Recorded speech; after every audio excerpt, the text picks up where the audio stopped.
Chapter 1a dud at the start. Sir, is there really no room for negotiation?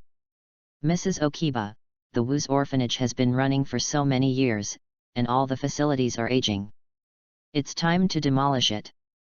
But the youngest of the children in the orphanage is only 11 years old. What should they do? That's not my business. July 20, 1991. In front of the Wu's orphanage in London. A white-haired lady faced a group of people in police uniforms, saying something in vain. And behind this group of adults was a group of timid teenagers. Among them was a black-haired boy, who looked around and a look of confusion appeared on his face. His name was Lin Qiu. He was an ordinary person in the 21st century. He was tired after get off work and lay down at home to rest for a while, but he lost consciousness directly. When he woke up, he appeared here. Buzz. At this time, a lot of information came into Lin Qiu's mind. He was slightly startled and immediately understood his current situation. It turned out that he had traveled through time and space and came to the world of Harry Potter, becoming a person in the orphanage who was also called Lin Qiu. Lin Qiu was excited at first and had begun to look forward to his new life as a freshman at Hogwarts and mastering magical powers. But soon, as he gradually received the information in his mind, Lin Qiu's face gradually became ugly. Because he was a squib. Squibs were born in a wizard family, but they had no magical abilities and were low-class citizens in the wizarding world. It was 1991, and Harry Potter would become a freshman at Hogwarts this year. And as a squib, Lin Qiu had no admission qualifications at all. He couldn't help but sigh. His magic journey ended before it even began. Lin Qiu regretted that he couldn't become a wizard. But his years of work experience allowed him to be relatively stable at this time. He was more worried about another thing now. This year, Harry will join Hogwarts as a freshman, and the plot of Harry Potter will officially begin. At the same time, Voldemort's forces began to stir, and countless Death Eaters and Dark Wizards began to become active. For Lin Qiu, his living environment will become very dangerous in the next few years. No, I must find a way to protect myself. But I am a squib and an orphan, what can I do? Lin Qiu was a little helpless. Not to mention that it is difficult to survive in the magic world, even in the Muggle world, he will soon be unable to survive. The Wu's orphanage where he lives was sold to a real estate developer a few months ago, and the orphanage is about to be demolished. As a squib orphan, he will soon be homeless and wandering on the streets before the threat of Voldemort in the magic world comes. Therefore, Lin Qiu has no time to consider the issue of admission to Hogwarts. The first thing to be solved is his survival as an orphan. But there is no thought at all. At the age of 11, no one wants him to work. At this moment, a ding sound suddenly rang in Lin Qiu's mind. Congratulations to the host, awakening the emotional treasure chest system. As long as you make others' emotions fluctuate violently, you can get a treasure chest and open various items. System. Lin Qiu's heart moved. Seeing that the children around him were gathered at the door and worried about the future of the orphanage, no one noticed him. So he retreated behind the crowd and found a secluded place to study his system. Before long, he roughly figured out the function of the system. The emotional treasure chest system, as the name suggests, as long as Lin Qiu's actions make others have strong emotions, they may get a treasure chest. The quality of the treasure chest is divided into 5 levels: bronze, silver, gold, diamond, and ultimate. The stronger the ability and the stronger the emotion of the person affected by Lin Qiu, the greater the chance of getting a treasure chest, and the higher the quality of the treasure chest. For example, Lin Qiu made Dumbledore and Ron have the same emotion at the same time. Then, Dumbledore might drop a high-quality treasure chest, while Ron will not drop a treasure chest at all. Even if there is, the quality of the treasure chest is not as good as Dumbledore's. Let those people with outstanding abilities have strong emotions. The first people that popped up in Lin Qiu's mind were Dumbledore, Snape, and others. But the most realistic problem now is that as a squib, Lin Qiu can't even enter Hogwarts and other magic schools, and he has no way to contact the big figures in the magic world. There is no question of exploding treasure chests from those people. Forget it, at least there is a system that can at least help me solve the crisis of the orphanage's impending closure. Just as Lin Qiu was thinking about it, the system's prompt sound rang again in his ears. Ding! It is detected that the host has basically understood the emotional treasure chest system, and a novice gift pack is now issued. Novice gift pack, unstable polyjuice potion. You can specify any target to use it, and the potion lasts forever. The target will change from time to time, the duration of the change is random, the effect of the change is random, and the effect of the change is harmless to the target. The emotional fluctuations caused by the change will be counted into the system and the emotional treasure chest will be dropped. Unstable polyjuice potion? Can it be used on any target? In the original book, polyjuice potion can transform people into any age and gender, and it is extremely effective in infiltration and disguise. Lin Qiu noticed that the system's notes mentioned that the emotional fluctuations caused by this polyjuice potion transformation will be counted into the system and the treasure chest will be dropped. He thought that as a squib, he would never be able to connect with the magic world in this life. At this time, seeing the system's prompt, he suddenly had an idea in his mind. In other words, if I specify Dumbledore as the target of the polyjuice potion, then I can directly harvest Dumbledore's emotional treasure chest. Just explode some wandless casting talents, spell talents, transfiguration talents, etc. Wouldn't that be a wave of takeoff? Even, let me get rid of the state of a squib and become a formal magician. But Lin Qiu's fantasy only lasted for a short time.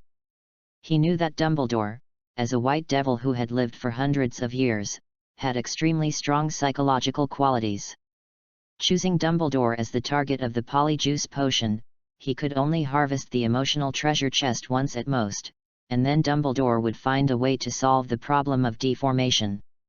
Similarly, other adult wizards with names in the magical world would basically not be affected by the random deformation of the polyjuice potion.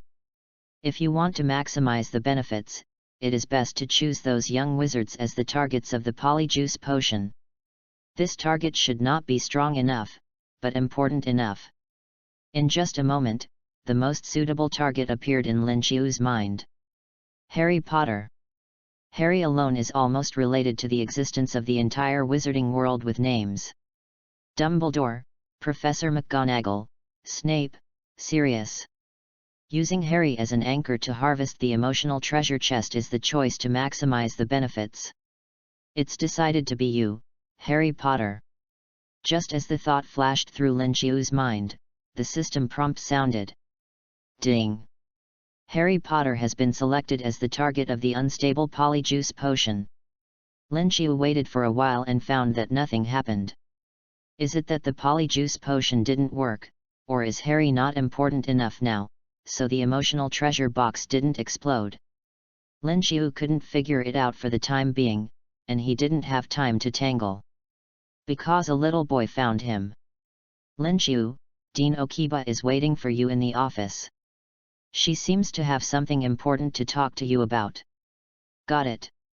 Lin Qiu waited for a while, and after confirming that the system did not respond, he came to the door of the dean's office according to his memory and knocked on the door. Please come in. As soon as he entered the door, Lin Qiu saw a white-haired lady looking at him. It was Okiba, the dean of Wu's orphanage. Earlier today, it was Mrs. Okiba who was negotiating with the police officers. Dean, do you have anything to do with me? Mrs. Okiba's face was full of fatigue, but she still smiled gently at Lin Qiu.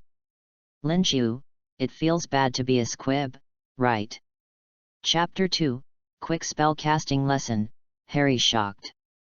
Lin Qiu was a little shocked when he heard Mrs. Okiba say that he was a squib. His knowledge of his squib identity was determined by daily observation. From childhood to adulthood, Lin Qiu could see many strange sights. Sometimes he could see many ghosts appearing in the cemetery at night. Sometimes he could see some people wearing wizard costumes appearing on the street, while others turned a blind eye to them. But Lin Qiu didn't know how Mrs. Okiba knew his squib identity. Mrs. Okiba smiled. I am the director of the orphanage anyway, and I know all of you children very well. More importantly, she blinked, I am also a squib. I know clearly what a squib looks like. Lin Qiu was a little surprised that the director was also a squib. Mrs. Okiba took out a letter from the drawer and motioned Lin Qiu to open it. The letter looked ordinary, but the content of the letter impressed Lin Qiu deeply. Do you feel that you can't keep up with the pace of the modern magic world? You can't even cast a simple spell, and you're still making excuses for yourself. Have you ever been laughed at for your poor wand skills? The answer is here. The Quick Spell Company. Lin Qiu remembered that the Quick Spell Company appeared in the original book. Filch, the administrator of Hogwarts, was a squib. He once tried to learn magic through the Quick Spell Company's courses to get rid of his squib identity, but his attempt failed. The Quick Spell course is for adult wizards with poor spell casting ability, not squibs. Holding the letter, Lin Qiu was a little confused. Dean, what are you doing? Mrs. Okiba smiled and said, I signed up for this course before, hoping to learn magic through the course and get rid of my identity as a squib. But after going for several months, I got nothing. I'm not so interested in the course. Plus, there are some things in the orphanage that I need to find a way to solve recently, so I don't want to go to the remaining courses. But the registration fee cost me several galleons anyway, and it would be a bit of a waste to give up like this. Therefore, I want you to go for me. At least, you can see wizards and magic. Lin Qiu was moved. After he knew his identity as a squib, he said he didn't care, but he still yearned for the magic world in his heart. Now that he has the opportunity to see it, how could he give up? Mrs. Okiba handed over a card with the name Martha Okiba and her photo on it. But unlike ordinary photos, Mrs. Okiba on this card is lifelike. As if she is alive. No, it's not as if, the photo really moved.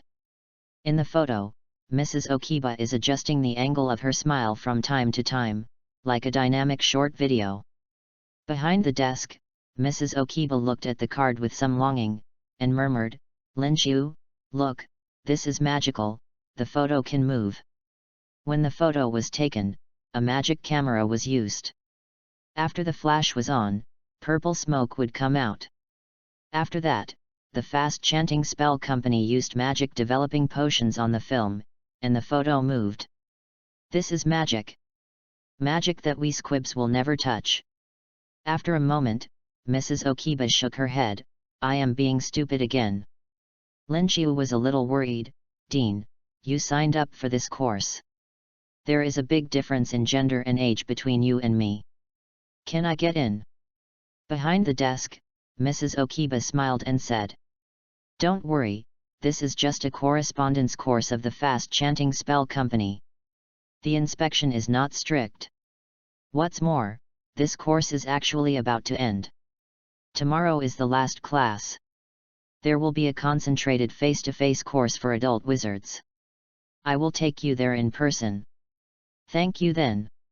Lin Qiu took the card and letter, but did not leave immediately. He thought of the police officers who appeared at the door of the orphanage today. Mrs. Okiba looked at the documents on the table without looking up. Lin Qiu, do you have any questions? Lin Qiu hesitated and said, Director, is the situation in our orphanage very bad? As far as Lin Qiu knew, the entire orphanage was about to be lost, and the current situation seemed very bleak. Mrs. Okiba smiled and said, Don't worry, it's nothing serious. You should go back and have a good rest first. I will take you to see real wizards and magic tomorrow. Having said that, Lin Qiu did not insist on staying, but he was quietly concerned about this matter. After leaving the director's office, he did not return to bed to rest immediately, but first tried to find a way to investigate the details of the orphanage's upcoming demolition. Through communication with other children in the orphanage, Lin Qiu pieced together key information from a few words. The demolition of the orphanage has not yet reached the point of no return. As long as £100,000 can be collected before September, the orphanage's aging infrastructure can be improved, and it can be proved that the orphanage still has the ability to continue to operate. The orphanage will not be demolished. £100,000. Lin Qiu had a headache. This is not a small amount of money. It is the 1990s, and an adult with a decent job in London only earns £3,000 a month. Lin Qiu is only an 11-year-old child now, and it is basically impossible for him to get £100,000 through legitimate means. If you can't get money through legitimate means, what about illegitimate means? If he is a wizard with magical powers, it is not a big problem to get money. But Lin Qiu's idea just turned around in his head and disappeared. He is still a squib now, without magic power. After thinking about it, Lin Qiu still turned his attention to his emotional treasure chest system. If he can make some rich people have emotional fluctuations and then explode gold coins, maybe he can collect enough money. So, what I have to do next is to find a way to get close to some rich people and make them have emotional fluctuations. Explode treasure chests and earn pounds. Well, I will start to do this after the correspondence course of fast chanting spells is over tomorrow. According to Mrs. Oakbay, tomorrow's fast chanting spell class is the last one, and there will be at least one adult wizard as a teacher in the course. If he can make that adult wizard have emotional fluctuations, maybe he can also explode some emotional treasure chests and open some good things in the magic world. Maybe, it's the kind of magic props that squibs without magic can use. There may even be magic talent. Lin Qiu is looking forward to it. Thinking of magic talent, he thought of Harry Potter again. After the system distributed the novice gift package, Lin Qiu immediately chose Harry Potter as the target of the unstable polyjuice potion, hoping to harvest the emotional treasure chest from the boy who survived. But after so much time, the system was as quiet as a chicken, without any reaction. Sure enough, Harry Potter is the protagonist. It is still a bit difficult to harvest the emotional treasure chest from him. Lin Qiu shook his head and decided not to pin his hopes on this. Everything will wait for his own performance in the fast spell correspondence course tomorrow. Meanwhile, on Privet Drive, the Dursleys' house. Harry had just finished washing the dishes and was sitting on the sofa to rest. Suddenly, he felt a tingling all over his body. His internal organs began to churn, as if he had just swallowed a few live snakes. Harry felt a burning sensation spreading from his whole body, followed by a terrible feeling of melting. His skin all over his body seemed to bubble up like boiling wax. Harry couldn't help but fall on the sofa, and he watched his body become smaller and even his skin became softer. This change was very uncomfortable, but the feeling came and went quickly. After Harry was sure that his body no longer had any strange reactions, he hurried to the bathroom to check what had happened to him. Pushing open the bathroom door, Harry found with the help of the mirror that he had become smaller overall. His messy black hair had turned into smooth red hair that was over his shoulders, and his eyes were still as green as gemstones. He looked at himself in the mirror, and in his horror, he felt that the face was somewhat familiar. What is going on? Am I going to die? Harry's face turned pale and his heart was pounding. He didn't know how long it had been, but he saw that there was no other change in himself except for his appearance, and he felt a little relieved. Just as he was about to leave the bathroom, he found something he hadn't realized before, and a part of his body felt very inconsistent. Harry looked down at himself, his temples throbbing, and his brain went blank. Oh my God, I don't have anything down there. I became a girl. Chapter 3 Harry becomes a girl. The Dursleys are shocked. Harry stood there, somewhat at a loss. Just then, the door suddenly opened. Harry looked over subconsciously. After seeing his uncle's huge figure walk into the room, Harry was shocked. Aunt Petunia and her family are back. He must not be seen by his aunt and her family in this state. He immediately ran out of the bathroom and hid in the storage room under the stairs. Harry has lived in this cramped little place since he can remember. This is the only place where he can feel at ease now. After hiding in the storage room, Harry looked out through the gap.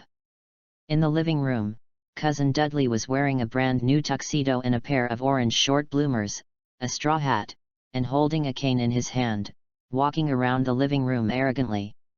Harry couldn't see anyone except Dudley through the crack in the door of the storage room, but Aunt Petunia's exaggerated laughter rang out, "Dada, baby, you did a great job in the interview at Smeltings Middle School today. I'm so proud of you. You know, your father also went to school there, which proves that you are as good as him." Uncle Vernon Disley laughed, "Dada is worthy of being my baby son." Listening to what everyone in the living room said, Harry knew. It turned out that his aunt and her family went out today to solve Dudley's problem of further education. Through the crack in the door, Harry saw the abbreviation MS on Dudley's tuxedo, and he immediately understood. Dudley was successfully admitted to Smeltings Middle School. Harry couldn't help but feel a little envious. Smeltings Middle School is the alma mater of Uncle Vernon Disley. It is said to be a good aristocratic school. The teachers there have a high level of education and you can learn a lot there. Even a guy like Dudley would probably be taught well if he entered Smeltings. And my aunt would definitely not let me go to Smeltings, otherwise, my aunt and the others would not have taken Dudley out today. After all, Smeltings tuition is not cheap. Harry thought with some frustration that he would have to go to Stonewall Middle School after graduation. According to Dudley, Stonewall Middle School will have a humiliation ceremony for freshmen on the first day of school, and the freshmen's heads will be pressed into the toilet. Harry couldn't help but shudder just thinking about this scene. "I am so thin that I will definitely not be able to break free when I am pressed into the toilet." He touched his shoulder-length red hair with some worry.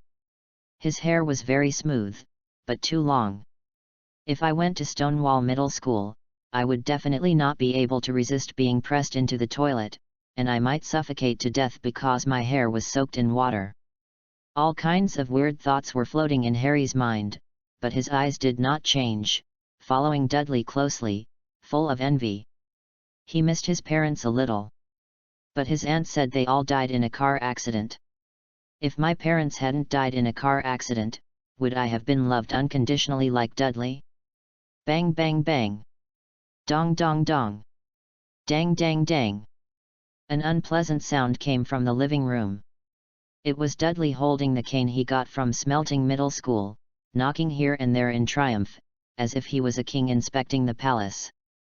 The sound of the cane was really annoying. Harry couldn't help but think angrily that after his aunt and the others fell asleep, he would sneak out and break Dudley's cane. At least, Dudley couldn't knock around with his cane. Harry tried to reduce his presence and tried not to make any noise. He planned to wait quietly for the night to come and implement his cane plan. But it didn't go as he wished. Although the Disleys did their best to conceal Harry's existence in their daily lives, and didn't even leave any photos of Harry, Harry still had some presence in the Disleys' home. Especially when he needed to do housework. Aunt Petunia suddenly shouted, "Harry, where have you been enjoying yourself? Come out and sweep the floor, it's too dirty." Harry was a little annoyed. He had already cleaned the room inside and out.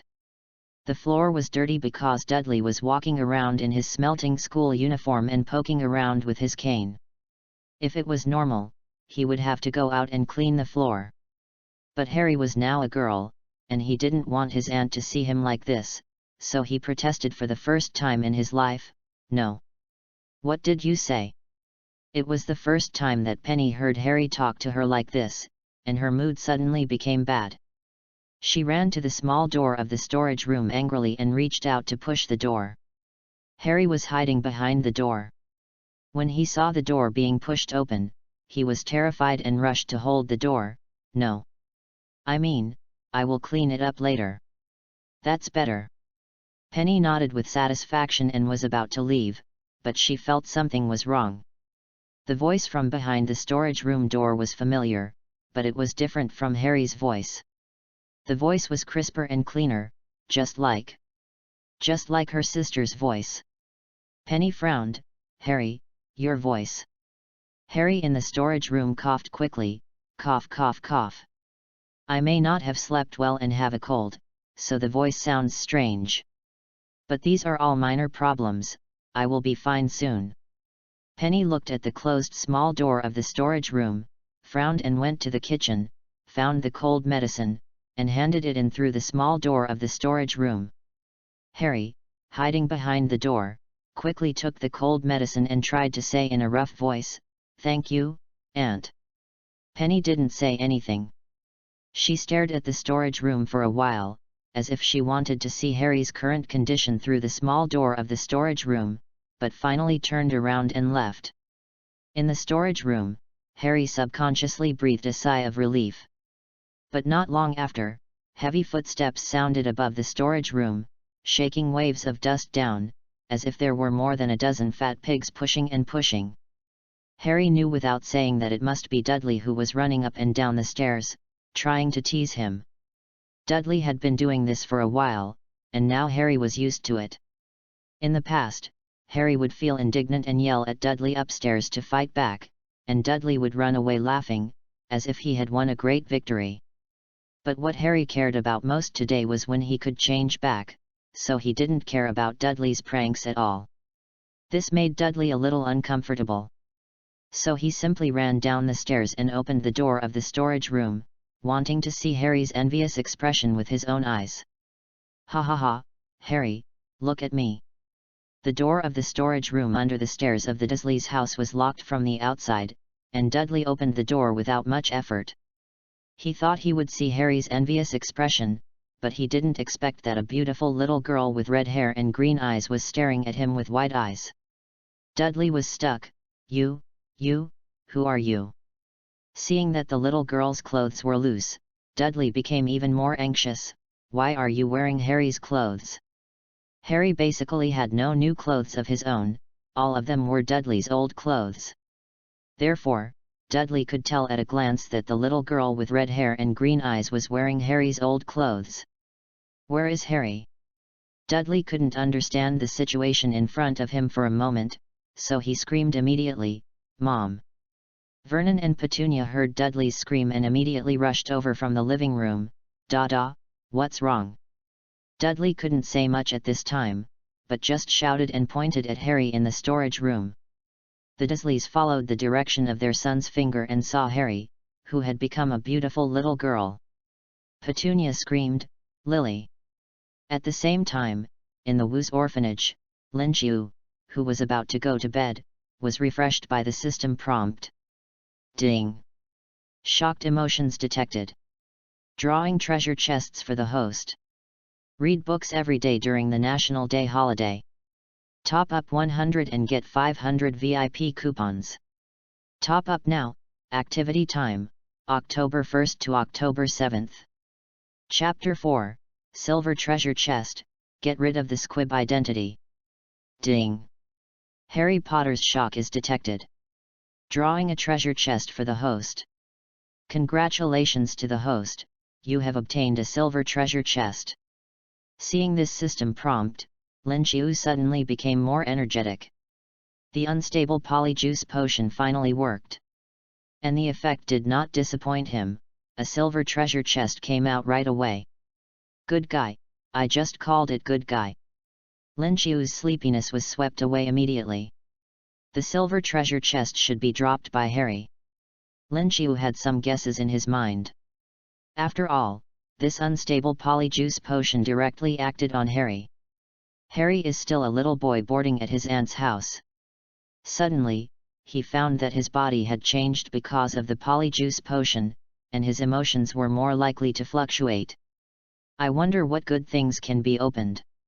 Lin Qiu was looking forward to it. In order not to attract attention, he quietly ran to a relatively secluded place. Then, call the system. System, open the silver treasure chest. Ding! The silver treasure chest has been opened. Congratulations to the host for obtaining the primary magic talent. The primary magic talent has been stored in the system space. Do you want to use it now? Oh? There is also a system space. Lin Qiu was a little surprised. He thought that the things opened in the treasure chest would be directly materialized. He carefully felt it and found that there were 10 grids in the system space. Only 10 grids, a little less. Ding!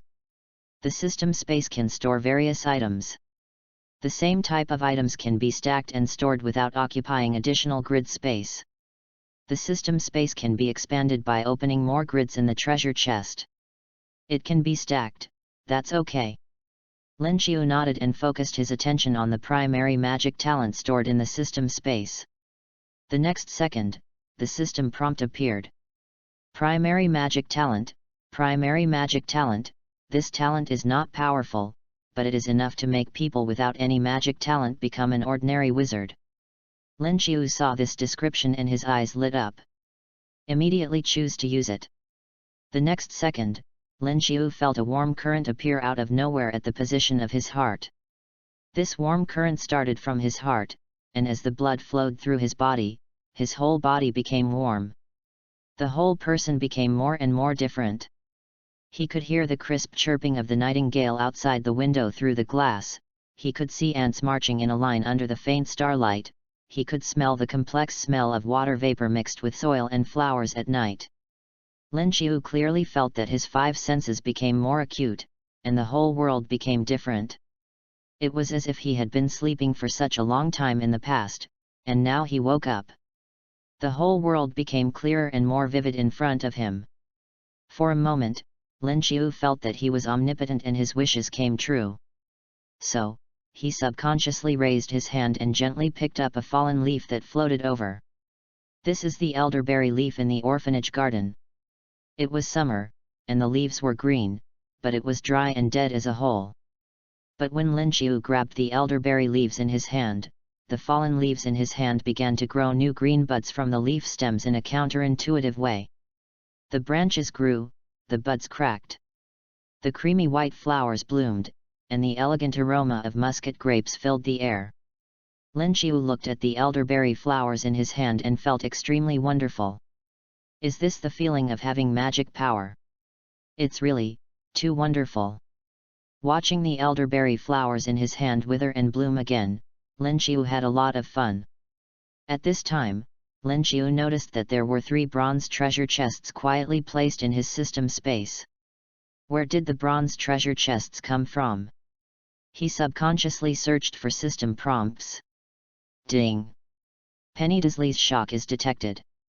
Drawing a treasure chest for the host. Congratulations to the host, you have obtained a bronze treasure chest. Ding! Vernon Disley's shock is detected. Drawing a treasure chest for the host. Congratulations to the host for obtaining a bronze treasure chest. Ding! Detected Dudley Disley's shock. Drawing treasure chests for the host. Congratulations to the host for getting a bronze treasure chest. Harry's aunt and her family, aren't they muggles? How could they drop an emotion treasure chest? Lin Qiu was a little curious about the difference between treasure chests dropped by muggles and those dropped by wizards, so he immediately chose to open it. Ding! The bronze treasure chest has been opened. Congratulations to the host for getting the item, an envelope with Dumbledore's name on it. Congratulations to the host for getting the item, Vernon Disley's private money. Congratulations to the host for getting primary resistance to transfiguration. All these items were placed in the system space, and Lin Qiu checked them one by one. The first thing that attracted Lin Qiu's attention was the envelope with Dumbledore's name on it. Envelope with Dumbledore's name. When she was 11 years old, Penny Evans learned that her sister Lily Evans had magical talent and was a witch, and she was envious. She also tried to write a letter to Albus Dumbledore and tried to go to Hogwarts. No one knows how Penny Evans, who was just an ordinary muggle at the time, contacted Dumbledore. Anyway, she did it. Dumbledore replied with a tactful letter. After receiving Dumbledore's reply, Penny felt hurt and decided to break off with the magical world, but this magical envelope was left. After putting the letter paper into the envelope with Dumbledore's name, post it in any way, whisper Dumbledore's name, and the letter will be sent to Dumbledore as quickly as possible. After seeing the system introduction of the envelope, Lin Xiu was a little shocked. Good guy, she is worthy of being Harry's aunt. A one-time item that can directly contact Dumbledore was actually opened directly from the treasure chest. The system is awesome. I wonder what good things can be opened from the other two treasure chests. Lin Xiu excitedly went to check the other two items in the system space. Vernon Disley's private money. As the director of the Grunning Drilling Company, Vernon Disley's life can barely be considered happy. But like most middle-aged men, he also saved a lot of private money for himself to support his hobby of playing golf. This private money totals £5,000. After use, the £5,000 will be distributed to the host in an unnoticeable way. £5,000, not bad. The orphanage is facing a gap of £100,000, and it is not bad to be able to open £5,000 from the treasure chest this time. Lin Xiu nodded with satisfaction and focused his attention on the last item in the system space. Primary Transfiguration Resistance. In 1991, after hearing Vernon Disley's insult to Albus Dumbledore, an angry Hagrid used the pig transfiguration charm on Dudley Disley as a punishment. However, it only gave Dudley a pig's tail. Hagrid later explained to Harry that the spell was not effective, perhaps because Dudley already looked too much like a pig, so it only gave him a tail. But it is also possible that Dudley inherited some of the special features from his mother Petunia, and has a certain resistance to the transfiguration spell attacks of other wizards. After using it, you will gain primary transfiguration resistance, which can resist most transfiguration spell attacks to a certain extent. This is amazing. Transfiguration resistance is still very useful. The presentation of transfiguration in the original book mainly comes from Professor McGonagall's transfiguration class. Wizards can transform various objects, and can also learn animagus to give themselves a transformed form. But in addition to this, wizards may also use transfiguration to attack. For example, Hagrid once turned Dudley into a pig's tail, and Barty Crouch Jr., who disguised himself as Alastor Moody, once turned Draco Malfoy into a ferret for punishment. Looking at the transfiguration resistance in the system space, Lin Xiu directly chose to use it. Then, he felt that his whole body seemed to be blown by a faint breeze, which seemed to be nothing special, but it was indeed a little different from before. With resistance to transfiguration, I don't have to worry about being turned into something strange by wizards. In general, Lin Xiu was very satisfied with what he got from opening the treasure chest this time. Not only did he gain magical talent and get rid of his status as a squib, but he also got some extra trump cards. He went back to rest contentedly. Early the next morning, Lin Xiu was woken up by Mrs. Okbai and taken out of the orphanage. They walked a long way and finally found a shop with a strange sign hanging on the corner of a street. The sign read Quick Mantra Company. This shop was dirty and old, as if it had been shaking in the wind for 2 or 3 centuries, and it was out of tune with the brand new shops around it. The strange thing was that people came and went around, but no one noticed it, as if they couldn't see it at all. Seeing the surprise in Lin Xiu's eyes, Mrs. Okbai smiled and said, "Lin Xiu, this is a store of the Fast Spell Company. They cast a lot of concealment spells. Ordinary muggles can't see here and will just walk away. Although we squibs don't have the ability to cast spells, we can still see a lot of things related to the wizarding world." Then, she took Lin Xiu through the crowd and walked straight in. Push open the door, and there is a different world inside. From the outside, the store is small and shabby, but the store is spacious and warm inside, and the warm fire illuminates the whole room. The whole store is like a bar in people's impression, with more than a dozen tables, and 1 or 2 people sitting behind each table, sipping something. A man in a black robe and a wizard hat came up to them in a hurry. "Welcome, welcome, I guess you are the director of Wu's orphanage. Who are you?" But the man completely ignored Ms. Hookbei's questioned and laughed, that's good, it's good that you are here. Please take a seat quickly, the last class is about to start. Reading is fun every day during the 11th. Recharge 100 and get 500 VIP points. Chapter 5 Is the Dark Lord still alive? The man with the wizard hat hurried back to the big podium in the middle of the room, took off his hat, and revealed a pockmarked face. He introduced himself, saying that his name was Luke Wood, and he had a wealth of magical knowledge. Then, Luke took the standard spells, elementary in his hand and began to lecture. The content of the lecture included several gestures when releasing spells, as well as the intonation of spell pronunciation. In the process, it also included a demonstration of the levitation spell. When casting a spell, hold the wand, wave it, and then shake it. Remember, wave and shake. Of course, the most important thing is to remember to pronounce the spell correctly. Don't forget the stuttering wizard Barafio, who said F as S, and found himself lying on the floor after the spell was finished, with an angry bull standing on his chest. Luke twisted the wand in his hand and gently waved it at a wooden table in the middle of the room, Wingardium Leviosa.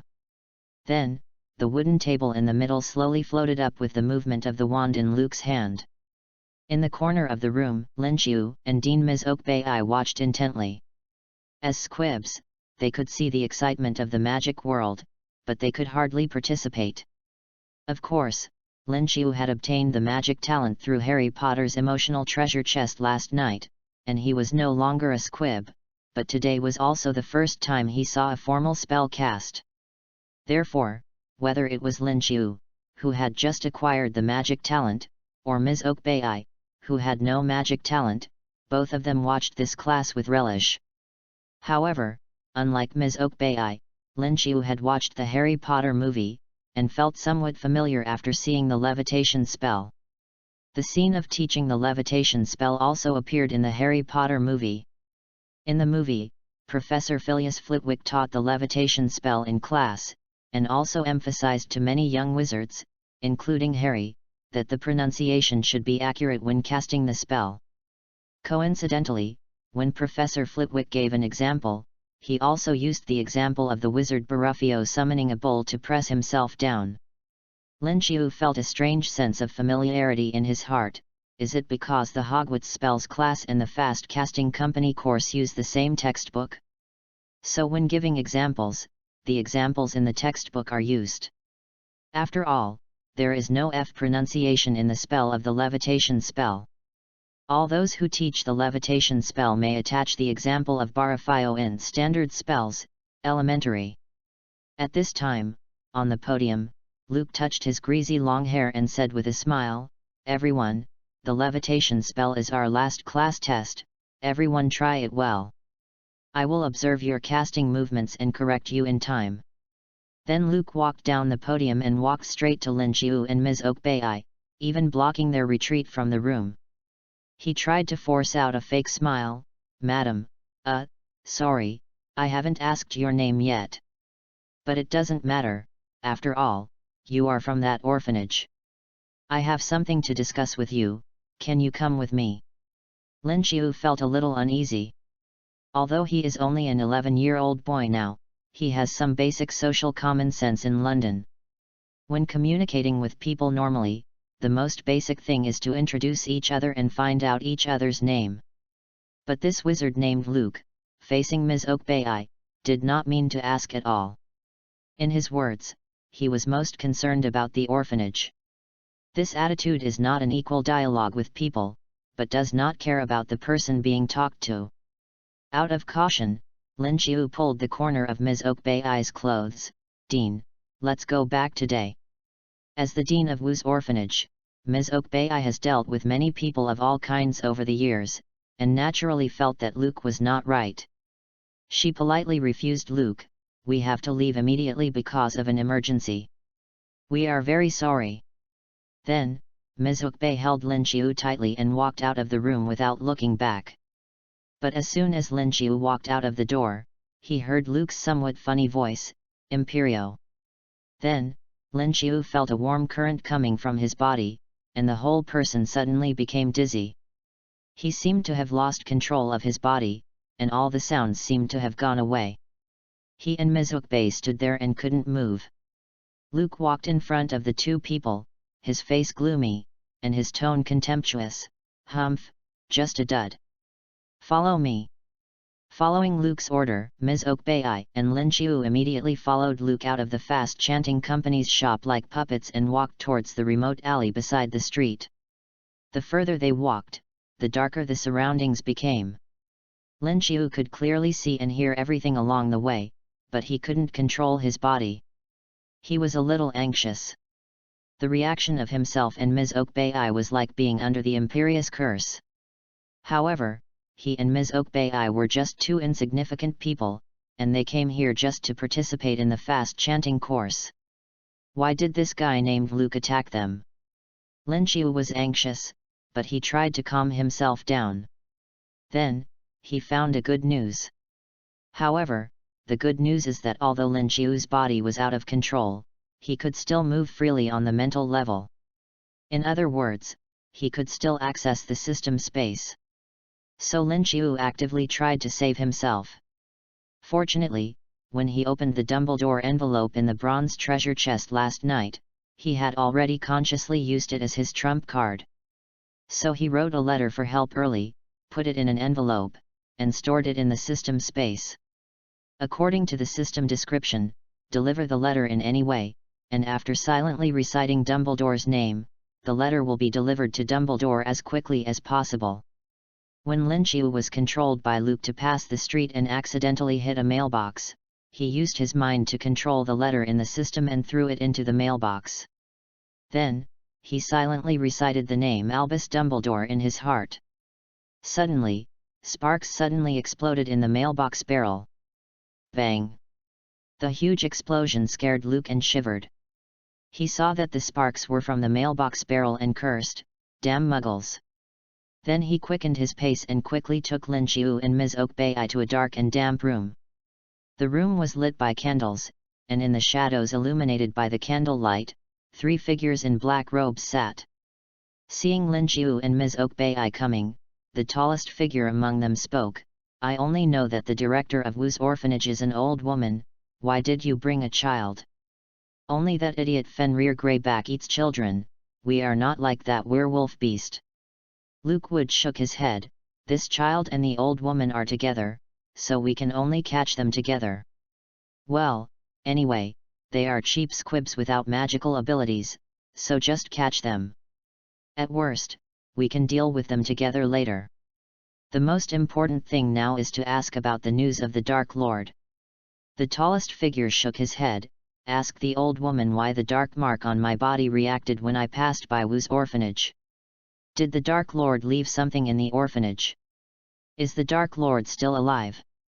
While speaking, the tall figure lifted the black clothes on his left arm, revealing a huge bright red skull. In the middle of the skull, a large python emerged from the skull's mouth, like a tongue. The mark was red overall, but not very obvious.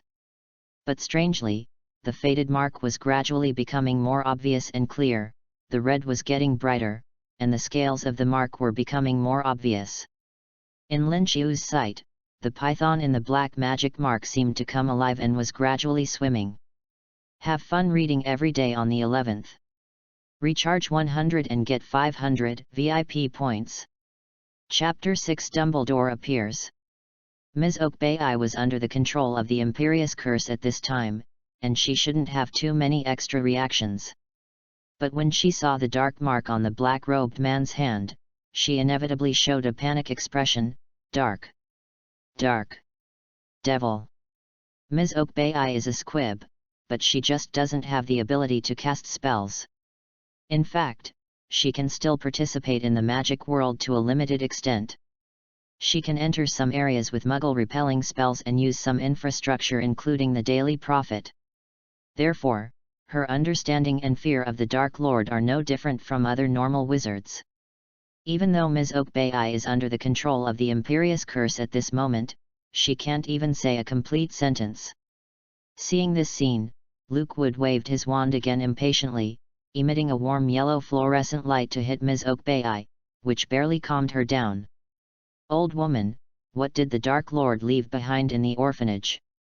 After calming down for a moment, Ms. Okbai said in a trance, "I don't know." Hearing Ms. Okbai's answer, Luke and the black-robed men all looked very ugly. "You don't know? We spent so much effort and took the risk of being exposed to the Ministry of Magic to capture you, but you don't know anything." Luke was very angry, and the tip of his wand flashed a dangerous dark green light. The black-robed man with the dark mark on his arm said with disappointment, "After all, this matter is related to the Dark Lord, and it's normal that this old woman doesn't know. We have wasted our efforts. Get rid of this old woman and that child." Soon, the 4 people present took out their wands and were about to wave them at Lin Qiu and Ms. Okbai. But the next second, the wands in their hands flew out and fell to the ground. The black-robed wizards were horrified. "There are enemies." They subconsciously flew towards the wands on the ground, but before they could grab their wands, they suddenly seemed to be weightless, floating in the air, like fish struggling on the shore. A calm and gentle voice sounded in the room. "Gentlemen, I suggest you don't struggle too much." A tall and thin old man walked in from the door. He had long silver hair and silver beard, which were long enough to be stuffed into his belt. He was wearing a robe, a purple cloak that covered the ground, and a pair of high-heeled boots with buckles. Behind the half-moon glasses were a pair of bright blue eyes, and in front of the beautiful blue eyes was a slightly twisted nose that looked like it had been broken at least twice. Seeing the newcomer, Luke and the black-robed wizards' faces changed drastically. "Dumbledore." Dumbledore smiled and said, "Ah, you know me. It seems that I insisted on leaving my image on the chocolate frog picture, at least this thing is right." As the wands of the black-robed wizards were knocked away, the imperious curse that Luke cast on Lin Qiu and Ms. Okbai was also broken, and the 2 regained control of their bodies. Ms. Okbai immediately protected Lin Qiu. Dumbledore comforted him in a gentle voice, "Ma'am, don't worry, the situation is under control." Then, he clapped his hands gently, and a man-high fireplace appeared on the wall of the room, and green flames suddenly exploded in the fireplace. The black-robed wizards were like pigs tied up, hanging upside down in the air, and flew into the fireplace one after another.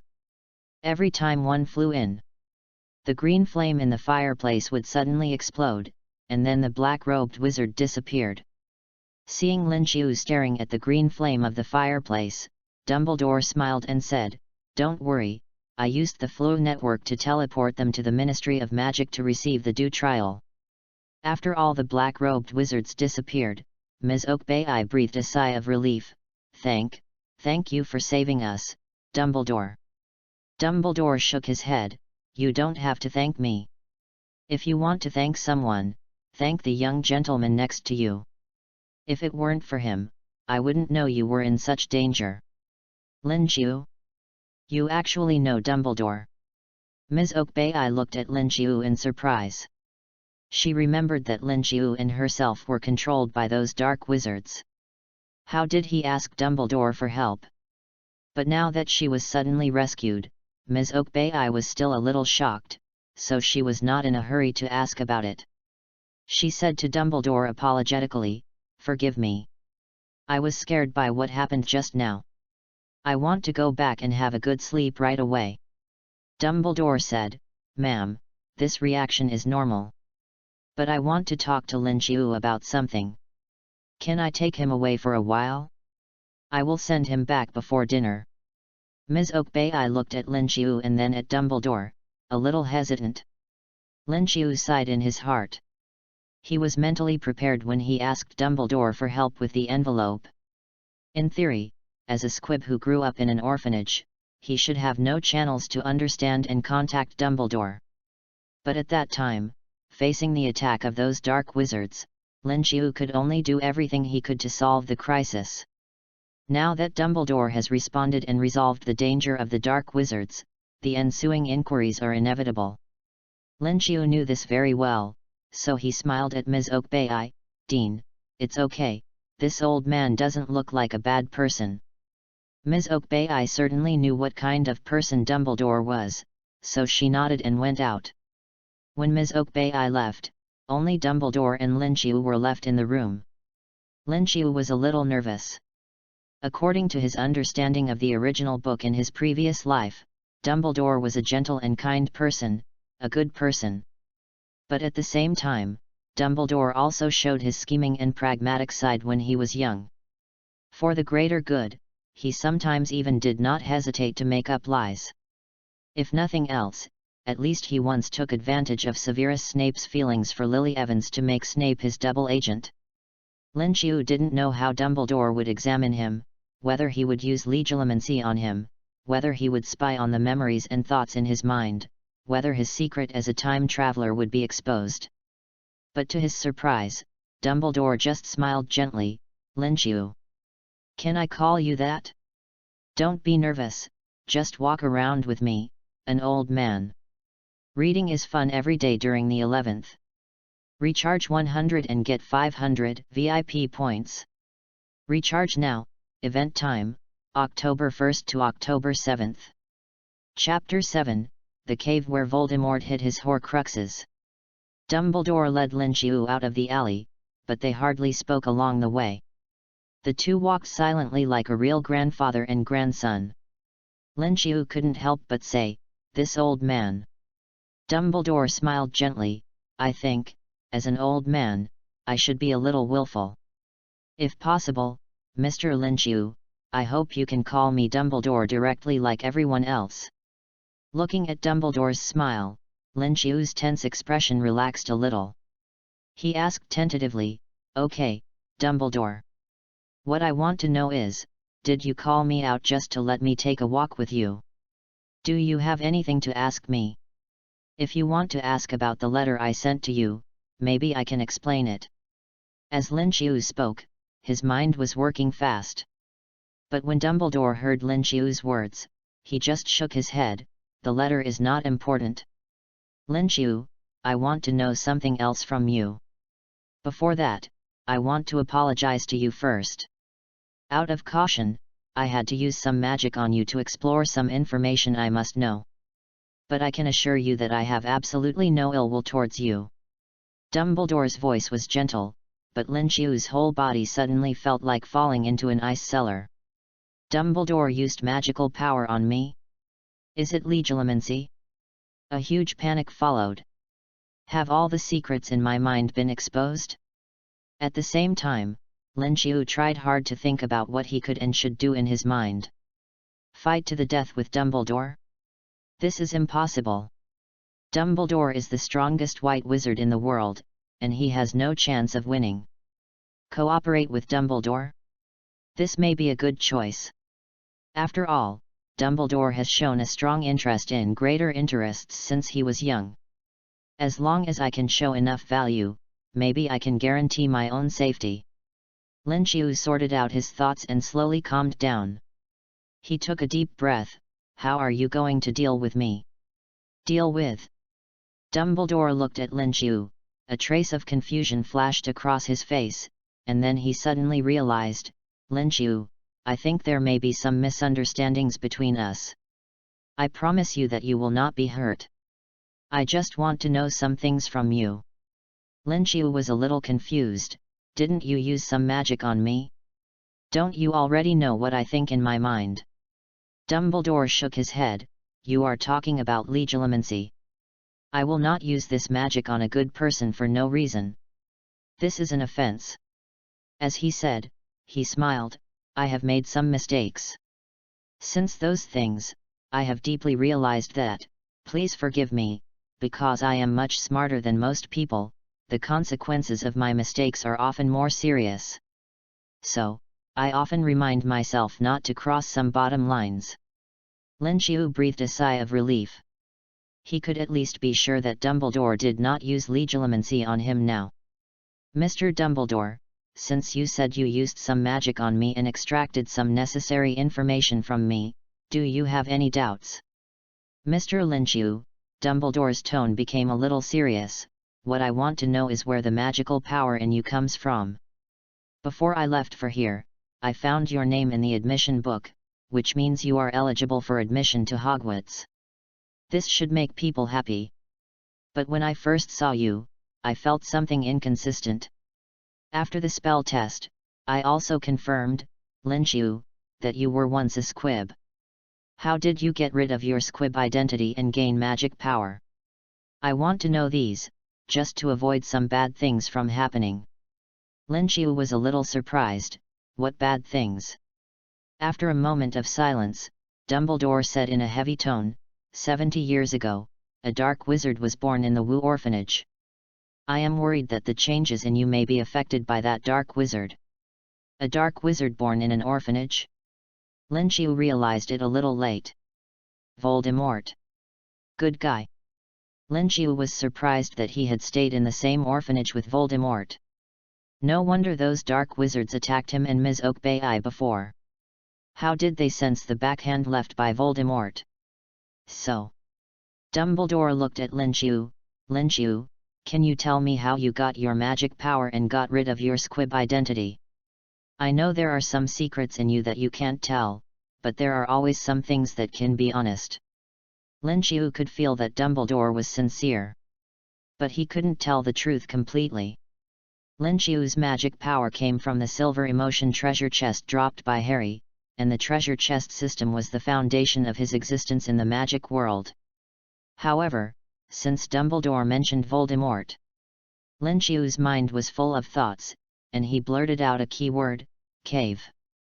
Dumbledore repeated in a low voice, cave. Yes, cave. Linqiu didn't have any psychological burden to blame Voldemort. According to his memory and his understanding of the original book, he said half-truthfully, during a summer outing, Mr. Dumbledore, you should know, right? The Dean, Ms. Okbai, takes us out to play once a year. Those places are often suburbs or seaside not far from the orphanage. Once I got lost and walked into a cave by the sea. I encountered something in that cave. Linqiu said slowly. The cave he was talking about was the cave that Voldemort Tom Riddle had visited when he was a child.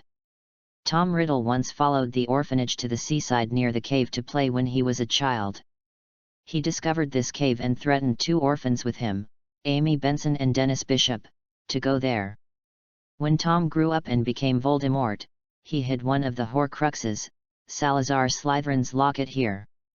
After I came out of that cave, I slept for several days, and then my body slowly changed. After listening to Linqiu's words, Dumbledore showed a thoughtful expression on his face. Have fun reading every day during the National Day. Recharge 100 and get 500 VIP points. Recharge now, event time, October 1st to October 7th. Chapter 8 Receiving the Hogwarts Acceptance Letter. After a moment, Dumbledore looked at Linqiu. I may already know where the cave you are talking about is. Mr. Linqiu, I want to take you to a place to confirm it, just to rule out some disturbing possibilities. Linqiu understood what Dumbledore meant. You want to take me to the cave. Therefore, he also showed the due surprise at the right time, but the cave is a long way from here. The last time Dean Okbai took us on an outing, we took a car, and it took several hours to go back and forth. I am worried that I will miss the dinner at the orphanage. Dumbledore smiled and said, wizards always have their own ways. Don't worry, it won't take too long. After that, he stretched out his left hand. Mr. Linqiu, please hold my hand. After Linqiu did so, Dumbledore reminded him, remember to hold on tight. Then, without seeing any movement from Dumbledore, Linqiu felt that the space around him suddenly compressed, and it was pitch black as far as he could see, and there was a strong squeeze from all directions. He felt as if his chest was tightly strangled by several iron hoops.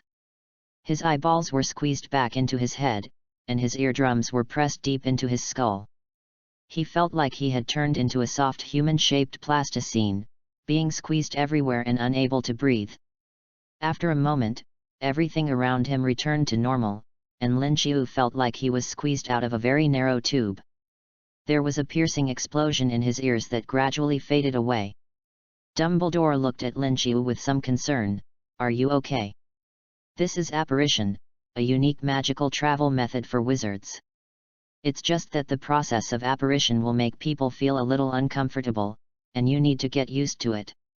Lin Qiu now feels a little unreal. In just a moment, he came to the seaside from the city of London. At this time, they were at a rock standing in the sea.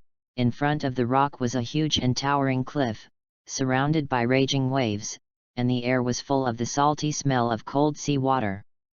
At this time, the sky was bright and everything seemed bright, but at the bottom of the towering cliff, there was a crack filled with darkness, and the scene inside was not clear. Lin Qiu pointed to the crack at the bottom of the cliff and said, "Mr. Dumbledore, I once mistakenly entered there." Dumbledore's expression became serious at this time. He stood on the rock, stared at the crack at the bottom of the cliff in front of him for a while, and then nodded, "There is no doubt that I feel that there is a magical power remaining." After looking around, Dumbledore said to Lin Qiu with a little apology, "Mr. Lin Qiu, I can't ignore the magical power revealed in the cave, but it is not a wise choice to leave you on this rock. I can only trouble you to go with me to investigate now." Lin Qiu nodded and said nothing. At this time, the rock where they landed was still a short distance away from the cave, and the waves in the middle were surging. But Dumbledore took Lin Qiu and stepped directly onto the sea without even looking. The originally ferocious waves suddenly became calm, just like a man-eating tiger suddenly turned into a docile kitten. Stepping on the sea water was like stepping on solid ground. Lin Qiu was quite amazed, worthy of being Dumbledore. He followed Dumbledore all the way from the sea surface into the crack. In the crack was a narrow dark waterway leading to the deepest part of the cliff, where there was a large cave. The stone wall outside the cave was covered with large black rocks. Lin Qiu was originally walking in front, but before he entered the cave, Dumbledore stopped him. "Mr. Lin Qiu, please be careful, there is a magic mechanism left by the Black Wizard here." Dumbledore signaled Lin Qiu to stay where he was, and then he walked forward slowly. When he walked into the cave, a huge black rock suddenly fell from the ceiling and hit Dumbledore directly. But Dumbledore did not dodge at all. A white light flashed on his body, and the rock trap was shattered into powder. Then, spikes, sinkholes, flames and other magic devices appeared on the ground. But these devices collapsed and disintegrated as soon as they hit Dumbledore. When Dumbledore walked to the deepest part of the cave and carefully looked around, he nodded to Lin Qiu at the door, "Mr. Lin Qiu, you can come in. There are no dangerous traps in the cave." Lin Qiu walked into the cave, but he found that there was nothing in the cave except rocks at the moment. Dumbledore said softly, "Lumos, fluorescent flashes, dot." In an instant, thousands of white fluorescent lights appeared in the originally dim cave, and the surroundings were instantly illuminated. These white fluorescent lights sank into the surrounding black rocks, and the black rock walls soon emitted dazzling white light. The white light on the rock wall quickly flowed in one direction, forming an archway outline formed by white light at the end of the cave. But the next moment, Lin Qiu heard a harsh hissing sound coming from the archway, as if there was a big snake lurking in the cold and dark at the end of the archway ready to go. In a blink of an eye, the fluorescent image disappeared, and the surroundings turned into rocks again. Dumbledore saw this scene, thought about it for 2 minutes, and then whispered, "Oh, of course not. It's too low level." Lin Qiu knew that Dumbledore was looking at these rock walls and thinking of Voldemort. He was a little curious. "Mr. Dumbledore, why do you say this place is low level?" Dumbledore chuckled, "Lin Qiu, please forgive me for not being able to tell you too many details. But what I can tell you is that I once thought that the dark wizard I was going to face was extremely powerful. Now it seems that I was wrong." He pointed to the rock wall where the glowing arch disappeared just now and said, "I just spent a little time to figure out the magic mechanism of the arch. Some price. Does it take a price to solve the magic mechanism of the arch?" "Yes," Dumbledore said, "if I'm not mistaken, it's blood. So I said it was too low level." Dumbledore shook his head slightly, the dark wizard who left the magic mechanism here hoped that the opponent would pay the price of blood and weaken himself before passing through the arch. His tone revealed contempt and disappointment. But I think he didn't understand that there are many things that are much more terrible than physical injuries. Dumbledore did not continue to crack the magic mechanism, but took Lin Qiu out of the cave, then took out a wand from his arms and waved it gently. With the rumbling sound of rocks, the originally wide cave slowly shrank like a healing wound. When Lin Qiu and Dumbledore left the cliff, the traces of the original cave had disappeared. Lin Qiu wondered, "Mr. Dumbledore, aren't you going to solve the problem here? Why did you cover it up?" Dumbledore said briskly, "It's just to avoid some unnecessary trouble. The dark wizard who set up the magic mechanism is not as powerful as I thought, but for most people, his power should not be underestimated. Later, I will deal with this place myself. We have been out for long enough. I think we can't let Ms. Okbai wait anxiously." He stretched out his hand and signaled Lin Qiu to hold it firmly. Then, another apparition. When Lin Qiu got rid of the feeling of his body being crushed, he had appeared at the door of Wu's orphanage. Dumbledore smiled and said to Lin Qiu, "Lin Qiu, I wish you a pleasant dinner." Seeing that Dumbledore was about to leave, Lin Qiu immediately said, "Mr. Dumbledore, wait a minute. Lin Qiu, is there anything else? I want to confirm one thing with you." Lin Qiu carefully chose his words. "You said earlier today that my name appeared in the Hogwarts admission book, which shows that I am eligible for admission to Hogwarts. But you also found the incoordination of magic in me. What I want to confirm is whether I am still qualified to study in Hogwarts."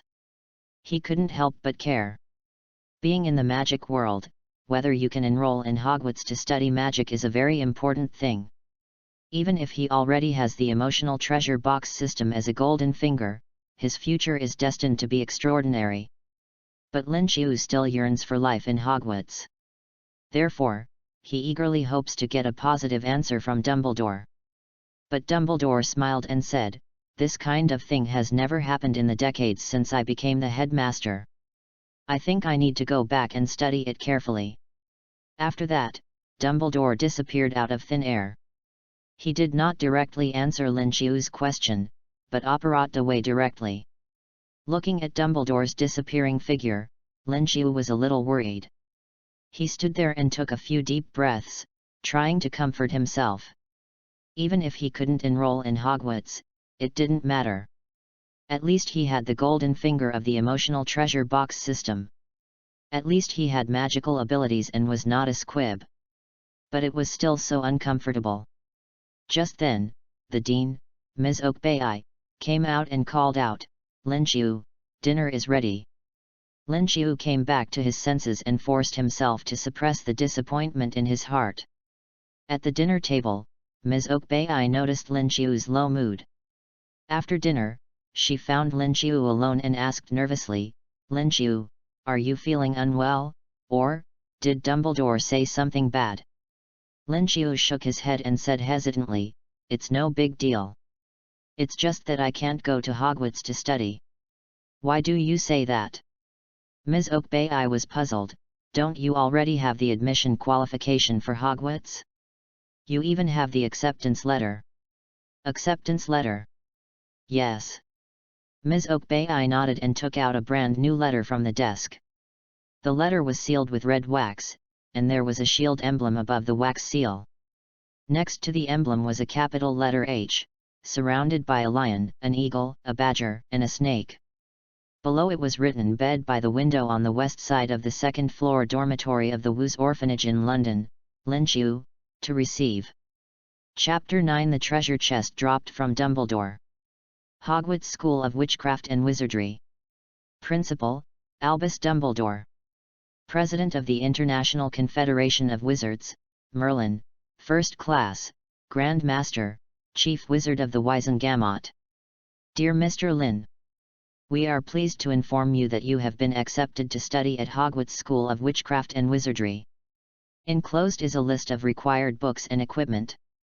The semester is scheduled to start on September 1st. We will wait for your owl to bring your reply before July 31st. In addition, in view of your family environment, we will send a professor to your home at 9 a.m. on the first Sunday of August to answer questions and provide guidance. Vice Principal, female. Minerva McGonagall.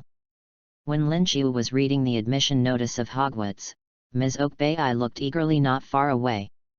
After Lin Qiu finished reading, she asked, "Lin Qiu, I have always wanted to see the Hogwarts admission letter with my own eyes, can you?"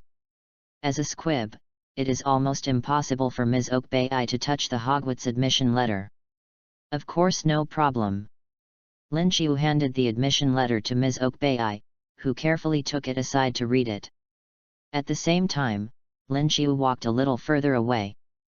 Because when he opened the envelope, there was another letter in addition to the admission letter. He carefully checked it under the light in the room and found that it was a very strange handwriting. This was a thin, long, circle-in-circle font that Lin Qiu had never seen before. "Lin Qiu, I have good news for you. The discussion about your eligibility has come out. What happened to you does not affect your eligibility for admission to Hogwarts. I look forward to seeing you on the campus of Hogwarts.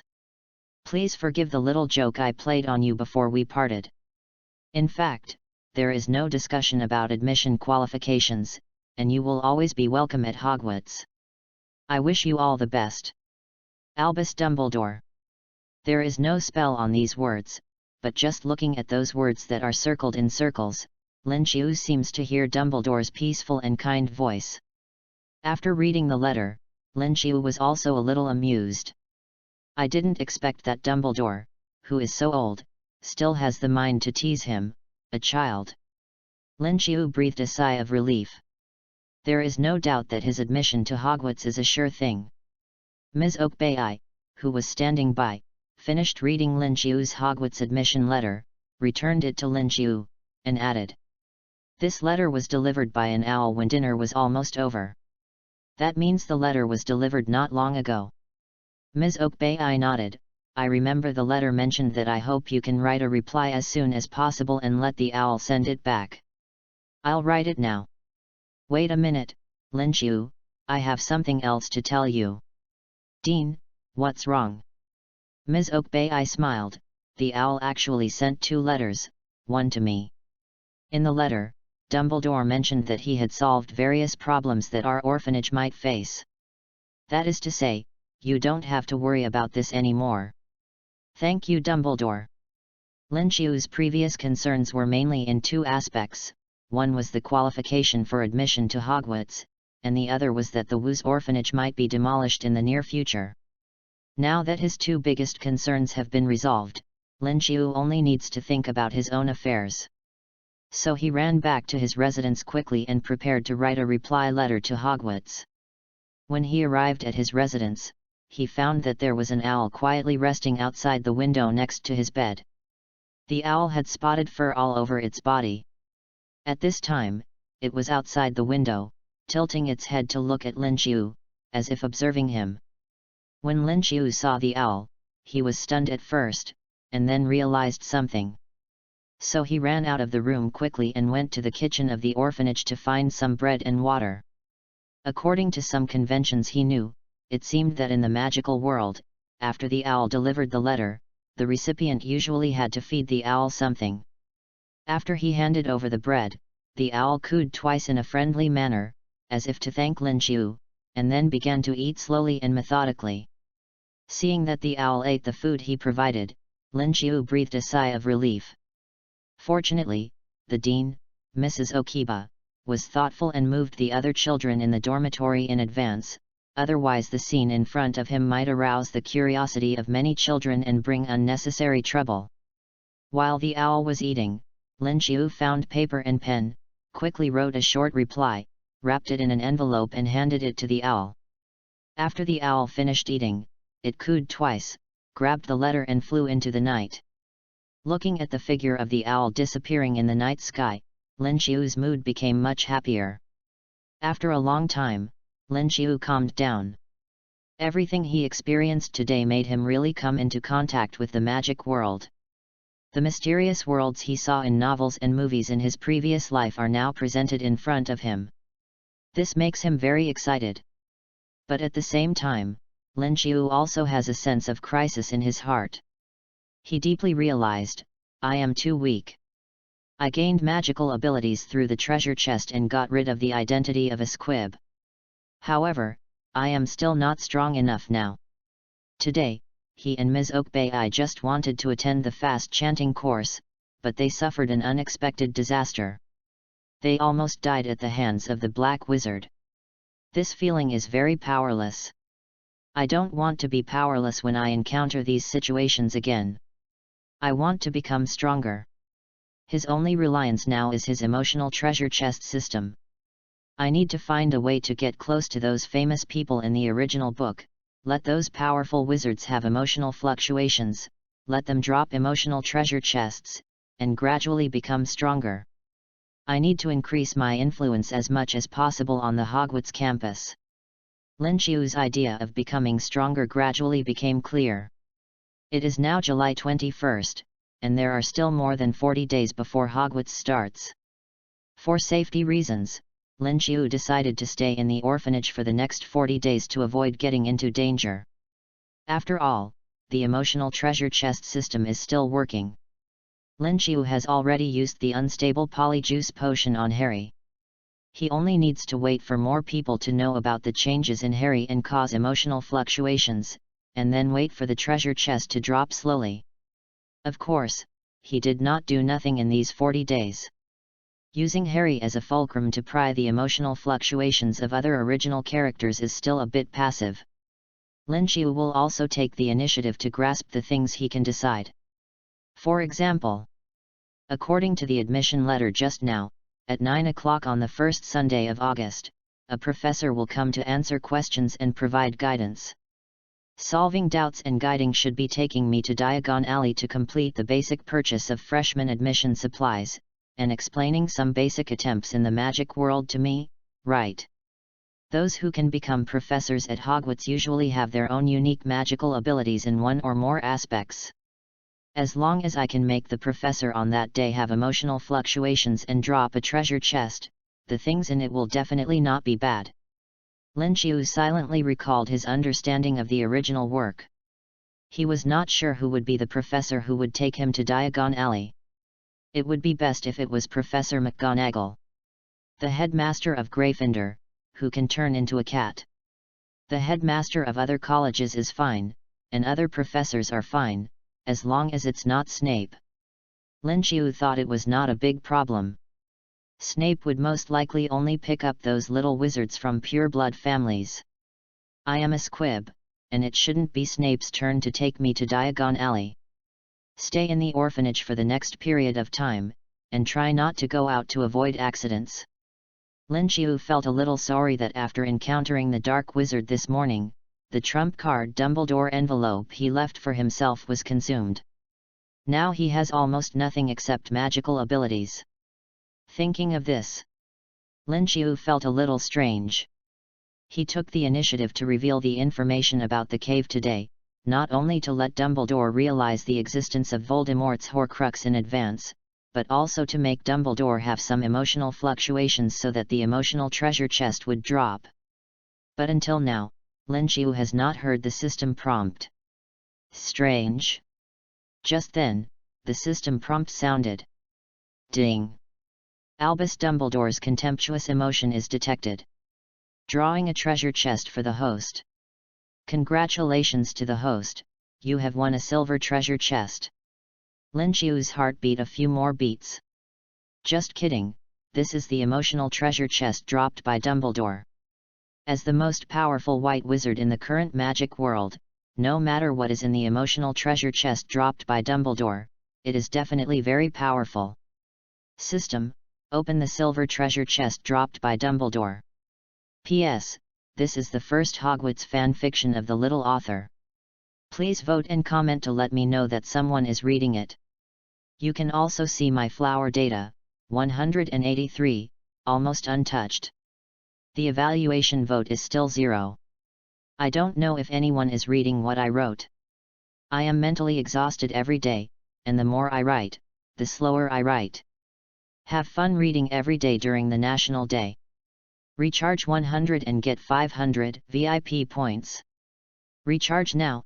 Activity time, October 1st to October 7th. Chapter 10 Grindelwald's Modified Occlumency. Ding! The silver treasure chest has been opened. Congratulations to the host for obtaining the primary improved version of occlumency. How could it be occlumency? Lin Xiu was a little disappointed. Alchemy talent, spells talent, potions talent, magic talent. Dumbledore has so many outstanding talents, and he is proficient in so many difficult magics. Any one of them will be of great benefit to Lin Xiu's future development in the magic world. Why did he choose occlumency? Occlumency is a magic that is not easy to master, but it is a bit useless for Lin Xiu now. After all, he is only an 11-year-old child, which is insignificant to most people. There is basically no value in being read by someone's legilimency. Forget it, I will need to master occlumency in the future anyway to avoid being legilimency by the dark wizards on Voldemort's side. Just treat it as a pre-familiarization. Lin Xiu quickly accepted the current situation. Anyway, when he enters Hogwarts in the future, there will be plenty of opportunities to get the treasure chest from Dumbledore. He called the system in his mind and selected the brain block in the system space. Primary improved brain block. Gellert Grindelwald is a highly skilled brain block master. Even the natural legilimency master Queenie Goldstein cannot see his true thoughts. Grindelwald once disguised himself as Percival Graves in the United States, but he was not discovered for a long time. In his later years, Voldemort was unable to learn the whereabouts of the Elder Wand directly from his mind through legilimency. In his youth, Grindelwald had a deep and unrequited relationship with Dumbledore. Perhaps it was during that time that Dumbledore learned Brain Block from him. After using it, you can master the primary improved version of Brain Block. You can prevent the legilimency master from sensing your emotions and thoughts by clearing your mind. After mastering Brain Block, your emotions will become more stable, and your resistance to negative emotions such as panic will be passively improved. After actively using occlumency, your willpower will be greatly improved in a short period of time, your resistance to the Imperius Curse and Cruciatus Curse will be greatly improved, and your resistance to Veritaserum will be greatly improved. You will get the training method of the advanced improved occlumency. Lin Xiu was a little surprised when he saw this. He thought that after learning occlumency, he could only resist legilimency, but he didn't expect there would be unexpected gains. It is not an ordinary occlumency, it is Grindelwald's improved occlumency, and it is a very powerful occlumency. Good guy. With this improved occlumency, his safety will be greatly guaranteed. Just like this morning. He was attacked by a dark wizard and his body was controlled by the Imperius Curse. But from then on, Lin Xiu didn't have to worry about such things. He quickly chose to use it. System, use the improved entry-level occlumency. Suddenly, Lin Xiu felt a cool feeling coming from the depths of his brain. At the same time, his mental fatigue was greatly relieved. Lin Xiu closed his eyes and felt it carefully, and he couldn't help but feel happy. Wow, the actual feeling is more powerful than the system description. According to his own feelings. After learning this improved version of brain occlusion, in addition to his emotions becoming stable as described in the system description, his ability to control his body has also improved. Specifically, he can control his instincts to a certain extent. Just like a person who is afraid of poisonous snakes, suddenly thrown into a closed room full of poisonous snakes, he will be frightened to death at the first moment. The instinctive fear will make him dare not move.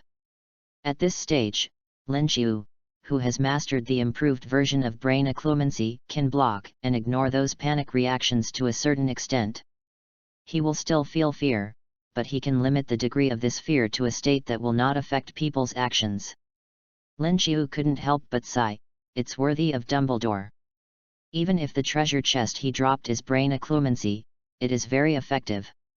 At the same time, Lin Xiu, who has mastered the primary improved version of brain occlumency, also learned the training method of the advanced improved version of brain occlumency. Advanced improved brain occlumency, Grindelwald is a prophet with rare prophetic abilities among wizards. He once predicted the World War and the atomic bomb of Muggles. To a certain extent, his prophetic ability also affected some of his magic, such as the improved version of brain occlumency.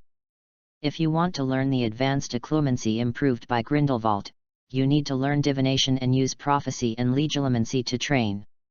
Lin Qiu looked a little dumbfounded. It's just an occlumency, but you have to train with legilimency and prophecy? But thinking that the effect of the basic improved occlumency is already good, Lin Qiu still pays attention to the practice of the advanced improved occlumency. Legislatives should be able to burst out from Dumbledore or Snape's emotional treasure chest. As for divination and prophecy, he couldn't help but think of Professor Sybil Trelawney in the original book. She seemed to be the only one in Hogwarts who showed the ability to predict, except for the Forbidden Forest centaurs. Although Professor Trelawney doesn't seem to be very reliable in the prophecy class, you should study it seriously after entering school. Lin Qiu was generally satisfied with the things he got from the treasure chest this time. After the treasure chest was opened this time, the next time the emotional treasure chest dropped will be on Harry's birthday at the end of July. On that day, Hagrid will come to Harry's house to celebrate his birthday and take him to Diagon Alley to get a first glimpse of the wizarding world. Since the Dursleys will be shocked to see Harry changed by the Polyjuice potion, a treasure chest will be dropped. I guess Hagrid will also be surprised to see the changes in Harry, so a treasure chest will be dropped. But Lin Qiu was also a little nervous. Because according to the system's novice gift package instructions, the Polyjuice potion he used on Harry was unstable. Although the potion is permanent. But Harry's transformation effect is unstable. The effect of the change is random, and the duration of the change is random. It is very likely that Harry was a little boy yesterday, and today Harry became a big girl, and the day after tomorrow Harry became an old man, and the day after tomorrow Harry turned back into a little boy Harry. Harry may transform multiple times in a day. Or there may be no changes in him for several days. I hope that when Hagrid finds Harry on Harry's birthday, Harry will already have the transformation effect. But this matter is more random, and Lin Qiu didn't worry too much. There are two things he needs to do recently. First, prepare for the Hogwarts professors who will come to visit in August, and try to make sure that 1 or 2 emotional treasure chests can be dropped from them. On the other hand, he needs to get familiar with and adapt to the brain block technique. Days pass by one after another. Soon it is July 31st, Harry Potter's birthday. Rubeus Hagrid received instructions from Dumbledore, so he went to the Dursleys according to the address, preparing to celebrate Harry's birthday and take him back to the magical world. Have fun reading books every day on the 11th. Recharge 100 and get 500 VIP points. Recharge now. Activity time, October 1st to October 7th. Chapter 11 Hagrid's Shock. Harry, how did you become a girl? 11:50 p.m. on July 30th. Harry, still a girl, lay on the sofa, bored and looking at the broken wooden ceiling. He couldn't help but recall the strange experiences during this period. I don't know what happened, since Harry suddenly became a girl more than 10 days ago. After that, Aunt Petunia's attitude towards Harry became better. Under Aunt Petunia's influence, Uncle Vernon no longer always called Harry a stinky boy, but his voice was normal, at least he would try to pretend to call Harry's name normally. It was also from that day that Harry moved out of the staircase storage room and moved into the small bedroom. This small bedroom was originally Dudley's toy house. After learning that the room was to be given to Harry, Dudley had a big temper. Harry thought that Aunt Petunia and Uncle Vernon would obey Dudley's nonsense as before and continue to let him live in the small storage room downstairs. But unexpectedly, this time they did not spoil Dudley. When Dudley lost his temper and got nothing, he hit his father, Vernon Dursley, on the head with his smelting cane, and he was immediately thrown out by his father. Anyway, Harry finally had his own bedroom in the Dursleys' house. Thinking of this, Harry couldn't help but think, it's good to become a girl, but when can I change back? Anyway, he has been a boy for the past 11 years, and suddenly became a girl, which always feels a bit strange and not used to it. I don't know how long it will take to change back. Harry never doubted that he would become a girl forever. In fact, he had experienced many strange things in the past. When he was in elementary school, Harry accidentally turned his teacher's hair blue. Another time, he teleported to the chimney of the school kitchen in order not to be caught by Dudley and his gang. The third time, he made Dudley's old pullover shrink so much that it could only be worn by a puppet because Petunia insisted on putting the sweater on his head. The last strange thing that happened to Harry was on Dudley's birthday, when he was taken to the zoo by the Dursleys. In the python cabinet, Harry found that he could communicate with the pythons freely, and accidentally made the glass of the python cabinet disappear, allowing the python to escape and frightening Dudley. After a while, these things returned to normal. Harry optimistically felt that he was not far from turning back into a boy. Boom! At this time, lightning flashed outside the window of the dilapidated wooden house, and storms came from all directions. Even though there were waves beating outside the wooden house and the dilapidated windows were creaking in the raging wind, Harry did not feel scared, but just a little lost. Because in a few minutes, it would be July 31st, his birthday. After Harry became a girl, the Dursleys' attitude towards him became much better, but it was only from the attitude of treating enemies to the politeness of treating strangers. There was no birthday cake. There was not even a verbal happy birthday Harry. Harry sighed, jumped off the sofa, and drew a simple birthday cake with his fingers on the sand of the cabin. He stared at the simple image of the birthday cake in silence for a moment, then added a few words in the middle of the circular image representing the cake, Harry's birthday. Tick tick tick. Tick tick tick. The crisp sound of the electronic watch rang out, and Harry quietly watched the electronic watch turn into a brand new 0. It is now a new day, July 31st at midnight.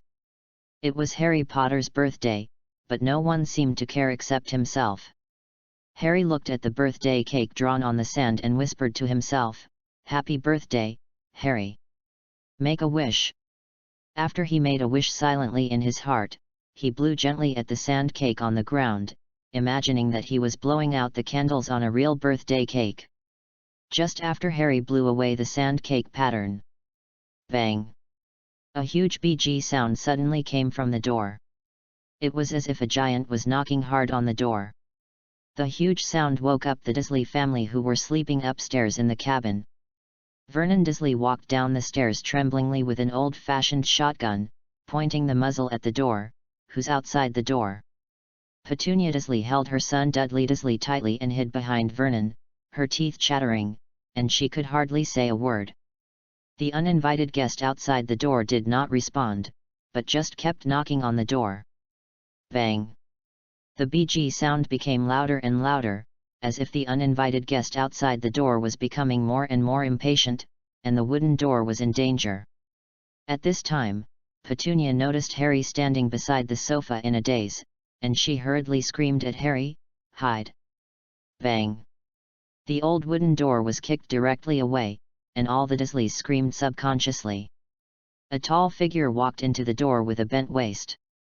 The man was twice as tall as an ordinary person, and at least 3 times as big as an ordinary person. His long black hair and black beard were tangled together, almost completely covering his face, and he looked a little scary. His hands were as big as a trash can lid, and his feet in leather boots were like 2 small dolphins. The man's skin was light-colored, and his 2 eyes shone under his hair like black beetles. His huge physique also made it difficult for him to pass through the door, and sometimes he would get stuck in the door frame. "Good evening." The man looked very kind. "I'm Rubeus Hagrid. I'm sorry, I broke the door. But don't worry, I'll fix it right away." Hagrid easily picked up the door that fell to the ground with one hand, pressed it tightly, and let it embed into the wall. Then he turned around and saw Dudley hiding behind Vernon Dursley. Hagrid's eyes lit up immediately. The last time I saw you, you were still a cute little thing, Harry. You've grown stronger than I thought, especially your little belly. This scared Dudley so much that he quickly shrank his abdomen and tried to hide his protruding belly. Dudley stammered, I'm not Harry. Everything happened very quickly. Harry just reacted and realized that this man named Hagrid seemed to be looking for him, and Harry did not feel any malice from the other party. So he took a deep breath and said with courage, I am Harry. It was only then that Hagrid noticed Harry in the dark room. Lily. No, you look like Lily, but not. But. The shock on Hagrid's face was very obvious. Harry, I remember you were a boy, how come you are a girl now? Reading is fun every day during the 11th. Recharge 100 and get 500 VIP points. Recharge now, event time, October 1st to October 7th. Chapter 12 Harry, you are a wizard. Lily. Harry repeated what Hagrid said in a low voice. This was the second time he heard his mother's name. The first time was when his Aunt Petunia called out subconsciously on the day he suddenly turned into a girl. Do I look a lot like my mother? Harry had lived in the Dursleys' house since he could remember. He had never seen his parents, so he naturally didn't know what they looked like. Oh, you look a lot like your mother when she was a child. You look like the same person. Of course, that's normal. You are Lily's child after all. Hagrid smiled kindly at Harry. When he heard Lily's name, Uncle Vernon was like a mouse that was stepped on by someone. He suddenly shouted, I want you to leave immediately. You are trespassing. He held the old-fashioned long-barreled shotgun tightly in his hand, with the muzzle facing the giant Hagrid. I sternly warn you. But before Uncle Vernon could finish, Hagrid stood there and stretched out his hand. He easily jumped a long distance and grabbed the gun in Vernon's hand. Hagrid exerted a little force in his hand, just like tying a rope, and easily tied a knot around the barrel of the gun and threw it into the corner of the room. Harry, I'm really surprised that you turned into a girl. But anyway, at this time, he turned around and turned his back to the Dursleys. Happy birthday to you. I have something for you. Hagrid took out a slightly flattened box from the inner pocket of his huge black coat. This was the first time Harry received a decent gift. On his 10th birthday last year, he only received a few hooks for hanging clothes and Uncle Vernon's old socks. Anyway, what was in Hagrid's box would never be worse than old socks. Harry opened the black box with trembling hands and found a large chocolate cake that had been flattened and looked sticky. On the top of the cake, it was written with green syrup, Happy Birthday Harry. At this time, the Dursleys were crowded at the foot of the stairs, trembling and afraid to speak. Hagrid completely ignored them and set his eyes on the empty fireplace. Hagrid took out his umbrella and waved it up and down at the cold fireplace. 3 fireballs flew out from the tip of his umbrella, and a blazing fire began to burn in the fireplace. The fire lit up in the damp wooden house, and Harry felt warm all over, as if he had jumped into a warm pool. Hagrid sat in front of the fireplace and began to take out various things from his coat pocket, a copper kettle, a pack of flattened sausages, a poker, a teapot, several chipped cups and a bottle of amber liquid. He grilled several sausages and handed them to Harry.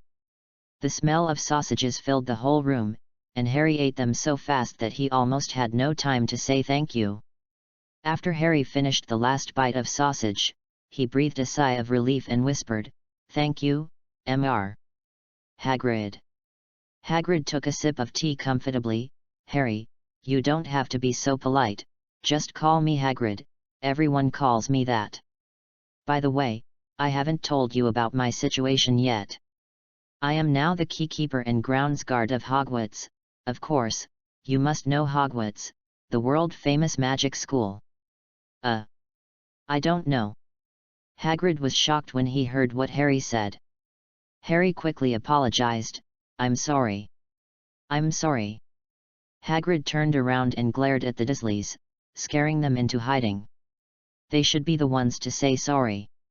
I heard you didn't get the owl letter, but I didn't know you hadn't heard of Hogwarts. Merlin's beard. Harry, aren't you curious about where your parents learned all that? Everything what? Harry was a little confused. He had lived with his aunt's family since he could remember. He knew he had parents, but his parents were more like familiar strangers to him. Everything what? Hagrid jumped up suddenly, his beard curled up in anger, and the whole hut seemed to be filled with him. Answer me, answer me! He yelled at the Dursleys who were shaking against the wall. Doesn't Harry know anything? Harry felt a little strange when he heard Hagrid say that he didn't know anything, and subconsciously said, there are some things I still know. I went to school, and my grades are not bad, math and other homework. But Hagrid shook his head. Harry, I mean that world, my world, your parents' world, your world. What world? Hagrid was so angry when he saw Harry's puzzled expression. He yelled, Dursley! Uncle Vernon and Aunt Petunia hugged each other, their faces pale. Hagrid tried to calm down his anger and asked Harry tentatively, Harry, you at least know about your parents, right? They are famous, and you are famous too. Harry's face was even more confused. What? My parents are not famous, right? Even Hagrid became confused. Harry, you don't you know who you are? At this time, Uncle Vernon suddenly came over with Aunt Petunia. His face was very pale, and he said calmly, Sir, please stop talking. Don't say anything to this child. Hagrid was furious, and every word he said was full of anger. Have you never thought of telling him? You didn't tell him the contents of the letter left by Dumbledore? I was there. I saw Dumbledore leave a letter to Harry with my own eyes. How dare you hide it from Harry for so long? Harry said anxiously, what did you hide from me? Uncle Vernon yelled, and Aunt Petunia panicked, with some pleading in her tone, shut up. Don't say anything. Hagrid ignored them at all, but looked at Harry and said softly, Harry, you are a wizard. The hut suddenly became silent, with only the howling wind and surging waves outside. Reading books every day on the 11th. Recharge 100 to get 500 VIP points. Recharge now. Activity time, October 1st to October 7th. Chapter 13. That night, I lost my sister. Harry was a little bit unbelievable and asked in a low voice, I am, what? A wizard, Harry. You are a wizard, and the best one. Hagrid's face was full of encouragement. Harry, you are a good boy. I believe that as long as you go through a period of training, you can become an excellent wizard. Hagrid, although I don't know Dumbledore. But I guess, you and Dumbledore, you must have made a mistake. Harry's voice was very soft, as if he was worried that his voice would be too loud and break a dream. I can't be a wizard, I'm just Harry. Hagrid looked at Harry with eager eyes. Harry, when you were little, I held you in my arms. I believe that you are born extraordinary. Besides, even if I am wrong, Dumbledore will never be wrong. I think it's time to show you the letter. Harry took a letter that Hagrid took out of the inner pocket of his coat. The envelope was light yellow in color, and it was written in light green ink, See, Hut on the Reef, on the floor, to Mr. Harry Potter. He pulled out the letter and read, Hogwarts School of Witchcraft and Wizardry, Headmaster, Albus Dumbledore. Dear Mr. Potter, we are pleased to inform you that you have been accepted to study at Hogwarts School of Witchcraft and Wizardry. Wait for your owl to bring you your reply. Harry had so many questions in his mind that they looked like fireworks exploding, and he didn't know what to ask for a moment. After a long while, he stammered, Hagrid.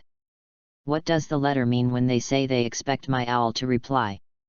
I remember.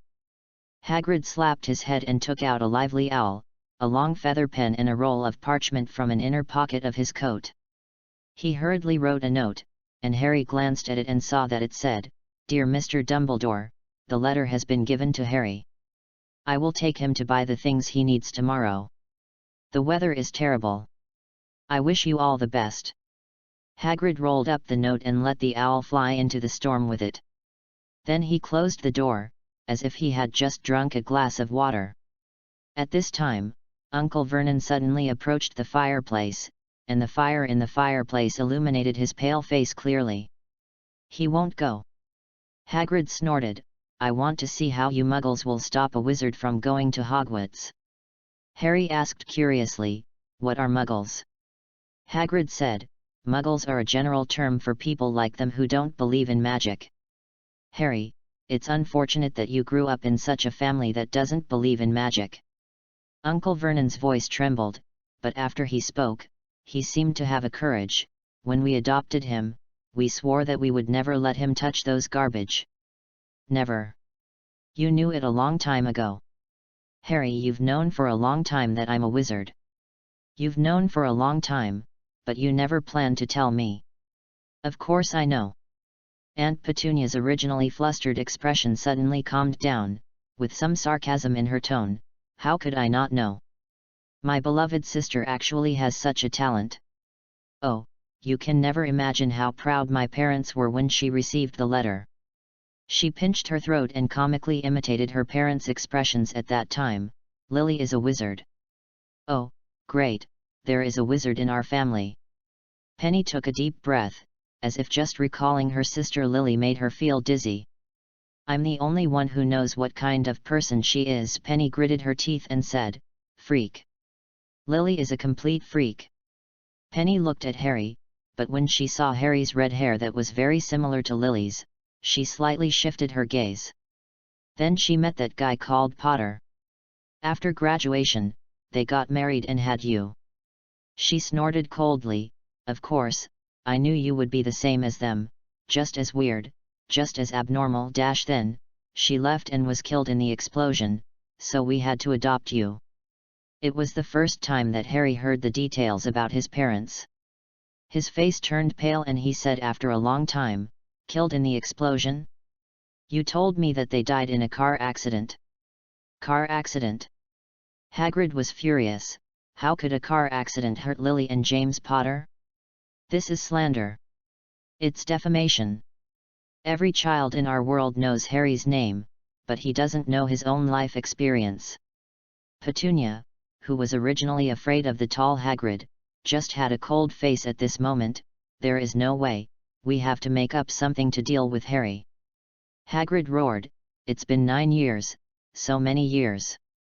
How could you treat Harry like this? He doesn't even know the real cause of his parents' death." "So many years?" Petunia repeated, then sneered, "Yes, so many years. Thank you for reminding me, big idiot. My sister Lily has been dead for 9 years and 9 months. Penny suddenly snatched the Hogwarts admission letter that Harry was still holding. "I still remember that Lily received the same letter and then disappeared. She entered that school, and finally, died 11 years ago. I even heard that she died for people like you." She shouted at Hagrid, "Now, you freaks are here again." Hagrid endured Petunia's anger and rarely interrupted. "You killed my sister, and now you want to take Harry away." Petunia glared at Hagrid. "Harry, he is my sister's son, the only blood. Over the years, Harry has grown up. He stayed at the Dursleys for 9 years and 9 months. Now Harry is 11 years old, but you want to take him away, just like taking away a grown pig. You bunch of freaks." She took a long breath. Absolutely. I won't let you take him away." Harry looked at Petunia's somewhat hideous expression, and for the first time in his life he was no longer so afraid of his aunt's face. He couldn't help but say, "You." Harry wanted to say thank you, but it was a little hard to say. He looked at Hagrid, wanting to know the real cause of his parents' death, and then looked at Petunia. Petunia finally moved her sight back, staring into Harry's eyes, opening her mouth as if she wanted to say something, but in the end she just waved her hand tiredly. "Go ahead. I think I knew that since Lily is that kind of person, she is born to belong to the wizarding world, then you must be the same." Harry finally made up his mind and walked towards Hagrid. Behind him, Petunia sighed, "Harry, the night you lost your parents, I also lost my sister. P.S. Tickets. Vols. Reading books every day on the 11th. Recharge 100 and get 500 VIP points. Chapter 14 Harry, you defeat Voldemort. Harry turned back to look at Petunia, only to find that the Dursleys had gone upstairs and slammed the door. Hagrid had said nothing when Petunia was angry just now. Now he suddenly shouted towards the stairs, "You rude Dursley brat, that's the cake I gave Harry." Harry then realized that Dudley had stolen the crushed chocolate birthday cake without knowing when. Hagrid was about to go upstairs angrily, but Harry stopped him. "Hagrid, let him take the cake, it's okay. I really want to know about my parents now. What happened on the night they died?" The anger on Hagrid's face disappeared, and he suddenly looked anxious. "I never thought it would be like this." Hagrid's tone became low. "Dumbledore went out more than 10 days ago. After returning to Hogwarts, he has been busy with some magical mechanisms and dark magic, so he asked me to come to you. He told me that you don't know a lot of things and you may encounter some troubles. So." Hagrid sighed. "Harry, I don't know if it's appropriate for me to tell you these things, but someone has to tell you." As he spoke, he grilled a few more sausages for Harry. "Eat something. I'll tell you everything, but I can't tell you the whole picture, because there are still many mysteries." Hagrid stared at the fire in the fireplace for a while, then said, "I think we should start with a name called, oh, you should know his name, almost every wizard knows him." "Who is he?" "Well, I don't want to mention his name unless I have to." "No one wants to mention it." Harry was very confused. "Why don't you want to mention it?" "Harry, because people are still scared. Alas, there was a wizard at that time, and he later became bad. Very bad. It couldn't be worse. His name was..." Hagrid swallowed, but still couldn't say a word. "Can you write it out?" Harry reminded. "No, I can't spell that name." "Okay, his name is Voldemort." "Voldemort." Hagrid couldn't help shuddering. "Harry, don't say that name. Anyway, this wizard began to recruit disciples for himself about 20 years ago, forming a powerful dark force. Those were really dark days, Harry. You didn't know who to trust, and you didn't dare to make friends with strange wizards and witches, and many terrible things happened. He took over our world. Of course some people opposed him, and he killed them all. Your parents, they are the best wizards and witches I know. Facing that terrible wizard, they stood up bravely, and the result was... He came to the village where you lived on Halloween Eve 10 years ago. You were only 1 year old at the time. He came to your house and..." Hagrid suddenly took out a big and dirty handkerchief to blow his nose, and the sound was as loud as a trumpet. "I'm sorry," he said, "this is sad news. I know your parents, and you couldn't ask for better people. Alas, the mysterious man killed them, but no one knows why he wanted to kill you. Maybe he wanted to kill everyone, but he didn't succeed." Hagrid reached out and gently pointed at the lightning-shaped scar on Harry's head. "Harry, have you ever thought about how you got the scar on your head? It was a wound left by a very powerful spell. That spell killed your parents and destroyed your family, but it didn't work on you. So you became famous because of it, Harry. No one that wizard decided to kill could escape, only you survived, Harry. You are the only one who survived." Listening to Hagrid's words, some strange and familiar scenes appeared in Harry's mind, which seemed to be some memories he had long forgotten. In those memories, he saw a dazzling green light and heard a loud and brutal laugh. Harry subconsciously asked, "So, Vol, I am sorry, I mean, what happened to the you-know-who later?" "Good question, Harry. He disappeared. On the night you were going to be killed, the you-know-who disappeared, which made you famous. Some people say he's dead, but I think that's nonsense." Hagrid breathed a sigh of relief, "But even if the you-know-who is still alive, he must have lost his magic power and is too weak to do evil, otherwise all this can't be explained. If his magic power is getting stronger and stronger, why did he disappear? Harry, something must have happened the night the you-know-who disappeared. Hagrid looked at Harry with eager eyes. No one knows what happened that night, but one thing is certain, you frustrated the you-know-who. That's it. But Harry did not feel proud of Hagrid's words. On the contrary, he was a little overwhelmed and thought that all this was a terrible mistake. Poor Harry, would he be a wizard? He has been living under the bullying of Dudley and the humiliation of Aunt Petunia and Uncle Vernon. If he was really a wizard, then when he was bullied and locked in a small storage room, why didn't those bullies have ugly pimples like the mangy dog next door? If he had defeated the terrifying mysterious man in the magical world, why would he be chased by Dudley? Hagrid, Harry said softly, I think you must be mistaken. I can't be a wizard. Who knew that? Hagrid suddenly laughed. You said you are not a wizard. Then when you are afraid or angry, haven't strange things happened around you? Harry looked at the flames in the fireplace and immediately thought of the strange thing that he turned into a girl more than 10 days ago. In addition, when he was in a bad mood or angry when he was chased and beaten by Dudley, there was always a way to prevent him from chasing. The last time Dudley went to the park on his birthday, he unknowingly retaliated against Dudley. He released a python to scare Dudley. Harry came back to his senses and smiled at Hagrid, and then he found that Hagrid also had a smile on his face. Okay, Harry found that he easily accepted the identity of a wizard, but he was still a little worried. Hagrid, in wizard schools, I mean Hogwarts, will there be frequent exams? What if I am an unqualified wizard? If Hogwarts finds that I am not good enough, will I be expelled directly? Harry. Hagrid said puzzledly, your parents are both outstanding graduates of Hogwarts. They were the prefects of their respective grades when they were in school. Why do you think so? You are their child, how can you not be good enough? Hagrid, you should have seen what my parents looked like when they were young, right?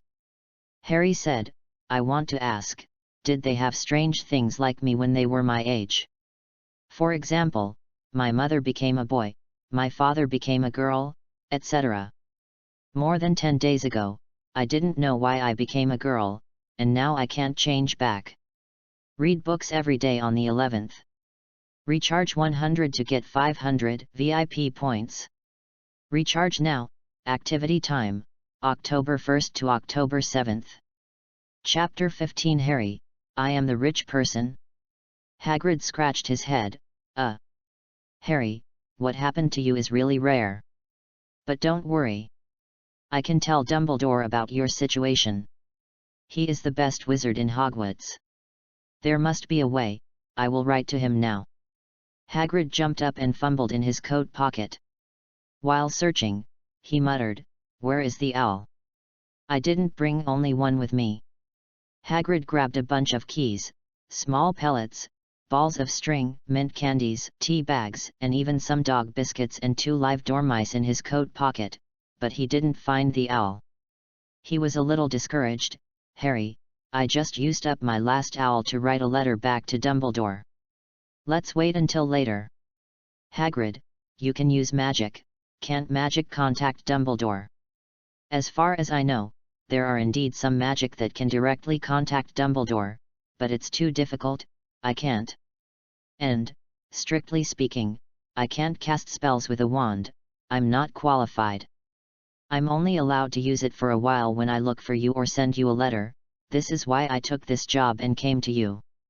Harry curiously asked, you are also a wizard, why don't you have the qualifications to cast spells?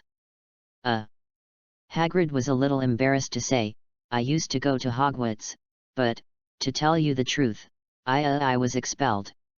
I was expelled in the 3rd grade. They broke my wand, confiscated a lot of my things, and wanted to drive me away. But Dumbledore asked me to stay and look after the hunting grounds. He is really an amazing person. When Harry heard that Hagrid was expelled, he immediately felt a sense of crisis. It seems that Hogwarts will also expel students. So he couldn't help asking, Hagrid, why were you expelled?" But Hagrid seemed not to hear it, and suddenly said loudly, "It's too late, we still have a lot of things to do tomorrow, and we have to buy books and so on tomorrow morning. Let's go to bed early." He took off his black coat and threw it to Harry. "Just cover it with this. Don't worry if there is something moving inside, it's 2 dormice, they are very cute and don't bite people. No words all night." Harry woke up early the next morning. He knew it was daybreak, but he still kept his eyes shut. "This is a dream," Harry said to himself silently. "I dreamed of a giant named Hagrid, who told me that I was a wizard and wanted me to go to a magic school. When I open my eyes, I must be at home." Suddenly there was a snapping sound. "Is it Aunt Petunia knocking on the door?" Harry's heart sank. But he didn't open his eyes. Because the dream was so good. Snap! Snap! Snap! "Okay," Harry muttered, "I'll get up now." He sat up, and Hagrid's thick coat slipped off his body. The cabin was full of sunshine, and the storm had passed. Hagrid slept on the collapsed sofa. An owl was knocking on the window with its claws, holding a newspaper in its mouth. "Yes, it's true." Harry rubbed his eyes, and a huge joy filled his heart, like a gradually inflated balloon, making his feet a little light. Wizards are real, and the magic world is real. His life over the past few years has really changed completely. Except that he was a little uncomfortable with becoming a girl, everything seemed so beautiful. At this moment, Harry suddenly felt something. He reached out to touch his hair and found that his long red hair had turned back to short black hair. Harry rushed into the bathroom to check his condition. Then ran out quickly and woke Hagrid up. "Hagrid, wake up, I'm back again." Hagrid squinted at Harry in a half-awake state, muttering, "James, why are you?" As he spoke, he was silent for a while, then exclaimed, "Harry, you turned into a boy." Harry corrected, "Yes, I turned back, I just turned back to my original appearance." Hagrid couldn't help but sighed, "Harry, I didn't expect that when you turned into a girl, you looked very much like Lily, and when you turned back into a boy, you looked very much like James when he was a child." He jumped up from the ground. "Let's go, there's no time to lose, let's set off quickly, there are still many things to do today.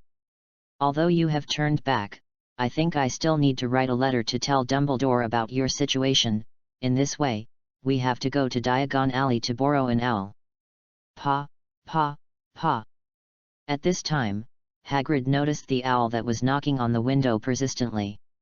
He opened the window, and the owl flew in and threw the newspaper on Hagrid. Then, it pecked Hagrid with its beak. Hagrid easily blocked the owl with one hand, turned around and said to Harry casually, "Give it 5 nuts." "Nuts? Those small coins are in my coat pocket." Harry counted out 5 coins, and the owl stretched out a leg, signaled Harry with his eyes to put the coins in a small leather bag tied to its leg, and then flew away quickly. He looked at the flying owl, and felt that the joy of entering the magic world flew away with it. "Hagrid." "Harry, what's wrong?" Hagrid was packing up the grill. I don't have any money."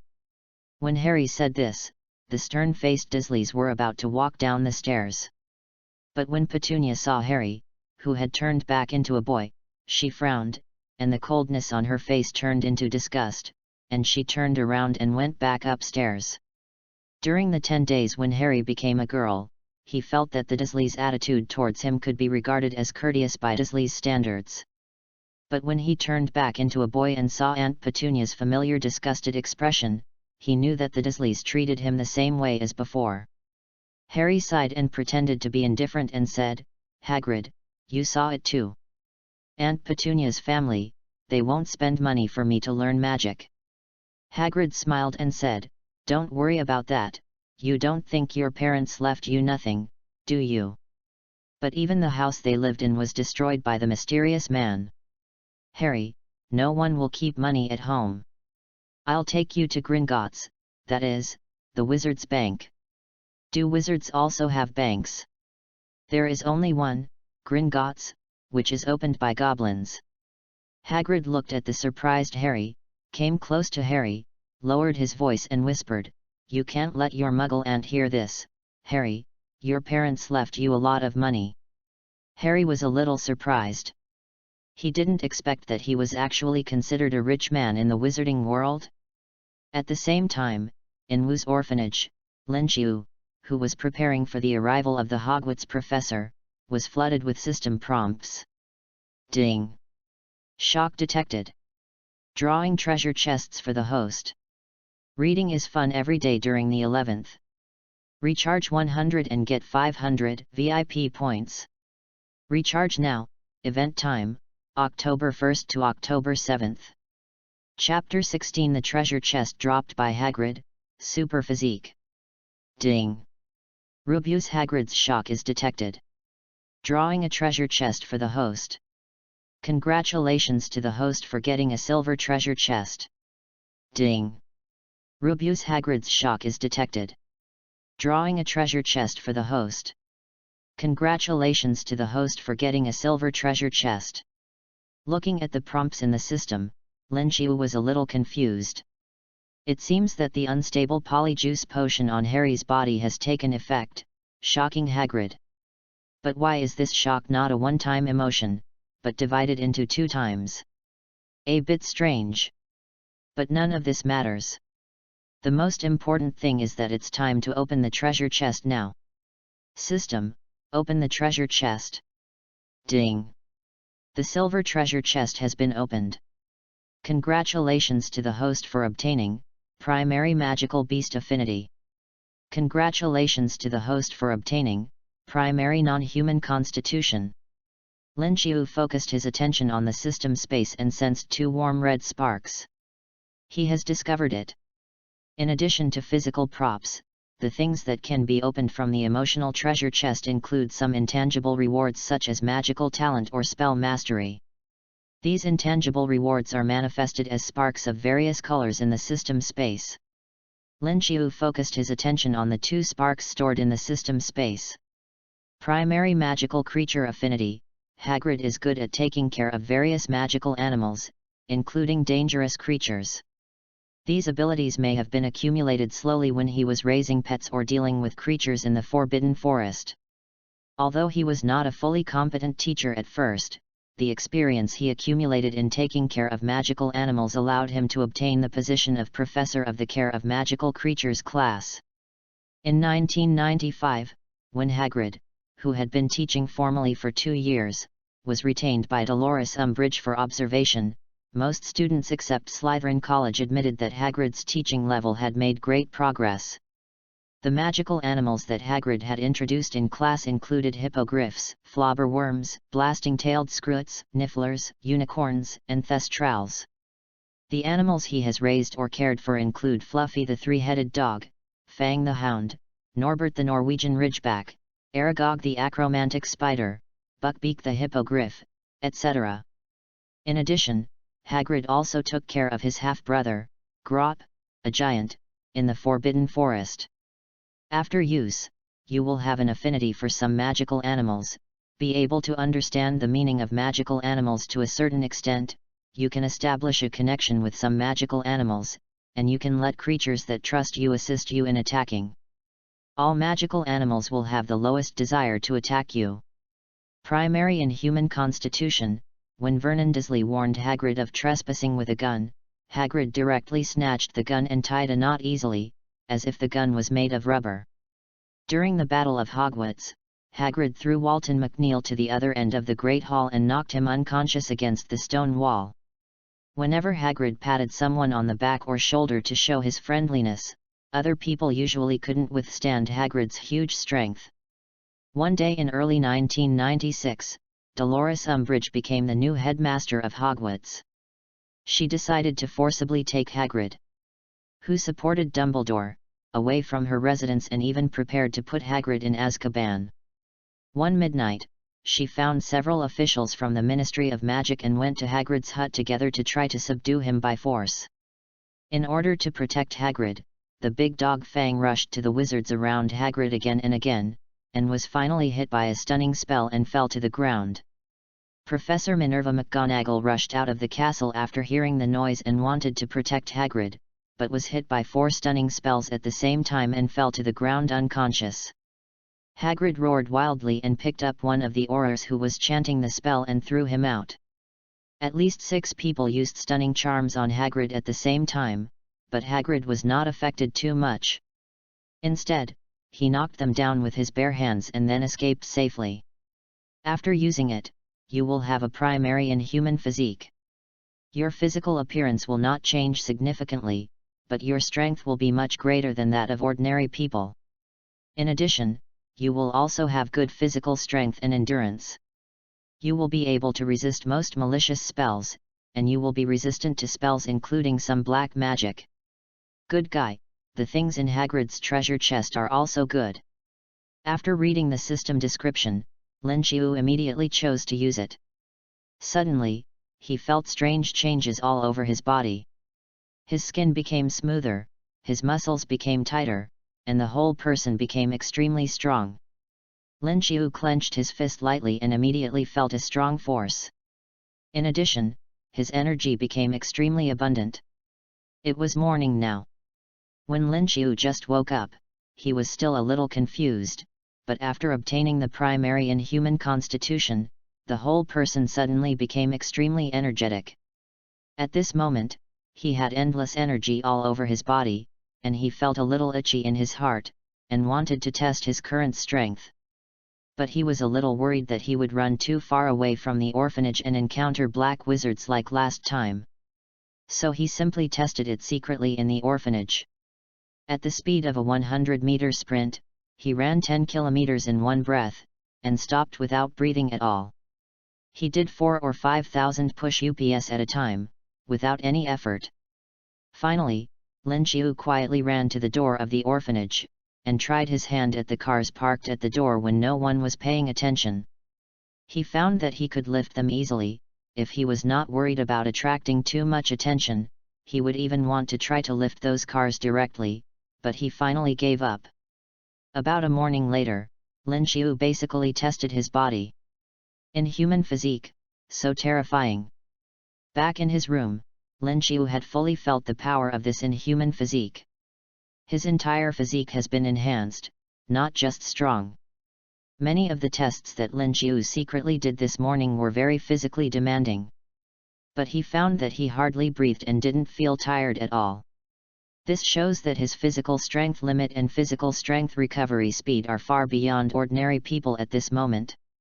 There are also impact resistance, fall resistance, injury recovery speed. In addition, he has little chance to test the ability to resist spells now. If everyone in the wizarding world has a health bar, it can be said that Lin Qiu at this moment is a big blood cow with thick blood. Fast blood recovery speed, high magic resistance, and not low physical resistance. This made Lin Qiu feel very relieved.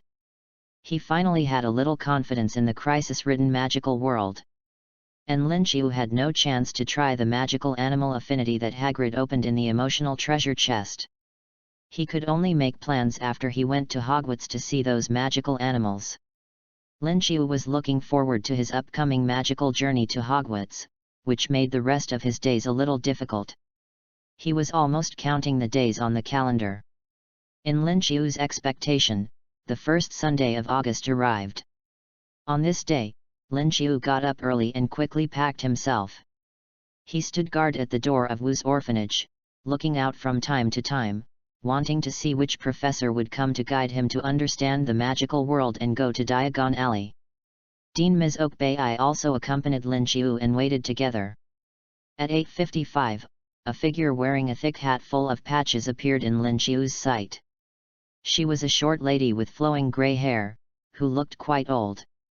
She quickly walked up to Lin Qiu and Ms. Oakbay and said in a cheerful tone, "Good morning. It's a nice day today, isn't it? I'm Pomona Sprout, Professor of Herbology at Hogwarts.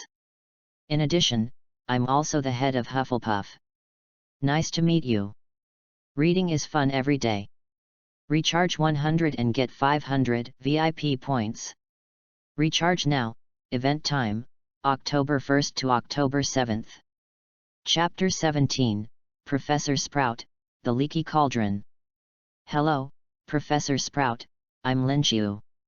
Hello, I'm the child's guardian, Martha Oakbay. Professor Sprout smiled and shook hands with Ms. Oakbay. She stared at Ms. Oakbay for a while, and suddenly said, Ms. Oakbay, I wonder who Ms. Idris Oakbay is to you. She is my grandmother. Do you know her? She's a good person.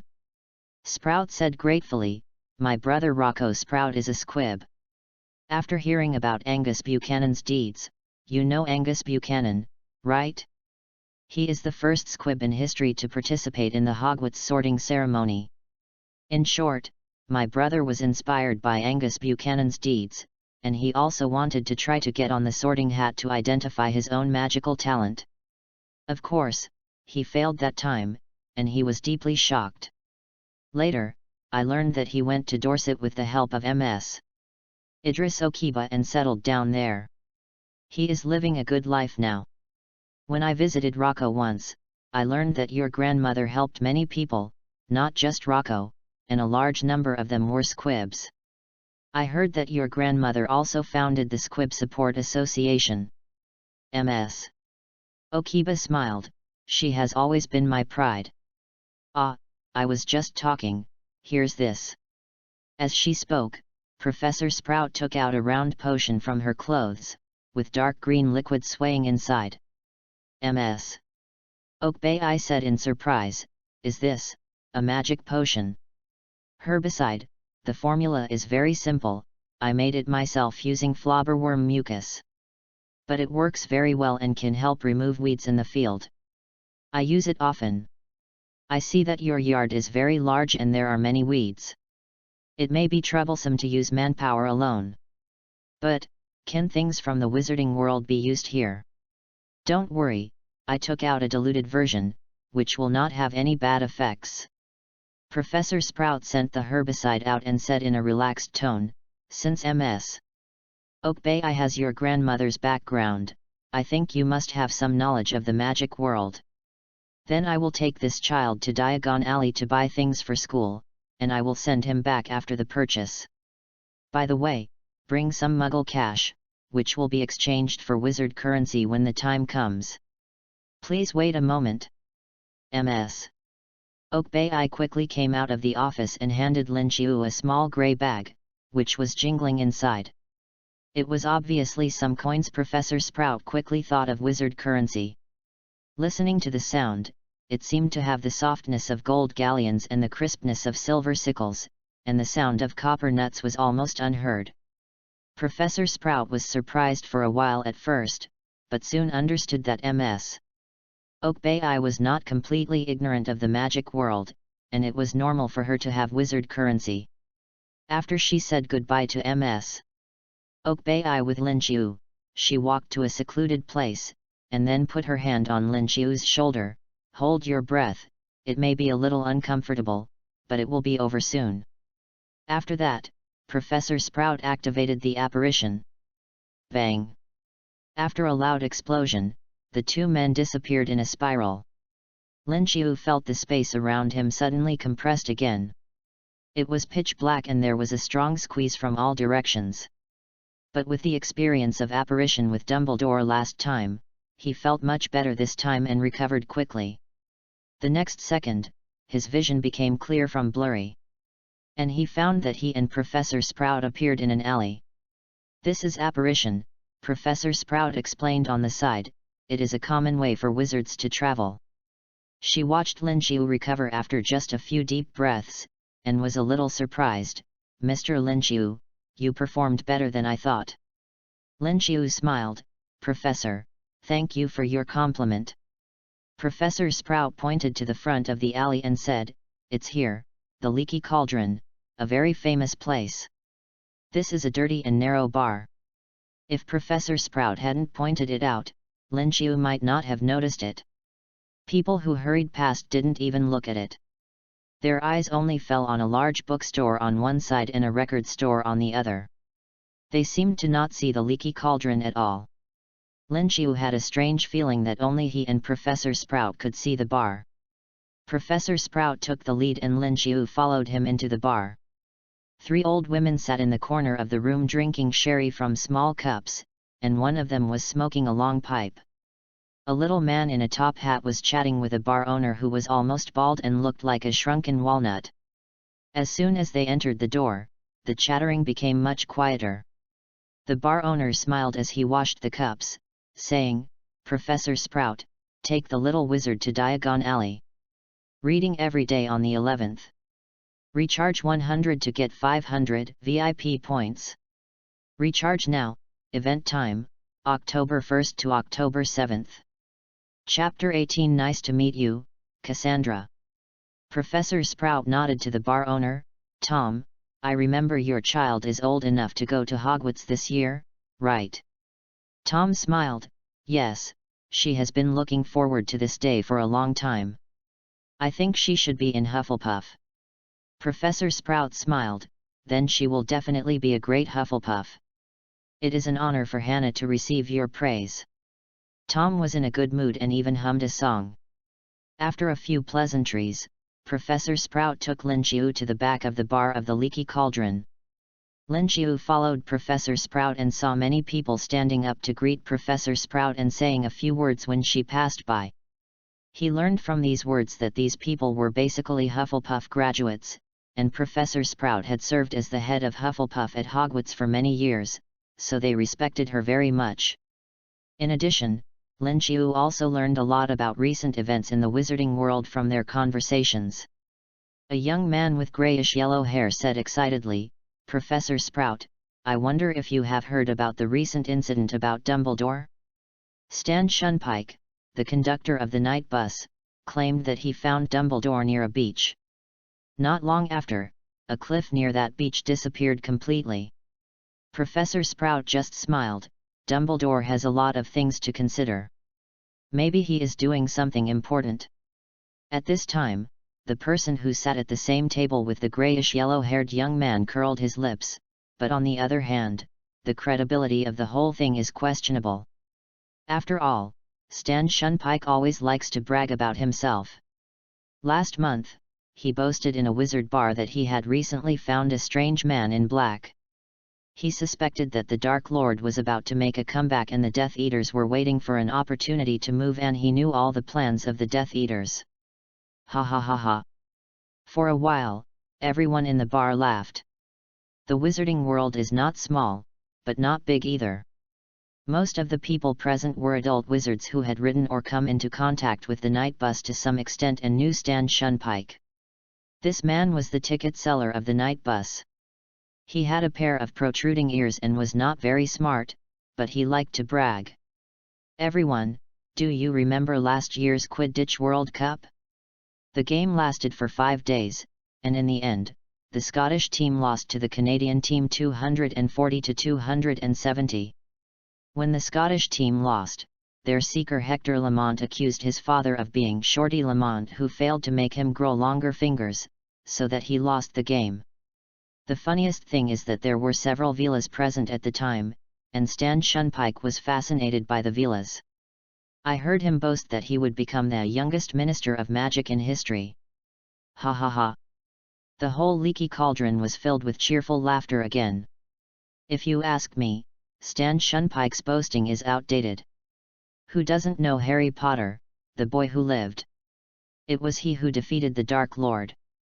Who is afraid of the Dark Lord now? More than 10 days ago, everyone saw Rubeus Hagrid take him into the Leaky Cauldron with their own eyes, and I shook hands with Harry Potter for 10 minutes. Listening to these people mention Dumbledore, Lin Qiu nodded secretly. They thought that the news about Dumbledore was a misunderstanding, but Lin Qiu knew that it was true. Dumbledore really tried to solve the problem of the seaside cave. In the original book, Voldemort set up many magic mechanisms and traps in the cave to hide his Horcrux, Slytherin's pendant. In the original book, when Dumbledore learned about the pendant and took Harry to try to take the Horcrux away, Dumbledore had already been cursed and was dying. After the Horcruxes in the cave were taken out, Dumbledore and Snape conspired to act and plot against Voldemort with their own death. And now, because of Lin Qiu, Dumbledore faced Voldemort's magic mechanism in an almost complete posture, and it seemed that he had handled it properly. While thinking, Lin Qiu and Professor Sprout listened to the details of how these people shook hands with Harry Potter for more than 10 minutes. Finally, Professor Sprout had to say, "Everyone, we should go. The little wizard still has a lot of things to buy today. Let's go, Lin Qiu." Walking past the bar, she took Lin Qiu to a small patio surrounded by walls on all sides. There was nothing nearby except a pile of weeds. Professor Sprout took out a wand from his arms and whispered, "Count 3 blocks up, count 2 blocks horizontally, okay, stand back, Lin Qiu." She tapped the wall 3 times with her wand. The next moment the brick she had struck began to tremble and to move, and a small hole appeared in the middle of it, which grew larger and larger, until soon a broad archway appeared before them, leading to a winding, endless cobblestone street. "Welcome," Professor Sprout said with a gentle smile, "Lin Qiu, welcome to Diagon Alley." The two walked through the archway, and behind them, the originally wide archway quickly narrowed and turned back into the original solid wall. In front, the dazzling sunlight was projected on a pile of pots outside the nearest store. Above the pot hung a sign, "Copper brass tin-plated silver cauldrons, complete models, automatic stirring foldable. The crucible is one of the necessary items for the start of school, you need to buy one." Professor Sprout took Lin Qiu into the store, and the name of the store on it was Parchi Crucible Shop. There are many shops and objects along the way. In front of a pharmacy, a fat woman shook her head and complained, "Dragon liver, 17 sickles an ounce, they are crazy." A low and soft humming sound came from a dark shop, and the sign in front of the door read, "Eeyore Owl Shop, Grey Owl, Screech Owl, Grass Owl, Brown Owl, Snowy Owl." Several boys of Lin Qiu's age had their noses pressed against the glass of the window display, which was filled with flying brooms. "Look," Lin Qiu heard a boy say, "that's the new Nimbus 2000, the highest speed." Other shops sold robes, some sold telescopes and the most bizarre silverware Lin Qiu had ever seen. Other windows were filled with baskets of bat spleens and eel eyes, piled with spell books, quills, rolls of parchment, medicine bottles, lunar globes. "We're at Madame Malkin's robe store," said Professor Sprout. "Lin Qiu, since Madame Oakbeth has given you some money, there's no need to go to Gringotts. Let's buy you a uniform first." Madame Malkin was a short, fat witch with a sweet smile and dressed in purple. "Ah, Professor Sprout, welcome, you've brought a lovely little wizard." Madame Malkin spoke before Lin Qiu could speak, "Are you buying Hogwarts uniforms, dear? We have plenty here, all robes are self-ironed and self-repaired, to be honest. There's a girl trying on clothes inside right now." In the back of the store, a little girl with golden curly hair was trying on her black robe on a footstool. Madame Malkin asked Lin Qiu to stand on a footstool next to the little girl, put a robe on him, and pinned it to the right length for him. Lin Qiu could tell from the girl's profile that she must be very delicate. "Does it look good?" The girl had turned her head at some point and was looking at Lin Qiu quietly. He also saw the girl's appearance clearly. Exquisite and beautiful, this was the most beautiful face Lin Qiu had seen since his rebirth. Her dark green pupils were as deep as gems. There is a small mole under her eye, which makes her look less coquettish and aggressive. "Very beautiful." Lin Qiu said this willingly. The girl nodded as if it was a matter of course, then she glanced at Professor Sprout who was waiting outside and suddenly smiled. "So, you are also a freshman at Hogwarts this year?" Lin Qiu said, "Yes." "You came with Professor Sprout?" "As far as I know, Professor Sprout is the Dean of Hufflepuff College, and most importantly, she teaches herbology." "Do you like herbology?" "I'm not sure yet." Lin Qiu is not sure what it will be like when he really comes into contact with herbology. "Is that so?" The girl shook her head gently. "By the way, I'm Cassandra Waller, I don't know your name yet." "My name is Lin Qiu." "Nice to meet you, Cassandra," Cassandra said and nodded gently at Lin Qiu. Then, let's meet at Hogwarts. 11. Read books every day. Top up 100 and get 500 VIP points. Top up now. Event time, October 1st to October 7th. Chapter 19, Acting Bravely. Ah, it seems that you have made a friend in advance, which is something to be happy about. After leaving Madame Malkin's robe shop, Professor Sprout took Lin Qiu directly to Florin Popular Ice Cream Shop on the corner of the street and bought 2 chocolate raspberry ice creams to celebrate. Afterwards, they went to Flourish and Blot's. The bookshelves of Flourish and Blot's were filled with books all the way to the ceiling. There were leather-bound books as big as paving slabs. There were also silk-bound books the size of stamps. Some books were filled with various strange symbols, and a few were wordless books. Lin Qiu looked at the books full of books in the bookstore, a little absent-minded. In theory, he should have been very interested in these books that recorded things related to magic, but now he just hurriedly bought the books he should buy according to the school start list, and then followed Professor Sprout out of the bookstore. Although he was a little distracted, the scene in a corner of Flourish and Blot's still left a deep impression on him.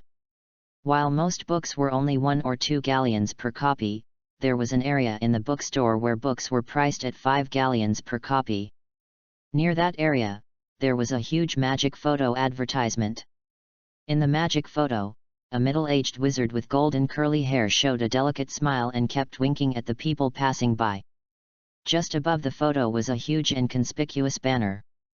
The series of books by Mr. Gilderoy Lockhart, who has won the Wizard Weekly's Most Charming Smile Award for 4 consecutive times, the 3rd Class Medal of the Order of Merlin, and an honorary member of the Dark Magic League. The travel trilogy is now on sale. But Lin Qiu just took a look, shook his head, and left. Now there are 2 things that have greatly attracted his attention. One of them is related to Cassandra Wallace, who he met in Madame Malkin's robe shop just now. He was surprised by Cassandra's beauty, but on the other hand, he was also a little concerned about Cassandra's existence. In his memory, there was no Cassandra Wallace in the original Harry Potter, whether it was the movie or the novel. She is a character in the game Harry Potter, Magic Awakening. Lin Qiu is very concerned. In the game Magic Awakening, Cassandra is considered to be a relatively important character. If he can make her have emotional fluctuations, can she drop a treasure chest? If there is a chance, he also wants to win Cassandra's heart, of course. All this must be done when Lin Qiu ensures that he can obtain the emotional treasure chest normally. After all, opening more treasure chests, making oneself stronger and then winning the heart of a beautiful woman, this is the right way. However, Cassandra is still too far away from Lin Qiu at present. At present, his biggest concern is still the problem at hand: how to make Professor Sprout have emotional fluctuations. As the professor of herbology at Hogwarts and the dean of Hufflepuff, Professor Sprout must have a lot of good things if she drops a treasure chest. But to be honest, Lin Qiu's understanding of the details of the original work is mostly based on Gryffindor and the Harry trio. Today is the first time that I have a relatively deep understanding of Professor Sprout. The other party is a kind and optimistic person.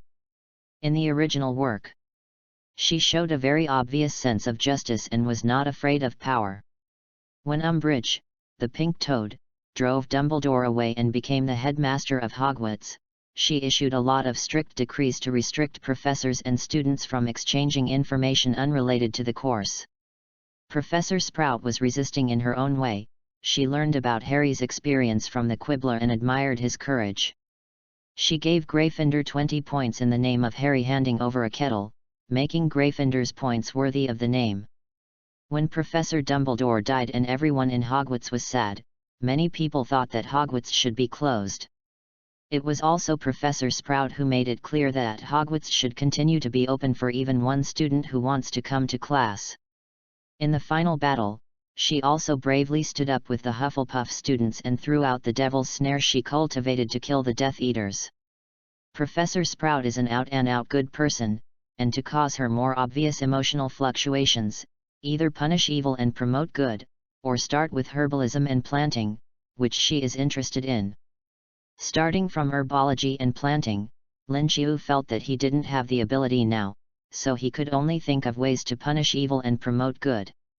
But when they bought most of the things on the school list, only the wands were left, and they walked towards Ollivander's wand shop. Nothing happened. Alas, nothing happened. What a pity. I can only think of a way to cause the professor's mood swings when I get to Hogwarts. I have to take a good look at things related to herbology when I go back, and try to perform well in the first herbology class at Hogwarts, surprise Professor Sprout, and drop a treasure chest.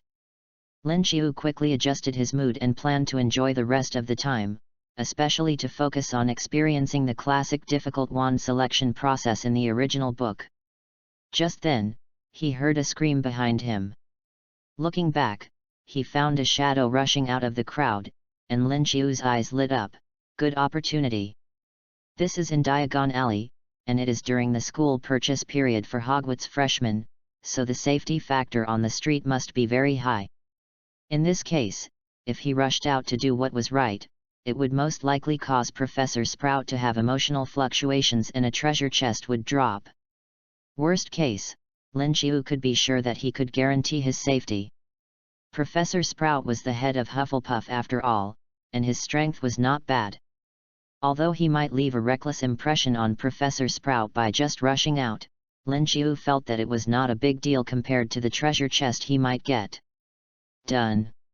So, Lin Qiu entered the state in an instant. With the inhuman physique opened from Hagrid's treasure chest, he launched directly, chasing the shadow running out of the crowd, and rushed into an alley. Lin Qiu! Lin Qiu! Two shouts rang out, one was from Professor Sprout, and the other seemed to be from Cassandra, whom he had met not long ago, but he had no time to think about these. Boy, you are very brave. In the alley in front of him, 3 strong men raised their wands at him with a grin. Enjoy reading every day during the National Day holiday. Top up 100 and get 500 VIP coupons. Top up now, activity time, October 1st to October 7th. Chapter 20, Surprised Professor Sprout, Silver Treasure Chest.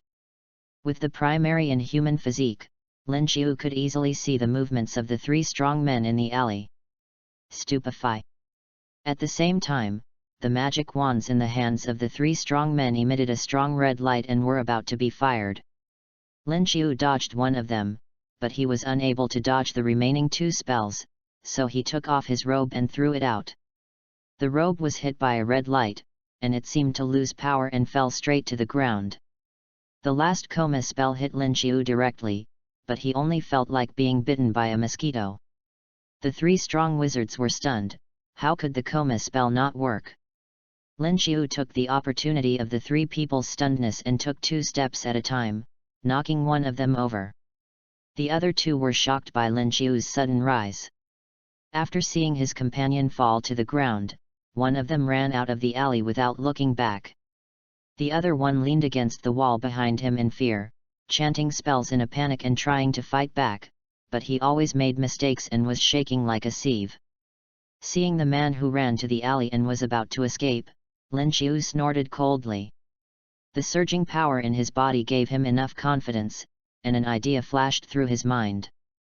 So he directly grabbed the sturdy wizard who couldn't chant the spell, and with a sudden force, he used him as a weapon and threw him directly at the fleeing wizard. Ah! The wizard who was thrown out screamed and hit his fleeing companion. The 2 fell at the alley and groaned in pain. Help! Not long after Lin Qiu finished dealing with the 3 sturdy wizards, the grey-haired Professor Sprout hurried into the alley. Lin Qiu, are you injured? She anxiously checked Lin Qiu's condition, and Lin Qiu shook his head. I'm fine. But I just heard someone shouting for help in the alley. Professor Sprout was a little puzzled, until she saw the 3 people lying on the ground. The voices of the 3 wizards became weaker and weaker. Help me! I think my bones are broken. Merlin's beard. Obviously, Professor Sprout was really surprised after seeing the state of the 3 people. Lin Qiu, did you do all this? You defeated 3 wizards with wands by yourself. you don't even have a wand. This is amazing.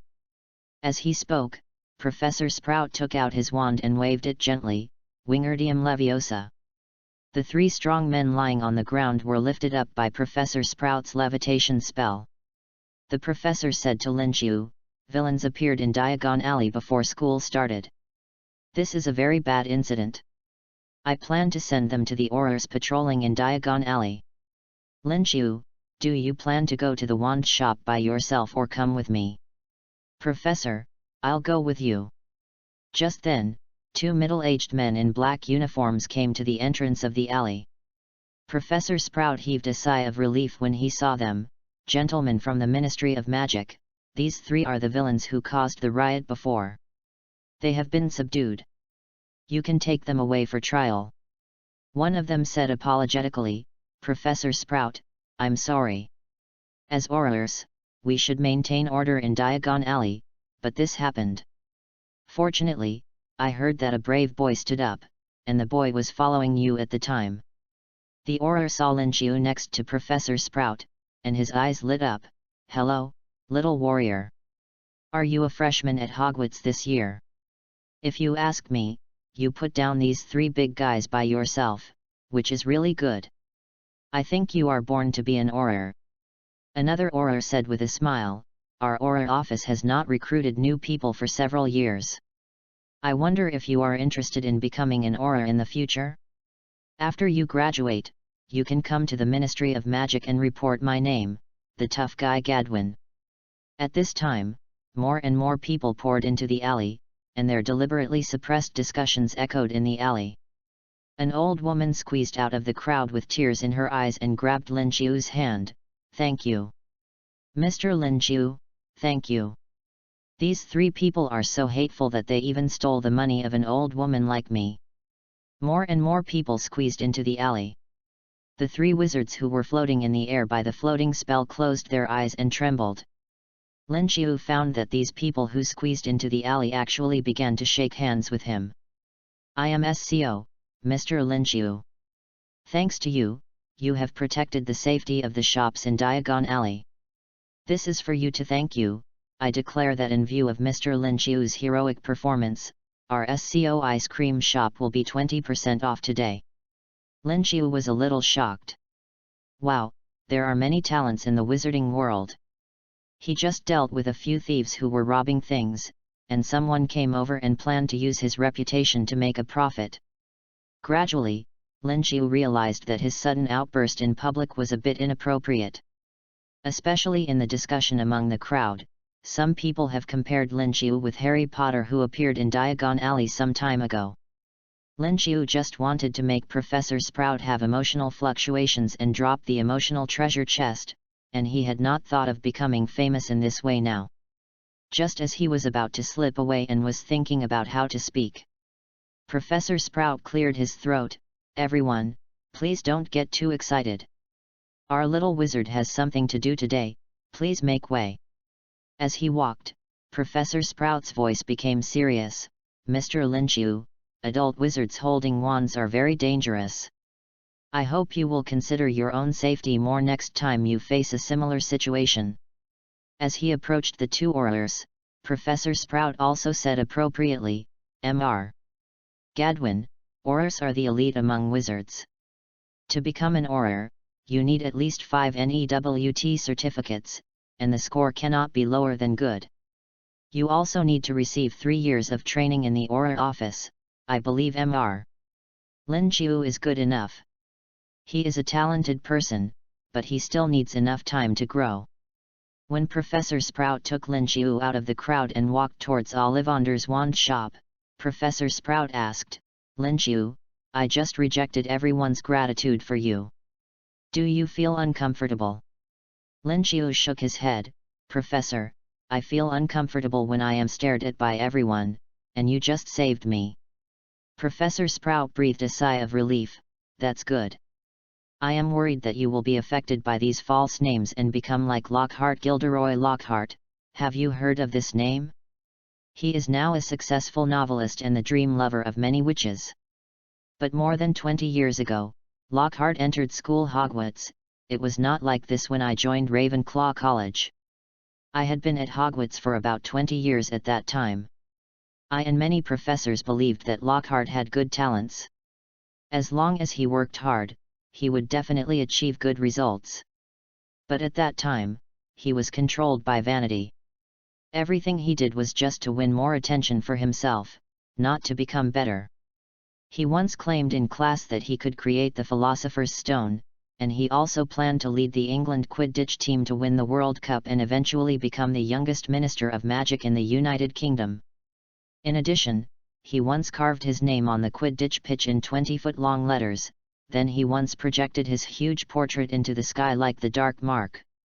One Valentine's Day, Lockhart sent himself 800 Valentine's Day cards, which forced him to cancel his breakfast because the owl that sent the cards brought a lot of feces and feathers, all of which fell into the oatmeal porridge. Professor Sprout said, after graduation, Lockhart became a well-known writer. Many people said that he was persistently fighting against the dark magic, which made many professors feel relieved and felt that he finally got it. But he was indeed controlled by vanity during school and did a lot of ridiculous things. I am worried that you will also be affected. Lin Qiu looked at Professor Sprout gratefully. The professor is really thinking about him. After telling Lin Qiu about Lockhart's feat as a warning, Professor Sprout smiled and said, "Of course, I think you did a good job in being brave. If you were a student at Hogwarts now, I would definitely give your college 10 points. Okay, we're at the wand shop." It was a small, shabby shop with a peeling golden sign on the door. It read, "Ollivander, making fine wands since 382 BC. In the dusty window, a wand was placed alone on the faded purple cushion. Lin Qiu's attention was attracted by the system prompt in his mind. Ding! Pomona Sprout's happy mood detected. Drawing a treasure chest for the host. Congratulations to the host, you won a silver treasure chest. Lin Qiu was overjoyed. Professor Sprout's treasure chest exploded. Reading is fun every day on the 11th. Recharge 100 and get 500 VIP points. Chapter 21 Wand Selection, Cassandra surprised. Open the treasure chest. Ding! The silver treasure chest has been opened. Congratulations to the host for obtaining Primary Herbology Mastery. Primary Herbology Mastery. In Hogwarts, most people will marvel at the various magical potions in the potions class, or the various magical animals in the magical animals class, and often subconsciously ignore the importance of herbology.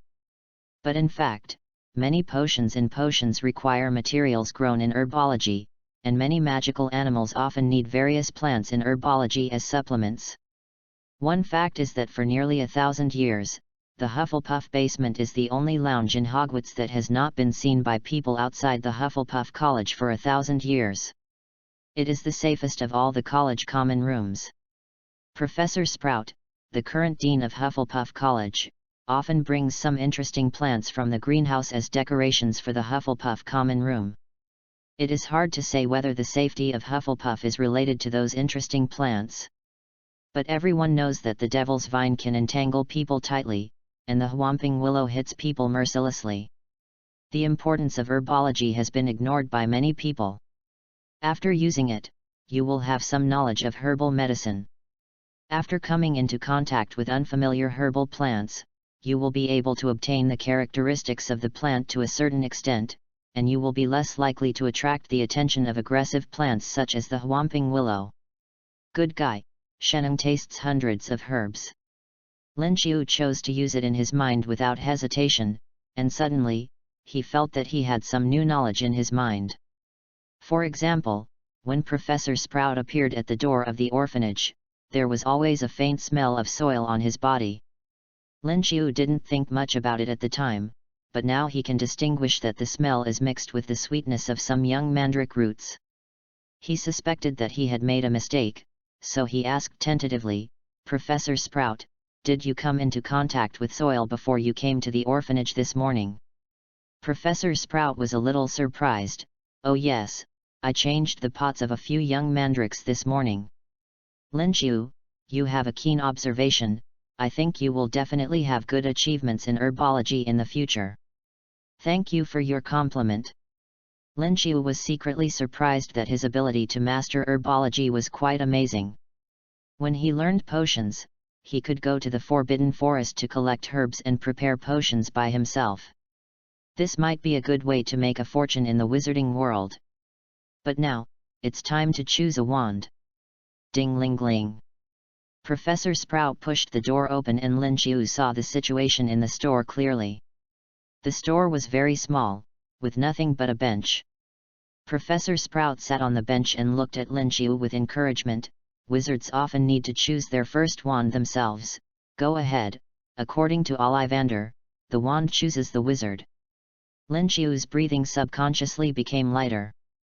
The store was very quiet, with thousands of narrow paper boxes stacked around it, all reaching the ceiling.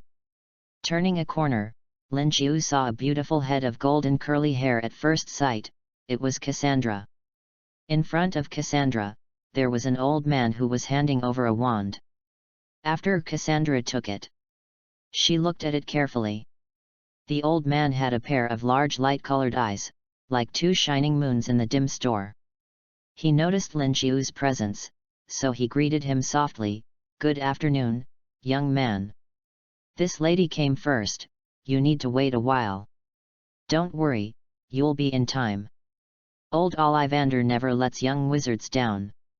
You can always find a suitable wand from me." Then, Ollivander looked at the wand in Cassandra's hand, 10 inches long, Hollywood, the core material is Vela hair, it must be very suitable for you. Hollywood wands are often suitable for owners who like dangerous and noble tasks. It seems that this lady is likely to achieve extraordinary achievements in the future. Cassandra listened to Ollivander's words and nodded slightly. She took the wand, but did not rush to leave. Instead, she looked at Lin Qiu. Those two aurors. Have they caught those thieves? Lin Qiu realized that the voice of Cassandra he heard when he rushed out to do justice was not an illusion. Even the two aurors were called by Cassandra. Thank you. Although I don't know what Cassandra's motive is, she helped me after all. Cassandra chuckled, don't get me wrong. My father works in the Ministry of Magic, and it is his job to protect the Order of Diagon Alley to a certain extent. I didn't go looking for someone just for you. This is to protect the honor of our Wally family. Cassandra shook her head, I don't know what happened. After Harry Potter came to Diagon Alley some time ago, a mysterious guy appeared in Diagon Alley and looked for something in Diagon Alley. It seems that even Gringotts was alarmed. The security in Diagon Alley is getting worse and worse. Many people took this opportunity to make trouble. The guys you met today are probably guys who want to fish in troubled waters. But don't worry, I have written a letter to my father to ensure that those guys will be locked up in Azkaban and prevent them from doing evil again. They will not come to retaliate against you. Of course, I did this mainly to protect the honor of our Wally family. Looking at Cassandra's serious explanation, Lin Qiu vaguely felt that something was wrong, but he couldn't tell, so he accepted it for the time being. Young man, come forward. Cassandra made some room for Lin Qiu, but did not walk away. Seeing Lin Qiu looking at her, she blinked, I'm just a little curious, what kind of wand would you choose for someone like you who rushes straight at bad guys when you see them? And Ollivander seemed to have only the wand in his eyes. Ollivander said, glancing at Lin Qiu with a sharp look. Okay, young man, come on. Let me see. He took out a long tape measure with silver scales from his pocket. Which arm do you use to wield the wand? Right hand. Raise your arm. Okay. He measured Lin Qiu's size, first from the shoulder to the fingertips, then from the wrist to the elbow, shoulder to the floor, knee to armpit, and finally the head circumference. As he measured, he said, each Ollivander wand has a super powerful magical substance, which is the essence of it, Mr. Potter. We use unicorn hair, phoenix tail feathers and dragon nerves. Each Ollivander wand is unique, because no two unicorns, dragons, or phoenixes are exactly the same. Of course, if you use a wand that should belong to another wizard, you will never get such a good effect. Lin Qiu found that the tape measure was actually operating automatically. When the tape measure fell to the ground, Ollivander handed over a long and narrow box. "Young man, try this one, Hollywood, 10 inches long, with phoenix feathers as the wand core." Lin Qiu waved it gently and felt his fingertips suddenly heat up. He raised the wand above his head and swung it down with a whizzing sound, crossing the dusty air. There was only a red light, and the head of the wand was like fireworks, with golden stars emitting, and the dancing spots of light were cast on the walls. Professor Sprout clapped his hands and cheered, and Mr. Ollivander shouted loudly, "Oh, great, oh, really, great. Oh, oh, oh. It's wonderful. It's really wonderful." He put Lin Qiu's wand into the U-box and wrapped it with brown paper, and kept saying, "Wonderful. Wonderful. I'm sorry." Lin Qiu said, "What do you think is wonderful?" Ollivander smiled and said, "Your wand and that lady's wand are made of the same Hollywood. Reading is fun every day. Recharge 100 and get 500 VIP points." Chapter 22 Platform 9 3/4. Lin Qiu was a little surprised. The wands are made of the same Hollywood. Is there any special meaning in this? Cassandra also cast a curious look. Ollivander looked at the two with pale and colorless eyes. "Oh, of course, wands of different materials will choose different owners. Holly is one of the rarest wand woods, and it often chooses those with spiritual pursuits. Your wands are made of the same tree. It is certain that you two may have similarities in some aspects. Of course, the most important thing," Ollivander smiled, "according to the ancient superstition of our wand-making industry, different woods for making wands will cause some wands to become extremely incompatible." After that, he sang in the tone of a bard, "His wand is oak, hers is holly, the combination of the two is bound to be unfortunate. If you become good friends in the future, at least you can be sure that you will not go your separate ways easily." Cassandra sneered, "I thought you would come up with some brilliant theories, but it turned out to be just some old-fashioned superstitions." She glanced at Lin Qiu and smiled softly. "However, your wand is also holly, which at least shows that your vision is similar to mine. See you at Hogwarts." After leaving the wand shop, Professor Sprout took Lin Qiu out of Diagon Alley and brought him back to the Wu orphanage. After saying goodbye to the professor happily, Lin Qiu had dinner and shared his experience in Diagon Alley today with the dean, Mrs. Oakbeth, of course, skipping the part about rushing out to fight against 3 adult wizards. Mrs. Oakbeth listened with great interest and asked Lin Qiu to talk about more details from time to time. She is a squib and has some information about the wizarding world, but not much, and not accurate enough. At least she doesn't know what's in Diagon Alley. After all, squibs can't use wands. Therefore, Lin Qiu also tried his best to answer Mrs. Oakbye's doubts. "You mean, there is a batch of invisible books in Flourish and Blots?" "Yes, they said that they spent a lot of money to buy the invisible book of invisibility, but they have never found them. It's amazing, right? We can't imagine how troublesome it would be if something invisible appeared in the orphanage and we couldn't find it when we needed it. Tell me about your experience in the wand shop. I'm most interested in this. What do you feel when choosing a wand?" Lin Qiu smiled. "When I first took over the wand, I felt a little silly. I was also very surprised at the time. I didn't think so when I saw Professor Sprout casting a spell with a wand. Then I took the wand and waved it gently. I felt a heat in my fingertips, and the wand head emitted a red light. The red light flew over, and dust flew around. The wand boxes in the wand shop shook one after another. The whole shop seemed to be blown by a huge typhoon. Yes, yes. Ms. Oakbye murmured to herself, her fingers shaking unconsciously, as if she was waving the wand to cast a spell as she told the story.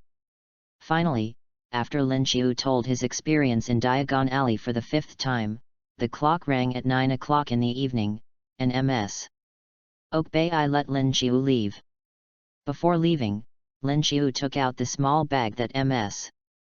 Okbai gave him. There were originally 105 galleons, 10 silver sickles and 3 nuts in it.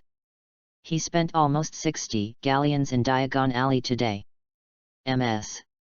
Okbai, there are still more than 40 galleons left. Ms. Okbai smiled. My grandmother died of illness more than 6 years ago. She left me about 150 galleons of wizard currency, but 6 years have passed and I haven't even spent much. Take this money, child. This is a gift from me to you. You need it more than I do. When you go to Hogwarts in the future, you will definitely have places to spend money, and I won't need this money. What's more, she blinked, when I was listening to your experience in Diagon Alley just now, I noticed a girl with golden curly hair. I think you may become good friends in Hogwarts in the future. There are always social interactions between friends at least. You should have gifts to give to others at Christmas in a few months. Thank you. Good night, little wizard. Ms. Okbai hummed and left, and Lin Qiu solemnly put away these galleons. He has one more goal, making money. He spent more than 50 galleons on a simple trip to Diagon Alley today, and only half of Ms. Okbai's sponsorship was left. As a wizard, there will definitely be a lot of places where you need to spend money in the future. It is impossible to always rely on Ms. Okbai's sponsorship. After arriving at Hogwarts, I must find a way to make money. After making up his mind, Lin Qiu lay on the bed and began to recall his experience today. Met Professor Sprout. Leaky Cauldron. Diagon Alley. Books. Robes. Wands. Today, I made the basic preparations to become a little wizard in Diagon Alley. I bought everything I should buy, which is good. In addition, he successfully obtained the emotional treasure chest dropped by Professor Sprout and obtained the primary herbology mastery, which made his future wizard path wider. These are all good things. However, there are also shortcomings. That is the way he obtained this treasure chest. He now feels that it is indeed a bit reckless. Fortunately, the 3 adult wizards he dealt with were just petty thieves, and those 3 wizards did not know the Avada Kedavra curse. Fortunately, he had Hagrid's inhuman constitution, and even after being hit by the coma curse, it was not greatly affected, allowing him to take advantage of the opportunity to subdue the 3 wizards. But everything is still too impulsive, and there are many potential dangers. Lin Qiu made a silent decision and decided to be more cautious in the future. If it is not necessary, do not put yourself in unknown danger. In order to gain some benefits, it is okay to take necessary risks, but you must try to find out all kinds of information and limit the danger within the controllable range. Thinking of this, Lin Qiu couldn't help but sigh. In the final analysis, it's because I'm not strong enough. If I have a more advanced non-human physique, I can even resist the Avada Kedavra curse. At that time, I don't have to worry so much. Lin Qiu decided that he would still develop more in the future, and get more emotional treasure chests from those key figures. It is the right way to make himself stronger first. After sorting out his thoughts, Lin Qiu thought of the little witch with golden curly hair who met in Diagon Alley today. Cassandra. Cassandra did not drop the emotional treasure chest in the 2 encounters that day. Lin Qiu's own judgment is that his relationship with Cassandra is only a stranger who has met a few times. And the other party will not have too much emotional fluctuations because of him. Let's talk about it after we get to know each other better. Now, we just need to wait until Hogwarts starts in September. Before that, we need to get familiar with various things. You can practice the brain block technique, read the herbology book 1000 Magical Herbs and Fungi More, and you should also get familiar with magic potions and potion to see if you can get the emotional treasure chest from Professor Snape.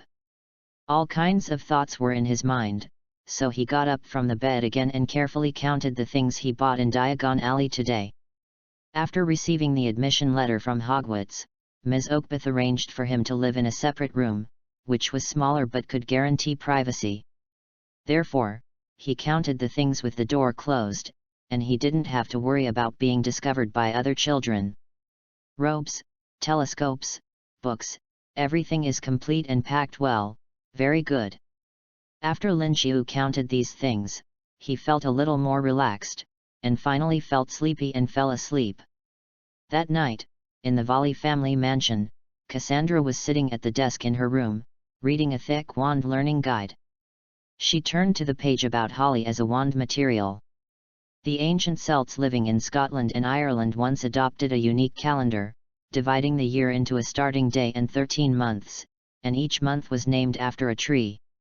Ancient Druids believed that trees were the ancestors of humans, and each tree had unique magical properties, especially the trees chosen by the ancient Celts to represent the 13th month. Today's wand making has developed from the legends and theories of the ancient Celts and the ancient Druids. For wizards, different birthdays often affect the more suitable wand materials for them. If you are interested in working in the wand-related industry, or want to choose a suitable wand for yourself, you may refer to the following standards. 12/23 as the beginning of the year does not correspond to any tree, on the other hand, any material can be used. Birch, 12/24-1/20. Roanoke, 1/21-2/17. Fraxinus, 2/18-3/17. Red poplar, 3/18-4/14. Willow, 4/15-5/12. Hawthorn, 5/13-6/9. Oak, 6/10-7/7. Holly, 7/8-8/4. Hazel, 8/5-9/1. Grapevine, 9/2-9/29. Ivy, 9/30-10/27. Reed, 10/28-11/24. Elder, 11/25-12/22. As for the core material, there is little universal standard, and different wand makers have different preferences.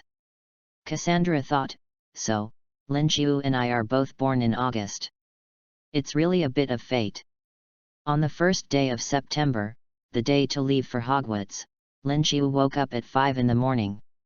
Ms. Oakbei, who was going to take him to King's Cross Station, was even more excited. She fell asleep at 2 o'clock in the evening and woke up at 4 o'clock in the morning. Looking at Ms. Oakbei with grey hair and 2 dark circles under her eyes, Lin Xiu suggested, "How about I go to the train station alone today? There are more wizards at King's Cross Station. I'm worried that you will be too excited to see so many things related to magic suddenly, which may cause accidents." "There's nothing to worry about." Ms. Oakbei was still very energetic. She said with a smile, "Lin Xiu, I'm not just happy because I'm about to see the magical world. To tell you the truth, yesterday afternoon, our orphanage received an anonymous donation from a kind person, a full £5,000. £5,000! The children in the orphanage can live more comfortably these days." Seeing Ms. Oakbei's excitement, Lin Xiu couldn't help but sigh. A few days ago, he used the prop Vernon Disley's private money in the system space. Soon, he received Vernon's private money, £5,000.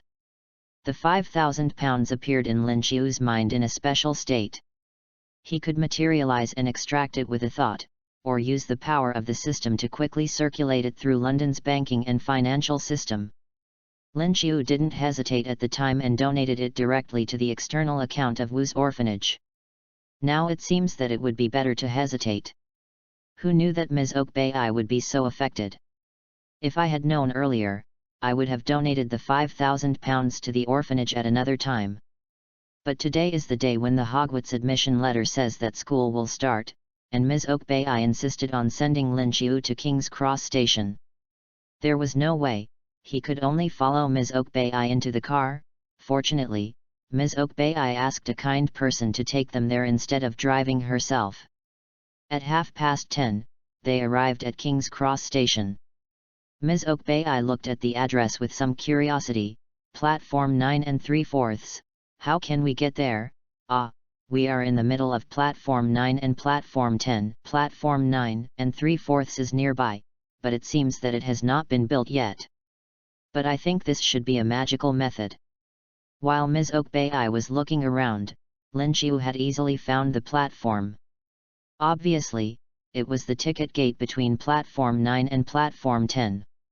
Just like what he saw in front of the leaky cauldron, most people turned a blind eye to it, and only occasionally some special people would notice the abnormality. Following the direction pointed by Lin Qiu, Ms. Okbai also found it there. She said happily, "Of course, like many wizards' places, they cast spells such as Muggle Confusion Charm, right? Fortunately, I am at least a squib, and those spells against Muggles are ineffective against me." Just then, Lin Qiu saw a family of 3 walking in front of him. The fat man in the lead shouted gloomily, "Excuse me, get out of my way." The woman next to him also had a dark face, and the fat boy next to him laughed at the tall black-haired boy behind them, without much kindness. Ms. Okbai said dissatisfiedly, "This family is really rude." Lin Qiu focused all his attention on the black-haired boy.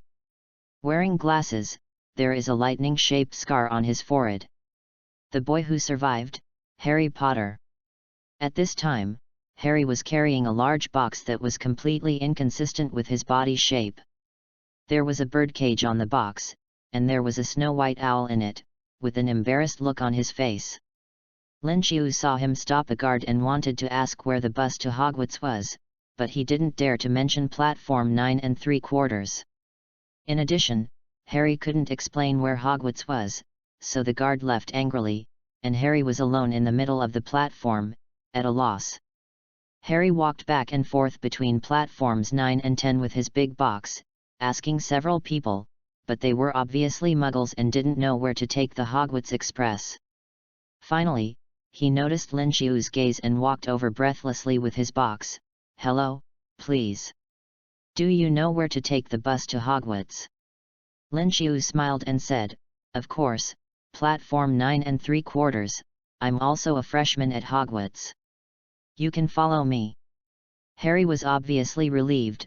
"Thank you very much. My name is Harry Potter, and I don't know your name yet." "Lin Qiu, this is my guardian, Ms. Okbai." Ms. Okbai took some things for Harry that he could not carry, and when she heard Harry's name, she looked sideways. She had heard this name in the Daily Prophet, the boy who lived. Harry asked curiously, "Ms. Okbeth, why are you staring at me?" "Oh," Ms. Okbeth easily thought of changing the topic, "I just noticed the family that stood next to you before. Are they related to you? That family looks a little strange, especially the fat man and the long-faced woman. They are my uncle and aunt, Vernon Dursley and Petunia Dursley. Most of the time, they appear normal in front of strangers." Harry said, "As for their strange behavior today, it may be related to the private money that Uncle Vernon disappeared.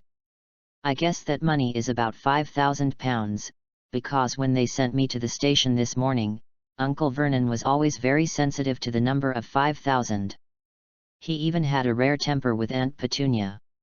Reading books every day on the 11th. Recharge 100 to get 500 VIP points. Recharge now. Activity time, October 1st to October 7th. Chapter 23 Hermione's Sky is Falling. I turned Harry Potter into a girl. Harry followed Lin Qiu through the wall. The place where the ticket gate used to be had become a wrought iron archway. The smoke from the steam locomotive lingered above the chattering crowd, and cats of all colors darted around under people's feet. Amid the buzzing of the crowd and the noise of dragging heavy luggage, owls also hooted harshly, one calling the other. The first few carriages were already full of students, some of them leaning out of the windows to talk to their families, and some playing in their seats. Lin Qiu and Harry walked forward on the platform, ready to find an empty seat. They heard a round-faced boy say in front of the carriage, "Grandma, I lost my toad again." An old woman sighed and said, "Alas, Neville. When they got close to the rear of the train, Lin Qiu and Harry found an empty compartment near the rear of the train. Lin Qiu easily carried all the luggage onto the train, and seeing that Harry was a little out of breath, he helped him carry it into the compartment. Harry panted, "Thank you." Then Lin Qiu got off the car to say goodbye to Ms. Okbai. Ms. Okbai looked around at the wizard families coming and going and sighed with satisfaction. Before leaving, she waved to Lin Qiu, "If you have anything, you can write to me by owl." When Lin Qiu returned to the car, he heard exclamations from the carriages along the way, "Harry Potter is also in the carriage." Lin Qiu walked into the compartment and saw Harry leaning against the bed, looking at something in a trance. He followed his sight and found that a family with red hair was saying goodbye to each other. That was the Weasley family. Lin Qiu was a little curious. "Harry, do you know them? They seem to have the last name Weasley. Fred and George from the Weasley family were very friendly to me just now and told me a lot about the wizarding world." Harry seemed to be worried that Lin Qiu would think he was behaving strangely, so he explained, "I think they should be a good family. The fat lady from the Weasley family was very friendly when she smiled at me. I grew up almost alone since I was a child, but I'm a little curious about what a family with so many brothers and sisters would be like."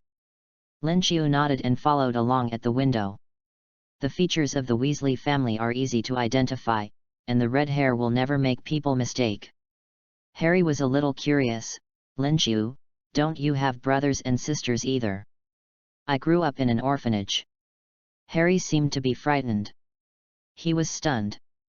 After a moment, he was a little at a loss and stammered, "Sorry. I don't know." "It's okay, I'm used to it." At this time, the train whistle sounded and was about to leave. The Weasley twins followed the younger Weasley and hurriedly climbed onto the train. On the platform, the little red-haired girl started crying. The Weasley twins shouted at the window, "Don't cry, Ginny, we will send a lot of owls to find you."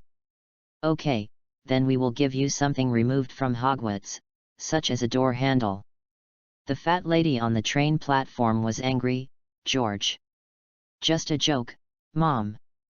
The train started, and Lin Qiu saw the Weasleys' little sister Ginny crying and laughing, running forward with the train, waving at them constantly. The carriage where Lin Qiu and his friends were was the last one. When the carriage passed Ginny, for fun, he smiled at Ginny in front of the window and waved at her. The smile on Ginny Weasley's face solidified, and finally, she turned around at a very fast speed, and the expression on her face could not be seen.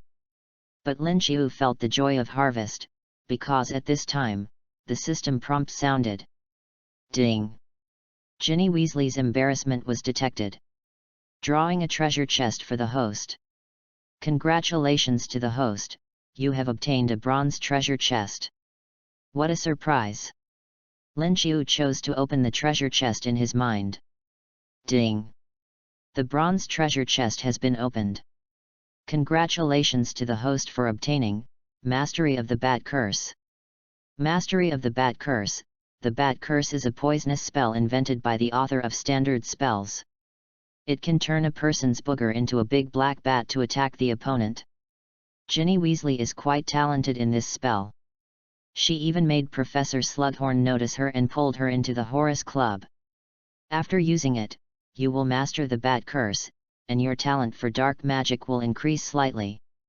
Booger, a bit of a bad taste.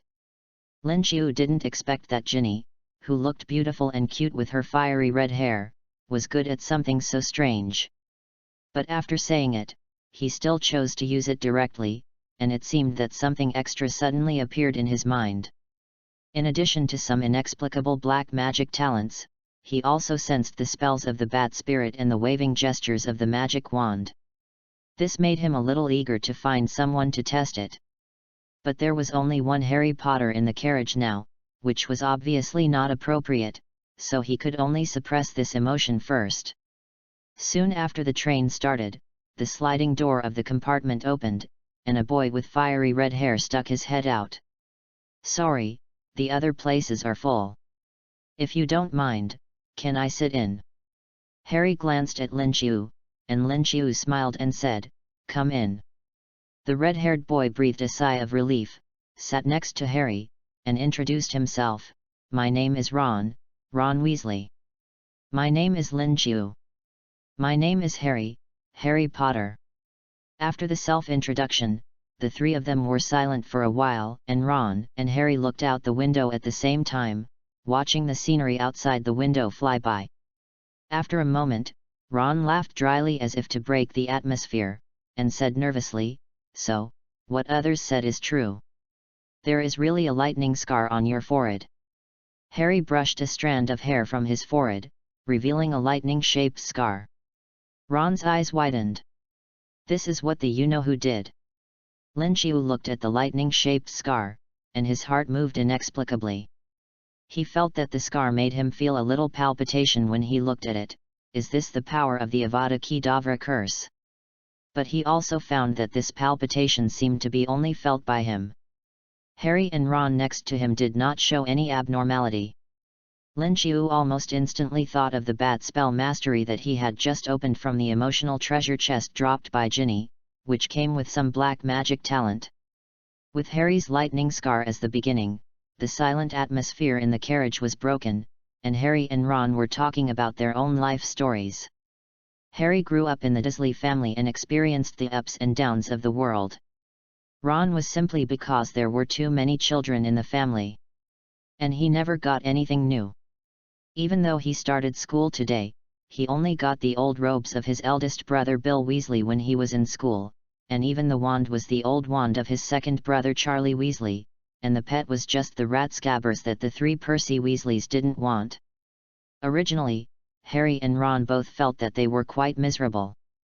But when they heard that Lin Qiu grew up in an orphanage, they immediately stood in awe, and the original competition of misery was ended, and the mood in the box finally returned to normal. Harry and Ron talked about their own experiences like ordinary little boys, while Lin Qiu mainly listened and occasionally shared some of his experiences in the orphanage.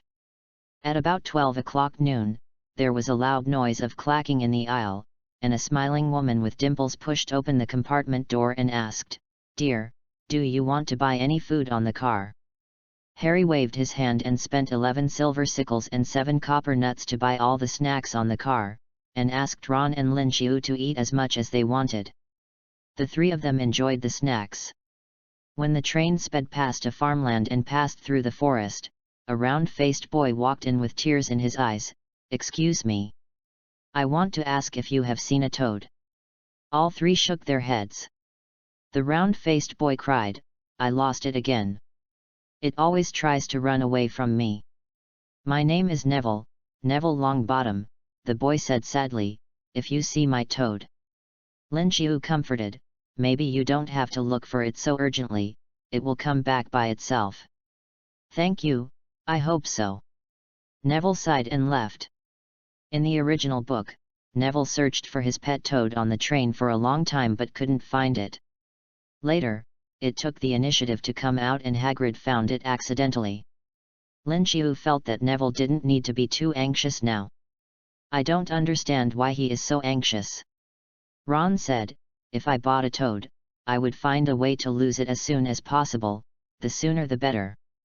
But since I brought Scabbers, there is nothing to say. The mouse was still napping on Ron's legs. It might have died a long time ago. It doesn't matter whether it's dead or alive. Ron said in annoyance. Fred taught me a spell before. He said it can turn my mouse yellow.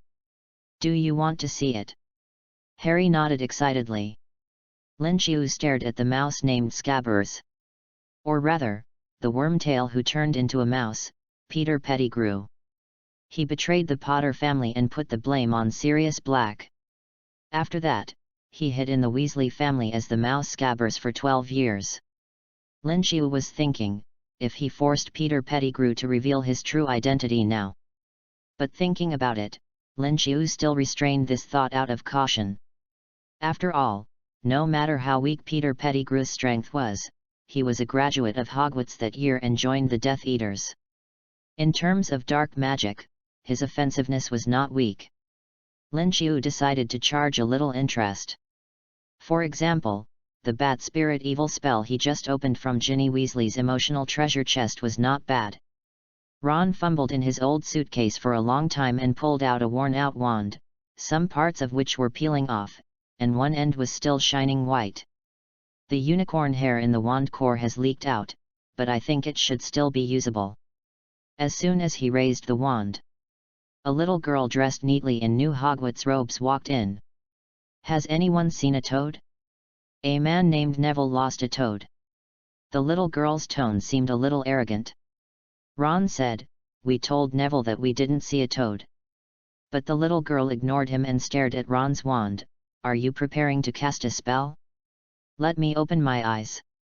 She sat next to Lin Xiu, and Ron was a little at a loss. The little girl politely said to Lin Xiu next to her, "Nice to meet you. My name is Hermione Granger." Seeing that Hermione was so polite, Lin Xiu also politely shook hands with her. "Nice to meet you, my name is Lin Xiu."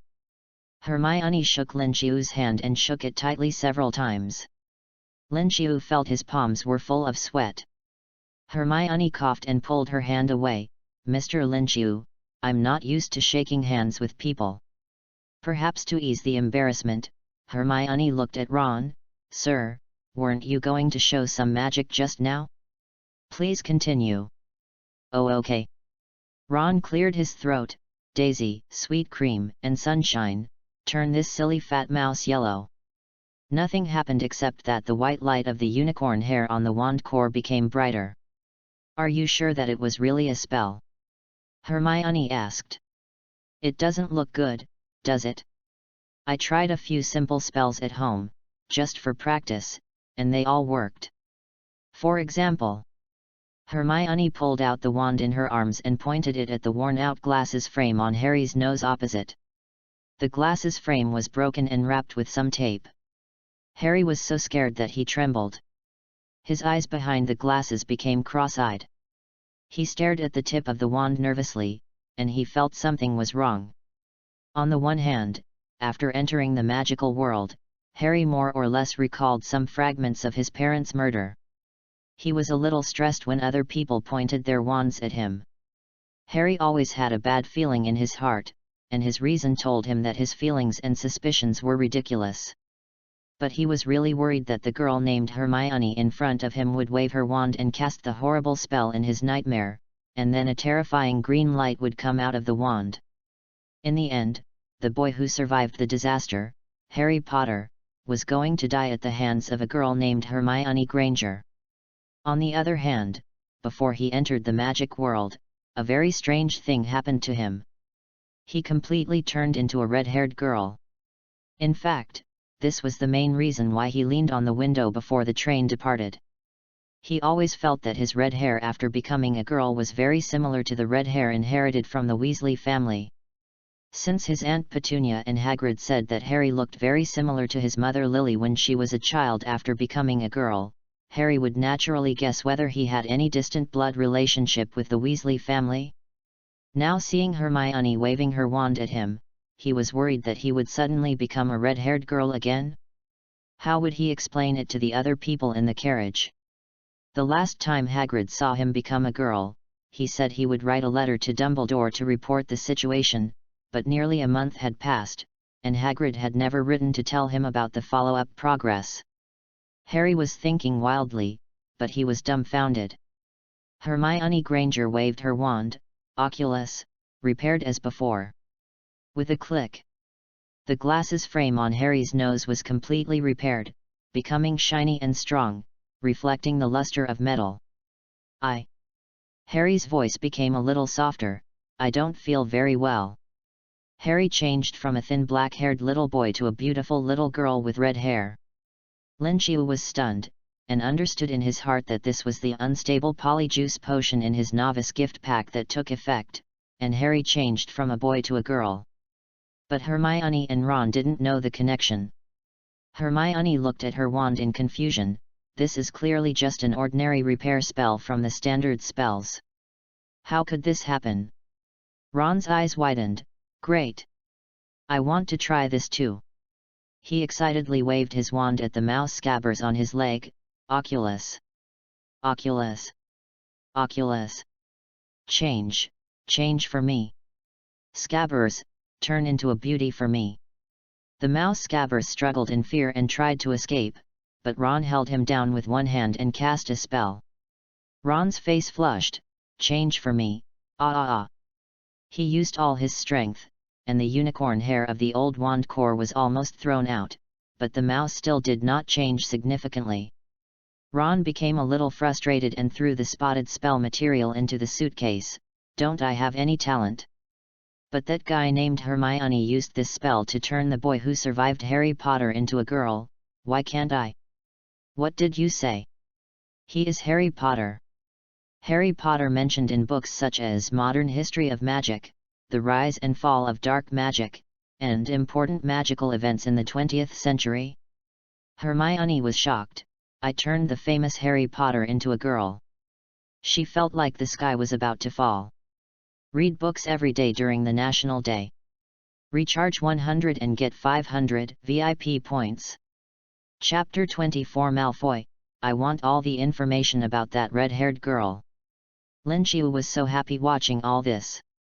In the background of the system, the prompt sound never stopped. Ding! Hemer Granger's doubtful mood is detected. Drawing a treasure chest for the host.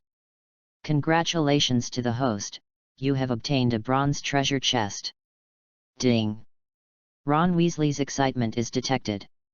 Drawing a treasure chest for the host. Congratulations to the host, you have obtained a silver treasure chest. Ding! Peter Pettigrew's panic is detected. Drawing a treasure chest for the host. Congratulations to the host, you have obtained a silver treasure chest. Ding! Hemer Granger's shock is detected. Drawing a treasure chest for the host. Congratulations to the host, you have obtained a silver treasure chest. So many treasure chests in one go, this is a great harvest for Lin Qiu. He was about to open the treasure chest directly, but seeing that the other three people in the car were all in a state of doubt about life, he decided to enlighten them first. It is indeed strange that Harry turned into a girl, Lin Qiu coughed lightly, but we will soon arrive at Hogwarts. I think Harry's situation should be properly resolved. Yes.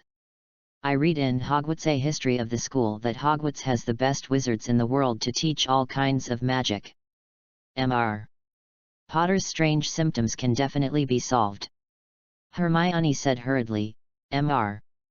Potter, I will definitely help you find the teachers at Hogwarts. If it doesn't work, we can go to Dumbledore. Ron also nodded, although George and Fred always make fun of me, some of their words are good. Hogwarts is the world, go to the best magic school, Harry, don't worry. It's just a girl, it's nothing. My father works in the Ministry of Magic, and he also said that there is a potion called Polyjuice Potion that can completely change a person into another person. I think there must be a potion that can keep you a boy forever. I heard that the teacher who teaches potions at Hogwarts is a very powerful person. In addition, Dumbledore also has deep attainments in spells and potions.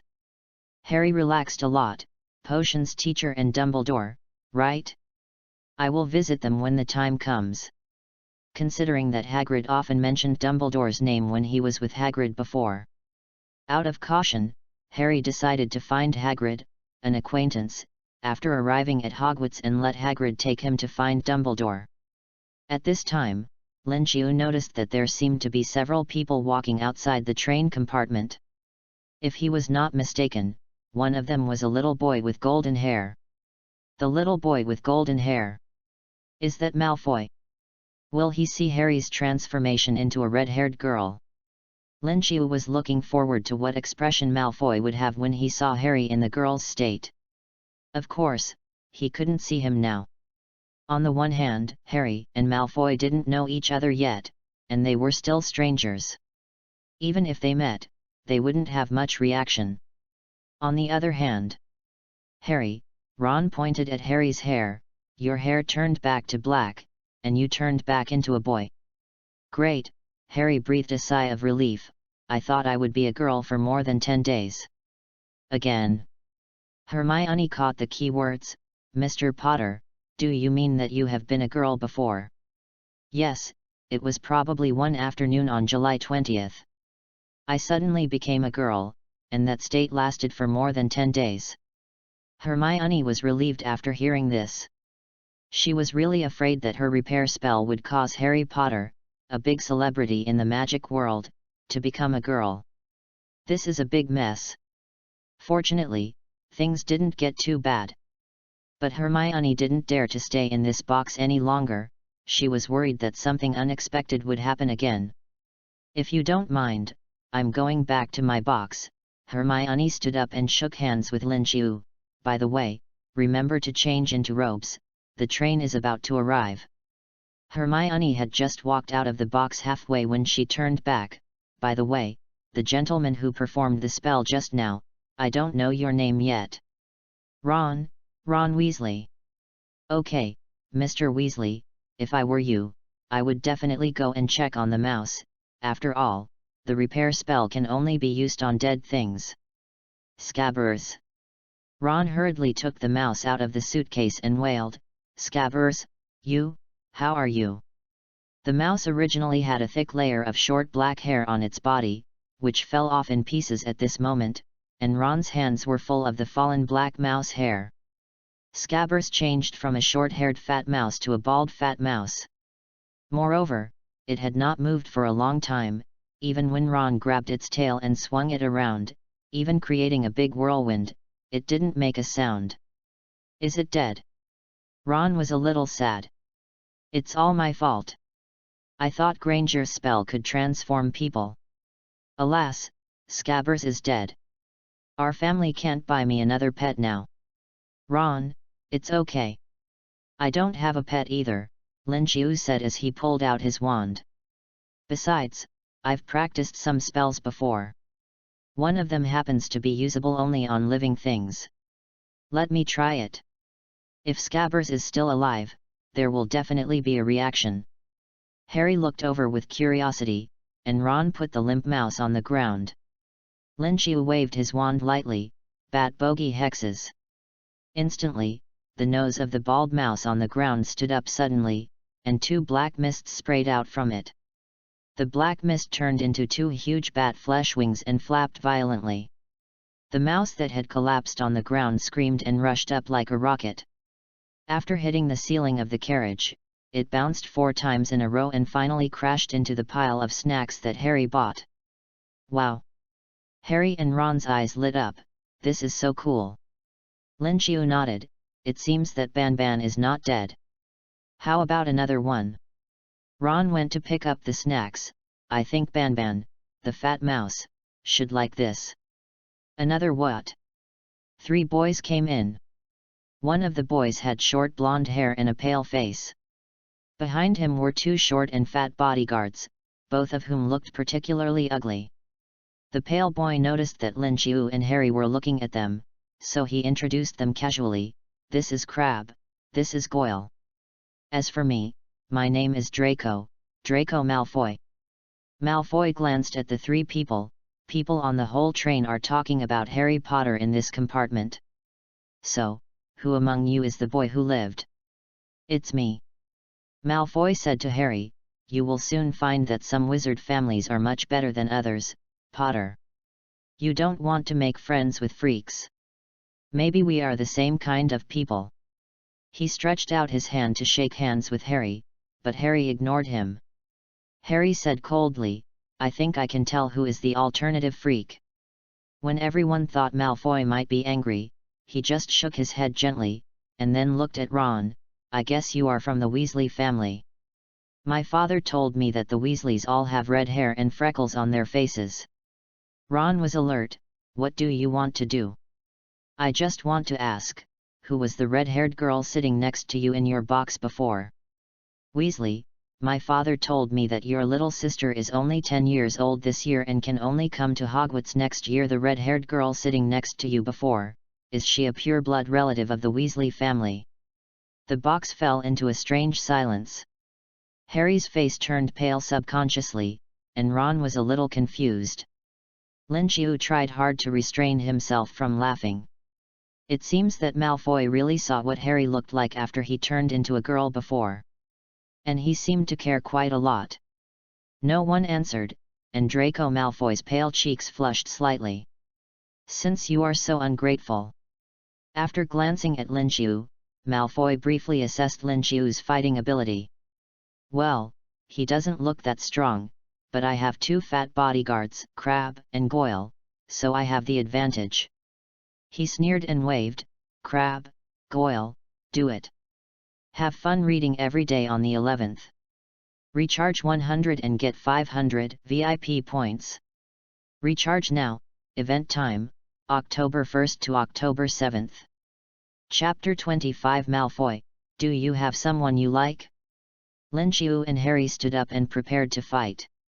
But the 2 henchmen behind Malfoy suddenly pounced forward and directly pounced on the snack pile on the ground. Goyle reached out to grab the chocolate frog next to Ron, but before Lin Qiu and the others could make any move, they heard Goyle scream. The hairless mouse Scabbers was holding his finger, and its sharp teeth pierced deeply into Goyle's flesh, causing him to scream and shake his hand in pain, trying to get rid of Scabbers. Crabbe on the side was frightened and dared not grab the snacks anymore, and even hid behind Malfoy. Ron shouted excitedly, "Scabbers, good job!" Malfoy's face finally turned red with anger. "Idiot! I asked you to teach them a lesson, not to steal their snacks." Looking at the 2 unpromising subordinates, Malfoy was furious. He took a step forward and looked at Harry and Ron, who were eager to try, and was about to take action. But Lin Qiu just stretched out his hand, easily picked up Malfoy and his 2 men, and threw them out of the car. Ron laughed excitedly, rushed up, and punched Malfoy. Harry rushed to Ron's side. "Ron, don't be like this, today is our first day of school, it's better not to make any trouble." That's what he said, but while trying to stop Ron, Harry punched Malfoy lying on the ground next to him from time to time. The most important thing is that Malfoy actually set his eyes on his appearance after he turned into a girl. Moreover, Malfoy's arrogant look reminded Harry of his cousin Dudley Dursley, and Harry felt uncomfortable if he didn't punch him twice. "You 3. Malfoy saw Lin Qiu's gaze turn to him, and subconsciously changed his words, "You 2 disgusting guys, you dare to hit me. Just wait. As soon as the train arrives at school, I will write a letter to my father. My father is the director of Hogwarts, I will make you pay for it." At this moment, a somewhat disdainful voice sounded, "Draco Malfoy, you are not a 2 or 3-year-old child. After being defeated, will you only cry and shout to find your father?" A beautiful girl with shawl golden curly hair came from the next carriage. Malfoy's eyes were slightly unnatural. "Cassandra Wallace, why are you here? I am also a freshman this year, why can't I be here? I think the Malfoy family is not so powerful that a Wallace cannot enter Hogwarts." Listening to Cassandra's words, Malfoy snorted coldly and stopped talking. He and Cassandra have met. Both of them are pure blood and have had some contact. They both have arrogant personalities, so there are many conflicts when they come into contact. But every conflict basically ends with Malfoy's defeat. In terms of bloodline, although Cassandra's Volley family is not among the 28 families, it is also an extremely ancient pure blood, and even not inferior to the Malfoy family. In terms of power, Malfoy's father is a Hogwarts director, while Cassandra's father is a senior official in the Ministry of Magic, so there is no advantage. Therefore, when seeing Cassandra this time, Malfoy already had some intention of retreating. "Since Cassandra is here, I will give her a face," Malfoy said unforgivingly. "When we get to Hogwarts, I will definitely make you look good. Let's go." Cassandra laughed unabashedly. "Malfoy, you made me sound so tough even when I run away." But Malfoy had made up his mind at this time. And he didn't intend to pay any attention at all, and fled with Goyle and Carab. Lin Qiu looked at the girl standing at the door of the box. "Cassandra, thank you for helping us out." "Humph, don't get me wrong, I'm not here to help you out, Cassandra raised her head slightly. I just can't bear to see that idiot Malfoy insult the glory of pure blood. After that, without waiting for Harry and Ron to say anything else, she also left. Harry stared with clear eyes. What is pure blood? Pure blood refers to wizards or wizard families without muggles or muggle-borns in the family tree. Many people believe in this and are proud of it. Ron explained, many pure bloods are fools like the Malfoy family who are only proud of their own blood. The girl named Volley seems to know Malfoy, and she is probably also a pure blood. But she is different from many pure bloods I have met. Hearing Ron's words, Harry subconsciously said, I think this may have something to do with Linchiu. The girl named Granger before is also the same, Harry continued. Ron, didn't you notice? Hermione Granger only shook hands with Linchiu, and she didn't even pay much attention to us. It seems to be true. Ron was a little depressed, which reminded him of when he was at home. He knew that his family loved him very much, but his parents' attention was limited. They often paid more attention to his brothers who performed well and the youngest Ginny. He couldn't help but sigh. Would he become a little transparent in Hogwarts like at home? Harry felt completely different. Ever since Hagrid brought him into the magical world, he had been feeling some pressure to some extent. Almost everyone he met thought he was special. He knew nothing about magic now, but it seemed that everyone expected him, the boy who survived a disaster, to achieve something. Harry had no memory of the fame he had felt, the things that made him famous. Even on the night his parents died, he didn't remember what happened. Now, seeing that finally someone was no longer so surprised by the name of Harry Potter, the expectations and attention placed on fame seemed to have shifted to Linchiu, and he could finally breathe a sigh of relief. The train clanged and clanged, and they had already run a long distance. The compartment was originally quite quiet, but Harry and Ron were only 11-year-old boys after all, full of energy, and could hardly sit still. Harry wanted to know what wizards would do after graduating from Hogwarts, and Ron said excitedly, I know that. My brother Charlie is studying dragons in Romania, and Bill is working for Gringotts in Africa. Speaking of Gringotts, have you heard about it? Ron's expression became mysterious. The Daily Prophet wrote that someone tried to rob the Gringotts vault. Harry's eyes widened. Really? What happened later? Ron said nonchalantly, nothing happened, that's why a big news broke. They were not caught. My father said that only the most powerful dark wizards could obviously manage to escape from Gringotts' pursuit. But the strange thing is that nothing was lost in Gringotts. Of course, every time this kind of thing happens, everyone is in danger, and people are worried that there is a mysterious person behind it. Harry was obviously stunned, and his expression became solemn. Ron smiled and said, Harry, don't have that expression, the mysterious person was defeated by you that year. And he hasn't appeared for many years, so I don't think you have to worry about the Gringotts incident this time. Linchiu understood. This matter is really related to the mysterious person Voldemort.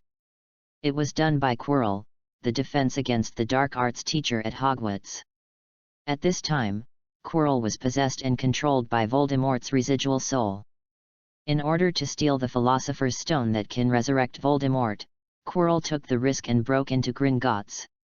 However, as early as a month ago, on the day Harry Potter first arrived at Diagon Alley, Hagrid had already taken the Philosopher's Stone. So Voldemort's action this time was in vain. But Voldemort would later discover that the Philosopher's Stone was in Hogwarts, and he would launch a new action. So, in the next semester, the dangers I may encounter in Hogwarts are Voldemort's residual soul and Quirrell controlled by Voldemort. The dangers they bring can be avoided. Linchiu once again clarified his goal: Voldemort, Quirrell, Philosopher's Stone. I can avoid these things. While ensuring my own safety, I can contact more people, obtain more emotional treasure chests from them, and continue to open treasure chests to make myself stronger. After returning to his own carriage, Malfoy regained his composure a little. Clark, Goyle, I'm giving you a task now. Revenge against the Weasleys, right? Don't worry, I will. Malfoy shook his head. Revenge is not urgent, I want you to help me find someone. A beautiful girl with long red hair, she has appeared in Harry Potter's box before. Clark's eyes widened. Malfoy, do you have someone you like? Goyle made a meaningful "oh" sound. Malfoy didn't know if he was angry, his face turned red. He slapped the two of them hard. What are you thinking about? That guy from the Weasley family, my dad and his dad don't get along, our two families are destined to be hostile. Malfoy took a deep breath. Now, the Harry Potter who survived the disaster, and the black-haired boy whose name he didn't know. Malfoy recalled the scene where Lin Jiu easily threw the three of them out of the box, and he still felt a little unhappy. They all leaned towards the Weasleys. We have to find some allies. But, Chubby Crab asked puzzledly, why is it a beautiful girl with long red hair? He emphasized the word beautiful. Anyway. Malfoy ignored Crab's question as if he hadn't heard it. I saw that girl sitting in Harry Potter's seat before. But when we went to that box just now, the girl was gone, and the person sitting in that seat had become the boy who survived, Harry Potter. The girl's red hair was like fire, and I thought she was a distant relative of the Weasley family at first, Malfoy said, but now it seems that the girl is probably not in the same group with them, otherwise she would not have been driven out of that box. My father told me that the enemy of my enemy is a friend you can make. Malfoy said firmly, we can try to find and win over that girl to deal with Potter and Weasley together. In my opinion, the fact that the Weasley kid approached that girl at the beginning is enough to prove that girl is extraordinary. Maybe, she is from a pure-blood family. Gore looked embarrassed, but Crabbe and I don't even know what that girl looks like. How can we find her? I think that girl should be a truly outstanding person like me. And it will be easy to become the focus of the crowd. When school starts, we will definitely find her. Malfoy smiled. My father told me that our Malfoy family will definitely go to Slytherin College. Severus Snape, the Dean of Slytherin, is the best wizard in the whole Hogwarts. Professor Snape is in charge of the potions class. He is always known for his strictness in class. This is a good time for us to find the red-haired girl.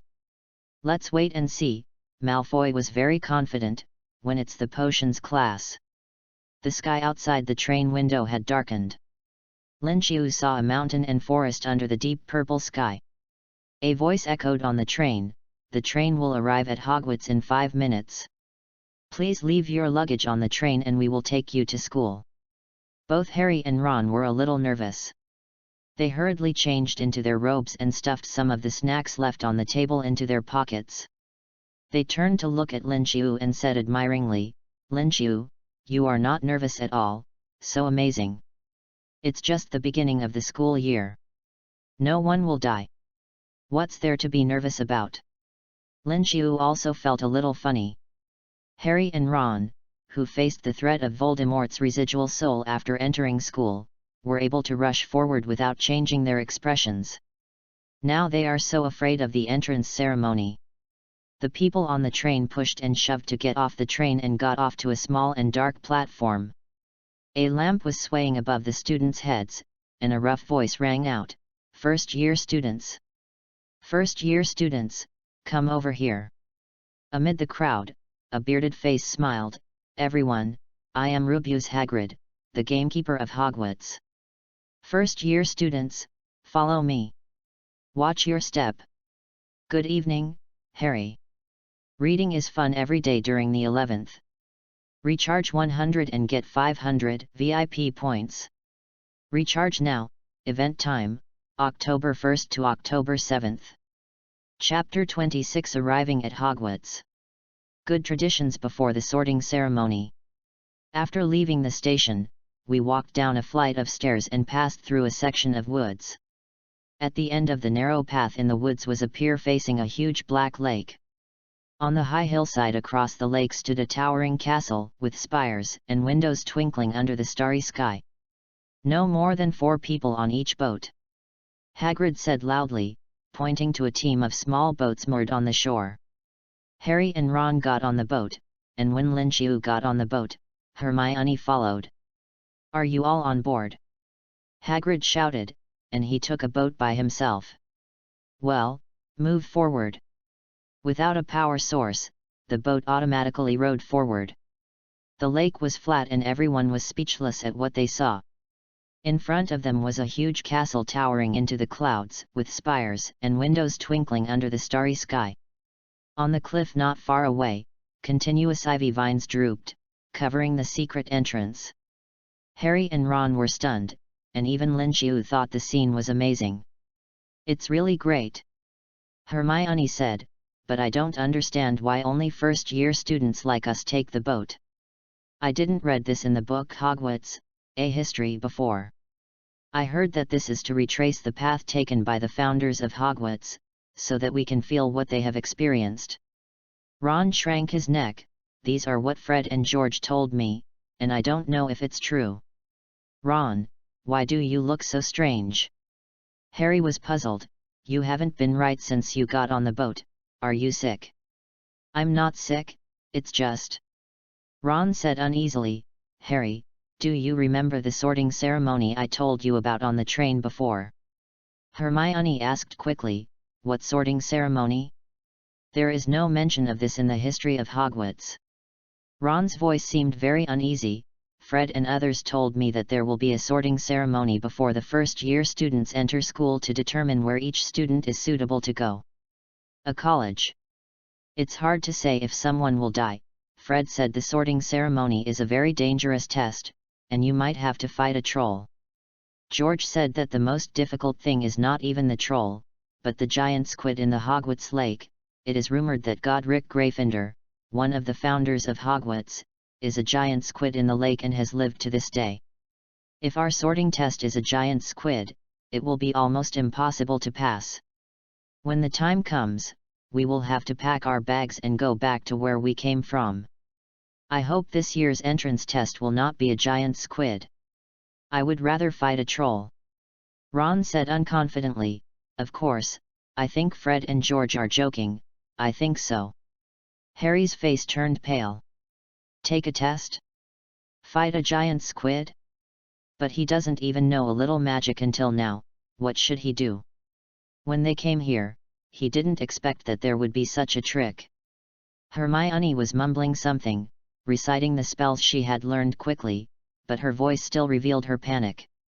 The boats that the many little wizards were on were not far apart.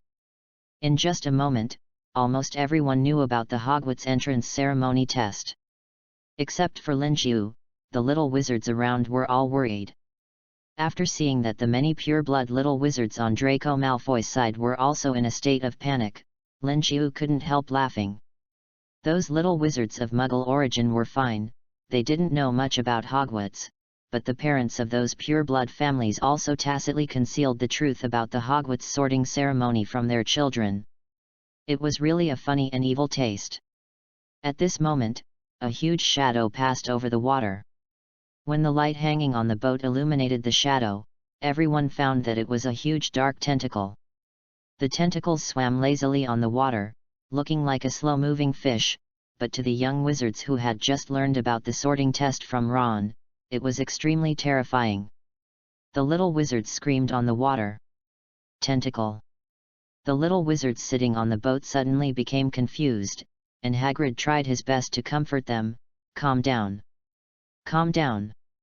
Freshman, the giant squid at Hogwarts is very docile, it won't hurt anyone."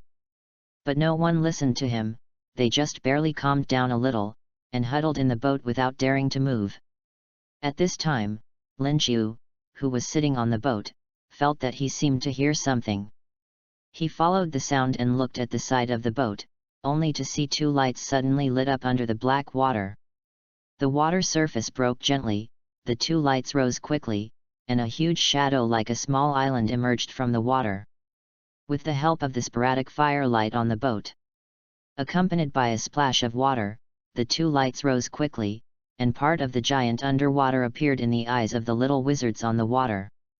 Giant squid!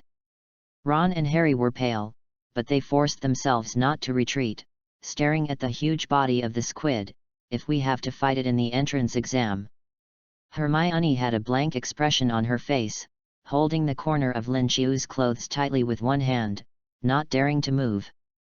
The panic reactions of other little wizards were varied. "It's called Kraken, how beautiful it looks," Hagrid's voice sounded briskly. "It's very docile, right? Kraken, say hello to everyone." 4 huge tentacles stretched out of the water and gently touched the edge of the boat of several little wizards. "Help!" Malfoy looked at the huge tentacles beside his boat with horror. "This monster is going to kill me." Other little wizards were like quails that were scared and said nothing. Lin Qiu was a little strange. The giant squid in front of him didn't speak, but he could feel the kindness coming from it. This squid named Kraken seemed to be saying hello? Could it be the affinity with magical animals that is working? Lin Qiu became a little bolder and reached out to touch the tentacles of the Kraken sticking out of the water. It was as tough as some kind of leather, but it felt good. Hagrid noticed Lin Qiu's actions and said loudly, "Look, the Kraken is very gentle, and the little wizard next to Harry has proved this." Seeing that Lin Qiu was indeed not injured, the others gradually dared to interact with the giant squid. A moment later, accompanied by a burst of joyful whimpers, the giant squid sank into the water. "Keep going," Hagrid said happily, "we have been delayed long enough." Many little wizards followed Hagrid, and the boat sailed over the cliff, through the secret cave covered by ivy, through a dark tunnel, and came to the underground of Hogwarts Castle, and finally arrived at a place similar to an underground dock. The group followed Hagrid to the dock and finally climbed onto the ground full of gravel and pebbles. After the young wizards got off the boat, Hagrid found the toad that Neville had lost on the train. After returning it to Neville, the light of his lantern illuminated a tunnel between the rocks, and finally reached a flat, wet meadow in the shadow of the castle. Everyone climbed up a flight of stone steps and gathered in front of a huge oak door. Hagrid raised a huge fist and knocked on the castle door 3 times. The door opened immediately. A tall, black-haired witch in an emerald green robe stood in front of the door. She looked serious, and the first thing that all the young wizards thought of was that this person was not easy to deal with. "First-year student, Professor McGonagall," Hagrid said. "Thank you, Hagrid. Leave it to me here." They followed Professor McGonagall along the stone floor, and Lin Qiu heard the buzzing of hundreds of people coming from the door on the right. Students from other classes in the school must have arrived. But Professor McGonagall took the first-year students to a small, empty room at the other end of the hall. Everyone rushed in, rubbing shoulders with each other, nervously staring at everything around them. "Welcome to Hogwarts," said Professor McGonagall. "The opening banquet is about to begin, but before you go to the restaurant, you all need to confirm which college you will enter. In a few minutes, the sorting ceremony will be held in front of all the teachers and students in the school. I suggest that you tidy yourself up and be more energetic while waiting." Her eyes wandered over Neville's crooked cloak and the dirt on Ron's nose, and then said, "I will pick you up when it's ready. Please keep quiet while waiting." After Professor McGonagall left, all the little wizards present breathed a sigh of relief. Ron looked at the leader and said with some envy, "Lin Qiu, I guess this is the test part of this year's sorting ceremony. You are the first one who dares to touch the giant squid. You will definitely pass it with a high score." Harry also smiled at Lin Qiu. He was happy for Lin Qiu, and, on the other hand, he felt that his performance was not bad. He was the second one to touch the giant squid's tentacles after Lin Qiu. The other little wizards cast envious glances at Lin Qiu. And Lin Qiu listened to the system prompt in his mind and felt a little amused. Ding!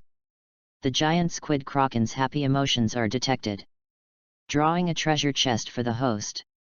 Congratulations to the host, you have won a bronze treasure chest. He just wanted to try to contact the giant squid in the Hogwarts lake because of the affinity of magical animals. Unexpectedly, it can also trigger the emotion value treasure chest. But thinking about it carefully, it is quite reasonable. Most of the magical animals in the magic world have good intelligence. They also have emotions, and it is normal to drop emotion treasure chests. In addition to the treasure chest dropped by the giant squid kraken, Lin Xiu's system space has stored a lot of treasure chests. But considering that the primary non-human constitution opened from Hagrid's emotion treasure chest last time directly acted on his body, he was worried that the things opened in the treasure chest later might attract attention. So he decided to keep a low profile and wait until the division is completed and he will open them in the dormitory. At this time, Lin Xiu found that more than 20 pearly white, translucent human figures emerged from the wall behind him and the ground under his feet. The reactions of the young wizards varied. Those who were born with pure blood were just a little nervous, while those who were born with muggles were obviously a little scared. "It's a ghost." Hermione was next to Lin Xiu, subconsciously hiding behind him, and said anxiously, "I read about it in Hogwarts, a history of the school." "Ghost." Lin Xiu looked at the ghosts carefully and found that they looked no different from real people except that they were somewhat transparent. They even had some intelligence. "It's the freshmen." A chubby monk-like ghost smiled at the little wizards. "I think, they are probably preparing to take the test." Some students nodded silently. "I hope you can be sorted into Hufflepuff," said the monk. "I used to study in that house." "Now move forward," said a shrill voice. "The sorting ceremony is about to begin." Professor McGonagall came back. The ghosts floated through the opposite wall and disappeared. "Now, line up in a single line," Professor McGonagall said to the little wizards. "Follow me." Lin Xiu walked at the front of the team, with Hermione behind him, followed by Ron and Harry. After passing through the foyer and a double door, the group walked into the luxurious restaurant. Everything in front of them seemed magical, wonderful, and magnificent. The first thing they saw was 4 long tables, around which students from other grades were already sitting. Above the table, the velvety black ceiling was dotted with stars, illuminated by thousands of candles floating in the air, and 4 tables were placed with glittering golden cups and goblets. There was another long table on the table at the top of the restaurant, which was the seat for teachers. Sitting in the middle was an old man with white hair and a long beard, who looked at the young wizards who came in with a kind smile on his face. Lin Xiu recognized him at a glance. This was Dumbledore, who deserved to sit in the center of the teacher's seat. Professor McGonagall took the first-year wizards to the area in front of the teacher's seat, facing the students of the 4 colleges in front. Beside Lin Xiu, Hermione whispered, "There was a spell here, and it looks like the sky outside. I read about it in Hogwarts, a history of the school." After arranging everything, Professor McGonagall gently placed a 4-legged stool in front of the first-year freshman, and a pointed wizard hat on the stool. The hat was patched, worn, and extremely dirty, as if it had not been washed for many years. Then, the hat twisted. A wide crack appeared on the edge of the hat, like a mouth. The hat began to sing, "You may belong to Gryffindor, where there is courage buried in the heart. You may belong to Hufflepuff, where people are honest and loyal. If you are smart, you may go to wise old Ravenclaw. Maybe you will go to Slytherin. Maybe you will make sincere friends here." After the hat finished singing, the whole audience applauded. It bowed to the 4 tables and finally stopped. At this time, Professor McGonagall walked forward a few steps with a roll of parchment in her hand. "Whoever's name I call now, put on the hat, sit on the stool, and wait for the sorting," she said. "Hannah Abbott." A ruddy little girl with 2 golden braids stumbled out of the queue and put on the hat, which just covered her eyes. After just a moment, the hat shouted, "Hufflepuff. Reading is fun every day. Top up 100 and get 500 VIP points. Top up now, activity time, October 1st to October 7th. Chapter 27 Snape panicked. "Lily, is that you?" Susan Burns. "Hufflepuff," the hat called again. Susan ran quickly to sit next to Hannah. "Terry Boot." "Ravenclaw." This time the second table on the left cheered. When Terry joined them, several Ravenclaw students shook his hand. Mandy Blocker was also sorted into Ravenclaw, and Lavender Brown became the first freshman in Gryffindor. The table farthest to the left cheered loudly, and Harry saw Ron's twin brothers grinning disdainfully. More and more people were gradually called. Hermione Granger. Hermione almost ran to the stool and hurriedly put the hat on her head. The hat shouted, "Gryffindor." When Neville Longbottom's name was called, the hat shouted Gryffindor, and Neville ran away with the hat on, and finally had to run back in laughter and return the hat to Professor McGonagall. When Malfoy's name was called, he walked over with a swagger, and immediately got what he wanted. He screamed Slytherin, as soon as the hat almost touched his head. Malfoy went to meet his friends Crabbe and Goyle, looking very satisfied with himself. Then it was Cassandra. She had just picked up the hat and the Sorting Hat didn't even touch her head, but she had already called out Slytherin. The Slytherins were very happy. Cassandra glanced at Lin Chiu in the crowd and walked to the Slytherin crowd. After calling a few more people, Lin Chiu finally heard his name. Lin Chiu. He walked out of the crowd and picked up the Sorting Hat under everyone's gaze. The Sorting Hat looked tattered, and Lin Chiu thought it would be dirty, but it was actually very clean. Lin Chiu put the hat on his head, and the huge brim blocked his sight, as if he was isolated from all around. He used brain occlusion to hide all the important memories in his mind. Even if someone uses legilimency on him now, they can only see the memories he selectively shows, and will think that Lin Chiu is a little boy who grew up in an orphanage, strong and brave. The Sorting Hat said softly, "Oh, no doubt." At the same time, Lin Chiu found that there was a gentle thought sweeping through his memory. When the thought disappeared, the Sorting Hat shouted without hesitation, "Gryffindor." Lin Chiu smiled. Sure enough, the brain block technique he practiced during the holiday came in handy, and he entered Gryffindor as he wished. He had carefully considered choosing Gryffindor. The wizarding world of Harry Potter seems safe and harmless most of the time, but it is actually quite dangerous. Magical animals, dark wizards, strange potions, lethal spells. His current strength is not enough to support him to ignore these dangers. Lin Chiu has to rely on his emotional treasure chest system to become stronger. Entering Gryffindor, he can get closer to Harry, and with Harry as an extension, he can get in touch with more powerful wizards in the original book to make himself stronger. As long as he doesn't get involved in Harry's adventures, Gryffindor House is still safe.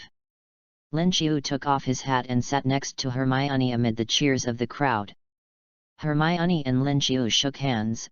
"Great, we are all Gryffindor." After shaking hands, Lin Chiu looked at the little wizards in front of the table. There were not many people left.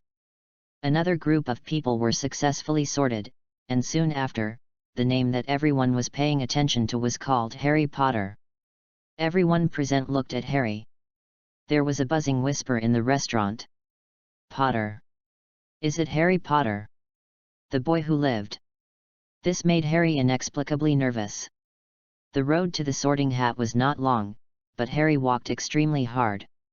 Many terrible thoughts flashed through his mind. Harry suddenly thought, what if the Sorting Hat didn't choose him? What would he do if the Sorting Hat stayed on his head for a long time and finally concluded, "Mr. Potter, you are obviously not suitable for our Hogwarts," and then asked him to take the train back to the Dursleys? Harry even thought that he was not walking towards the wrinkled hat, but the dangerous guillotine that would decide his fate.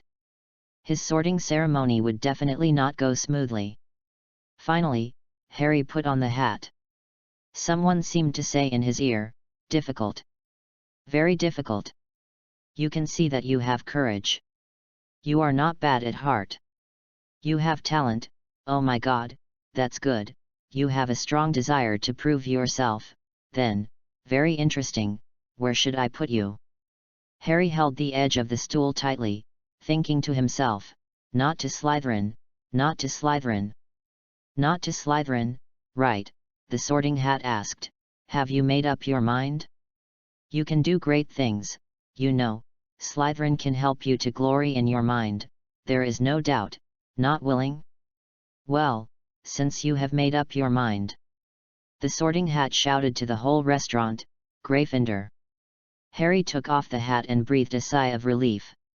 He was not sorted into Slytherin, and everything seemed to be going well for the time being. Harry walked to the Gryffindor table and sat next to Lin Xiu. The prefect Percy shook his hand tightly. The twin brothers of the Weasley family shouted, "We have Potter! We have Potter!" Afterwards, Ron was also sorted into Gryffindor, and he sat next to Harry. "Everyone in our Weasley family is a Gryffindor," Ron said with pride. The rest of the people were sorted out soon. Albus Dumbledore, who was sitting on the golden chair in the guest of honor, stood up and looked at the students with a smile on his face. "Welcome everyone," he said, "welcome everyone to Hogwarts. Before the banquet, I want to say a few words. That is, idiot. Crying nose. Residue. Twist. Thank you everyone." He sat down again. Everyone applauded and cheered.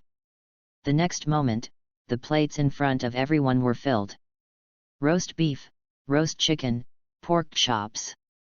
All kinds of delicious food are available. Many students were already starving and started eating directly. While eating, Harry sensed something strange. He subconsciously looked up at the guest of honor. Hagrid was drinking wildly. Professor McGonagall was talking to Professor Dumbledore. Professor Quirrell, who was wearing a funny scarf, was talking to a teacher with greasy black hair, a hooked nose, and sallow skin. Suddenly, the hooked-nosed teacher looked straight into Harry's eyes over Professor Quirrell's scar. Harry suddenly felt the scar on his forehead burning. The hooked-nosed teacher quickly looked away, and the pain in Harry's forehead scar disappeared. He asked Percy, the prefect beside him, about the identity of the hooked-nosed teacher, but the answer he got made him feel bad. "That's Professor Snape, Severus Snape. He teaches potions, but he is also good at dark magic." Harry thought the hooked-nosed teacher didn't seem to like him at all, but he didn't have time to care about it. After the burning pain of the scar on his forehead disappeared, he felt uncomfortable all over, just like every time he changed from a boy to a girl. Harry fell on the table in a daze. Amid the exclamations of the people around him, Harry saw the smooth wine-red hair in front of him and heard the voice in his throat become thin. He knew that he had become a girl again. Wow! At the guest of honor seat, Snape frowned and looked in the direction of the Slytherin table, but found that Malfoy and a group of Slytherin students were booing at the Gryffindor table. He looked in the direction of everyone's sight and found that not only Slytherin, but the people in the entire restaurant were looking at the Gryffindor table, focusing on the front half of the table. Snape clearly remembered that it was where Harry Potter sat. Snape couldn't help but flash disgust in his heart. Harry Potter, the son of the arrogant James. Even though he had promised Dumbledore before that he would protect Harry well, the moment he saw Harry Potter's face that looked like James Potter, hatred surged in his heart. Snape couldn't figure it out. Harry Potter was also Lily's child, so how come only his eyes looked like Lily's? He subconsciously looked at Harry's seat, wanting to see if this Potter had done anything wrong. But Snape saw a head of long burgundy hair. The girl with long burgundy hair fainted in Harry Potter's seat. Just one glance, the girl's profile drew out the figure that Snape had hidden in his heart. Wah! Snape stood up suddenly, and everyone in the guest of honor seat, except Dumbledore who was staring at Harry, all looked at him sideways. But Snape didn't care about the surprised eyes of other teachers. He walked down the guest of honor seat and walked towards the Gryffindor table step by step. The closer he got, the more the girl's figure overlapped with the Lily in his memory. Snape's heart was in turmoil. Otherwise, he would not have called out to the figure of the Gryffindor girl softly after knowing that Lily was dead. Lily. 11 Read books every day. Top up 100 and get 500 VIP points. Top up now. Event time, October 1st to October 7th. Chapter 28. Wow, the golden treasure chest dropped by Snape. Lily. Snape's call was so soft that only he could hear it. Naturally, the figure lying on the table did not respond. On the contrary, the Gryffindor students around him moved a little further away from Snape, but still protected Harry tightly. Hufflepuff and Ravenclaw students poked their heads out, curious about what happened. The Gryffindors protected Harry very tightly. At the Slytherin table, a group of people led by Malfoy wanted to continue laughing, but when Malfoy saw Harry's red hair after the transformation through the gap in the crowd, he immediately fell silent. Malfoy thought of a terrible possibility. Could it be that the red-haired girl who I was attracted to on the train was Harry Potter? Just thinking about this possibility made him pale. And Dumbledore, who was in the guest of honor seat, smiled and said, "Professor Snape, it seems that Harry's body seems to have some problems." Snape was already standing beside Harry at this time. Without Dumbledore's words, Snape subconsciously stepped forward to check Harry's condition just by looking at Harry's face that was extremely similar to Lily's. After a moment, he was silent for a short while. After sighing, Snape took out a bottle of potion from his arms and put it in front of the unconscious Harry's nose. After opening the lid, he fanned it gently. In just a moment, the red-haired girl Harry had turned back to the face that Snape hated so much. The face that looked like James Potter. Snape stood there and waited for a while, as if he was expecting Harry to turn back into Lily's appearance. But until Harry's eyelids moved slightly and he was about to wake up, nothing happened. Snape turned around abruptly, walked back to the guest of honor seat, and stood next to Dumbledore. "Albus, we need to talk." Dumbledore smiled and said, "Don't worry, the school song tonight hasn't been sung yet." All the teachers' faces froze. Dumbledore flicked his wand lightly, and a long golden ribbon floated out of the wand, twisting and winding like a snake above the high dining table to form lines of text. "Everyone chooses a favorite tune." Dumbledore said, "Ready, sing." Except for Snape, all the teachers and students sang loudly, "Hogwarts, Hogwarts, Hogwarts, Hogwarts, please teach us knowledge. Whether we are bald old men or children with broken knees, our minds can accept some interesting things. Because now our minds are empty, full of air, dead flies, and trivialities, teach us some valuable knowledge, give us back what we have forgotten, you just do your best, leave the rest to us, we will study hard until we turn into dung." Everyone finished singing the school song in a scattered manner. Only the twin brothers of the Weasley family continued to sing along with the slow melody of Funeral March. Dumbledore used his wand to conduct the last few bars for both of them, and when they finished singing, he applauded the loudest. "Music," he wiped his eyes and said, "is more charming than anything we do here. It's time to go to bed now. Everyone go back to the dormitory." Seeing Harry disappear in the crowd, Dumbledore took Snape back to the headmaster's office. "Albus, what happened to the child?" Snape asked. "Why can he turn into Lily's appearance?" "At the beginning of August, Hagrid sent me a letter saying that Harry looked very similar to Lily. I have observed Harry's transformation privately, and there is no trace of magic." Dumbledore said, "He is either a kind of metamorphomagus, or it is the effect of the potion." Snape said calmly, "I have confirmed it during the time I checked Harry's condition just now. It is a kind of potion similar to polyjuice potion. Ordinary polyjuice potion has a duration and needs to be consumed continuously. But Harry's situation is obviously different." Snape frowned. "The polyjuice potion in his body seems to be working all the time, but the effect of the transformation is activated from time to time. I have never seen this before. From the examination just now, I can only confirm that whether the transformation effect is activated is related to Harry's emotions and state of mind." Dumbledore said, "Severus, can you solve this problem?" Snape frowned. "I don't understand why you want me to ruin a good thing. Harry is the key to fighting Voldemort." Dumbledore said, "According to the prophecy, Voldemort chose Harry as his nemesis, so Harry is destined to destroy Voldemort. Professor Dumbledore, there are a few things I don't understand." Snape said, "I don't understand why you don't deal with Voldemort yourself, but rely on Harry, who has just entered school and can't even do spells. Will Harry grow up to the point where he can deal with the Dark Lord? I believe him. Snape said with a dark face, I believe in the Lily side of him, but I don't have much confidence in the Potter side. You will see.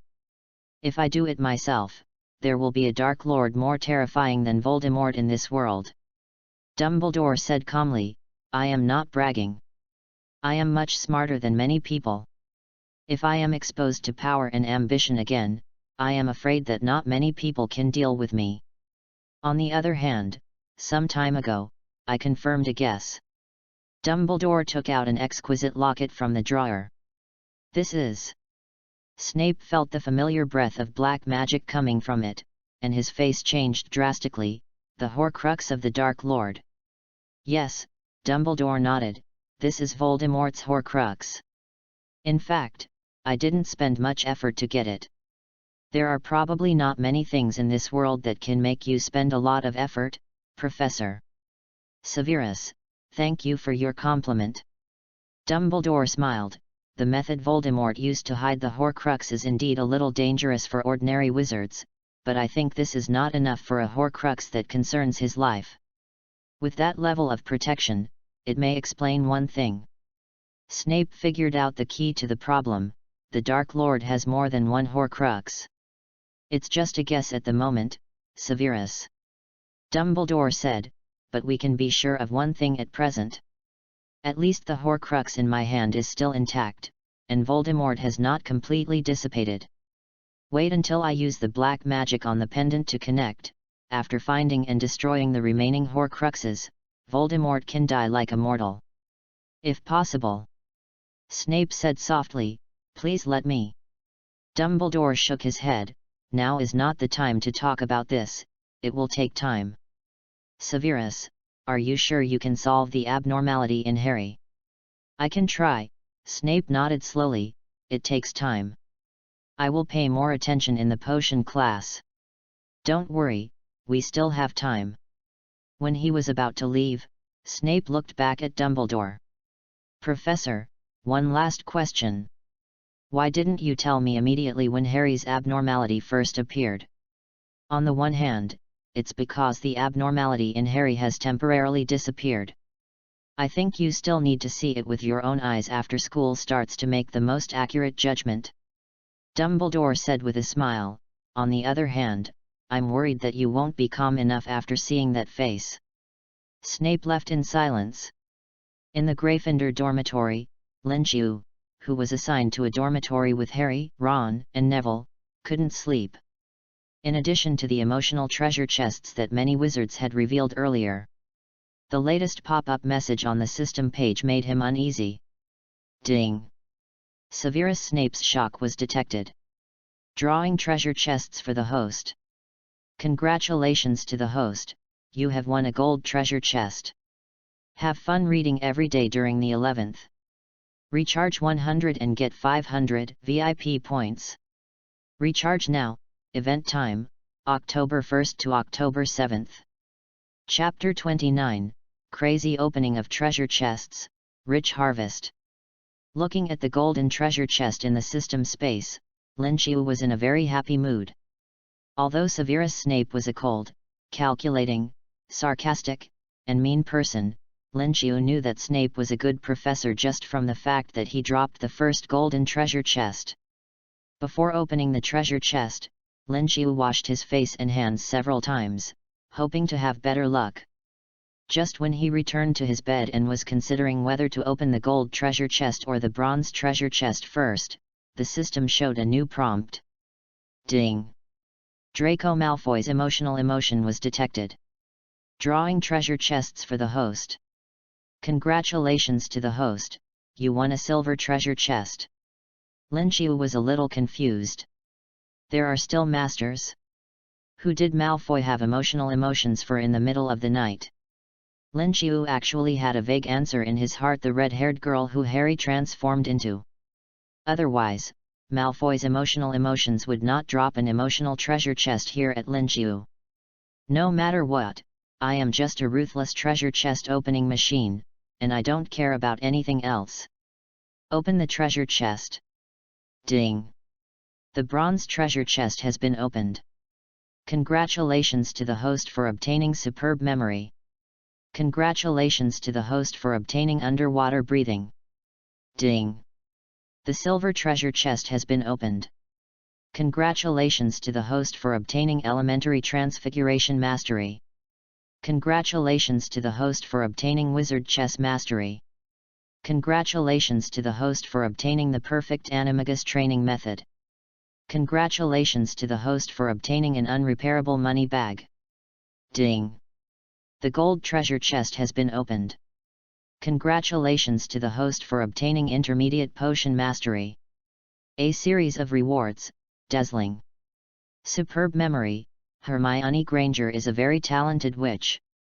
With her superb memory, she had tried several simple spells and they all worked even before she entered Hogwarts to receive magical education. Professor Remus Lupin, who taught Hermione defense against the dark arts in her third year, said that Hermione was the smartest little witch he had ever seen and was on the borderline of genius. After using it, you will have a superb memory, and sometimes you can even remember everything you read. Lin Qiu immediately chose to use it. To be fair, if there was no system, most of his abilities would be at an average level among wizards. Learning spells in the future and remembering all kinds of spells would give him a headache. Now with superior memory, learning spells is at least not a problem. Then, Lin Qiu looked at other props. Underwater breathing. After using it, your breathing will become more effective, and you will gain the ability to breathe underwater. When you enter the water, your body will automatically obtain oxygen for breathing from the water. After using it, Lin Qiu felt as if all the pores on his body were open. He subconsciously took a deep breath, and the whole person became much more energetic, which was a disguised way to enhance his physical strength and energy recovery speed. This ability is pretty good. Then, there were several silver treasure chests. Mastery of Elementary Transfiguration, in the first Transfiguration class at Hogwarts. Hermione easily turned a match into a needle. Professor McGonagall showed the whole class how the match turned into a needle, and one end was very sharp, and showed Hermione a rare smile. After using it, you will be proficient in transfiguration to a certain extent, and your understanding of spells will be more profound. At first, Lin Qiu didn't quite understand what the deeper understanding of spells mentioned in the system description meant, but when he used elementary transfiguration mastery, many images appeared in his mind. In the transfiguration class, a tabby cat squatted on the teacher's desk. A moment later, the tabby cat jumped off the desk and turned into Professor McGonagall. Professor McGonagall waved her wand and turned a table into a pig, running around in the classroom. A running rabbit turned into a motionless slipper. A mouse turned into a cat. The static statue seemed to come alive, waving the long sword in its hand. Living things become dead things become living things, cross-species conversion, human body transformation. Transfiguration is a bit awesome. Lin Qiu increased the weight of transfiguration in his heart and ranked it on par with potions. Wizard chess mastery. Ron Weasley is very good at playing wizard chess. Wizard chess is exactly the same as Muggle chess, but its chess pieces are all alive, so it makes people feel more like commanding an army to fight. After using it, you will be proficient in wizard chess and have a good understanding of wizard chess. When your transfiguration attainment reaches a certain level, you can transform into a giant stone soldier chess piece and a more powerful queen chess piece. Lin Qiu originally thought that the wizard chess mastery that burst out of Ron's emotional treasure chest was a useless talent, but he didn't expect that it could be linked with transfiguration. Not bad. After using it, Lin Qiu had a lot of rules about wizard chess and detailed information about wizard chess pieces in his mind. Finally, there were 2 props left from the silver treasure chest. Perfect animagus training method. Peter Pettigrew has always been looked down upon, but he successfully learned the extremely difficult animagus transformation. After he leaked the secret to Voldemort, which led to the death of James and Lily Potter by Voldemort, he was chased by Sirius. In order to escape, Peter Pettigrew cut off his right index finger, shouted that Sirius had killed someone, and then blew up an entire street, killing a large number of Muggles. Peter Pettigrew took advantage of the chaos to transform himself into a mouse and hid in the gutter, hiding in the Weasley family for 12 years. It takes several years to become an animagus, turning a person into the animal that suits him best, but it is possible to fail. After using this prop, you will get the perfect animagus training method. According to this method, you will definitely become an animagus. Animagus. Lin Qiu is still a little interested in the animagus transformation. The main reason is that this transformation is almost impossible to be seen through by others. This can greatly improve Lin Qiu's concealment ability and safety. He decided to wait until he was familiar with the pace of study and life in Hogwarts, and then find time to try to contact them. Unrepairable purse. People often say that you will never see a Malfoy family member at a crime scene. Even if the wand used in the crime is covered with their fingerprints. They have completely independent wealth, they do not need to work to make a living, they usually play the role of the real power behind the throne, and are happy to see others work hard like donkeys or take responsibility for failure. As Lucius Malfoy's favorite son, Draco Malfoy is destined to inherit the huge wealth of the Malfoy family. Therefore, he often has some strange things in his hands, such as an unrepairable purse. This purse is connected to the Malfoy family's private vault. It connects to the vault every day and drops some pocket money. Lin Qiu had an extra grey bag in his hand, which looked unremarkable. But as soon as he took the bag in his hand, he found that the bag was a little heavy. Lin Qiu opened the bag and touched 3 golden wizard coins from it. 3 galleons. The Malfoy family is really rich. Lin Qiu took out the galleons and was in a good mood.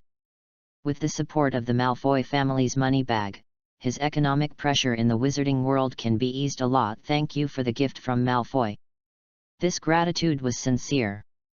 But it couldn't cover up Lin Qiu's excitement, because the next thing was the most important thing. Intermediate Potions Mastery. Severus Snape has an amazing talent in potion making.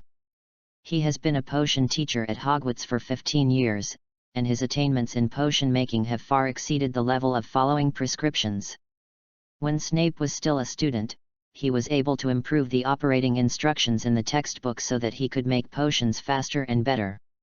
He is one of the few people who can brew extremely complex potions such as Veritaserum and Wolfsbane. Simple potion making has risen to the height of art in Snape's hands. After using it, you will gain a lot of knowledge about potions, and the success rate of your potions will be greatly improved. You can reduce the effect of the evil potions on you to a certain extent. Lin Qiu chose to use it without hesitation. The next moment, he felt that there was a lot more knowledge about potions in his mind. It was as if he had been brewing potions for many years and knew them well. Great! Lin Qiu was a little excited. With the ability to make potions, he can use it to mix all kinds of potions he needs in the future, and his own strength and safety will be greatly improved. In addition, he can also use potions to gradually accumulate wealth in the wizarding world. The future is bright. Lin Qiu was a little itchy, and he wished that the potion class would be right away so that he could practice it himself. But unfortunately, the schedule for the freshmen at Hogwarts this year has been determined. Tomorrow, September 2nd, is Monday. There is only one herbology class in the morning, followed by defense against the dark arts on Tuesday. The 2 classes of potions are on Friday. But when Lin Qiu fell asleep with regret, he woke up the next morning and got some unexpected news from the Weasley twins in the Gryffindor common room. Has our freshman schedule changed? The first class this morning is potions. Ron was puzzled. Why did our schedule change? I don't even have time to read the potions book. Even if you have time to prepare, you can't read. George laughed and said to his brother, besides, even if you read the book, it's useless. Professor Snape has always disliked us Gryffindors. I heard that Professor Snape personally went to talk to Headmaster Dumbledore about the change of class schedule this week. Fred gloated, I guess he must want to show his power to you little wizards early." Hermione breathed a sigh of relief. "Fortunately, I had finished reading the book Magic Potions and Liquids during the summer vacation." Harry's face was not very good. He learned about what happened in the hall from other people last night. He turned into a girl, and it was Snape, the professor of potions, who saved him. But Harry also clearly remembered that before he fainted and turned into a girl, Snape's eyes were full of hatred. Harry was depressed, unlucky. He didn't expect that his start at Hogwarts would be a bad potions class. Seeing Harry's expression, Lin Qiu recalled the scene he saw in the hall last night, and suggested with a smile, "Harry, I don't think you need to worry. Professor Snape was very concerned about you last night." "Yes, yes, yes." George and Fred were both fanning the flames. "If you can turn into that red-haired girl like last night, then there will be absolutely no problem with your potions class today. I noticed last night that when Professor Snape stared at the girl Harry, although he didn't smile, his eyes curved, and he was obviously in a good mood, there were several more wrinkles on his face." Ron looked at Harry expectantly. Hermione frowned and said, "Those are all unorthodox methods. We should still win in class with solid knowledge and basic skills." Harry said uncertainly, "Professor Snape shouldn't target us too much." Fred and George smiled, "Then we'll see. It's almost 7:30, let's go to the hall for breakfast together, maybe we can run into Professor Snape." The group followed Fred and George to the hall. It was still early and there were almost no people in the hall. Breakfast was already set on the dining table in the hall. Fred and George had already left with their senior friends. Hermione took out her potions book and continued to prepare and review. Lin Qiu was reading beside Hermione. After gaining mastery in potions last night, he could easily understand and master the contents of these books, so he read with great interest. Harry was influenced by Hermione and Lin Qiu, and remembered what the Weasley brothers said in the morning. He couldn't help but feel a little nervous, so he took out a book, but couldn't read it at all. Not to mention Ron, he was trying hard to gnaw on the chicken leg. Hogwarts breakfast usually doesn't provide such greasy food, but Ron applied for it separately, so a lot of delicious roasted chicken legs were prepared for him. Just when Ron had almost finished gnawing on the chicken leg and was about to flip through the book casually to pretend to be hard-working, he noticed the abnormality of Harry next to him. Ron whispered, "Harry, your hair, you've changed again."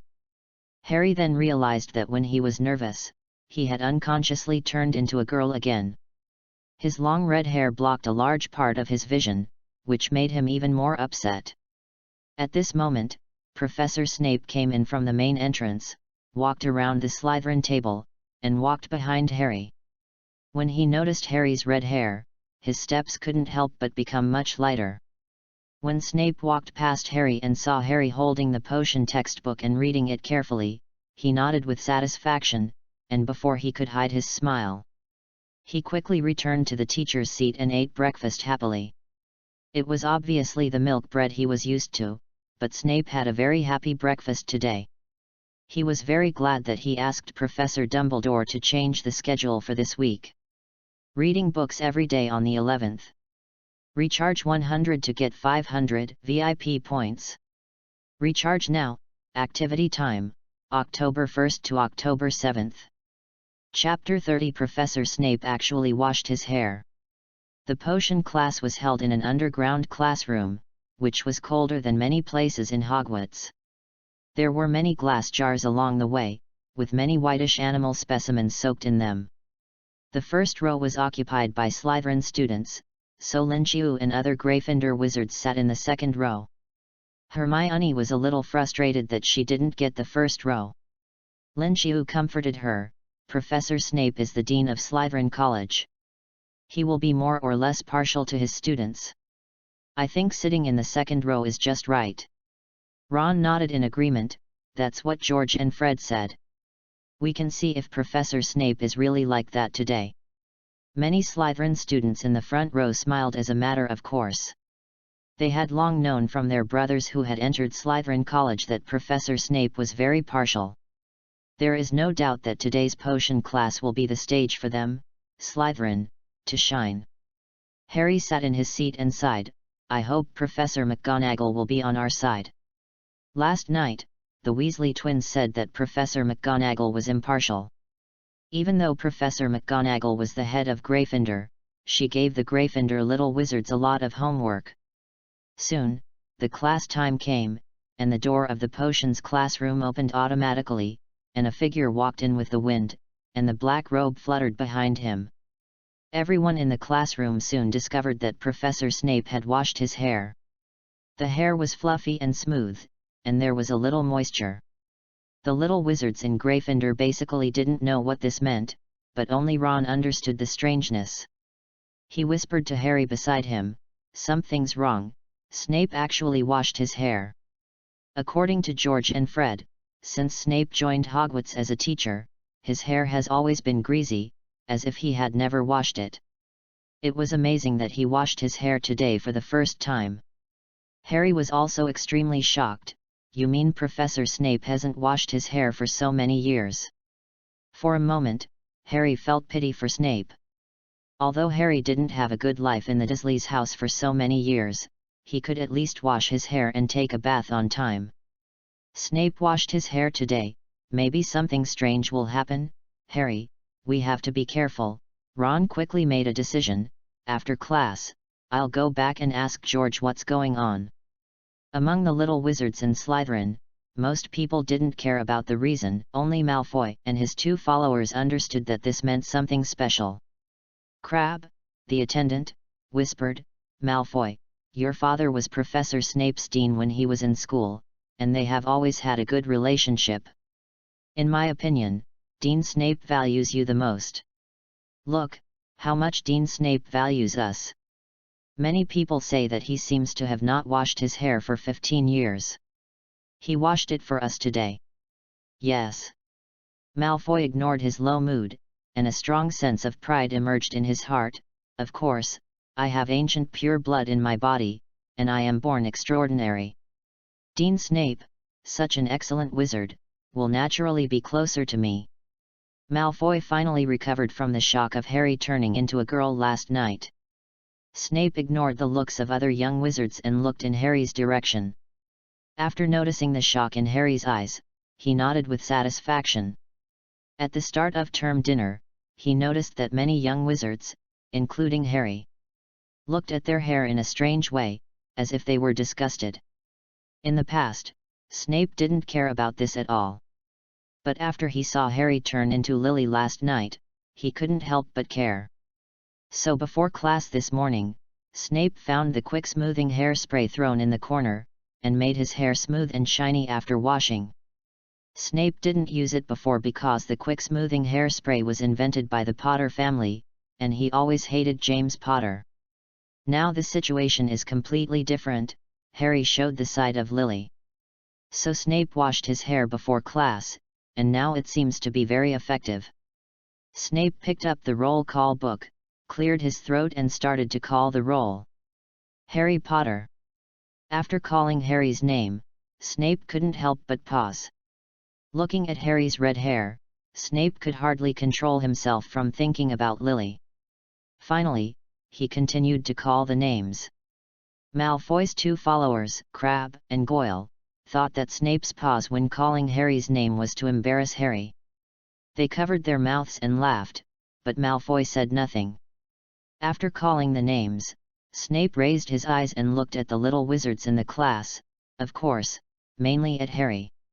Most of the time, Snape's eyes were cold and empty, which would make people think of two dark tunnels, but today Snape's black eyes were full of kindness.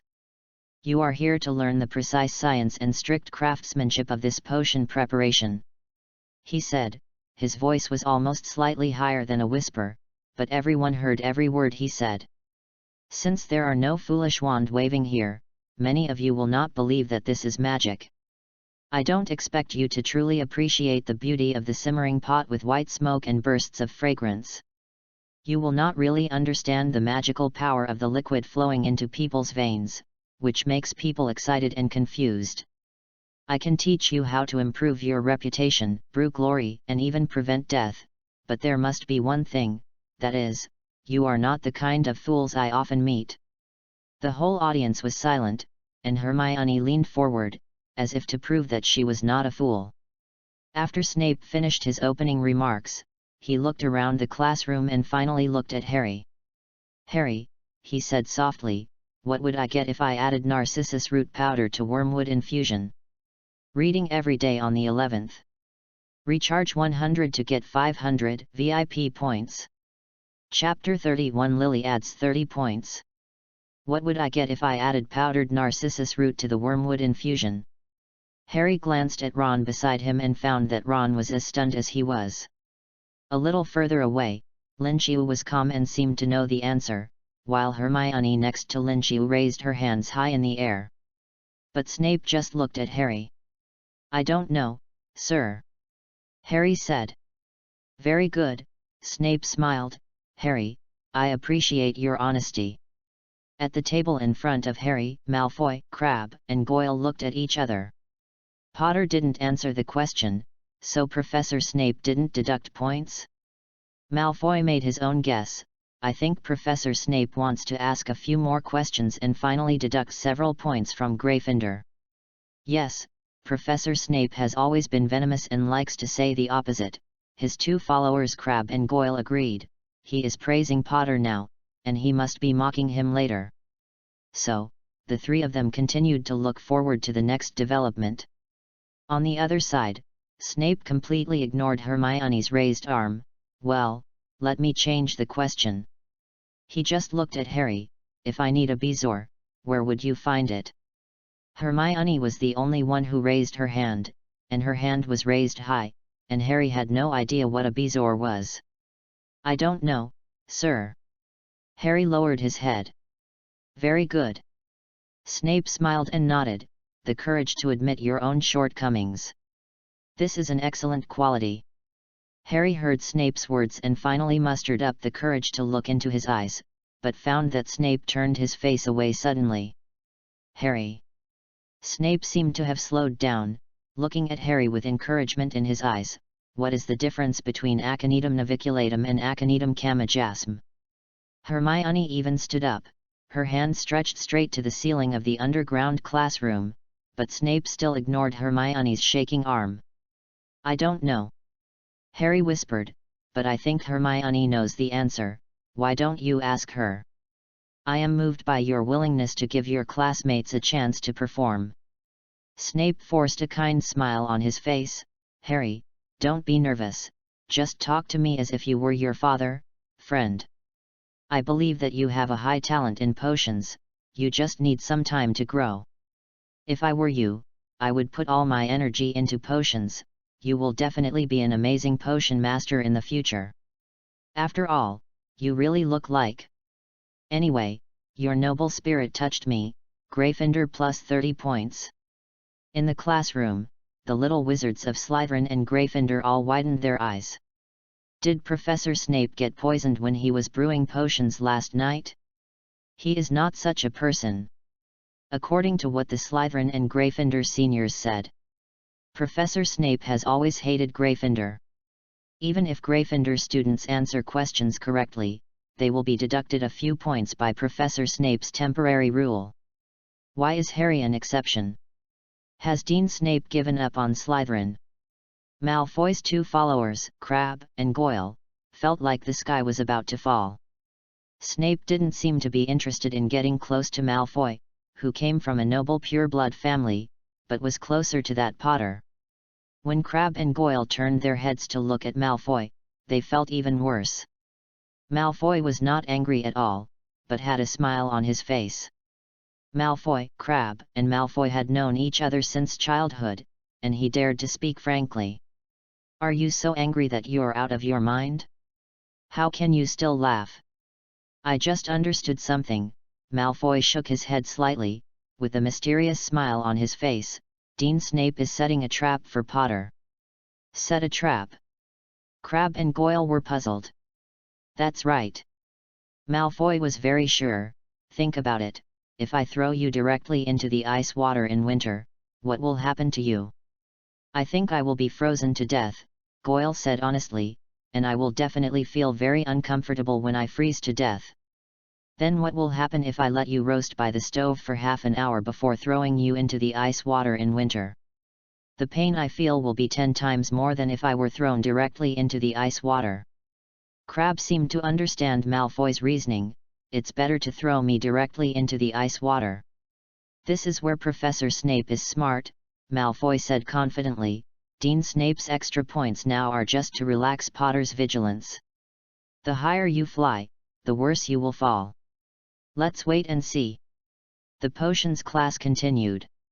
Snape answered all the questions that Harry couldn't answer just now. Narcissus root powder and wormwood can be combined to make a very effective sleeping potion. The scientific name is Water of Life and Death. Bezoar is a kind of stone taken from the stomach of goats, which has a strong detoxification ability.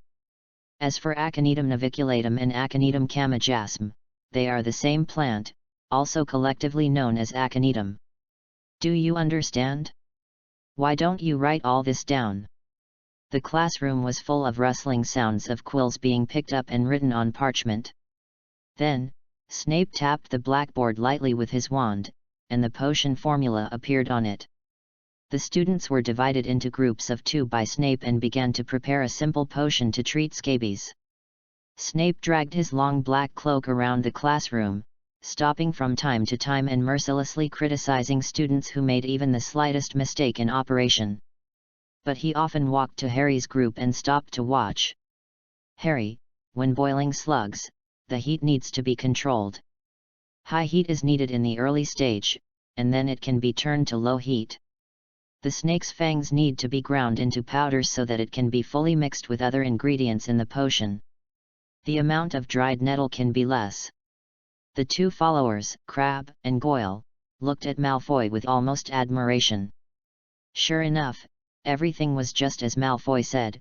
Professor Snape began to cause trouble for Gryffindor. Malfoy smiled and whispered to Crabbe next to him, "Look, what did I say? Professor Snape is starting to show off, and Potter obviously doesn't know how to make potions." "Shut up." Snape's ears heard it very clearly, and he looked at Malfoy viciously. "Malfoy, do you think you performed well? You seem to be very confident about the potion you brewed." Snape strode to Malfoy, scooped up a large spoonful with a spoon, and raised it with disgust. "Mr. Malfoy, tell me, what color is this?" "Hey, Professor." Malfoy's pure-blood pride disappeared without a trace at this time. "It's turbid blue." "Ah, it seems that your eyes are not broken." Malfoy was a little aggrieved. "I just haven't finished the operation, and my venomous snake tooth powder has not been added." "Yes," Snape said slowly and methodically, "you haven't added the venomous snake tooth powder yet. But you have time to laugh at Harry here. How can you still have the face to laugh at others? Why don't you do it quickly? Is the head of a troll on your head?" Malfoy was very aggrieved, but he comforted himself in his heart that this was still Professor Snape's trap. He looked at Harry hatefully, expecting Snape to punish Harry with thunder. But Malfoy saw Snape walk to Harry, who was in the red-haired girl state, and after checking the clear purple scabies potion that Harry had brewed, he praised him generously. "Perfect scabies potion. Lily, add another 30 points." Malfoy's heart finally died. Have fun reading every day on the 11th. Recharge 100 and get 500 VIP points. Recharge now. Event time, October 1st to October 7th. Chapter 32, Snape's Double Standard. Who is Lily? When Snape called out Lily's name, this question flashed through the minds of many young wizards in the whole class. Malfoy bravely said, "Professor, it seems that there is no one named Lily here." "Obviously, I am not blind or deaf." Snape's face immediately sank. "Mr. Malfoy, I don't need you to remind me of such an obvious question. Slytherin will be deducted 5 points." Many people were so scared that they dared not speak. Even if they were curious about the name Lily, they did not dare to discuss it publicly. Ron took advantage of the gap when Snape was teaching Malfoy a lesson and quietly asked Harry, "Why did Professor Snape look at you and call out the name Lily? Is there anyone named Lily in today's potions class?" "Lily is my mother's name," Harry said. "So that's how it is," Ron said. "So, Professor Snape knows your mother, and they seem to have a good relationship. You see, he's quite kind to you." Harry nodded. "It seems so." "So it seems that Professor Snape is not as scary as George and Fred said." Ron whispered to Harry beside him, "You see, as the head of Slytherin, he even taught Slytherin's Malfoy a lesson, so selfless." In this potion class, Snape spent almost half of the time hanging around Harry. Therefore, when Ron and Harry were whispering, he was caught by him. "Mr. Weasley, do you think you performed perfectly in the potion class?" Weasley disturbed Harry in class. "Gryffindor will deduct 10 points. Ron didn't dare to move immediately. "But there is a reason why the potion class is divided into two groups. The current young wizards are basically still novices in potion learning, and many potion processing and brewing tasks require 2 people to take turns." Ron was so scared by Snape that he dared not do anything. Harry was so tired that he was a little flustered when he was brewing potions by himself. Snape frowned. "Weasley, can't you see that Harry needs help? Are you just waiting for others to work? As far as I know, there seems to be no such tradition in the Weasley family. Weasley isolates his classmates in class. Gryffindor will lose 10 points." Ron wanted to cry but had no tears. It was not right for him to get close to Harry, and it was not right not to get close to Harry. No matter what he did, Gryffindor would lose points. In the end, Ron had to carefully keep a considerable distance from Harry, which made it impossible for him to whisper to Harry, but he could reach out and help Harry brew potions from a distance. In this way, Snape was satisfied to inspect other desks. Of course, he finally walked to Harry's desk and gave one-on-one tutoring. After Harry finished making a simple scabies potion according to the basic process in the textbook, Snape suddenly said, "Harry, you can try making the scabies potion again. When adding the venomous snake powder, you can consider adding twice the standard amount of venomous snake tooth powder." Hermione raised her hand. "Professor, but it's not written like this in the book." Snape's face immediately sank. "Miss Granger, you dare to contradict me, Gryffindor." In today's potion class, Harry felt Snape's kindness to him, so he became a lot bolder. After writing down the tips Snape mentioned, Harry also said, "Professor Snape, the steps you just mentioned are different from what you wrote on the blackboard and what is recorded in the textbook." Snape looked at Harry's green eyes and stopped talking. "Gryffindor deducts 1 point. Harry is studious and inquisitive. Gryffindor adds 5 points. He said to Harry patiently, "This is the formula that I and myself have improved. It is more effective than the potion formula recorded in the book. I think you should master this potion formula."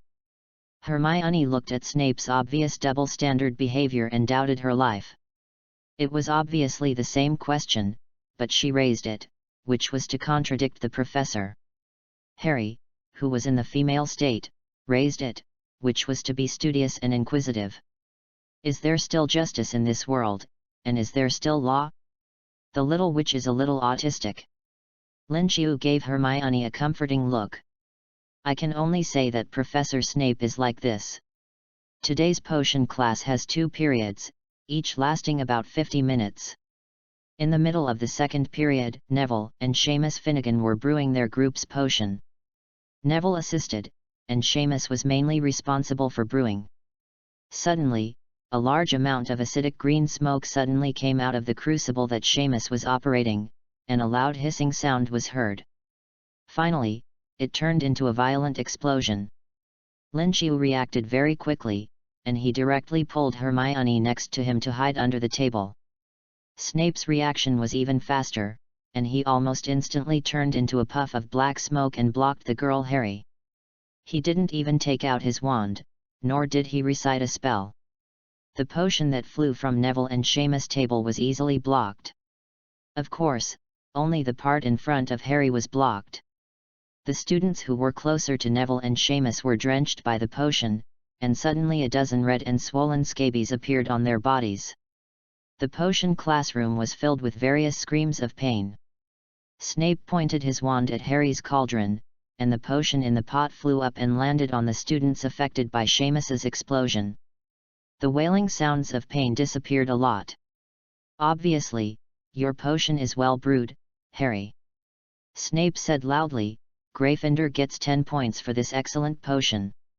Then, Snape looked at Seamus and Neville with a gloomy face. "I can understand that your potion caused scabies in other people," Snape said slowly and methodically. "I think you probably put the porcupine quills in without taking the pot off the fire. But what I can't understand is, Mr. Seamus," Snape's tone became sharper, "what on earth did you do to cause such a violent explosion in a crucible that wouldn't crack if it fell to the ground? Even if my grandmother, who has been dead for decades, crawled out of the grave to make potions, it wouldn't explode. Gryffindor will be deducted 30 points. Students who have scabies should go to the school hospital to see Ms. Pomfrey." Snape inspected the potions brewed by everyone in the class. Except for the two groups of Harry, Ron and Hermione, the potions brewed by the Gryffindor little wizards were found to have more or less problems. In the end, even if the 65 points earned by the girl Harry for Gryffindor were added, the total score of Gryffindor was reduced by 10 points after this class. Before the end of the potions class, Snape wanted to keep Harry to tell him something. But after the get out of class, he just handed Harry a bottle of potion and left in a hurry. After walking out of the depressing environment of the potions classroom, Ron's face was full of relief for surviving the disaster. Snape often deducted points from Fred and George. Today, we only deducted 5 points in this class. That's great, better than Fred and them. There are no classes later today, let's go to play with Hagrid. Harry looked at Linchiu. "Linchiu, will you go with us? Hagrid sent me an owl before and said he wanted to meet me and talk." Linchiu thought about it and nodded in agreement. On the one hand, he had not had close contact with Hagrid and was a little curious about Hagrid. Of course, the most important thing is that Hagrid's residence is close to the Forbidden Forest, and he also raises many small animals. Linchiu can go to Hagrid to test his affinity for magical animals. In addition, you can also see if you can make Hagrid have a relatively large emotional fluctuation and burst the emotional treasure chest. Let's go. Read books every day during the 11th. Top up 100 and get 500 VIP points. Top up now. Activity time, October 1st to October 7th. Chapter 33 Snape, understood, I'm going to kill Voldemort. Snape arrived at the door of the principal's office with ease. There was a spiral staircase at the door of the office, blocked by a stone statue of a griffin. The statue took the initiative to speak. Password: lemon sherbet candy. The statue made way. In the office, Dumbledore was sitting behind his desk eating candy. He handed one to Snape with a smile. The latest cockroach skewers from Duke of Sizzleby, would you like to try it? Snape looked at the large basin of cockroach-like candies in the principal's office with disdain. Professor Dumbledore, you called me here with a patroness, is there something important? There is an important but not so urgent matter that I think you need to know, Dumbledore said, but before that, I want to know about Harry's situation. I gave him a bottle of potion that can alleviate the situation in Harry. When the potions class was over, Snape originally planned to keep Harry after class to find a way to study the unstable transformation effect on Harry. But when he saw a phoenix-shaped patroness, he immediately realized that it was Dumbledore looking for him, and the situation was urgent. After all, using a patroness to pass messages was a function developed by Dumbledore. And besides Dumbledore, Snape had not seen the second person who used a phoenix as a patroness. Therefore, Snape left a bottle of potion to relieve the effect of transformation for Harry and rushed over directly. Severus, it's a good thing you are here. Dumbledore nodded, and what I want to tell you is also very simple. Dark forces have appeared in Hogwarts. Hagrid told me that the unicorns in the Forbidden Forest seem to have been attacked by someone recently. Hagrid told me that the mysterious man seems to be hunting for unicorn blood. Snape frowned. As a potion master, he knows all kinds of potion materials well and has a certain understanding of most magical animals. Unicorns are creatures with powerful magic. If a person kills a unicorn and drinks its blood, he will be cursed and will become half-dead from then on. Normal people will hardly do this. After all, if you have to be cursed for the rest of your life, it is better to die directly. Who is it? Snape reacted almost instantly. It is Voldemort who is hunting unicorns to prolong his life. Voldemort must be in a bad situation now, Snape said, otherwise, he would directly summon the Death Eaters instead of targeting the unicorn. Severus, your logical thinking has always been good. Dumbledore said, yes, Voldemort is hiding in Hogwarts now. So, do you understand why I summoned you? Snape thought of the scene when he saw Lily's body, and his mind flashed back to the burgundy hair and green eyes of Harry after he turned into a girl. Understood, Snape drew out his wand. I'll go find Voldemort and kill him now. That's why I didn't tell you a lot of things before, Dumbledore sighed. Severus, calm down. Voldemort made a lot of Horcruxes. We can't really kill him until we find and destroy his Horcruxes. We need time and patience to destroy all of Voldemort's Horcruxes, Dumbledore said, not to mention that Voldemort is now just a remnant soul, possessed by someone else. It has a strong ability to hide, but its power in this state is still very weak. Dumbledore, it sounds like you already know where Voldemort's true body is. Snape immediately understood the subtext. Let me think about it. I understand. Quirrell, right? He became a different person after traveling this summer. Snape showed disgust on his face. He even wore a ridiculous purple headscarf after school started, and he exuded a strange smell. I finally figured it out now. It must be some kind of magic potion that can calm the mind. Snape's wand was not put away, and a faint green light came out of it. I'll go and kill Quirrell. Severus, Quirrell's body and mind have been destroyed by Voldemort. Too fragile, it's not difficult to kill him. Dumbledore said, but from my observation, Voldemort is possessed by Quirrell, and Quirrell has become Voldemort's temporary Horcrux. If you do something to Quirrell, it will be difficult not to attract Voldemort's attention. This will directly cut off your chance to sneak into Voldemort. The possibility of the Death Eaters is not conducive to our future plans. Snape said, as long as Voldemort has not been able to resurrect, we don't have to worry about this matter. Severus, just in case. Dumbledore said, after all, we haven't found all the Horcruxes yet. Before that, our behavior should not be too radical. I don't understand. Snape said, since you don't let me do it, why do you tell me these things? On the one hand, I hope you can act calmly and don't act rashly against Quirrell. Dumbledore ate a lemon sherbet candy. Severus, I believe in your wisdom. Even if I don't tell you today, I will soon find out that Quirrell is wrong. On the other hand, I have a plan that needs please help you execute. Harbin. Dumbledore said, in fact, I have conceived some links, and I need you to help me improve these links. Hogwarts is still the safest place in the entire wizard world, Severus. You can rest assured that Harry will never hurt any harm. He had heard a similar words. Dumbledore sighed. He was not sighed because of Snape's accusations, but because he saw pain on Snape's face without expression. Snape put away the wand but didn't rush to leave. Professor, since I can't kill people, then I can always do something to kill Leo. For example, let him take some less poisonous potions. As long as the remnant of Voldemort in Quirrell doesn't notice it. Enjoy reading every day on the 11th. Top up 100 and get 500 VIP points. Top up now. Event time, October 1st to October 7th. Chapter 34 The Invisible Tycoon of Hogwarts. At 3 in the afternoon, Lin-Xiu and Ron followed Harry out of the castle and headed for the fields.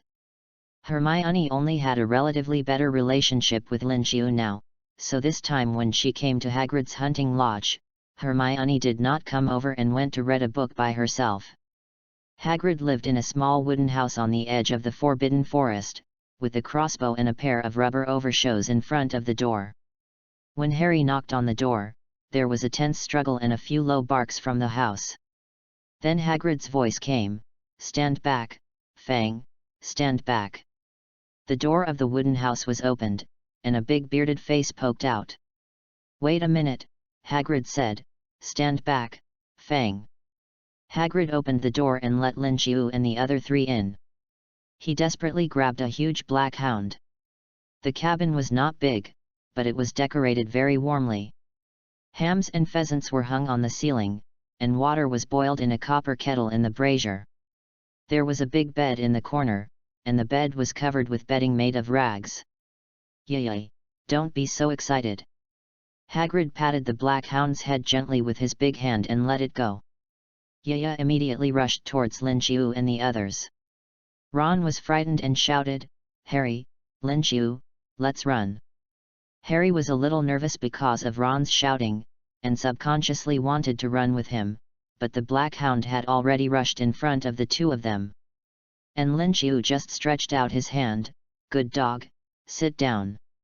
Yaya, who had been charging fiercely just now, immediately squatted down next to Lin-Xiu obediently. This scene made others marvel. Ron sighed, "Wow, such a big and fierce dog."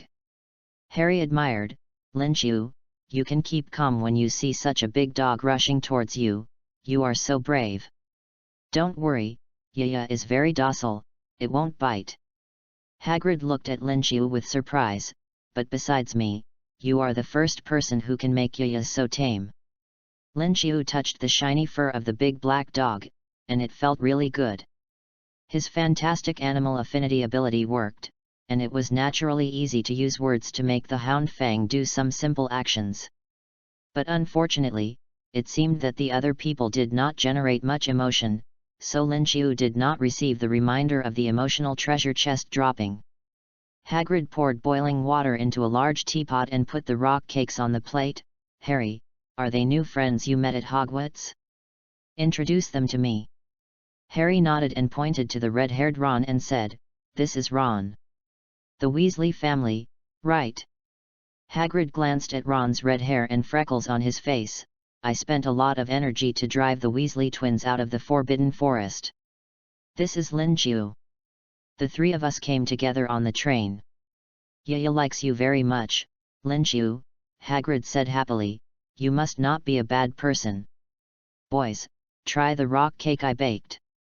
The rock cake Hagrid handed over was a small round cake with a rough surface and irregular shape.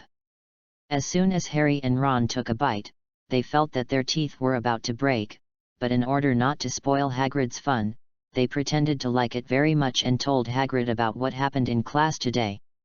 "I think his attitude towards me seems to be different from that of other students." Harry told Hagrid about what happened in Snape's class. "This is a strange thing," Hagrid thought. "As far as I know, Snape has hardly ever liked any students. I guess this has something to do with Harry's changing appearance during class." Lin-Xiu patted the hound Yaya, and it ran to play next to Ron. "Today, Harry turned into a girl in the potions class." "That's not surprising." Hagrid nodded. "As far as I know, Snape had a good relationship with Lily when he was at Hogwarts, but he and Harry's father—" "What happened between Professor Snape and my father?" Harry asked. "It's not an important matter." Hagrid shook his head and talked about another topic. "Harry, I wrote to Dumbledore about your transformation into a girl. He wrote back and told me to wait, saying that Professor Snape would solve it. Now it seems that it has been solved well." "Yes, after the potion class today, Professor Snape gave me a bottle of potion. After drinking it, I returned to normal," Harry said, "but Professor Snape said that the ingredients of the potion in my body are weird. This is temporary. It's okay, Professor Snape is an absolute expert in potions." Hagrid comforted him, and then he looked at Ron and talked about another thing. "Ron, how is your brother Charlie? I like him very much, he has a way with animals." So Ron told Hagrid about Charlie's research on dragons, and Harry stared at a copy of the Daily Prophet on Hagrid's desk. The front page was about the illegal break-in at Gringotts. Latest report on the break-in at Gringotts. The investigation into the break-in at Gringotts on July 31 is still ongoing. It is generally believed that this was the work of unknown dark wizards and witches. The goblins at Gringotts reiterated today that nothing was stolen. The underground vault searched by the intruders had in fact been emptied earlier that day. A spokesman for the Gringotts goblins said this afternoon, "We have no information on what is stored in the vault, please do not interfere with this matter." Hagrid. Harry said, "The break-in at Gringotts happened on my birthday. It is very likely that we were there when it happened." Hagrid did not dare to look Harry in the eye, but he did not answer Harry's question. Crunch, crunch. Just then, a crisp sound came from beside them. Linchiu was relatively idle in Hagrid's hut. He listened to Ron and Hagrid talking about raising dragons. He thought it was interesting, so he picked up the rock cake on the plate and started eating. Since he had opened an human constitution in Hagrid's emotional treasure chest before, his teeth became very good. Now he can easily chew the rock cake that Harry and Ron couldn't bite. Harry and Ron's eyes widened. "Linchiu, you actually eat so deliciously." "I said rock cake is delicious, right?" Hagrid breathed a sigh of relief and diverted Harry's attention from the theft of Gringotts. "Boys, eat more." Ron suspected that he had taken the wrong rock cake just now, so he picked another piece from the plate, and found that he still couldn't bite it at all, but his broken teeth hurt more. Several people drank afternoon tea in the cabin. When they parted, Ron covered his cheeks that were broken by the rock cake, and Harry was thinking about the theft of Gringotts, with a lot on his mind. Only Linchiu was in a good mood. Although Hagrid didn't get the emotional treasure chest this time, Linchiu used the Hound Fang to further verify the effectiveness of his magical animal affinity. On the other hand, that was some gifts from Hagrid. Hagrid seemed to feel guilty about avoiding Harry's questions. Before leaving, he gave each person a small grey cloth bag and a few rock cakes. "The things in the cloth bag are made from things I picked up in the Forbidden Forest. These things are not worth much, but they are quite strong for bandaging wounds." Linchiu opened the cloth bag and took a look, and was immediately dazzled by the white light inside, a whole bag of unicorn tail hair. In Diagon Alley, a small bag of unicorn hair in the pharmacy costs a full 10 gold galleons. The amount Hagrid gave to Linchiu and the other three was probably 30 galleons for each person. Bandaging wounds with unicorn tail hair worth 30 gold galleons. Linchiu immediately respected Hagrid. Hagrid is the invisible rich man in Hogwarts. Enjoy reading every day during the National Day holiday. Top up 100 and get 500 VIP coupons. Top up now, activity time, October 1st to October 7th. Chapter 35 Extra Points for Gryffindor. Because Professor Snape had asked Headmaster Dumbledore to change the first week's schedule. After the potions class on Monday, the Transfiguration class on Tuesday followed. This Transfiguration class was taught by Gryffindor and Slytherin together, and Linchiu and Hermione sat at the same table. But until the bell rang, a tabby cat walked in from the door and sat at the teacher's desk. Harry and Ron did not come to the classroom. "Linchiu, I heard that Potter and Weasley are in the same dormitory with you," Hermione whispered. "Why didn't they come to class?" "Professor McGonagall is always strict, and this will deduct points from our Gryffindor." Linchiu sighed. Yesterday, the three of them went to Hagrid's hut, and Hagrid entertained the three with his own baked rock cakes. But Harry's mind was attracted by the Daily Prophet in Hagrid's room, and his mind was full of the theft of Gringotts. He was still thinking about it when he returned to the dormitory at night. Ron hurt himself because he tried to eat rock cakes several times in a row. He went back to the dormitory and groaned about his toothache. When the boys' dormitory finally became quiet, it was already late at night. Harry and Ron naturally did not wake up. Lin Qiu had the bonus of non-human constitution and was not affected at all. At this time, the sound of running came from outside the door. Harry and Ron rushed into the classroom breathlessly. They were right next to Lin Qiu and Hermione. Finally, Ron let out a long breath. If we are caught by Professor McGonagall, her face will be very ugly. There is a cat. Ron said excitedly, I heard from my dad that this is a tabby cat, a breed that muggles like to keep as pets. I wonder what it feels like to pet it. While Professor McGonagall hasn't come yet. Ron was just fantasizing in his heart, and Harry quietly touched the teacher's desk. Lin Qiu's eyes widened. Can we only say that he is worthy of being a standard Gryffindor? Harry and Ron are so brave. That tabby cat was transformed by Professor McGonagall. Just before Harry reached out to touch the tabby cat, it jumped off the table and turned into Professor McGonagall. Amazing! Ron exclaimed. Thank you for your evaluation, Mr. Weasley. Professor McGonagall, you are late for the first transfiguration class? Maybe I should turn you and Potter into pocket watches, so that at least one of you can go to class on time. Harry said unconfidently, the spiral staircase always changes. We are lost. Then I will turn you into a map. Hey. Professor McGonagall turned back to the teacher's desk. You don't need a map to do what you want, right? The whole class laughed. The matter between Mr. Weasley and Mr. Potter is over. Professor McGonagall said seriously, but there is one thing I must remind you. Transfiguration is the most complicated and dangerous spell you will learn in Hogwarts. She said, anyone who makes trouble in my class will be asked to leave and will never be allowed to come in again. The classroom was suddenly silent. Then, Professor McGonagall waved her wand and turned her desk into a pig. This move immediately stunned everyone present. As the saying goes, laymen watch the excitement, experts watch the doorway. Lin Qiu had opened elementary transfiguration mastery from the silver treasure chest before. And he could see how powerful Professor McGonagall's move was better than other young wizards. Turning the desk into a living pig, turning dead things into living things, this is a high-level application of transfiguration. Other young wizards were attracted by Professor McGonagall's transfiguration and wanted to start learning it immediately, while Lin Qiu was even more curious. Professor McGonagall nodded with satisfaction. She has been teaching at Hogwarts for so many years, and she knows very well how to fully mobilize the enthusiasm of students.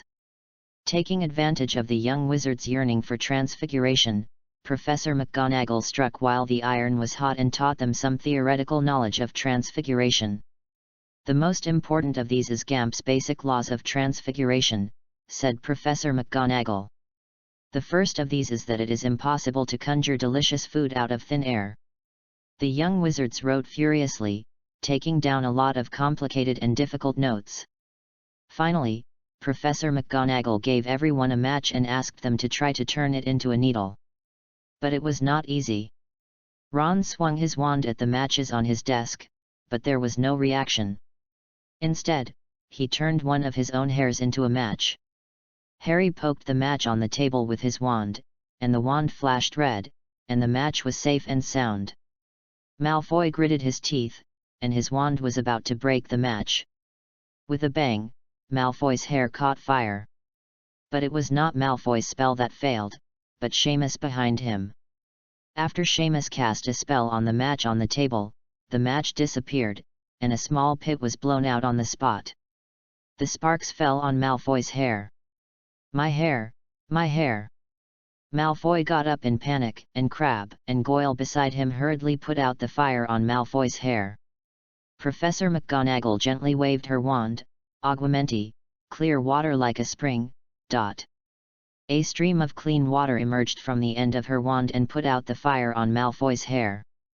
Mr. Finnegan, I just asked you to deform the match, not to make an explosion. Professor McGonagall sighed, Gryffindor will be deducted 1 point for this explosion. Professor McGonagall was also ruthless in deducting points from her own college. Crabbe, Goyle, take Mr. Malfoy to Madame Pomfrey for treatment. Malfoy was supported by Crabbe and Goyle and trotted out of the classroom. The explosion caused him a lot of psychological damage.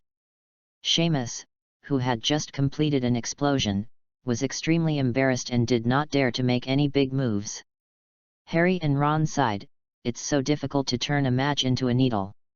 Lin Qiu has elementary transfiguration mastery, and the simple transformation of a match into a needle can be done easily. He lightly tapped the wand in his hand. The match on the table turned into a smooth silver needle. Professor McGonagall soon noticed the unusual movement in the classroom and rushed over. Perfect, Mr. Lin Qiu. Her eyes were full of admiration. You are very talented in transfiguration. 2 points for Gryffindor. Harry and Ron widened their eyes, and when Professor McGonagall walked a little further away, they lowered their voices and asked, Lin Qiu, how did you do it? It's not difficult, actually, Lin Qiu said his own experience. When you transform, don't have too many distracting thoughts, just think about the shape of the needle and various details. And you can easily succeed in the transformation. Ron and Harry tried immediately after hearing this, but they always failed. Harry sighed, I always think about the theft of Gringotts in my heart, and I can't calm down. Ron covered his cheek and hesitantly said, I think the main reason why I failed to transform was because I had a toothache yesterday. Even if Madame Pomfrey helped me cure it, I still felt that I would have a toothache. Next to Lin Qiu, Hermione, who had failed to transform at first, silently thought about Lin Qiu's words for a while, and then lit the match with her wand. The match successfully changed. Professor McGonagall noticed this immediately. She picked up the needles that Lin Qiu and Hermione had successfully transformed and showed the whole class how the transformation was completed. Miss Granger, you and Mr. Lin Qiu did a great job. Professor McGonagall smiled. Gryffindor gets 1 more point because Miss Granger successfully transformed this time. Professor McGonagall said, of course, because Mr. Lin Qiu was the first to successfully transform, he gets more points. After class, she happily exempted Lin Qiu and Hermione from the transfiguration homework for the week, which made the other little wizards in the classroom extremely envious. Ron lamented, I should have known not to eat Hagrid's rock cake yesterday. Harry sighed. He didn't want to continue to worry about the theft of Gringotts. The two of them came to the hall in a low mood to prepare for dinner. Harry didn't have much appetite, but Ron turned his grief and anger into appetite and ate a big chicken drumstick in one bite. Hermione sat next to Lin Qiu, and she was still a little excited. Lin Qiu, you are amazing. I followed your instructions and transformed successfully. Lin Qiu smiled and said, Hermione, you have a good talent. He remembered that his basic transfiguration mastery was originally opened from the emotional treasure box dropped by Hermione. After the transfiguration on Tuesday, it was the defense against the dark arts class on Wednesday. But when Harry and Ron arrived at the classroom on time, they found that the teacher Quirrell who came to the class was not there at all. In the end, they almost took a whole self-study class. After class, when Lin Qiu and others returned to the Gryffindor common room, the Weasley twins said mysteriously that they knew why Professor Quirrell didn't come to teach everyone. I heard that Professor Quirrell fell and accidentally poured some kind of magic potion all over his body, and his whole body was covered with blisters like toads. We suspect Snape did it. Reading every day on the 11th. Recharge 100 to get 500 VIP points.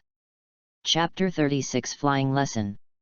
The news that Professor Quirrell suddenly had blisters all over his body spread throughout Gryffindor overnight. There is no doubt that it must be the work of the Weasley twins. In the Gryffindor common room, everyone was discussing with great interest how much Professor Snape had contributed to Quirrell's injury. At this time, Percy walked in with a notice. It said that later in the afternoon, Gryffindor and Slytherin students would have a flying class together. Many young wizards sighed and didn't even bother to discuss Snape and Quirrell. What bad luck, Harry said dejectedly. I'm afraid I'll make a fool of myself riding my broom in front of Malfoy." "It's not certain whether you will make a fool of yourself," Ron said rationally. "I know Malfoy always brags that he is very good at Quidditch, but I bet he is just bragging."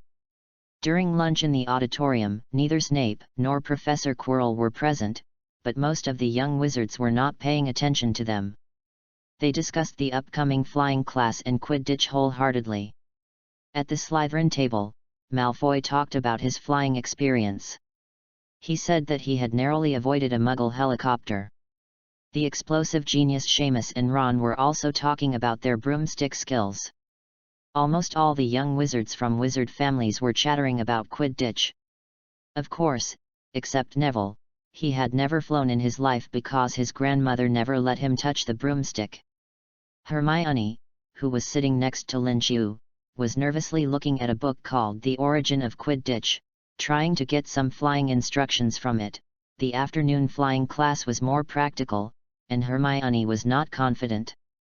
Lin Qiu was seriously considering whether he should find a way to join the Gryffindor Quidditch team next to harvest the emotional treasure chest. He had already discovered it. Relying on ordinary means to harvest the emotional value treasure chests of wizards has gradually become a little difficult. The day he entered Hogwarts was when he harvested the most treasure chests. Through interactions with Harry, Ron, Hermione, and others, he got a lot of silver treasure chests. Then after the sorting ceremony, because Harry's female form resembled his mother Lily, Snape dropped a gold treasure chest. Apart from that, there were almost no treasure chests dropped. One of the main reasons is that Lin Qiu did not want to attract too much attention, so he was relatively low-key and did not make any big moves. Another important reason is that as wizards in the magic world, most people in Hogwarts have seen many magical phenomena, so it is not easy to make them have relatively large emotional fluctuations and drop treasure chests. For example, Lin Qiu performed well in the Transfiguration class yesterday, and Professor McGonagall's appreciation for him was visible in her eyes, so she must have had emotional fluctuations. But according to the system's standards, Professor McGonagall's emotional fluctuations were not enough, so she did not drop a treasure chest. Moreover, in the past few days, except for Snape, the people in Hogwarts almost quickly adapted to Harry's female form and were not surprised. "This won't work. I want to grow and become stronger as soon as possible while Voldemort is still relatively weak. For the next period of time, the magic world is relatively safe." Lin Qiu decided to adjust his action ideas. While ensuring his own safety, he can properly make others drop emotional treasure chests. Now Lin Qiu and other little wizards are in the first year of school, corresponding to the first part of the Harry Potter story, Harry Potter and the Sorcerer's Stone. In the following time, the more important events are flying class, Quidditch, the Forbidden Forest detention incident, Hagrid raising a dragon incident, and finally passing through many levels to protect the Philosopher's Stone and facing Voldemort's possession of Quirrell. Except for facing Voldemort, Lin Qiu can participate in the other events relatively safely. Let's start with the flying class this afternoon, and find a way to get a few emotional treasure chests from the flying class. Soon, owls flew into the hall, and their cries interrupted Lin Qiu's thinking. An owl brought Neville a small package from his grandmother. Neville opened it excitedly and showed everyone a glass ball as big as a marble, which seemed to be filled with white smoke. "This is the memory ball," Neville explained. "Granny knows I always have a bad memory. It will tell me if there is something you forgot to do. Look, I hold it tightly, like this. If it turns red, oh." He immediately pulled a long face, because the memory ball suddenly turned bright red. "I may have forgotten something." Neville tried hard to remember what he forgot.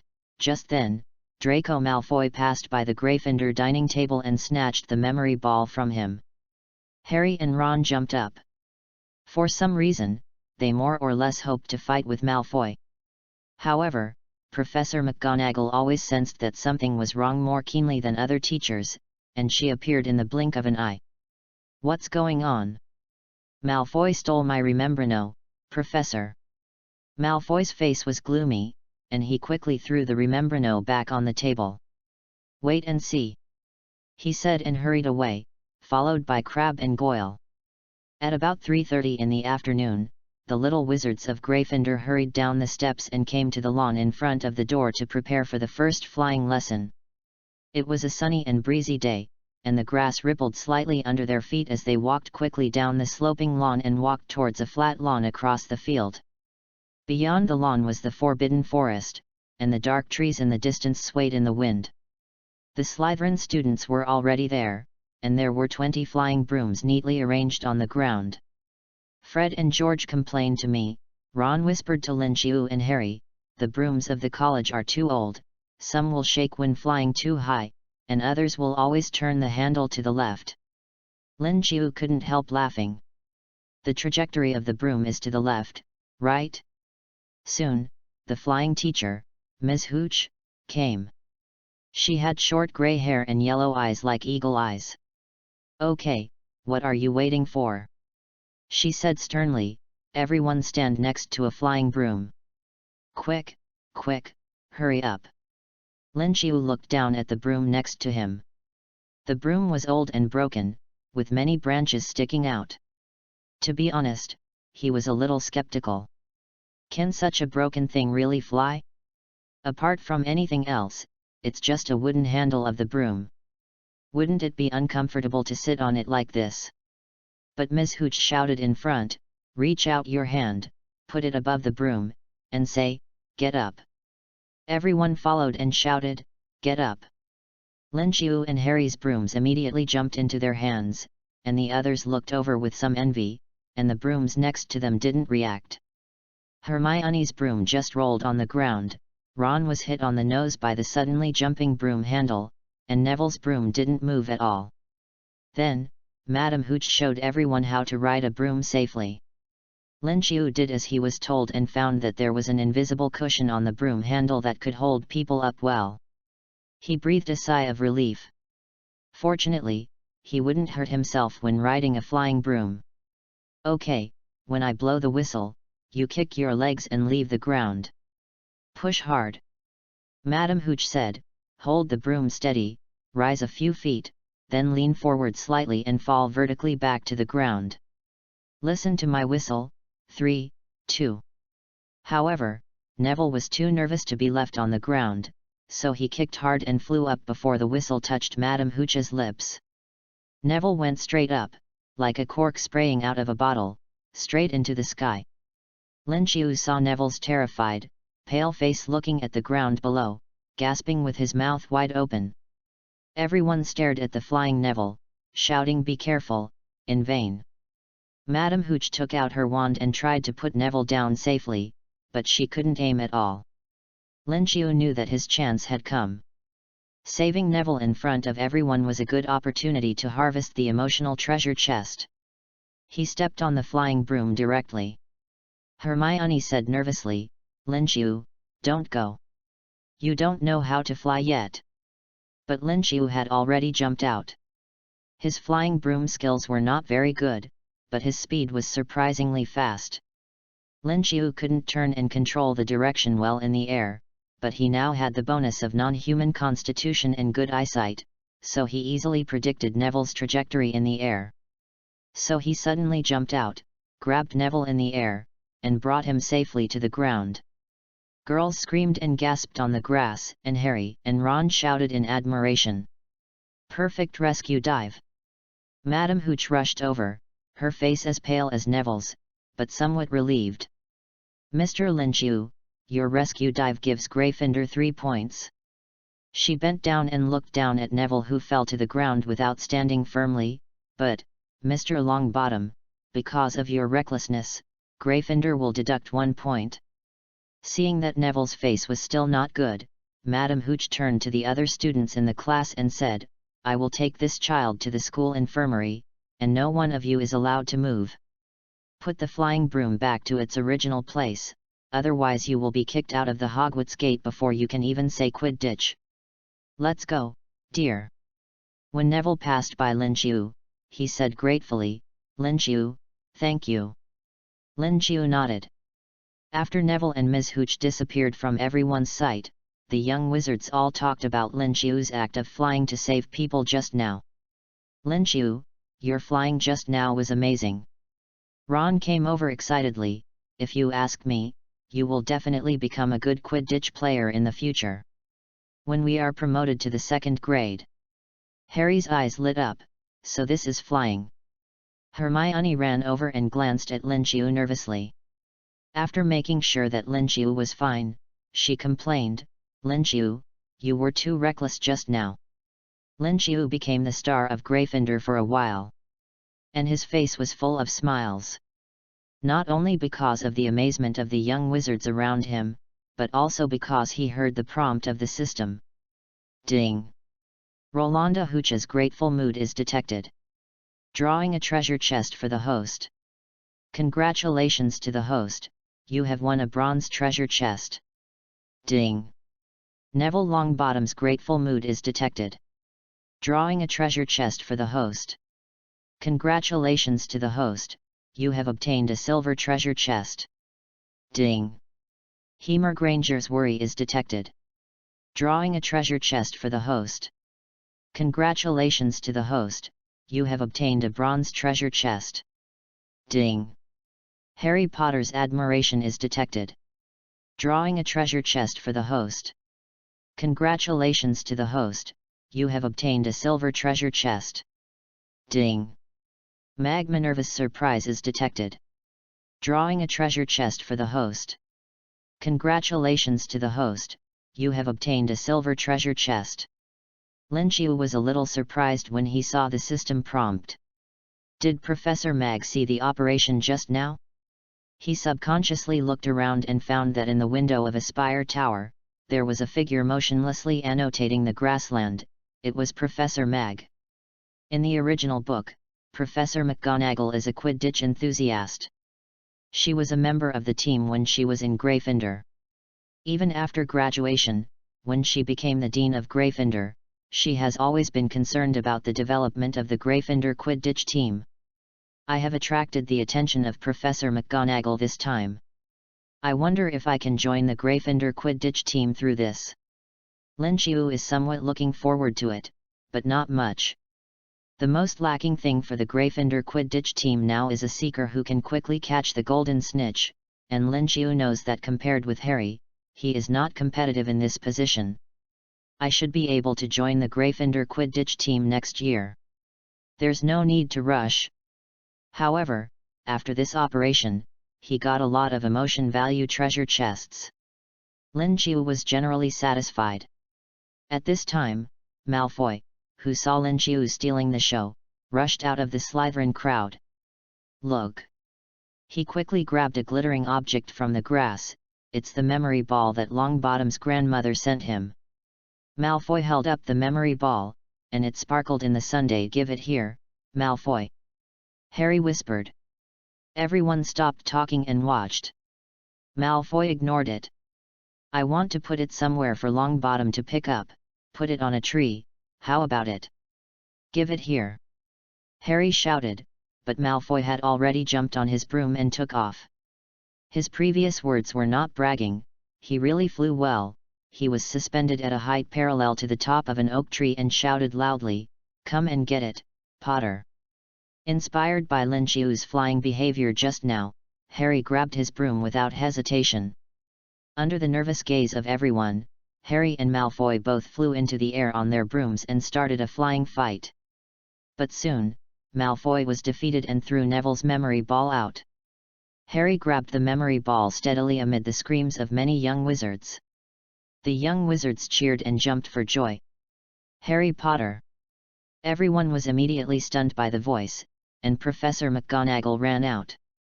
"I've been at Hogwarts for so many years, never." Professor McGonagall was so surprised that she couldn't speak. Her glasses flashed with anger. "How dare you, you'll break your neck."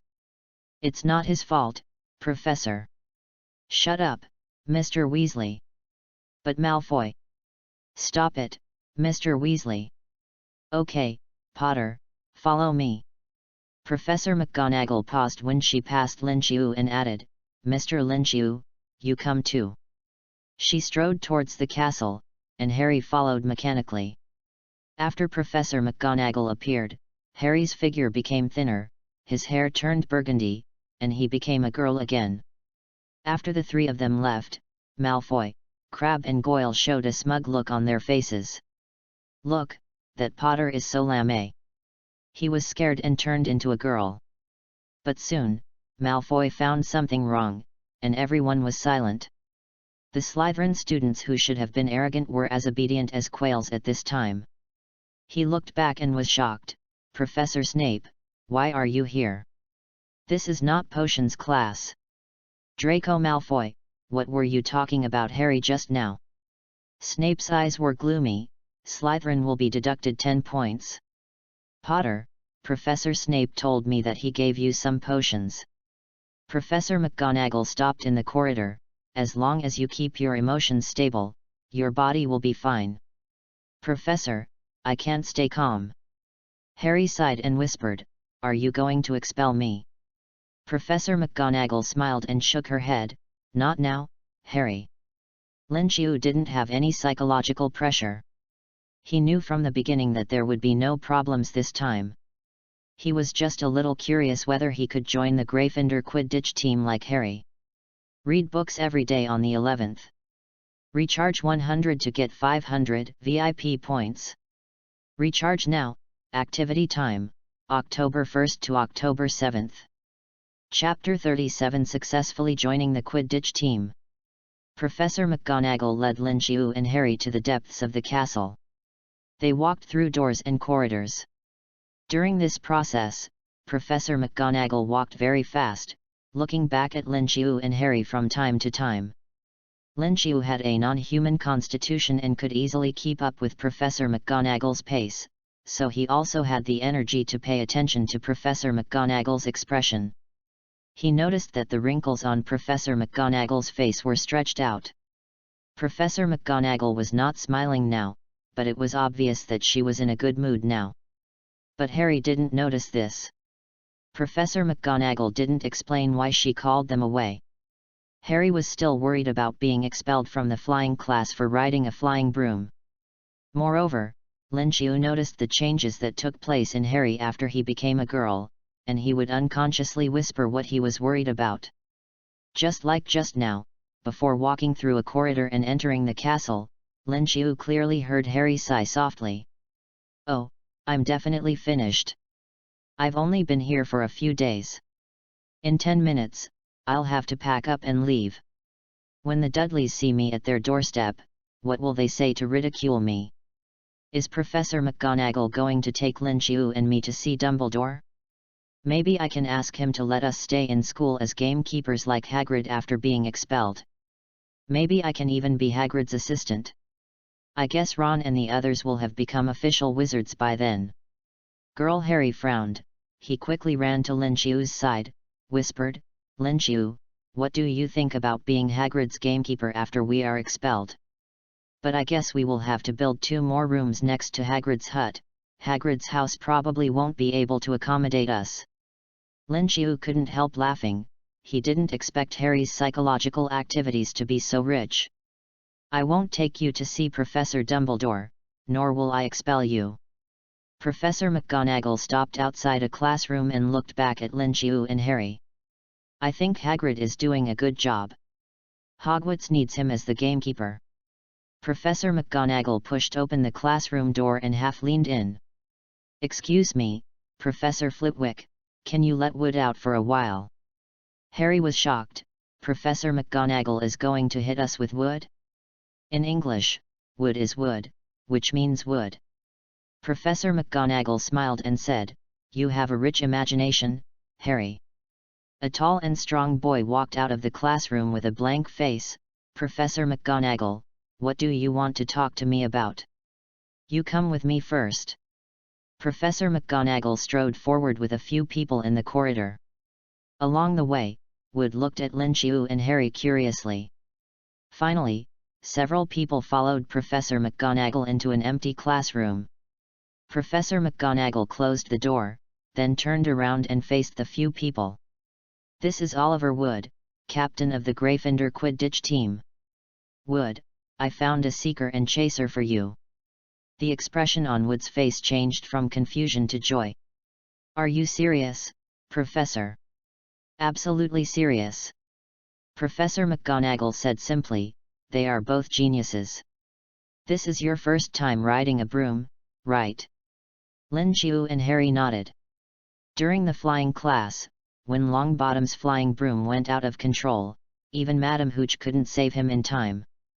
But Lin Qiu rode on the flying broom and succeeded in one shot. He was like a sharp arrow, saving Mr. Longbottom who was flying in the air. Wood's face was full of light. Harry breathed a sigh of relief. He didn't know what happened, but it was obvious that Lin Qiu and he would not be expelled. And Harry, he dived 50 feet and reached out to grab that thing, Mr. Longbottom's memory ball. There was no flesh injury at all. Even Charlie Weasley, who led Gryffindor to win the Quidditch game before, couldn't do this. Wood's smile never stopped, as if all his dreams had suddenly become reality. Lin Qiu, Harry, have you two ever watched a Quidditch game? Professor McGonagall asked. Lin Qiu and Harry shook their heads. It's okay. You two have the talent and will get the hang of it soon. Wood looked at Lin Qiu and suddenly said, hit me. Seeing the puzzled expressions of Lin Qiu and Harry, Wood explained, Lin Qiu, according to Professor McGonagall, you are most suitable for the position of chaser. Chasers need to pass the quaffle to each other and try to get it through a ring so that they can score points. In this process, you will inevitably have some collisions with chasers from other teams. The stronger you are, the greater your advantage. After that, Wood looked at Professor McGonagall. Professor, please help me cast an armor charm. This spell is quite difficult and I haven't mastered it yet. Professor McGonagall took out her wand and waved it gently. Protego, armor protection, ... Suddenly, the white light disappeared. Wood took a breath. Lin Qiu, hit me with all your strength. Let me feel your strength. Lin Qiu nodded and punched Wood with a punch. Bang! A white light appeared in front of Wood, transforming into a shield, which directly deflected Lin Qiu's charged punch, but Wood still took a few steps back involuntarily. Mr. Lin Qiu, a beautiful punch. As the caster of the armor curse, Professor McGonagall felt it most deeply. If I hadn't seen it with my own eyes, I would have thought you were a troll. Wood's eyes sparkled, and he said to Lin Qiu earnestly, you must come to our Quidditch team.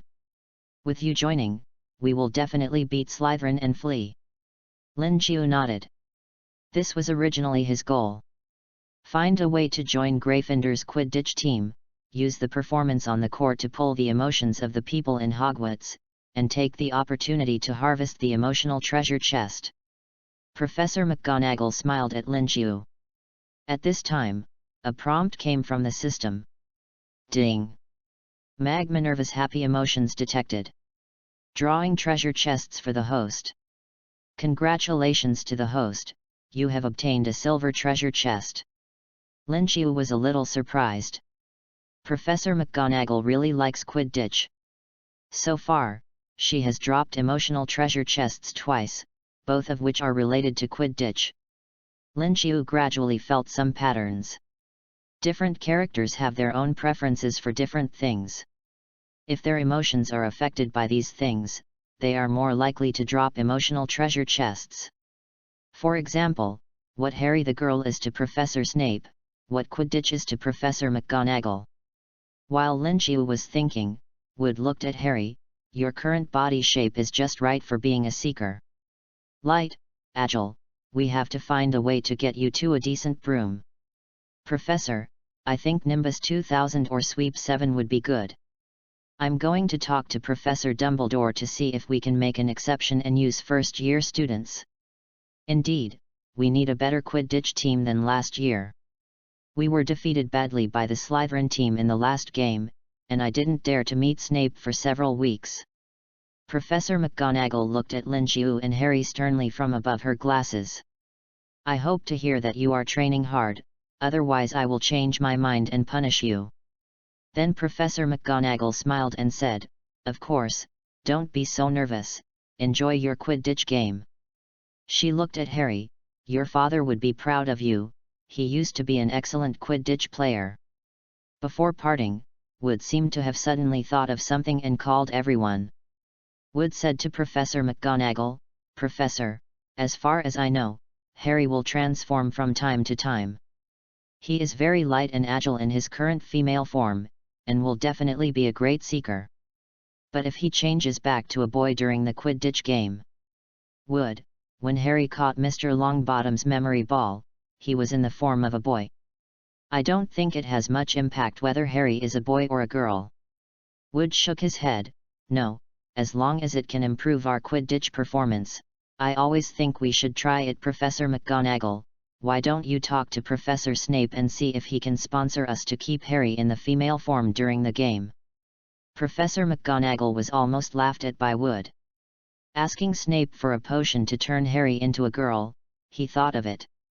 Even if Professor McGonagall can put up this face for Gryffindor's Quidditch performance, she still has to consider Harry's own ideas. Wood, because of your dangerous idea, you will be detained for 1 hour after your spells class. In addition, Gryffindor will be deducted 1 point.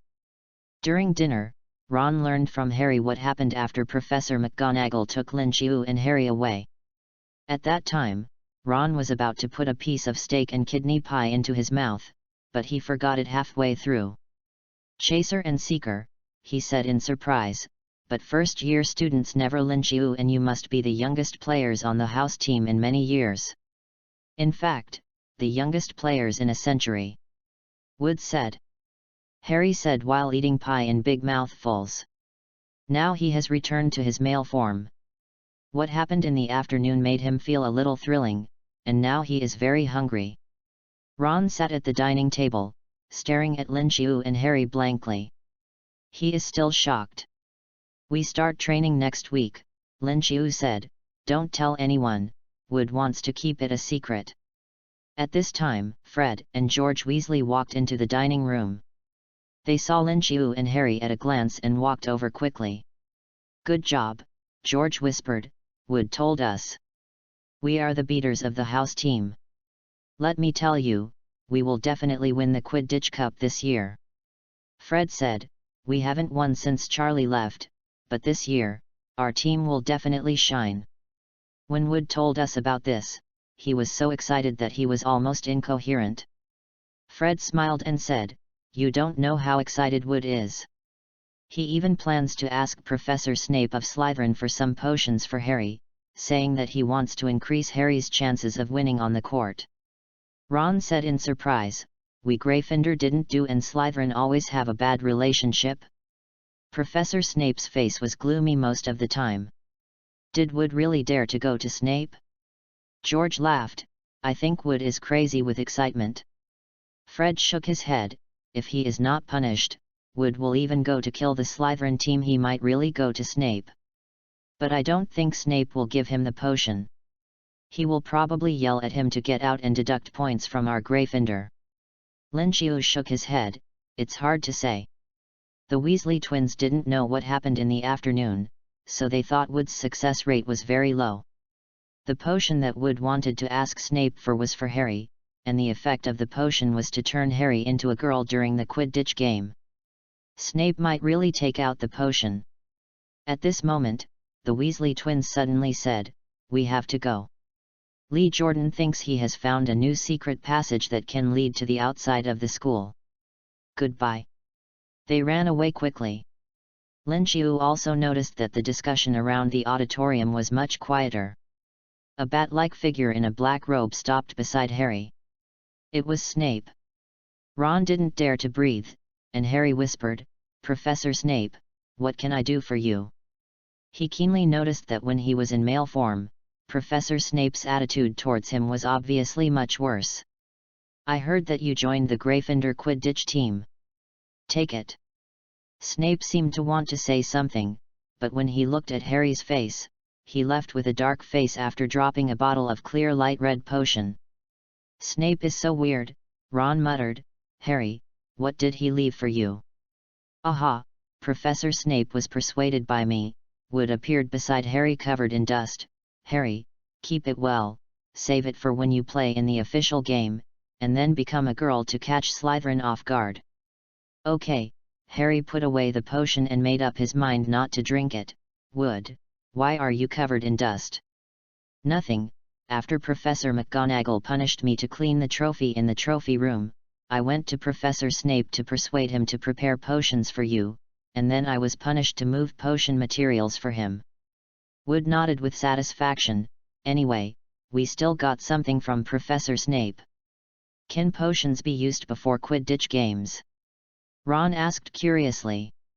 "Don't worry, the current Quidditch games only stipulate that you can't use Felix Felicis to increase luck, and there are not many restrictions on other potions."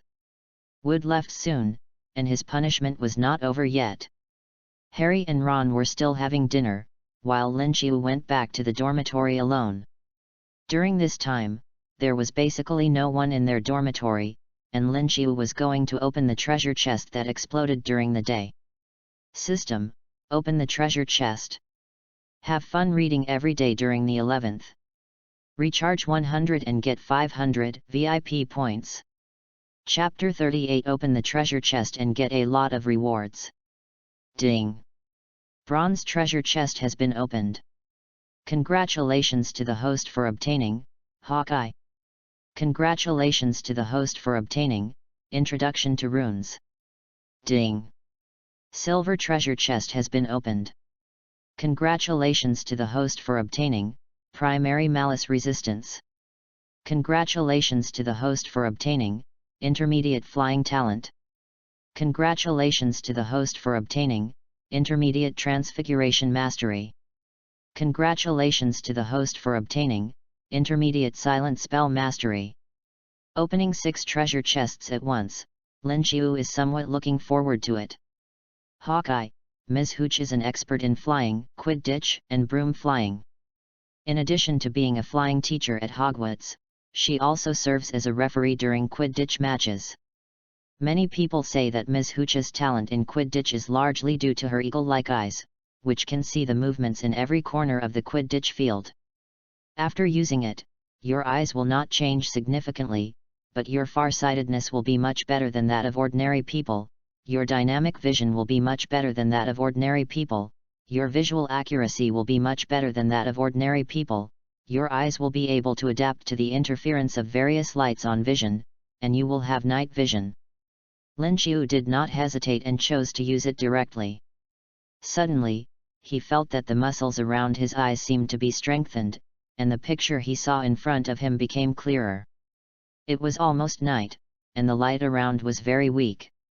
Most people could hardly see clearly, but when Linchiu looked out of the dormitory window, he still felt very clear. It was not as bright as day, but he could clearly see most of the details around Hogwarts Castle in the gradually dimming light. The things opened in Ms. Hooch's treasure chest are not bad.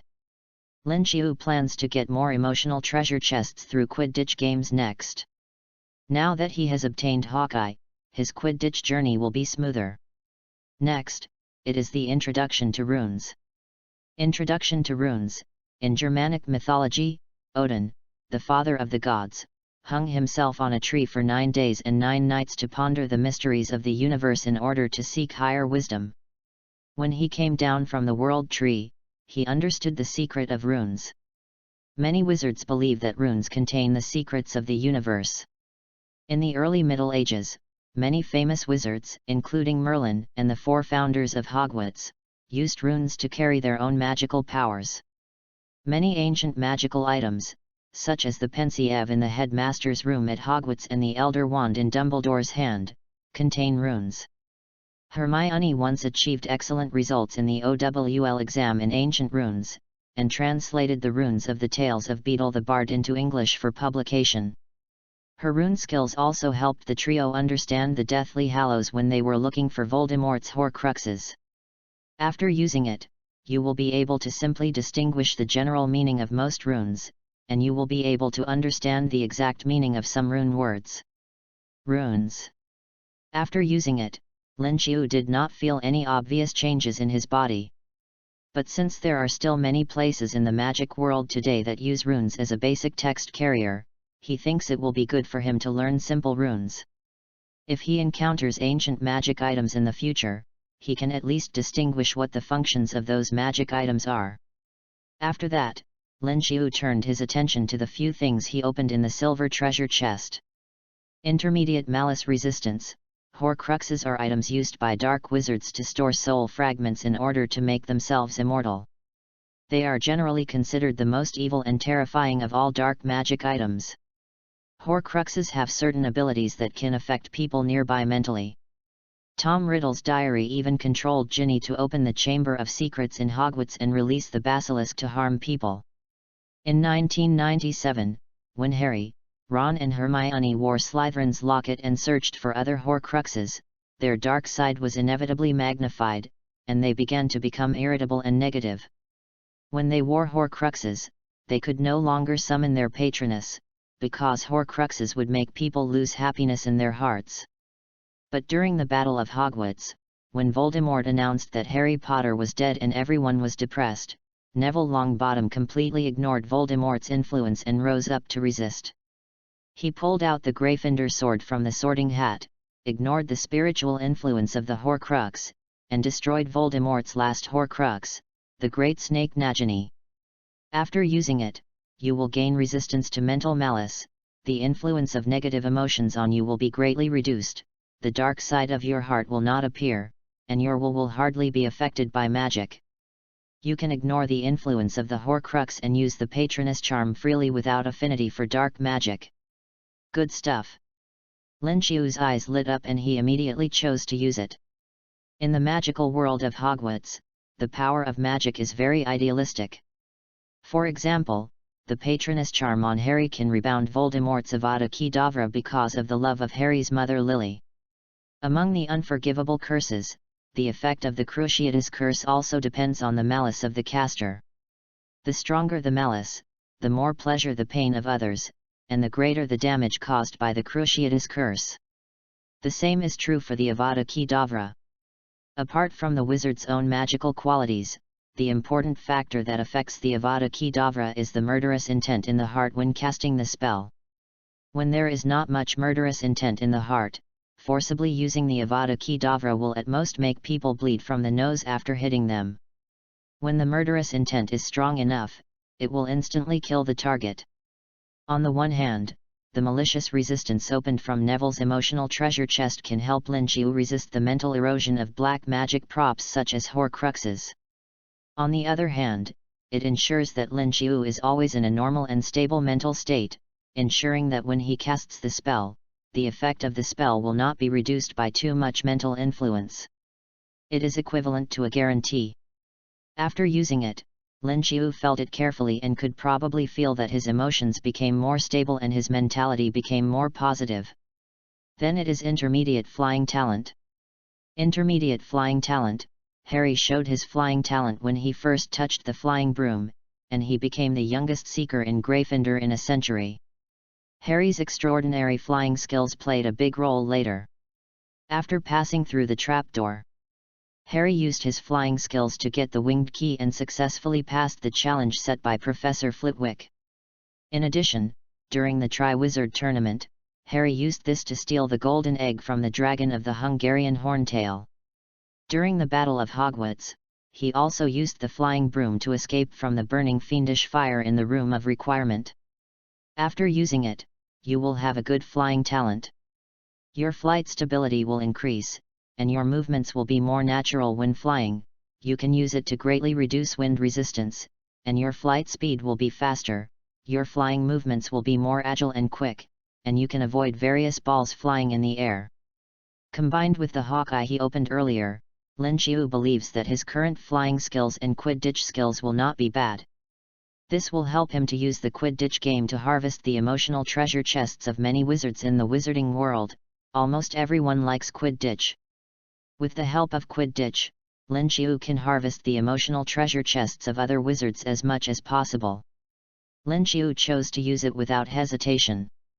Suddenly, he had an impulse in his heart, and he wanted to rush to the broom shed right now and ride on a flying broom to the sky. Lin Qiu took some effort to suppress the impulse to fly in his heart. In addition to flying classes and Quidditch training, the use of flying brooms in Hogwarts is limited.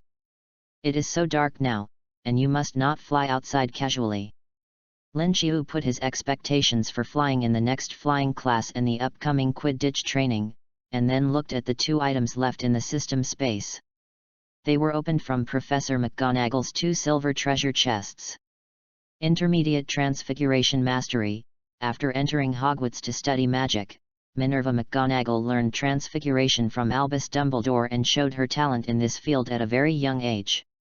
After Dumbledore became the headmaster, McGonagall took over his original teaching position and became the school's transfiguration teacher.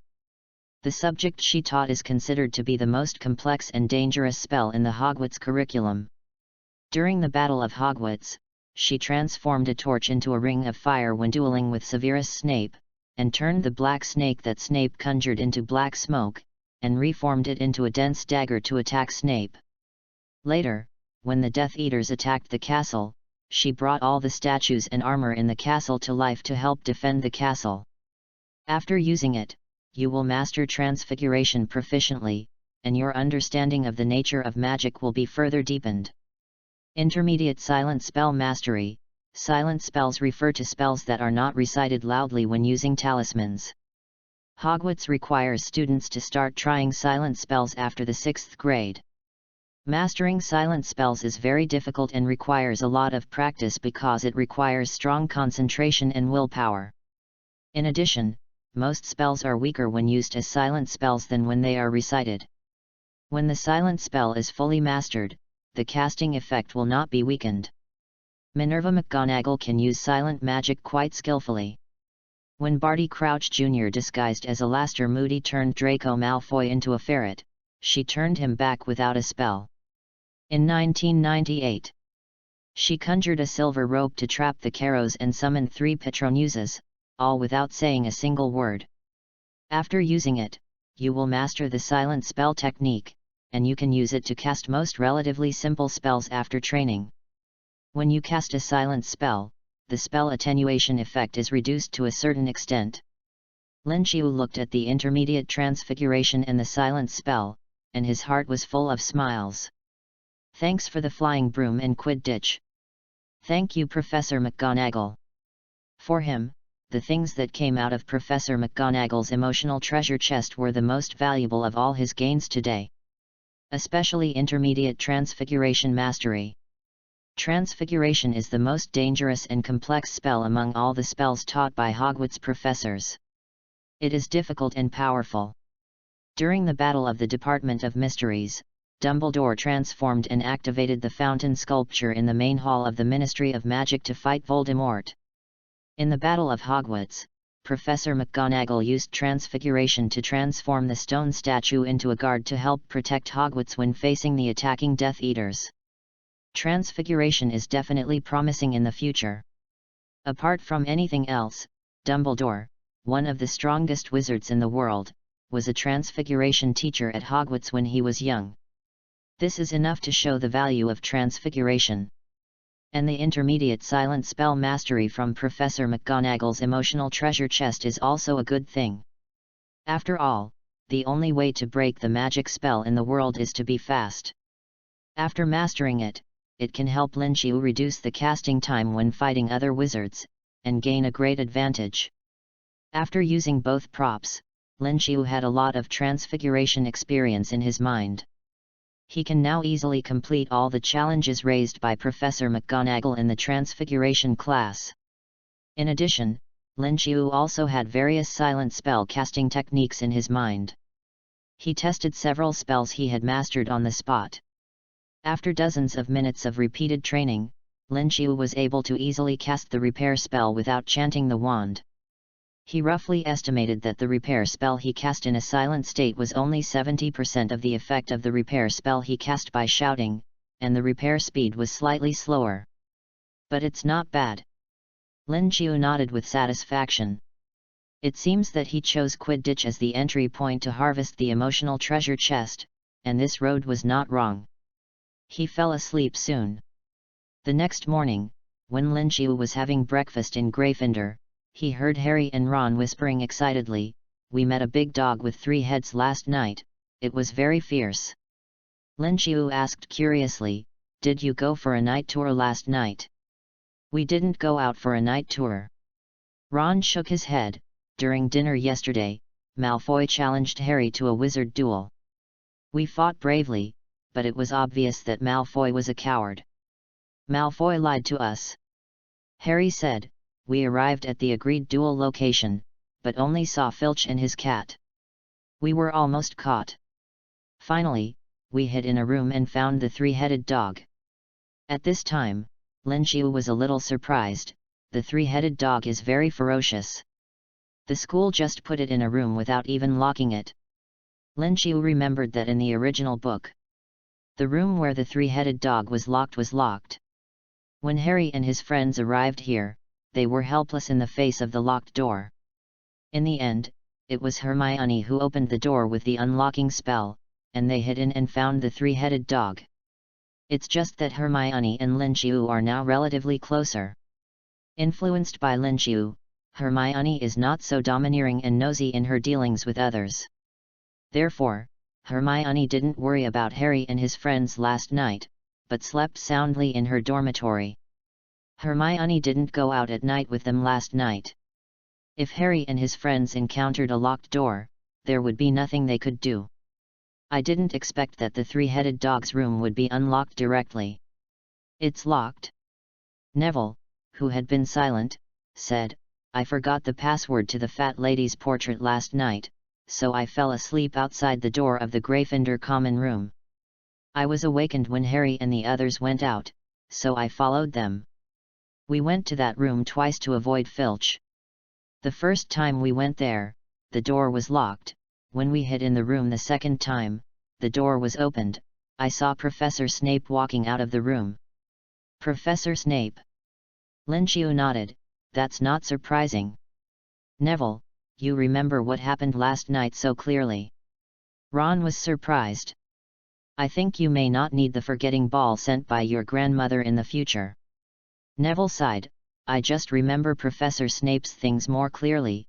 I'm a little afraid of him."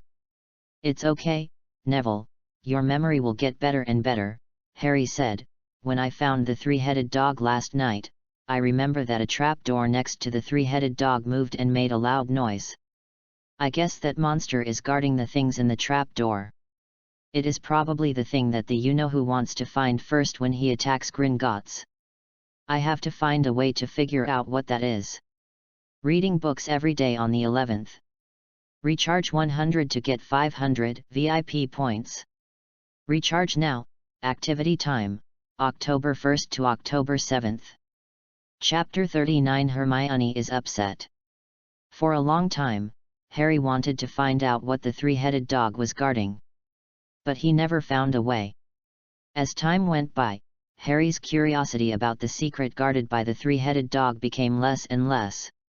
One morning in particular, the things delivered by the owl postman completely occupied Harry's heart. When the owls swarmed into the big restaurant as usual, everyone's attention was attracted by the slender package carried by 6 long-eared owls. Harry and Ron were eager to know what was in the package. And the owls circled in the hall for several times, and finally dropped the package in front of Lin Xiu's table. Harry and Ron were very surprised. Ron, who was born in a wizard family, had seen some things. He widened his eyes. "This package. Could it be a flying broom in it?" "Lin Xiu, open it quickly and take a look." Harry also looked at the package in front of Lin Xiu's table expectantly. But before Lin Xiu could open the package, another owl threw a letter. Lin Xiu opened the letter and saw that it said, "Don't open the package on the table. It contains your and Harry's new flying brooms, Nimbus 2000 and Crosswind 7. I don't want everyone to know that you have a new broom, lest they all want it. Oliver Wood will wait for you at the Quidditch field at 7 o'clock tonight to give you the first training class. Minerva McGonagall." He subconsciously looked at the professor's seat, and Professor McGonagall was raising her glass and smiling at him. Lin Xiu was a little surprised. In the original book, only Harry got the Nimbus 2000, but he didn't expect that he would also get a share this time. He handed the letter to Harry and Ron to see. Sweeping 7 and Nimbus 2000. Ron exclaimed enviously, I haven't even touched them. Do I have a new broom too? Harry was a little unbelievable. He sat on the table and stretched his neck to look at the ceiling of the auditorium. 6 more owls flew in and dropped another slender package in front of Harry. Ron suggested, we can find a deserted place to unpack before the first class. We should be in time. Lin Qiu shook his head, class is about to start. Time is tight. But Harry and Ron were so excited that they left the hall in a hurry without even finishing breakfast. Lin Qiu ate his breakfast quietly, and after finishing it, he prepared to go to the first class. As soon as he walked out of the hall and passed through some corridors, he saw Hermione passing by with her mouth pouting and her head down. Lin Qiu called Hermione, Hermione, you don't look very happy, what happened? It's Potter and Weasley. Seeing that it was Lin Qiu, Hermione opened up, when I passed the stairs just now, I heard them smugly mocking Malfoy with the flying broom in their hands. They said that if Malfoy hadn't taken Longbottom's memory ball, allowing Potter to show his flying advantage, Potter wouldn't have gotten the Nimbus 2000 given by Professor McGonagall. I really don't understand. Hermione said a little aggrieved, why don't Potter and Weasley realize that what they did is against the school rules? Don't they know that breaking the school rules is wrong? The smug tone of Potter and Weasley is like saying that breaking the school rules is glorious, and the Nimbus 2000 is a reward for those who break the school rules. Hermione became more and more angry. Lin Qiu looked at the angry face of the little witch, but found that under Hermione's angry expression, there seemed to be some other emotions. Hermione, you seem confused. Hermione whispered, I don't understand, I don't understand. Why do people take the rules so lightly? In the potions class, I tried so hard to raise my hand, but Professor Snape didn't give me a chance to answer questions. He was always looking for opportunities to give Potter extra points, give Slytherin extra points, and deduct points from other colleges except Slytherin. Potter and Malfoy broke Madame Hooch's rules in the flying class, but they didn't receive any punishment. Even Professor McGonagall bought Potter an expensive flying broom. Students break the rules, and professors do whatever they want. Looking at the little witch's increasingly depressed mood, Lin Qiu sighed. Hermione was born in a Muggle family. When she first entered the magical world, she was more nervous and uneasy besides surprise and curiosity. She is not like Ron Weasley, who comes from a wizard family and is very familiar with the magic world. She is not like Harry Potter, who grew up in the Muggle world, but is a famous boy, and many people in the magic world are kind to him. For Hermione now, the magic world is strange and unknown, apart from the magic and magnificence of all kinds of magic. Unknown things can make people feel scared. So, Hermione can only hold on to the only thing she is familiar with, learning and following the rules. These are the two things she learned in the Muggle world since she was a child, which makes her feel familiar and safe, and makes her feel that there are still some things in her control in the Hogwarts magic world. But what she has seen and felt during this period of time has made Hermione a little confused. The sense of security she firmly believes in has been torn open. It turns out that rules do not have to be followed, studying hard will not necessarily be rewarded by the teacher, and breaking the rules will not be punished by the professor. Lin Qiu could understand Hermione's feelings. If he didn't have the emotional treasure chest system and the original plot, he would be confused like Hermione. Hermione's current emotional state is obviously unstable. Lin Qiu wanted to comfort Hermione, but he didn't know which angle to start from. Should he tell Hermione that Hogwarts actually encourages students to break the rules? For example, the school prohibits night tours. If Filch catches them, the school will deduct points, but if they are not caught by Filch, it is not a violation at all. Perhaps, the school rules of Hogwarts are arranged in this way to improve students' practical ability and let students improve their magic application level in the process of fighting wits with Filch and school rules?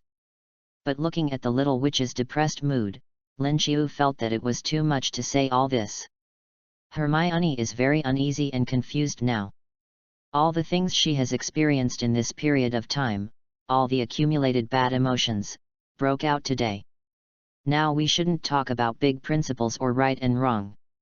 The most important thing to do is to comfort Hermione. Lin Qiu patted Hermione on the shoulder and said softly, "It's okay, Hermione. You have been doing well. You are the best little witch in Gryffindor. Those things are not your fault. Don't punish yourself with other people's mistakes. Harry and Ron are two fools. Let them grab the flying broom and have fun." Hermione hesitated and said, "But Professor McGonagall also gave you a flying broom." Lin Qiu said seriously, "Then I am also a fool." Ha ha ha. Hermione laughed. The confusion in her heart dissipated a little. More importantly, her originally low mood was interrupted by Lin Qiu. Hermione quickly adjusted her mood, looked at Lin Qiu's eyes, gently moved away, stretched out her hand and shook hands with Lin Qiu. "Thank you for comforting me." It was just like the first day of school, on the Hogwarts Express, when they first met. That time, it was Lin Qiu who took the initiative to shake hands, and this time it was Hermione who took the initiative to shake hands. Lin Qiu felt that Hermione's palms were full of sweat. Was she too nervous? "Hermione," Lin Qiu said, "we should go to class." "Oh, right." Hermione coughed and pulled her hand away. "I'm not used to shaking hands with you. Let's go to class." She walked forward a few steps, didn't see Lin Qiu catch up, turned around and asked, "What's wrong?" Lin Qiu shook his head, "Nothing." He just saw the system prompt. Ding! Hermione Granger's emotional confusion detected. Drawing treasure chests for the host. Congratulations to the host, you won a silver treasure chest. Reading every day on the 11th. Recharge 100 to get 500 VIP points. Recharge now, event time, October 1st to October 7th. Chapter 40 Quidditch Training. Seeing the system prompt, Hermione's heart was in turmoil, and Lin Qiu was also slightly affected. He couldn't concentrate in class. Fortunately, the morning class was Professor Sprout's herbology, and the two plants to be studied were Dictyophora and Devil's Snare, which were not difficult. In addition, he had opened elementary herbology mastery from Professor Sprout's emotional treasure chest before, so it didn't have much impact if he was distracted in class. Does she like me?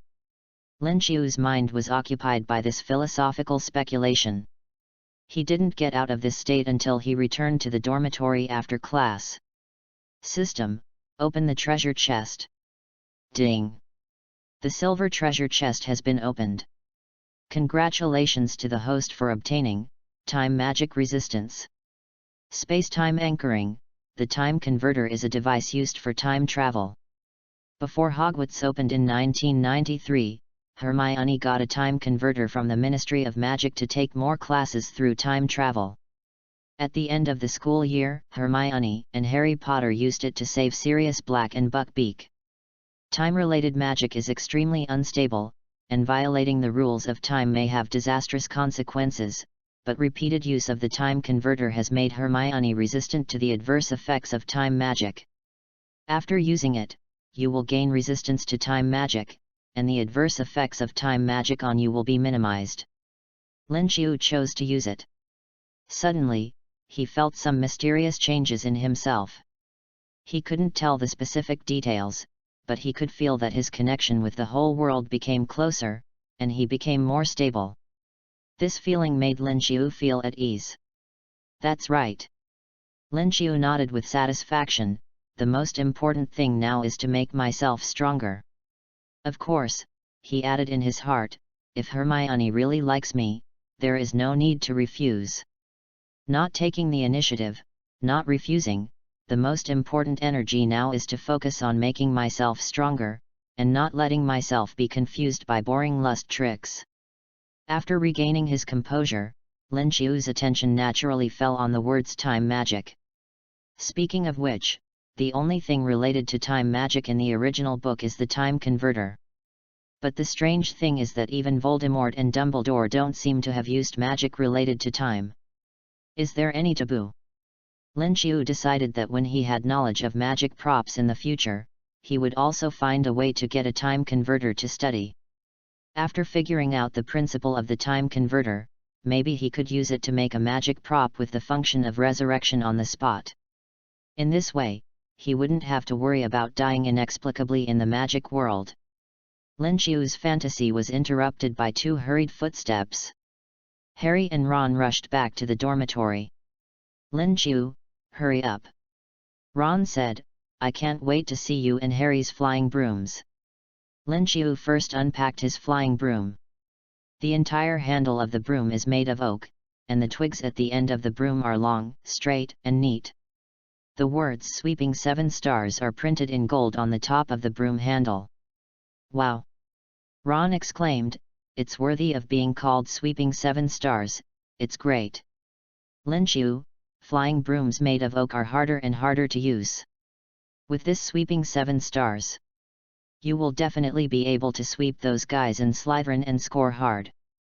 Harry's is the Nimbus 2000, which is not much different from Lin Qiu's Sweeping 7 Stars, except that the main body of the broom is made of mahogany, which is more flexible. "Harry, the Nimbus 2000 is very suitable for you," Ron commented. "The mahogany of the Nimbus 2000 makes the whole broom more flexible, which allows you to turn the direction more quickly during flight, allowing you to catch the golden snitch faster." Soon, 7 o'clock was approaching, and Lin Qiu took Harry out of the castle and walked towards the Quidditch field in the twilight. The entire Quidditch field was large and spacious, with hundreds of broomsticks placed high on the surrounding stands. There were 3 golden poles with rings on top at each end of the field. Before Wood appeared, Lin Qiu and Harry had already tacitly ridden their flying brooms. Lin Qiu kicked his feet and flew straight into the sky. He flew quickly on the Quidditch field, passing through the goal posts from time to time, flying up and down as he pleased. Harry was also having a lot of fun on the side. "Excellent!" Wood shouted on the grass of the field, "Come down quickly, both of you." When Lin Qiu landed next to Wood, he saw a large wooden box under his arm. He guessed that it should contain the Quidditch balls for training. Wood looked at Lin Qiu with shining eyes. "Your flying posture is perfect, and your speed is as fast as lightning. You are indeed a genius. No wonder Professor McGonagall thinks so highly of you. I will teach you the rules today, and then you can participate in the team's training 3 times a week." Wood opened the wooden box, and inside were 4 balls of different sizes. He pointed at these balls and explained, "This is the quaffle, this is the bludger, and this is the golden snitch." In general, the rules of Quidditch are very similar to football, but with a wizard-like transformation. The 3 chasers try to score with the quaffle, the goalkeeper guards the goalpost, the beater prevents the bludger from hitting his team members. The golden snitch is the most important of all the balls. A quaffle goal can only get 10 points, but the team that catches the golden snitch can directly get 150 points. Only when the golden snitch is caught, a Quidditch game will end. Of course, there are some additional matters. Wood said, in addition to the golden snitch being caught, the captains of the 2 Quidditch teams can also agree to end a game. The winner of a game is the team with the most points at the end of the game. That's basically it. Let's start training first. Wood took on the role of sparring partner for Lin Qiu and Harry. The training started soon, and Lin Qiu came first. He cast a spell on the quaffle, allowing Lin Qiu to grab and throw the ball in the air, while he himself rode a flying broom to defend. "I'm not bragging, but my goalkeeping skills are currently the best in the entire Hogwarts." Wood said to Lin Qiu, "If you can score a goal with the quaffle under my defense, then you can definitely sweep the entire Hogwarts Quidditch team." "Come on, Lin Qiu, throw the ball to me," Wood said loudly, "let me see your true strength." Lin Qiu nodded, grabbed the quaffle and threw it directly at Wood. Wood was ready, but the quaffle thrown by Lin Qiu went through the goal. Come again. Wood defended tightly. But the quaffle thrown by Lin Qiu went through the goal again. Ha ha ha, come again. Wood tried his best, but the quaffle thrown by Lin Qiu went through the goal again. Time and time again, Lin Qiu's pitching made Wood unable to defend. The smile on Wood's face never disappeared. Your pitch really makes me happy. Wood failed to defend Lin Qiu's pitch again, but was obviously very happy. Our names will definitely be engraved on this year's Quidditch Cup. Next, Harry, I will train you to find the golden snitch. Lin Qiu's quaffle pitching training has been completed. He is standing on the grass of the court to rest, watching Wood holding a white golf ball in the air to simulate the golden snitch to train Harry. He then noticed that the system had just popped up a prompt. Ding! Oliver Wood's joy is detected. Drawing a treasure chest for the host. Congratulations to the host for getting a silver treasure chest. Lin Qiu found a corner where no one noticed and chose to open it directly. Ding! The silver treasure chest has been opened. Congratulations to the host for getting intermediate Quidditch expertise. Primary Quidditch expertise. Almost all wizards in the world love Quidditch, a broomstick sport. Since the 5th grade, Oliver has become the captain of the Gryffindor Quidditch team. After graduation, he successfully became a member of the Puddlemere United Reserve team. He has extremely superb Quidditch skills. After using it, you will have extremely strong Quidditch skills, you will fully understand the rules of Quidditch games, you will understand all Quidditch game tactics, and you will hardly be penalized. Lin Qiu chose to use it, and suddenly felt that all kinds of Quidditch rules and details appeared in his mind, as if he was already a veteran who had fought in the Quidditch arena for many years. Not bad. Lin Qiu was looking forward to the day of the Quidditch game. According to Wood, this year's Quidditch game at Hogwarts will start in November. Time passed day by day. Lin Qiu gradually adapted to life in Hogwarts. Various courses every day, Quidditch training 3 nights a week, which made him very fulfilled. In addition, during this period of time, he was also constantly familiar with the various things and skills he opened from the emotional treasure chest. In the past 2 months, Lin Qiu gradually became familiar with Harry, Ron and others, and his relationship with Hermione gradually became better. During this period of time, he felt that life in Hogwarts was more and more interesting. Herbology, charms, transfiguration, flying class, magic theory class. These courses are very interesting, and Lin Qiu can constantly verify and strengthen his various abilities in these courses. Potions are also very interesting. Of course, the most interesting thing is Professor Snape's preference for the girl Harry. For some reason, Harry would automatically turn into a girl when it came to potions class. Harry secretly complained to Lin Qiu and Ron that he suspected that there was something wrong with the potion Snape gave him. But this also ensured that Harry would basically not turn into a girl in other places other than potions class, so this matter was acceptable to Harry. The most interesting one was the defense against the dark arts class. Professor Quirrell did not come to class for a whole month. Everyone said that he was cursed by Snape or that Snape had used some poisonous potion. Many students had a simple sympathy for poor Professor Quirrell. But when Professor Quirrell recovered and continued to teach the defense against the dark arts class, this sympathy disappeared. The little wizards of the 4 colleges were surprised to find that Quirrell's defense against the dark arts class was a complete joke. The classroom where Quirrell taught was full of garlic smell, and Quirrell himself liked to tell stories about himself, the resurrected zombies in Africa and the Romanian vampires in this garlic atmosphere. But when Lin Qiu asked for more details, or wanted to know the relevant spells that needed to be mastered in defense against the dark arts, Professor Quirrell's face flushed, he was vague, and changed the subject to talk about the weather.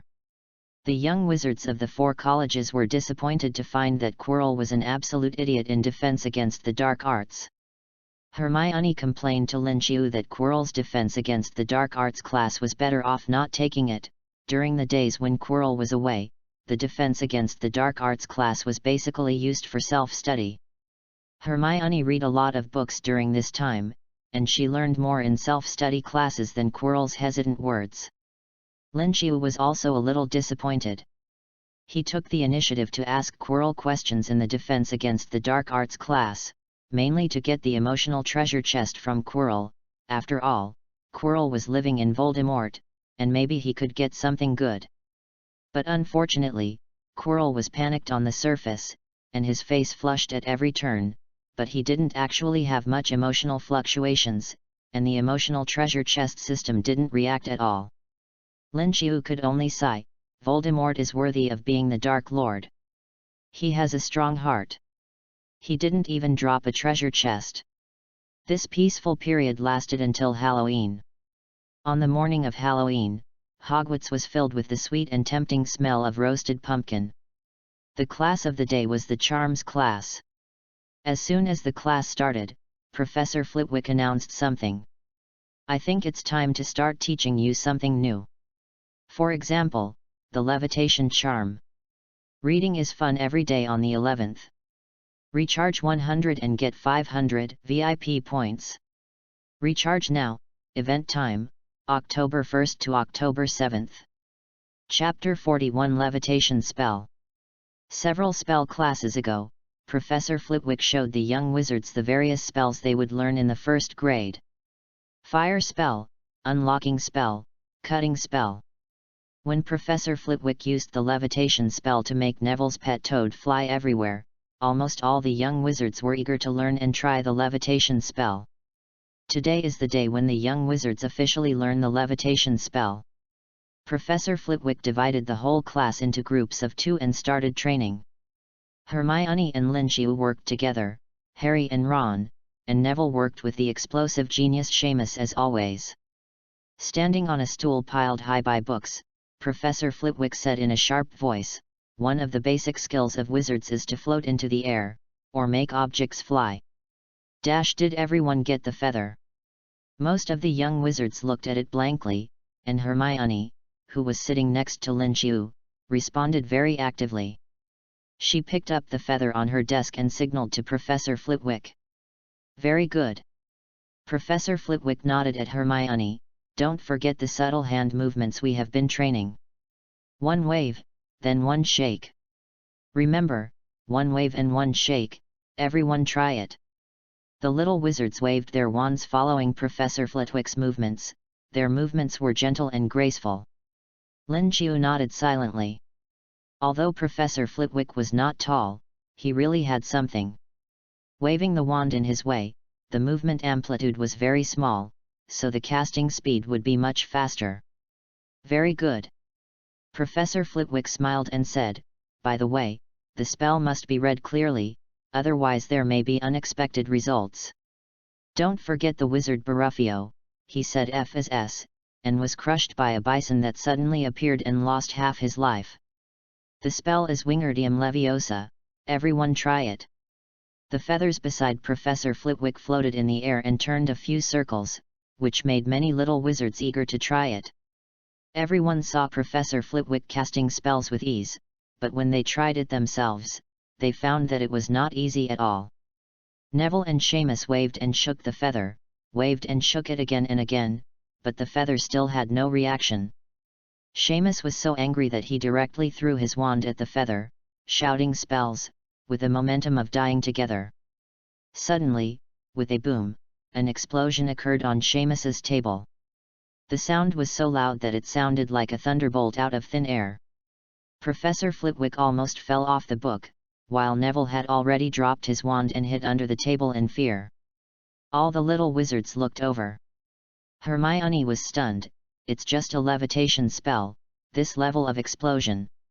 How did you do it?" Lin Qiu couldn't help but sigh. "This Seamus is really a genius of explosion. Any spell cast by him will eventually present an unparalleled explosion effect." "Mr. Longbottom," Professor Flitwick said, "please send Mr. Finnegan to see Madame Pomfrey." Neville prepared himself for a while before coming out from under the table, and walked towards Madame Pomfrey, the school nurse, with Seamus, whose face was blackened by the explosion. Looking at Neville and Seamus walking out of the classroom, Professor Flitwick questioned his teaching level for the first time. He taught spells at Hogwarts for so many years. When teaching spells, it is normal for most people to fail to cast spells smoothly, and occasionally one or two geniuses will pop up who can cast spells successfully in one go. But he had never seen Seamus in such a situation. It was clearly a levitation spell, so how come the power of the little wizard Seamus Finnegan was greater than that of an ordinary explosion spell? But no matter what, the spell class had to continue. Okay, everyone, Mr. Finnegan will be fine. Let's continue to try the levitation spell. The little wizards in the classroom listened to Professor Flitwick and continued to try. But it was obvious that after seeing the huge explosion caused by Seamus, everyone's enthusiasm for trying was inevitably dampened a lot, which could be seen from the voices of everyone saying the spell. Everyone's voice was several degrees lower, for fear that they would also cause a big explosion like Seamus. Of course, there was one exception, that was Ron. Ron and Harry were in a group, and both of them failed in their attempts at the levitation spell. Harry just kept repeating the spell and casting the spell, hoping to hit the good luck and cast the spell successfully. And Ron became more and more irritable. Wingardium Leviosa! Ron shouted, holding the wand tightly and waving his arms like a windmill. But the feather still did not respond. Hermione, who was sitting next to Lin Xiu, saw this scene and couldn't help but want to correct him, "You." But Lin Xiu stopped him. Hermione whispered to Lin Xiu, "Lin Xiu, why did you stop me?" Weasley was just waving his wand around like a stick. "Hermione," Lin Xiu said, "if someone suddenly accused you of doing something wrong, how would you react?" "I would be very angry." Hermione came to her senses, "but I wouldn't blame Weasley." Lin Xiu said, "In the charms class, with so many people watching, if you rashly correct Weasley, the consequences will be no different from if you blame him in public. People don't like to be denied." "Okay." Hermione nodded, "Lin Xiu, I believe what you said. But watching Weasley waving spells randomly, it's really uncomfortable to watch. Then look at me." Lin Xiu smiled and waved his wand lightly, Wingardium Leviosa.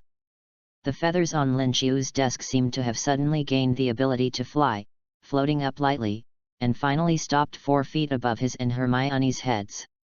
"Great!" Professor Flitwick dispelled the psychological shadow caused by Seamus's explosion, and said happily, "Look everyone! Mr. Lin Xiu succeeded." Lin Xiu immediately became the focus of the whole audience, and the eyes of other young wizards were full of surprise and envy. Originally, everyone was a salted fish who couldn't make the feather float, but you secretly surprised everyone?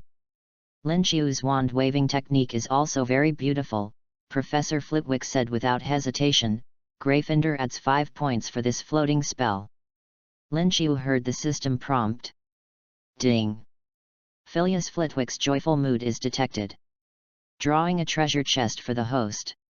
Congratulations to the host, you won a silver treasure chest. He was in a good mood.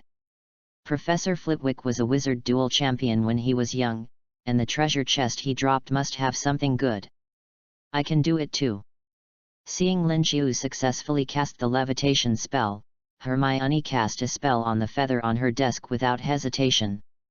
And then another feather floated up and entangled with Lin Xiu's floating feather. The 2 feathers did not fly around, and they touched just right, just like 2 robins flying together. Professor Flitwick said, "Because of Miss Granger's levitation spell, Gryffindor will get another 3 points." Professor Flitwick breathed a sigh of relief. Not bad. Judging from the performance of Mr. Lin Xiu and Miss Granger, there was no problem with Professor Flitwick's spell, but the problem was that little wizard Seamus Finnegan. Hearing Professor Flitwick's words, Hermione blushed a little. She was used to being praised by the professor. She blushed because of the robin. The robin is a common bird in England. It is the national bird of England and a symbol of kindness in culture. In addition, the robin also symbolizes love. Flitwick was inspired by the success of Lin Qiu and Hermione. He took advantage of the opportunity and said, "To show my encouragement to Mr. Lin Qiu and Miss Granger for their success, I have decided to exempt them from 2 weeks of charms homework. In addition, if anyone can make the feathers continue to float in this class, I can exempt you from the charms homework for the next week." The little wizards were excited and devoted themselves to the effort to make the feathers float with unprecedented enthusiasm. Among them, Ron was the most hard-working. "Wingardium Leviosa!" he shouted very vigorously. Ron's movements when casting spells became more and more exaggerated. He was no longer satisfied with one hand, but used 2 hands alternately to use the wand, as if 2 big windmills were spinning rapidly. "Ron, why don't you go slower?" Harry was a little worried that Ron would create an explosion like Seamus did. "It doesn't matter if it doesn't work. I don't want to do my homework." Ron was holding back his anger. After adjusting his spell several times, he somehow sensed that his next spell would be successful. "I will definitely be able to float successfully this time." So he suddenly jumped up from his seat, shouted loudly, and called out the spell, "Wingardium Leviosa!" In the horrified eyes of all the little wizards, Professor Flitwick, who was not very tall, floated up and floated to the ceiling, hitting his head with dust. Without seeing Professor Flitwick make any move, Ron's wand suddenly fell on the table, and Professor Flitwick landed easily with an elegant posture. "Mr. Weasley, you succeeded in casting the spell to some extent." Professor Flitwick sighed, "Therefore, I have decided to exempt you from the charms homework this week." But before Ron could be happy, Professor Flitwick continued, "But your random spell hurt me by mistake, so I think you should leave some profound lessons. Please copy 'I am a wizard, not a baboon' waving a stick 1,000 times and give it to me in the next class." Ron was in tears. He was punished to copy, which was more words than the simple spells homework. "I should have known not to work so hard. Tomorrow is Halloween. The school notified that there will be a sumptuous dinner today. Many activities, including Quidditch training, are suspended today." Harry and Ron went to play somewhere, while Lin Qiu stayed in the dormitory and opened the treasure chest that dropped today.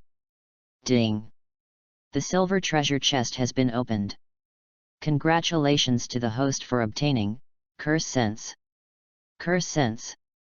Wizard Duel is a formal contest between 2 or more people in wizard culture.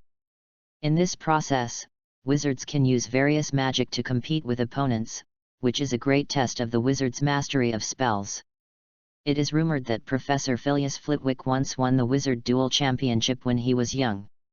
People speculated that his short stature gave him some advantages, and perhaps his blood contained some kind of induction to spells, which allowed Flitwick to quickly sense the opponent's spells and make subconscious actions. After using it, your reaction will be more agile. When you are attacked by the enemy maliciously, you will subconsciously avoid the evil spell and make an effective counterattack. With the induction of evil spells, when attacked suddenly, Lin Qiu can also have a certain reaction, which greatly enhances his combat effectiveness and safety. So he chose to use it without hesitation. After adapting to the changes in his body, it was almost night. Lin Qiu arrived at the hall and found that the whole hall was decorated with colorful colors. 1,000 bats fluttered on the walls and ceiling, and another 1,000 like low dark clouds hovered above the dining table, causing the candle flame in the pumpkin belly to flicker. Delicious food suddenly appeared on a golden plate, just like at the banquet at the beginning of the school year. After he went to the table, he found no trace of Hermione. Lin Qiu asked Ron, who was busy chewing chicken drumsticks beside him, but didn't get any useful information. Finally, it was Harry who suggested asking Hermione's roommates, Paddle and Lavender. Paddle was a black-haired Indian girl. After hearing what Lin Qiu said, she thought for a while and said, "Hermione? She seems to be preparing something like trick or treat, probably some kind of activity for Muggles on Halloween. She seems to have stayed in the women's bathroom for an afternoon, and I didn't see her in the dormitory. Women's bathroom. Lin Jiu couldn't stay calm. On Halloween Eve, in the women's bathroom. Quirrell will release a giant monster. It's dangerous outside now. Lin Jiu stood up suddenly and rushed out of the auditorium. When passing by Ron and Harry, Harry looked over and Ron raised a chicken drumstick. "What's wrong, Lin Jiu?" Ron asked. "The chicken drumsticks are delicious tonight. Don't you want to?" But Lin Jiu had disappeared in the corridor. Reading books every day on the 11th. Top up 100 and get 500 VIP points. Top up now. Event time, October 1st to October 7th. Chapter 42, Fighting the Giant Monster, Hermione's Favor. Lin Jiu walked through the empty side corridor and hurried to the women's bathroom. It was quiet all around, nothing unusual happened. Lin Jiu breathed a sigh of relief.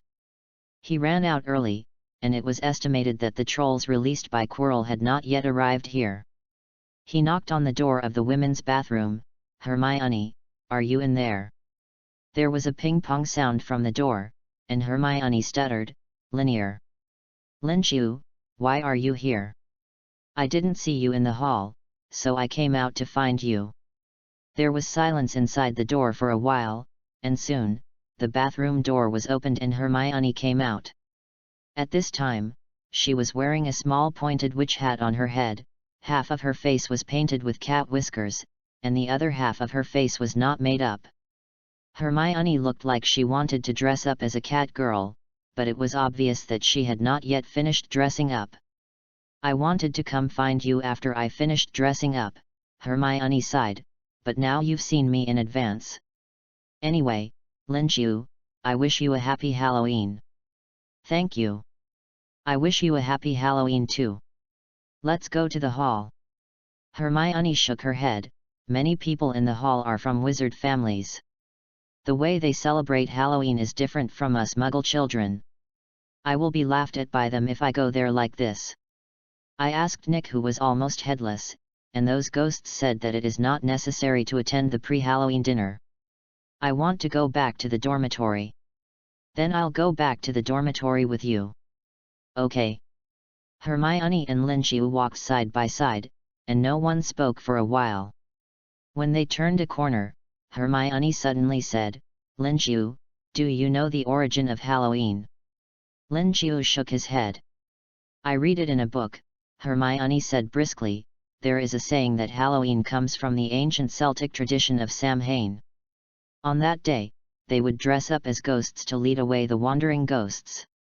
In addition, they would collect food from door to worship the gods. They believe that this will make people more closely connected. Finally, the Celtic customs developed into our modern times and became today's Halloween and trick or treat. I'm already dressed as a witch, Lin Jiu, trick or treat." Hermione stretched out a hand to Lin Jiu. There were quite a few candies on the table in the hall, but when Lin Jiu rushed out of the hall to find Hermione, how could he take care of grabbing 2 handfuls of candies and putting them on his body? Looking at Hermione's outstretched hand, Lin Jiu also stretched out his hand and shook it gently. "Well, this is not bad. The weather is a bit hot, isn't it?" Hermione's face was flushed. "I feel a little hot on my face." She turned slightly to the side and fanned her face with her hand. "I changed my mind. I want to go back first. Lin Jiu, good night." Hermione ran forward a few steps. At this time, a foul smell came from the front. It was the smell of fermented socks that had not been washed for 3 months and the smell of a toilet that no one cleaned. Just smelling it made people squint their eyes involuntarily. "This smell is irritating." Immediately afterwards, a huge shadow appeared on the wall at the corner in front, accompanied by a low grumble and the sound of huge feet dragging on the ground. The shadow was getting closer and closer, and finally, a huge monster appeared at the end of the left passage in front. It looked nearly 3 meters tall, with dull skin, as grey as granite, and a huge and stupid body like a pile of huge gravel, with a small head like a cocoa bean on it. The monster held a huge wooden stick in his hand, but because its arm was very long, the stick was dragged on the ground, which made a harsh sound when walking. "It's a troll." Hermione's face turned pale. She had read about this monster in a book. "They are brutal, powerful, and very dangerous." "Hermione, run to me!"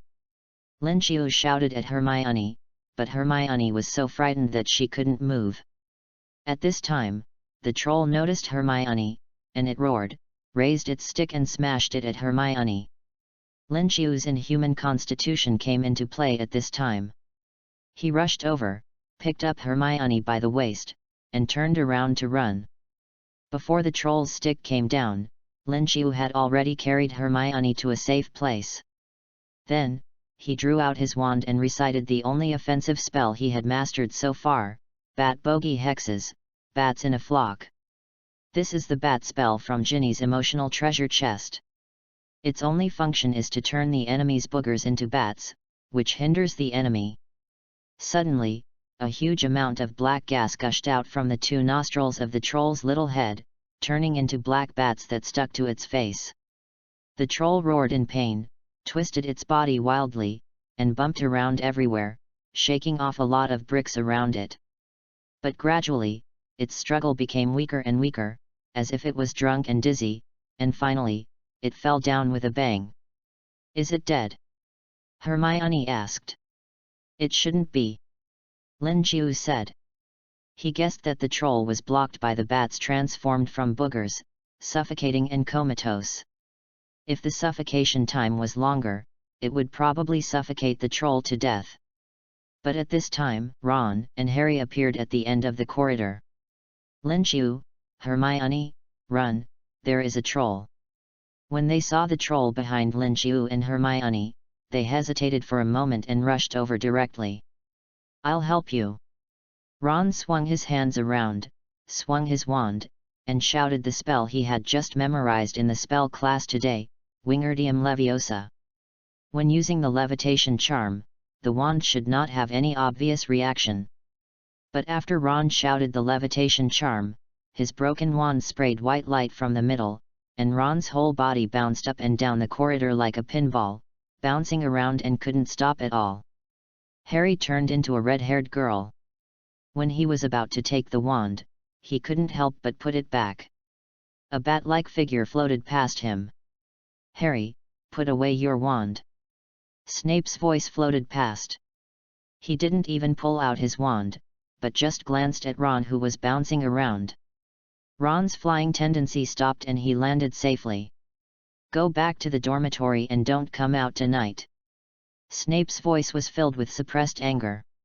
He waved his sleeves, and Lin Qiu, Hermione, and the others floated up involuntarily. When they came to their senses, they were already standing on the 8th floor where the Gryffindor common room was located. The few people looked at each other in silence. Was Professor Snape angry just now? Ron said cautiously, "He looked so scary just now." "He's not angry with us," Harry said, "after all, he didn't deduct points from our Gryffindor today." "Harry, when you turned into a girl in the past, Professor Snape always tried to give you extra points. Although he didn't deduct points from Gryffindor today, he didn't give you extra points either. This is enough to show the seriousness." "I think someone will be unlucky tonight," Ron said gloatingly, "but it has nothing to do with us." Hermione followed behind Lin Qiu in silence. Lin Qiu looked at Harry and Ron. "Harry, how come you and Ron are here?" Harry said, "Lin Qiu, not long after you left the hall, Professor Quirrell suddenly rushed in and said that a troll appeared in the underground classroom. The whole hall was in chaos. Finally, Dumbledore decided to change tonight's Halloween dinner to be held in the lounges of various colleges. But Harry and I thought that you left early and might not know the news, so we came out to find you." Ron said. Professor Snape followed Harry after seeing him become a girl. They came to the portrait of the fat lady. Pig Nose. After giving the command, everyone went in. The Gryffindor lounge was crowded with people, and it was very lively everywhere. Everyone was eating the food on the plate. Hermione stopped Lin Qiu and the others in the corridor. "Thank you." Harry and Ron waved their hands, rushed to their plates, and ate the fragrant chicken legs. When no one was paying attention, Hermione mustered up her courage and gently hugged Lin Qiu. "Thank you." Without waiting for Lin Qiu to say anything, Hermione turned around and returned to her dormitory, and did not come out again that night. But since then, they have become real friends. Of course, Hermione and Lin Qiu are closer. After two people have experienced something together and overcome difficulties, it is hard for them not to have a good impression of each other. For Hermione, Lin Qiu saved her from a giant monster over 4 meters high, which is such an event. Recharge now, event time, October 1st to October 7th. Chapter 43. Snape's face is beaming. It was still warm on Halloween, but the temperature dropped sharply as soon as November arrived. The whole Hogwarts was covered with a layer of white snow, and the lake was frozen. Little wizards often went to the ice to skate. Every morning, Lin Qiu could see Hagrid from the upstairs window. He wore a long moleskin coat and rabbit fur gloves, defrosting the flying broom on the Quidditch field. The Quidditch season has begun. After a long training, Lin Qiu and Harry are going to officially participate in their first Quidditch game. They will represent Gryffindor against Slytherin. Captain Wood said that if Gryffindor wins this Quidditch game, they will surpass Slytherin in the College Cup and rise to first place. Of course, Slytherin is still first in the current College Cup points. Because Snape will give crazy points to the girl Harry while crazy points to other Gryffindors, which forms a delicate dynamic balance. When Snape deducted points from her at first, Hermione was a little depressed, but she gradually got used to it. Since the troll incident, Hermione no longer cares about violating school rules and being deducted points by Snape. But as long as there is a chance, she will still try her best to help Gryffindor score. Therefore, she found the origin of Quidditch to help Lin Qiu avoid risks as much as possible in the upcoming game. Lin Qiu, you have to pay attention to safety. There are many ways to commit fouls in Quidditch games, and the Slytherin group will definitely target you. Hermione was a little nervous. Promise me, give priority to your own safety, okay? Lin Qiu nodded. Some time before the Quidditch game officially started, several things happened, the most notable of which was that Quirrell, the professor of defense against the dark arts, asked for leave again. The Weasley twins said mysteriously, Snape must have done it again this time. The night before Halloween, when we were touring Hogwarts at night, we saw Snape running to Quirrell's office. The next day, Quirrell was injured and asked for leave to recuperate. Lin Qiu and Harry looked at each other and immediately remembered the angry Snape that night. Ron waited until the Weasley twins left before speaking. I guess that night, Professor Snape was angry because he saw the girl Harry wandering around Hogwarts at night, just because he didn't want to punish the girl Harry, so he was very angry. Professor Snape must have wanted to vent his anger that night, but Professor Quirrell was unlucky. Ron said gloatingly, poor Quirrell. The day before the Quidditch game, when the Gryffindor Quidditch team was training, the captain would suddenly announced a big news: Snape will be the referee for the first game between Gryffindor and Slytherin. George Weasley fell off his broom after hearing this. Snape is the referee. He spat out the dirt in his mouth. When has he ever been the referee of a Quidditch match? We are playing against Slytherin. Snape will definitely not make a fair judgment. Except for Lin Qiu and Harry, the other players complained. Don't worry. Wood said confidently, Harry is our secret weapon. I have figured it out. As long as Harry becomes a girl on the day of the game, Snape will not find fault with us. Since Harry's state of becoming a girl is not stable, just in case, I got a bottle of potion early, which can make Harry become a girl on the day of the Quidditch match. We will win against Slytherin this time. The Quidditch match officially began. The weather on this day was very good. Although it was a bit cold, it was generally sunny. A lot of snow on the Quidditch field melted, which was very suitable for the game. In the auditorium, the tables of each college were filled with delicious food. Everyone was looking forward to a wonderful Quidditch game and chatting happily. In another hour, the game will officially begin. Harry didn't feel good. He was a little nervous and couldn't even eat breakfast. He looked at Linchiu with envy. Linchiu, our first Quidditch game is about to start. How do you keep yourself from being nervous? Keep calm, Harry. Linchiu said as he ate a few bites of toast and grilled sausages prepared by Hermione. Just show your strength. There's nothing to be nervous about. Linchiu didn't feel nervous. He didn't feel any anxiety while eating the breakfast prepared by Hermione. Harry, you have to eat a few bites of breakfast, Ron said, adding a few shiny chicken legs to Harry's plate.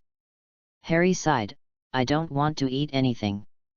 Harry, you need to keep your strength up, Neville said, have some toast. Thank you, Neville, Harry said, but I'm not very hungry now. Harry, you don't have to worry or be nervous at all. Ron finished the chicken leg on the plate and sighed with satisfaction. The referee this time is Coach Snape. As long as you turn into a girl, he will definitely favor you. Ron's words made Harry relax a lot to some extent, and Harry was finally able to eat something. At 11 o'clock in the morning, it seemed that everyone in Hogwarts came to the stands around the Quidditch field. To cheer up Linchiu and Harry, Ron joined Neville and Seamus's fans. They used a bed sheet that was stained by mice to draw a huge banner with the words Linchiu must win and Potter must win. There was also a big Gryffindor lion painted on it, and then Hermione cast a clever magic to make Linchiu's name on the banner flash in different colors. In the locker room, Linchiu and Harry changed into bright red Quidditch uniforms. Wood looked at Harry with satisfaction as he had turned into a girl. Everyone, it's time. Our team is the best Gryffindor has had in so many years. We will win. Time's up, good luck to everyone. The group walked out of the locker room and headed for the cheering stadium. Professor Snape was the referee. He stood in the middle of the stadium, holding a flying broom in his hand, waiting for the players from both sides. I hope to see fairness and honesty in this game.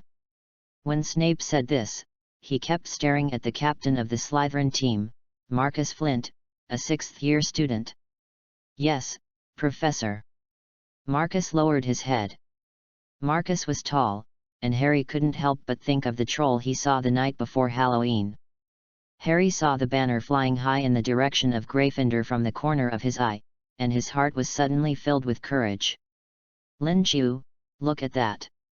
Whispered to Linchiu in front of him, Linchiu will win.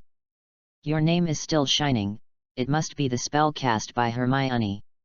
Linchiu looked over and saw Hermione waving at him, and he also waved at Hermione with a smile. Please ride on your brooms. Everyone sat on the brooms and waited for the kickoff. But Professor Snape looked at Harry first. This is your first Quidditch game, Harry. Snape said, I promise that this game will be absolutely fair and just. Thank you, Professor Snape. Harry said. The wind blew on the court, and Harry's sight was blocked by his red hair, so he tied his hair up. You're welcome. Snape said with a smile, enjoy the game. The Gryffindor players were at most a little surprised, while the Slytherin players were a little scared. Professor Snape hasn't laughed so happily for many years. And, his face was flushed. Everyone in Slytherin was secretly alert. In this game, absolutely do not mess with Gryffindor's seeker Harry Potter. When the opening silver whistle blew, 15 flying brooms rose from the ground and the game began. Have fun reading every day. Top up 100 and get 500 VIP points. Top up now, event time, October 1st to October 7th. Chapter 44 What? Professor Snape is warming up? The commentator for this game is Lee Jordan, a friend of the Weasley twins. Hello everyone, welcome to the first Quidditch game of the season at Hogwarts. Today's two teams are Gryffindor and Slytherin. Both players take their positions, and Professor Snape enters the field to kick off. Oh, he kicks the ball with his wand. The bludger takes off, followed by the golden snitch. I have to emphasize to you that the quaffle is only worth 10 points, but the snitch is worth 150 points. The game ends when the seeker finds the snitch. The quaffle was flicked away by Professor Snape's wand, but how did it fly directly to the Slytherin team? This is a clear bias. Anyway, the game officially begins. Lin Qiu relied on the intermediate flying talent, intermediate Quidditch expertise and primary inhuman constitution that he opened from the emotional treasure box. At this moment, he was like a fish in water on the 897 Quidditch field. At the moment of the kickoff, he rushed out and grabbed the quaffle before the Slytherin people could react. Even if the referee is biased towards Slytherin, the quaffle was grabbed by Gryffindor's chaser Lin Qiu. I have to say, our Gryffindor chasers are amazing. I think it's no problem to defeat Slytherin today. Jordan. Sorry, Professor. Under the close supervision of Professor McGonagall, Lee Jordan was quiet for a while. Gryffindor's chaser Lin Qiu went straight to Slytherin's goal. Many Slytherin players tried to stop him, but it was useless. Lin Qiu was like a flash of lightning, passing people and passing people. All the Slytherin players who came to defend were rushed over by him. Slytherin's goalkeeper swooped over and tried to stop Lin Qiu failed. Lin Qiu's throw the ball went in. Beautiful. Gryffindor scored. Let's remember the first goal scorer of this game, he is Gryffindor's chaser Lin Qiu. Lin Qiu. Lin Qiu. Lin Qiu. Gryffindor students cheered Lin Qiu's name, mixed with the roars and sighs of Slytherins. Restart. Gryffindor gets the ball. Merlin's beard. Lin Qiu got the ball again, he's awesome. Lin Qiu easily dodged the bludger from Slytherin. The ball went in again. In the blink of an eye, Lin Qiu broke through Slytherin's encirclement and scored another goal. Gryffindor continues to score. Lin Qiu scored 5 goals, he's unstoppable. The game continues. Slytherin's players seem to realize who the real threat is on the court, they're consciously trying to block Lin Qiu. Wait, I saw Slytherin's captain Flint bump into Lin Qiu. Although the Slytherin was knocked away by Lin Qiu and Flint rolled in the air, it is obvious that this is a violation. The referee should announce a penalty. Referee, where is the referee? Lee Jordan looked in the direction of Snape, and after seeing that the other party did not say a word, he wisely decided not to continue to dwell on this topic. It seems that our referee Professor Snape does not think that it was a violation just now. Okay, the game continues. Simply, even if Slytherin's violation is obvious and despicable, Lin Qiu is not affected at all. He is still scoring goals. Bonus points, Gryffindor bonus points. Lin Qiu is still scoring goals. Amid the thunderous cheers of many young wizards in Gryffindor, Lee Jordan announced excitedly. I can't count how many times Lin Qiu has dodged Slytherin's attacks.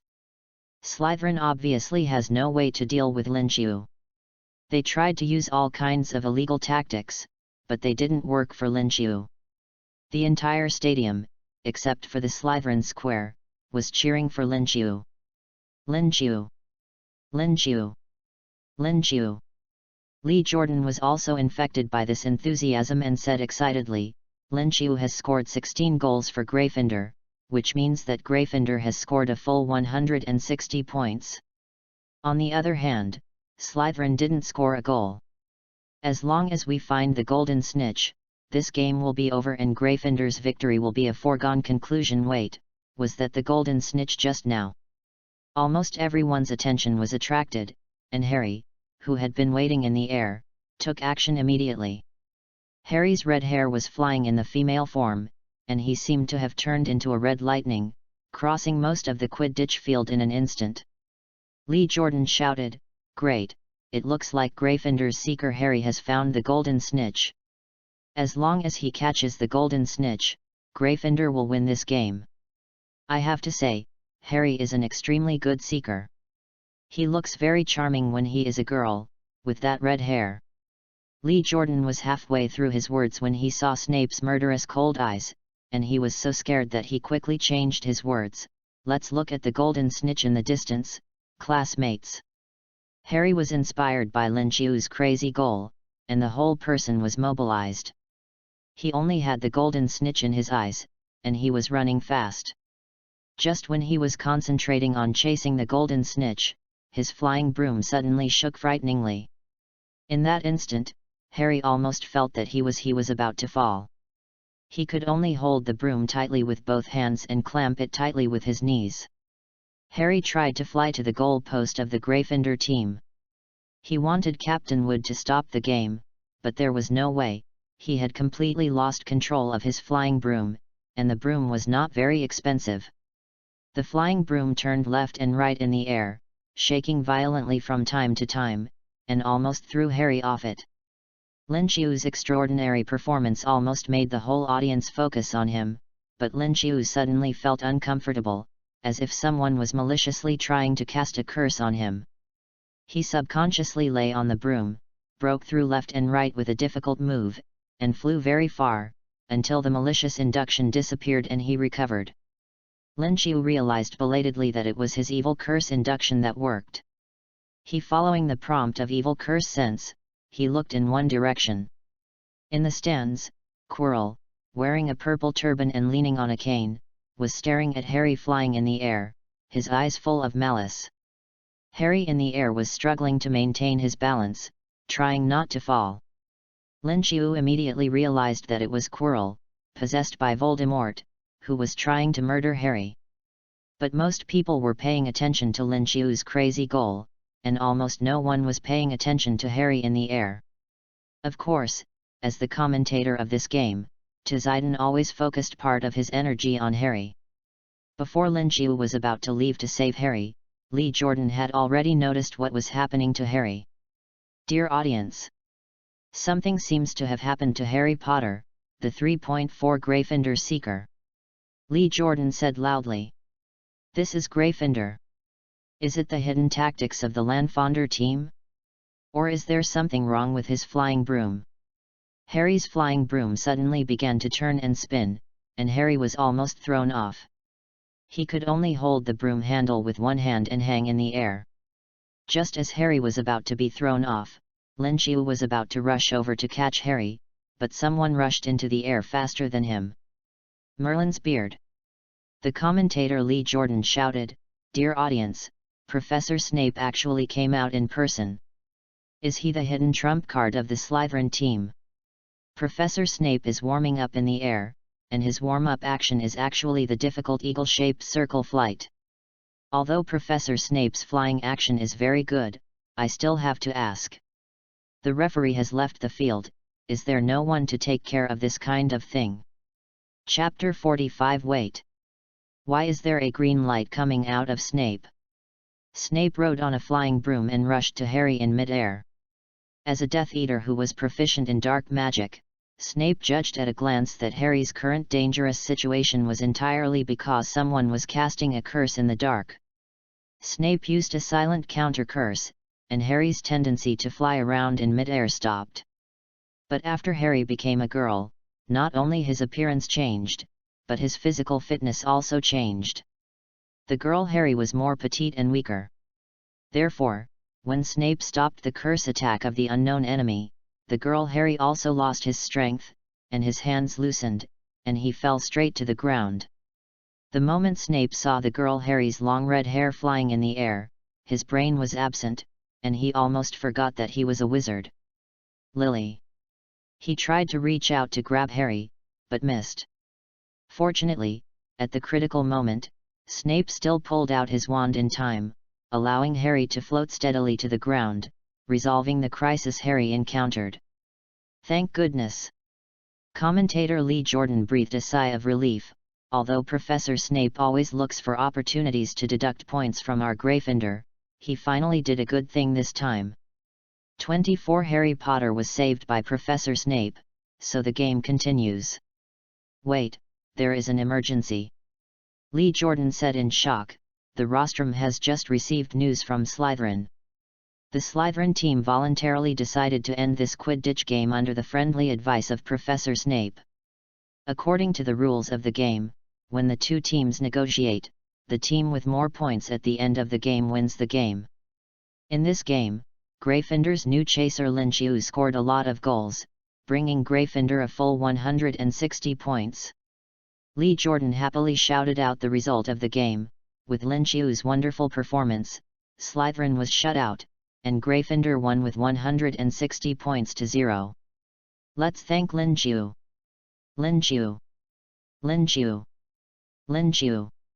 Except for the Slytherin spectators who looked grim, almost everyone was shouting the name of Gryffindor's chaser Lin Qiu. The game should have ended here, but when the Gryffindor and Slytherin players had landed, the spectators as the crowd was preparing to leave the stadium one after another, Lee Jordan noticed something unusual. The game is over, why is Professor Snape's broom still flying in the air? Lee Jordan joked, is it possible that the broom Professor Snape rode is reluctant to leave the stadium? Wait a minute, why is Professor Snape's broom diving towards the audience? The broom seems to be aimed at Professor Quirrell, and the speed is getting faster and faster. Lee Jordan widened his eyes. Professor Snape is trying his best to control the broom with his wand, but it seems to be struggling. Wait a minute, something is wrong. Why is there a green light coming out of Professor Snape? Is this Avada? Boom! There was a violent explosion in the audience, and the green smoke lingered for a long time, and finally slowly gathered into a human figure. That was Professor Quirrell wearing a purple turban. Other than that, no one was injured in the explosion, but the green smoke produced by the explosion finally dissipated into Quirrell's body. I'm very sorry, Professor Quirrell. Snape said slowly and methodically, it seems that there is something wrong with my broomstick, which has caused you mental damage. I'm sorry. Although he said so, there was no apology on Snape's face. He said in a kind tone, Professor Quirrell, when my flying broom swooped down just now, it seemed to have detonated a bottle of my potion. The smoke produced by the potion will cause tumors in people's noses. I'll help you. No, it's okay. Quirrell jumped up directly, covering his nose with one hand and the back of his head with the other. I also know a little about potions. I will find a way to solve it. After saying that, he jumped up in panic and ran away quickly. Professor Quirrell must have been scared silly. Lee Jordan said, otherwise, he would definitely not mistakenly think that there is a nose on the back of his head. The audience saw the traces of liquid soaking on Quirrell's trousers. People realized that Quirrell seemed to be frightened by Snape's flying broom attack from the sky, and he didn't even notice that he had wet his pants. Lee Jordan looked at Professor Quirrell's embarrassed escape with pity and shook his head, poor Professor Quirrell. After the Quidditch match, Snape just returned to his office and saw the message Dumbledore left for him, asking him to meet in the principal's office.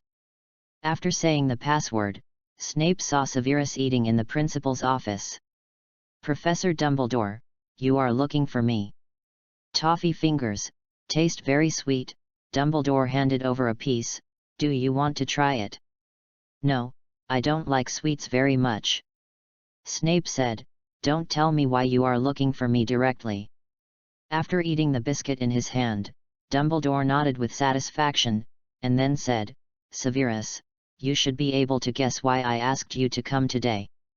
I think it's related to Quirrell, and Voldemort. Snape said, do you think my actions on the court today are too impulsive? But we talked about this issue last time. You said that as long as the residual soul of Voldemort in Quirrell doesn't notice my actions, it's fine. Of course you can take some measures against Quirrell, but I hope you can control the intensity a little. It's been a while since this semester, but Quirrell has been recuperating and hasn't attended many defense against the dark arts classes at school, said Dumbledore. Excuse me, Professor Dumbledore. The content of Quirrell's normal courses is not even as valuable as Flobberworm's feces. Snape looked directly at Dumbledore. I think, taking this opportunity, I can be the teacher of defense against the dark arts. I believe that I can teach Harry the best defense against the dark arts. This can help him grow into an excellent wizard. We can talk about this later. Hearing Dumbledore's words, Snape sighed, "I understand. Professor, do you have anything else to say? The matter of Quirrell and Voldemort is actually not that important." Dumbledore said, "I called you here mainly for another thing." "What?" Dumbledore clapped his hands gently, and 4 small hourglasses of different colors rose in the headmaster's office. The 4 hourglasses were filled with rubies representing Gryffindor, sapphires representing Ravenclaw, emeralds representing Slytherin, and diamonds representing Hufflepuff. "Severus, many students and parents have written to me recently, saying that a professor at Hogwarts has been adding and deducting points at random, which has caused great emotional harm to them. Do you have any idea about this?" Snape was silent for a while. Then slowly shook his head. "I don't know about this kind of thing." Chapter 46 Snape, I am partial. Last month, Gryffindor's scoring funnel increased by more than 5,000 points. As far as I know, most of them were added by you to Harry. Dumbledore said, "Is that true?" Severus: "I don't deny it." Snape said. "Okay, at least we have reached a partial consensus." Dumbledore nodded. The changes in the scoring funnel in the past 2 months have attracted widespread attention. Many students and parents hope that I can solve this matter. Some Hogwarts directors have protested to me against your behavior. Is it Lucius Malfoy who is protesting, Professor? Snape said, "I always thought you were not the kind of person who would yield to the directors." Dumbledore smiled and said, "Lucius may not have the ability to make me yield. I'm just curious why you did this." The main reason why Lucius Malfoy protested to me was because he believed that his son Draco Malfoy was treated unfairly. As far as I know, when you enrolled in Hogwarts, Lucius was a Slytherin prefect for a while, and you had a pretty good personal relationship with him when you were on campus. Yes.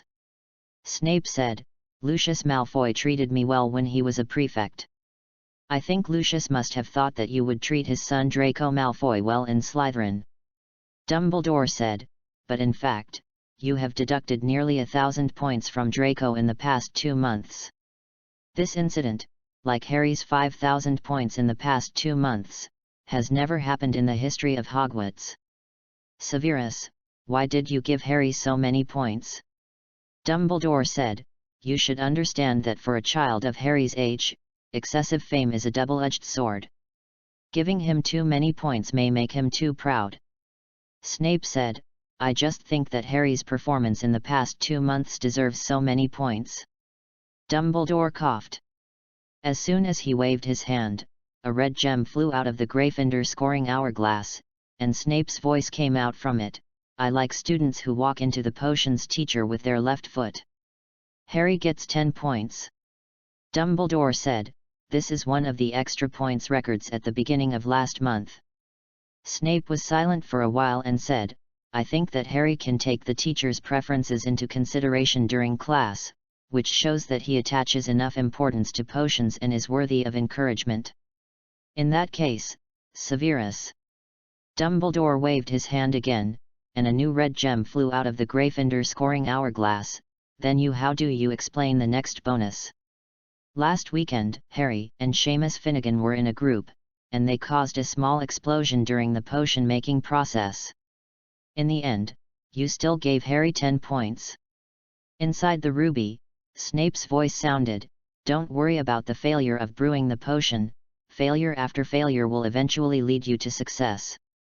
At least, we can see that your explosion this time was very even, which is worthy of encouragement, Harry, 10 points." Under Dumbledore's gaze, Snape nodded slowly, "Yes, that explosion was indeed very even." Severus: "As far as I know, Mr. Seamus Finnegan has made far more explosions than Harry, but you have never given him any points.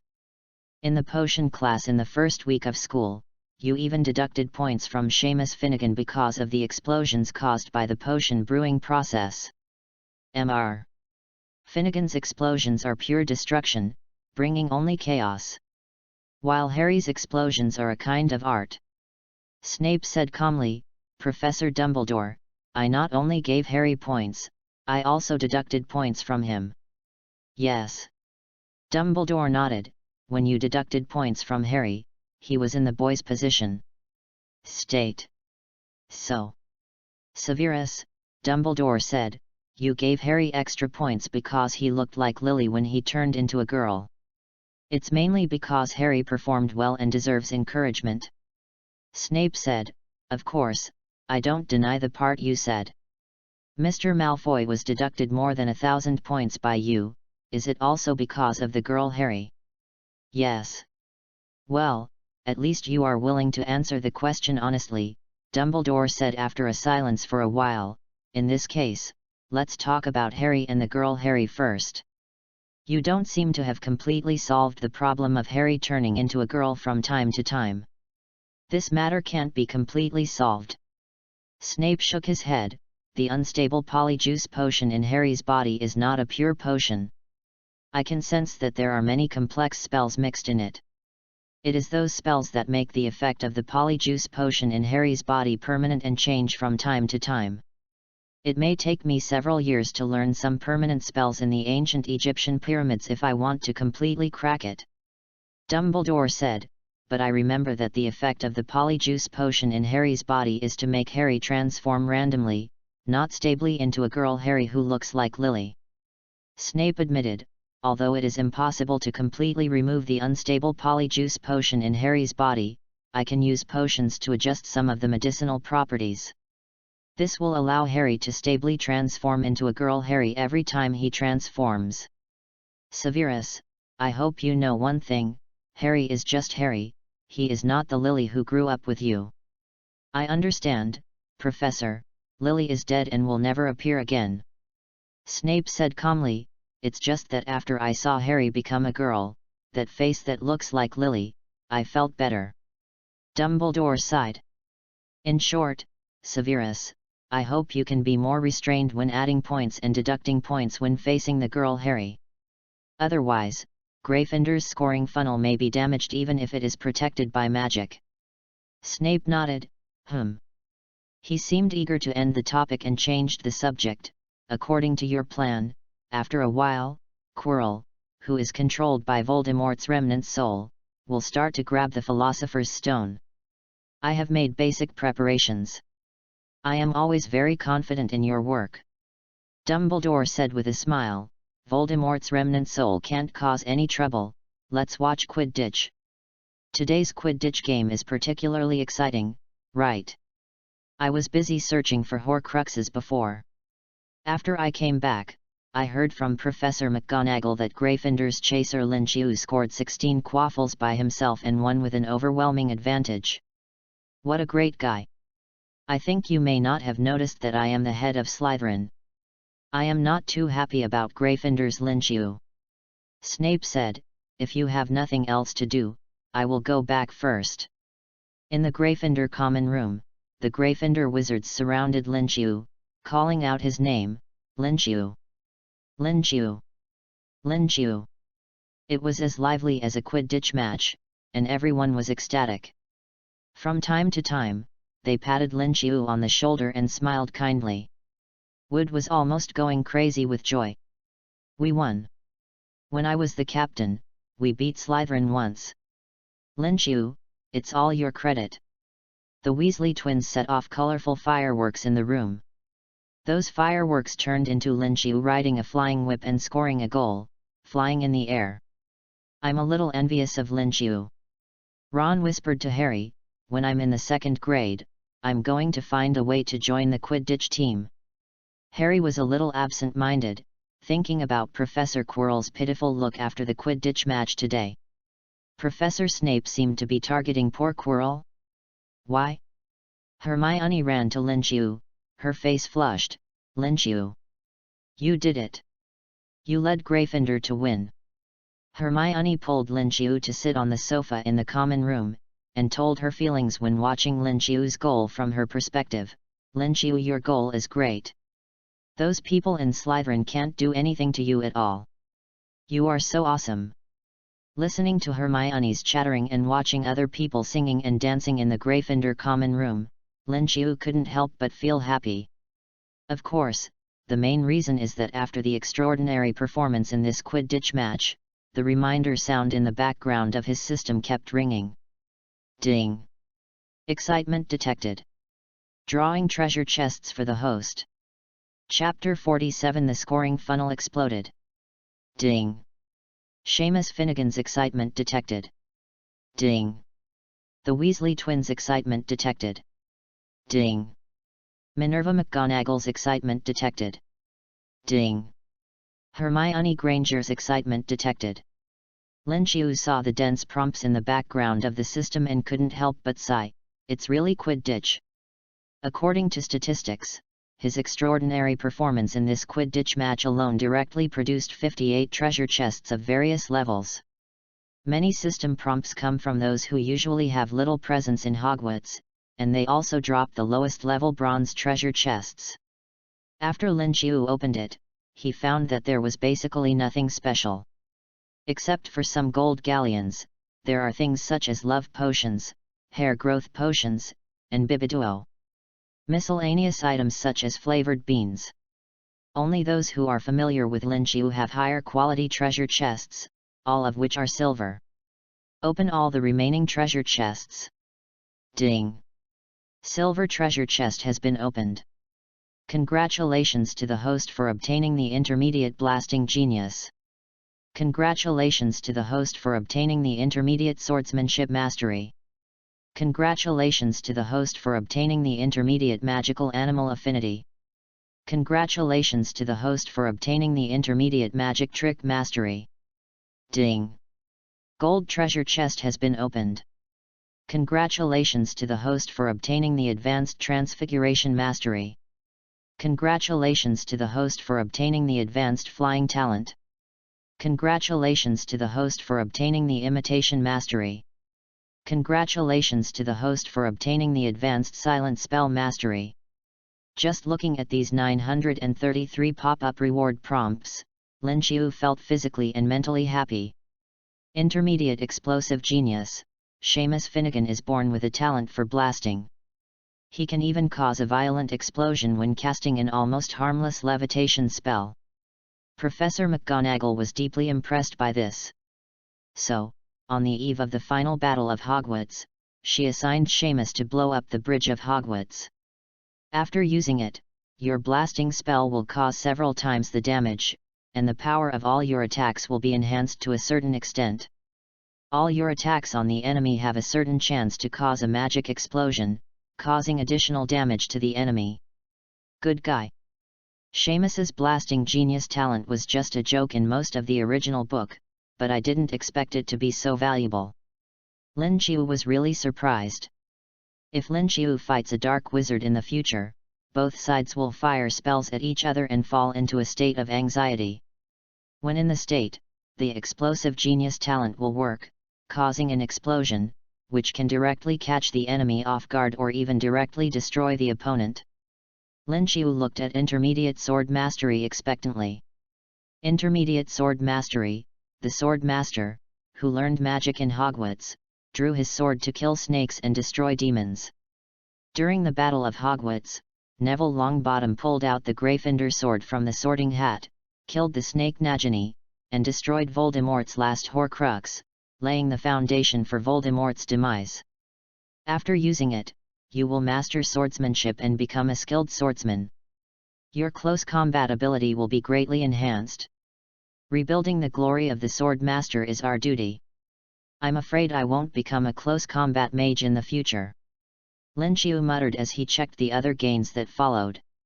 Among them, Intermediate Magical Creature Affinity, Advanced Transfiguration Mastery, Advanced Flying Talent and Advanced Silent Spell Mastery were obtained from the emotional treasure chests dropped by Hagrid, Professor McGonagall, Harry, and Hermione. They are basically upgrades to the corresponding primary and intermediate talent proficiency, and the improvement is huge. Lin Qiu can feel that his strength has been greatly enhanced, and his sense of security is more sufficient. What makes Lin Qiu more curious are the two gains of Intermediate Magic Trick Mastery and Imitation Mastery. Imitation Mastery, Ron Weasley can imitate other people's voices very well. He once successfully imitated the Parseltongue that Harry said, which is almost impossible for most people.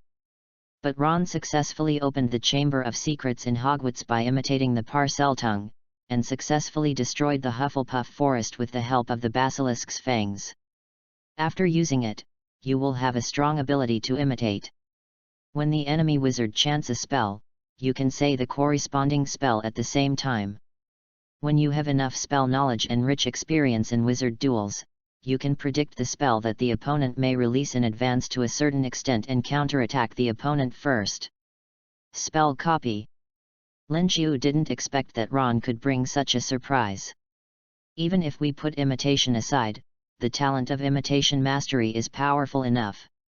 After all, the only way to break the magic spell is to be fast. Before the enemy wizard launches an attack, he can predict the possible actions of the opponent to a certain extent. With advanced silent spell mastery, Lin Xiu can take action and subdue the opponent before the enemy wizard launches an attack. After using all the gains from the previous opening, Lin Xiu set his sights on Intermediate Magic Trick Mastery. Intermediate Magic Trick Mastery. When Fred and George were still students at Hogwarts, they began to study magic tricks.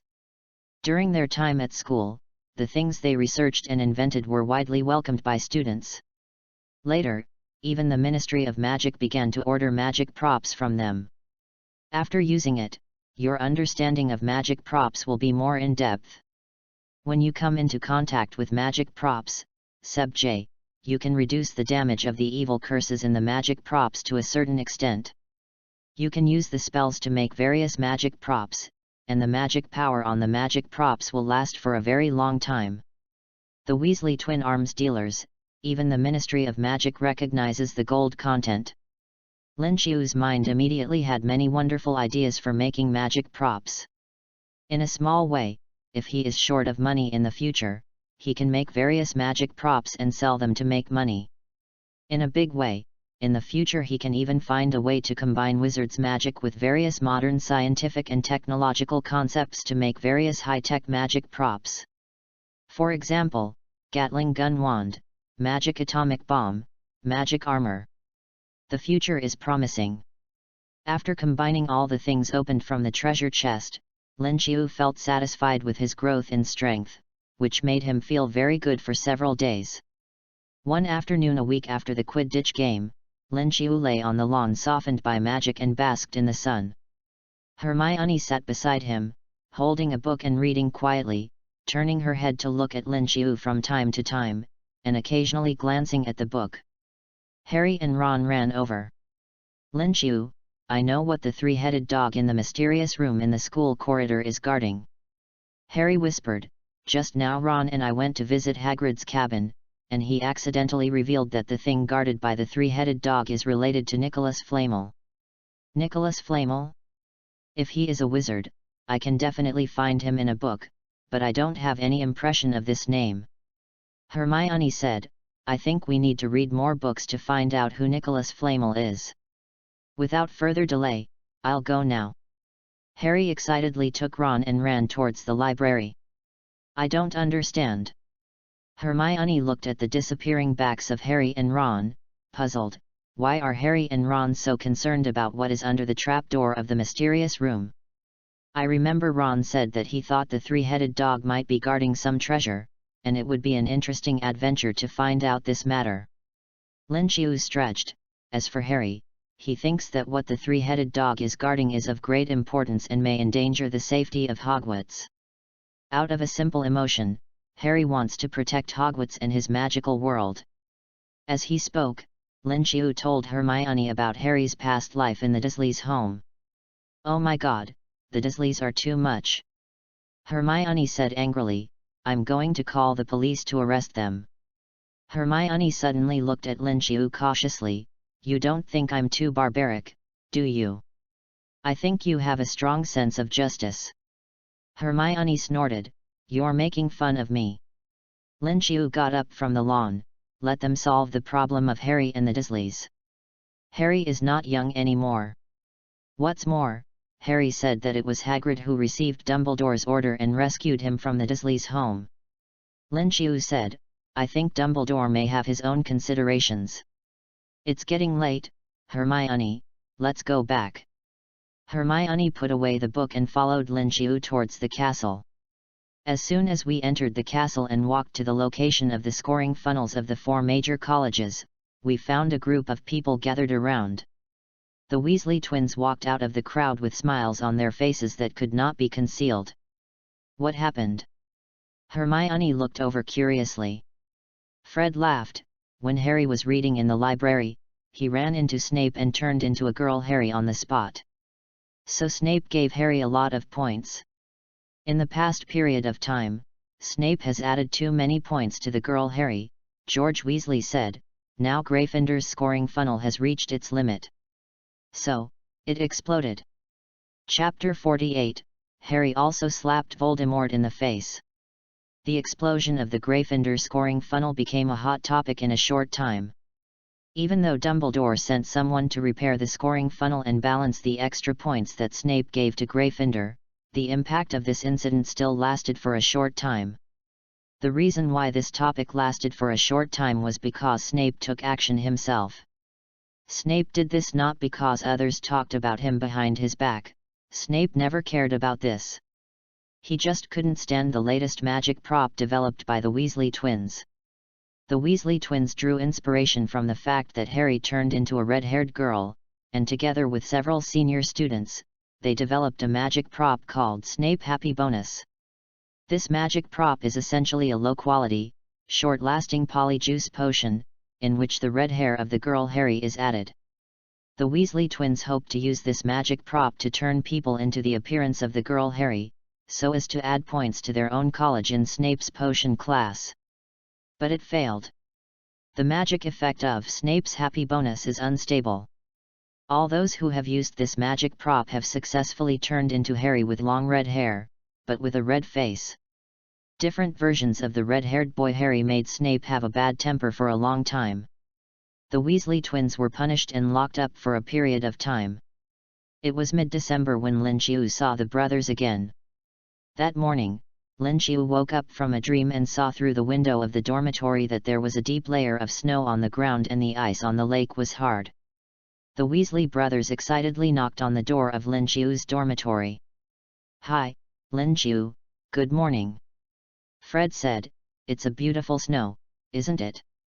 George followed up, "We are going to have a snowball fight, and we are still short of a few people. Do you want to go with us later?"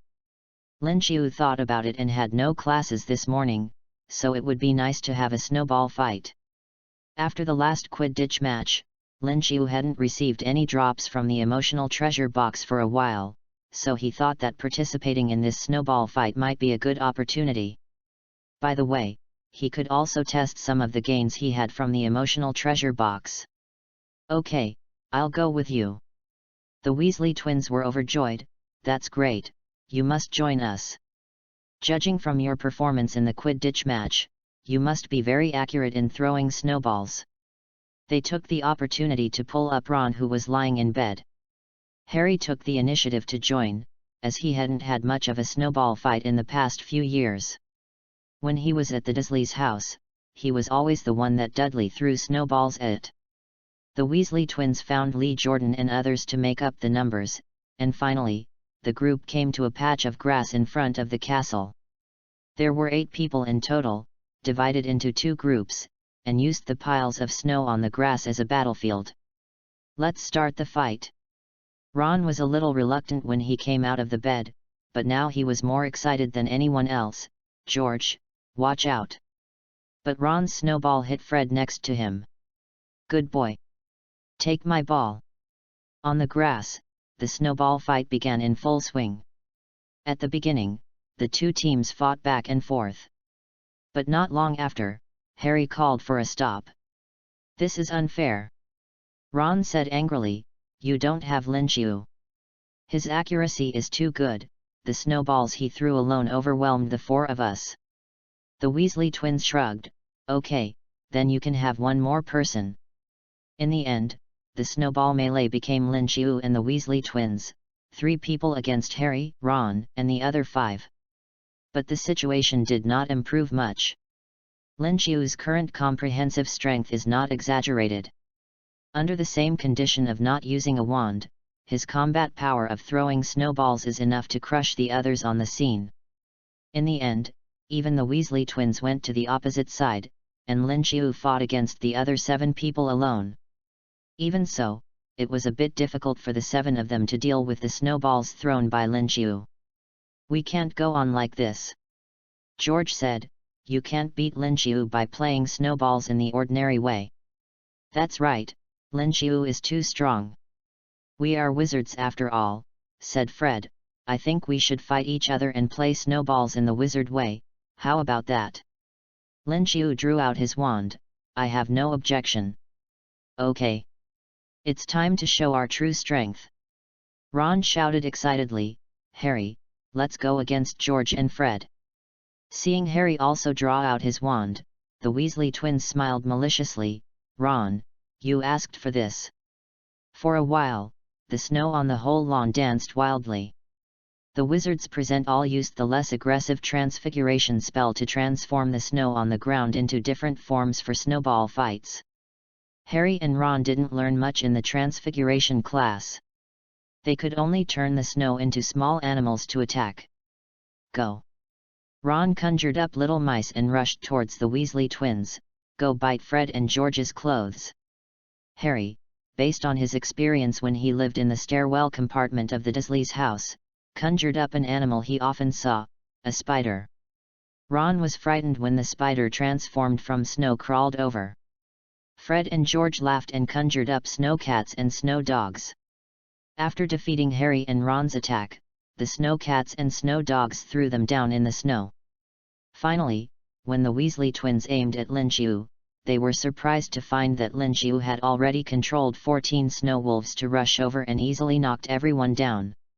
George was convinced of his defeat. "Lin Qiu, I didn't expect your transfiguration to be so powerful." Fred agreed. "I guess Professor McGonagall must like you very much." Ron exclaimed, "You are really powerful." Harry also looked at Lin Qiu with admiration. They took the same transfiguration course, but Lin Qiu's transfiguration attainments were obviously several levels higher. Lin Qiu smiled but said nothing. As expected, advanced transfiguration mastery was indeed effective. When he transformed the snow into snow wolves, the process was very smooth and effortless. Moreover, he could feel that transforming the snow into 14 controllable snow wolves was not his limit. "Whether we just throw snowballs with our hands or use transfiguration to control the snow, we are all crushed by Lin Qiu. It's meaningless." The Weasley twins suggested, "How about we change the way of playing, or use the magic wand to control the snowballs, but this time we can only use the levitation charm. How about it? Use the levitation charm to launch snowballs to have a snowball fight." This plan was unanimously passed. After all, the level of levitation charm of everyone is estimated to be not much different, and using the levitation charm to fight snowballs can be a back-and-forth fight. Soon, the melee turned into guerrilla warfare. Everyone looked for various shelters to avoid other people's snowballs, and then took the opportunity to launch their own snowballs. When it was almost noon, the snowball war had developed a bit white-hot, and everyone became more and more excited. "Aha, Ron, take it!" Weasley hid behind a wall, controlled the snowball to rush in one direction, and applied a back of the head. Ouch! Looking at the iconic purple scarf on the back of the head, the Weasley brothers shouted at the same time, "Oh no! It's Professor Quirrell!" When Quirrell carefully covered the back of his head, the Weasley twins saw countless snowballs flying from all directions. They hurriedly shouted, "Stop, it's Professor Quirrell!" But it was useless. Because when the snowball war developed to a white-hot stage, the Weasley twins used a variety of tactics to hit other people. This included pretending to be professors such as Dumbledore and Snape. Lin Qiu and others had long lost trust in the Weasley twins because of their repeated wolf cry. After hearing the Weasley twins shouting, more snowballs flew around and faster. Countless snowballs flew like raindrops towards Quirrell's back of the head wrapped in a purple scarf. There was no way, in the vast white snow, Professor Quirrell's purple scarf on the back of his head was too conspicuous. Like a brightly colored target, everyone couldn't help but hit it with snowballs. Even the Weasley twins were the same. Although Professor Quirrell usually behaved timidly and harmless, the Weasley twins did not like Professor Quirrell out of some instinct. In comparison, Snape's hateful face might make them feel more at ease than Professor Quirrell. So, the Weasley twins continued to control the snowballs to secretly hit Quirrell's back of the head. Ouch! Ouch! Ouch! Quirrell was almost covered by the snowball. Everyone hit more and more vigorously. Finally, when another round of snowballs hit Quirrell, sparks suddenly appeared on the back of Quirrell's head. Boom! A thunderous sound exploded. I saw Quirrell's black robe was blown to pieces, and his whole body was charred. But the purple scarf on his head remained dark. 0. R. Quirrell rolled his eyes and seemed to be about to faint. But at that moment, he froze, like a controlled zombie, without saying a word, and quickly fled into the Hogwarts castle. What a beautiful explosion spell! George exclaimed, "Look, how evenly it exploded just now. What a hard purple scarf." Fred looked at George. "What do you think? We should find a way to get Professor Quirrell's purple scarf." The others present were extremely surprised and talked about it. Who was that master just now? Who was so bold? How dare he use the explosion spell to throw snowballs at Professor Quirrell?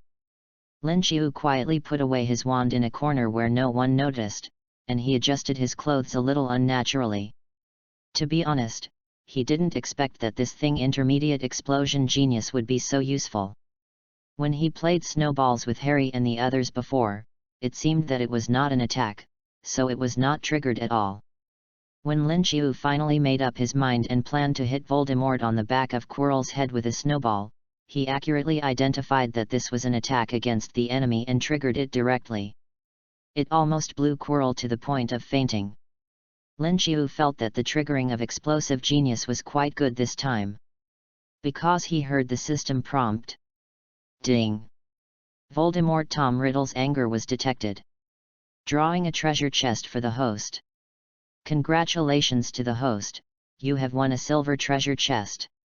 Voldemort, who had almost no emotional fluctuations, finally exploded his emotional treasure chest.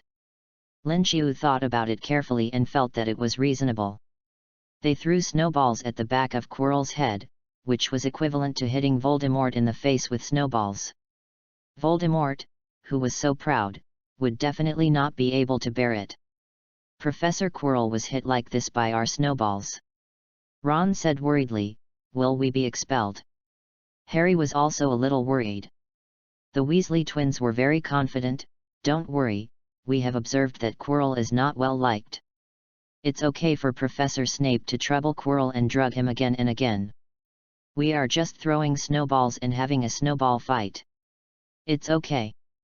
Besides, Harry also threw a snowball at the back of Quirrell's head just now. Me. Harry was a little at a loss. The Weasley twins said with a smile, "As long as you become a girl, Harry, and tell Professor Snape about this, Snape might catch Quirrell on the spot and let you continue to hit him." Chapter 49, Intermediate Dark Magic Mastery, Nicholas Flamel and the Philosopher's Stone. Hogwarts, Quirrell's office. Quirrell stood in front of a huge full-length mirror, trembling and untying the purple scarf soaked by snow on his head. He stood there, slightly turned sideways, revealing his head wrapped in a purple scarf. His exposed head was bald and looked surprisingly small. And where Quirrell's back of the head should have been, there was a distorted face. The face was as pale as chalk, with scarlet eyes and two snake-like long nostrils below. The face said to Quirrell viciously, "Waste. You were played by a group of little wizards who didn't graduate. Vile muggles, damn half-bloods." The face became extremely hideous and terrifying. "How dare you hit my face? Even, dare to use a spell to blow my face? Master, please forgive me." Quirrell whispered, "I dare not resist, dare not expose. Please forgive me." This is a great shame. The face said viciously, I have never suffered such a shame. Kill those lowly guys. I dare not. Quirrell trembled all over. Master, Dumbledore is still in school, he will find me. Waste. Quirrell wailed and fell to the ground and curled up. Master, thank you for punishing me. After a long time, he said in a weak voice, please give me a chance to atone for my sins, I still need to help you find the Philosopher's Stone. Voldemort on the back of Quirrell's head snorted coldly, find the Philosopher's Stone as soon as possible.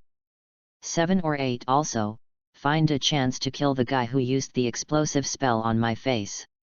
I can feel that he is a first-year student. Voldemort said, don't forget, there is also Harry Potter. The face on the back of the head slowly closed its eyes and there was no movement. Quirrell knelt on the ground and said tremblingly, yes. Then Quirrell shuddered, and quickly found the purple scarf he had just taken off, cleaned it with a spell, and then wrapped the back of his head again. A new problem appeared in front of Quirrell, how to accurately find the one who was against him from the group of little wizards who threw snowballs at that time. What about the one who used the explosion spell on the back of his head? How to kill the little wizard who used the explosion spell and Harry Potter together? Quirrell's head began to hurt again. Since being possessed by the Master, his body has become weaker and weaker, and his ability to think has also become weaker and weaker. Even though Quirrell was born in Ravenclaw College, which is famous for its intelligence, he felt that he could no longer think of any effective action plan. Master, I don't know how to find the wizard who used the explosion spell. Dumbledore is in Hogwarts school. I don't know what to do. He subconsciously asked for help, help me, idiot. Waste. Voldemort seemed to be in a special state, unwilling to spend more effort, and simply said, lead all the first-year wizards who participated in the snowball throwing to Dumbledore. Places that cannot be noticed. Forbidden Forest, kill them all in the Forbidden Forest. On the night of the Snowball War, when Lin Qiu was alone in the dormitory, he opened the emotional treasure chest that Voldemort exploded. Ding! The silver treasure chest has been opened. Congratulations to the host for obtaining Intermediate Black Magic Mastery. Intermediate Black Magic Mastery. Voldemort is considered the most powerful black wizard in history. He knows a lot of advanced black magic knowledge and can perform many powerful and complex black magic. After using it, your black magic talent will be greatly improved. You have great resistance to the damage of black magic, and you can learn and release most of the black magic very easily. Lin Qiu feels that being proficient in black magic is not a bad thing. After all, knowing yourself and the enemy will ensure victory in 100 battles. Understanding and mastering black magic can make you more treat those dark masters well. After using intermediate dark magic mastery, Lin Qiu fell asleep with satisfaction. Early the next morning, he and Harry were called to Professor McGonagall's office. There were already several people standing in the office. Among them were 2 first-year wizards, Neville and Malfoy. But the round-faced Neville had a panic expression on his face, while the blonde Malfoy was smug. In addition, there was a person with a purple scarf wrapped around his head standing next to the 2 of them, Quirrell. Quirrell, who was wearing a purple scarf, sobbed. Professor McGonagall had an unbelievable look on his face. Professor Quirrell, are you saying that as a professor of defense against the dark arts, you were defeated by a group of first-year wizards with snowballs? Quirrell stammered, yes, they went too far. I was almost knocked unconscious by the snowball on the spot. I hope they can understand that it is not good to treat a defense against the dark arts professor like this. I will punish them, Professor Quirrell. Professor McGonagall said calmly, but the next defense against the dark arts class is about to start, you should go to class first. Quirrell left sobbing, and Professor McGonagall turned her eyes to Lin Qiu and the others. I feel very angry, Professor McGonagall said so, but there was not much anger in her tone. You should have respected a defense against the dark arts professor. Students attack professors with snowballs, This kind of thing I have never heard of before. You will all be put in detention." Professor McGonagall's face was expressionless. "No matter what, you have no right to attack a defense against the dark arts. Professor Gryffindor will be deducted 50 points. 50 points. Harry thought he would feel sad after hearing the news of the deduction, but he didn't. Let's not talk about the fact that Professor Snape gave Harry extra points in the potions class, which burst the Gryffindor scoring funnel. In the last Quidditch match, Lin Qiu scored 16 goals as a chaser, and Harry caught the golden snitch as a seeker. The two of them added a lot of points to Gryffindor. Therefore, after hearing the news of Professor McGonagall's deduction of points, they were not as upset as expected. Professor McGonagall carefully looked at the expressions of Lin Qiu and Harry, and then said, 5,000 points each. Ron felt a little breathless this time. Professor, please, and George and Fred. 50 points each. Lin Qiu and Ron, the four of them, 200 points. Even if Professor Snape's favoritism towards the girl Harry gave him extra points, the impact of this deduction was not that great, but Ron was still not very comfortable. The points he deducted this time were equal to the points George and Fred had deducted in 2 months. More importantly, George and Fred also threw snowballs at Quirrell. Why only punish these first-year wizards? Ron felt a little uncomfortable. You don't have to tell me what I can do, Mr. Weasley. Malfoy agreed. Yes, Professor McGonagall, when I saw Potter and the others throwing snowballs at poor Professor Quirrell yesterday, I tried to stop them, but unfortunately I was alone. Potter and the others must be punished. He smiled happily. Punishment is just a means to ensure that you will not commit similar things in the future. Professor McGonagall said, I will inform you of the specific confinement at that time. All 5 of you will be in confinement. After hearing what Professor McGonagall said, the smile on Malfoy's face disappeared. I'm sorry, Professor, did I hear it wrong? You just said, the 5 of us. Professor McGonagall nodded. You heard it right, Mr. Malfoy. Professor Quirrell told me that when he returned to Hogwarts Castle to avoid the snowball attack from Lin Qiu and Harry, he suffered 2 additional attacks. One was the snowball you threw, and the other was the snowball thrown down from upstairs by Mr. Longbottom. Although your intention to urge Lin Qiu and Harry was good, you also threw snowballs at Professor Quirrell. You have to be in confinement with them.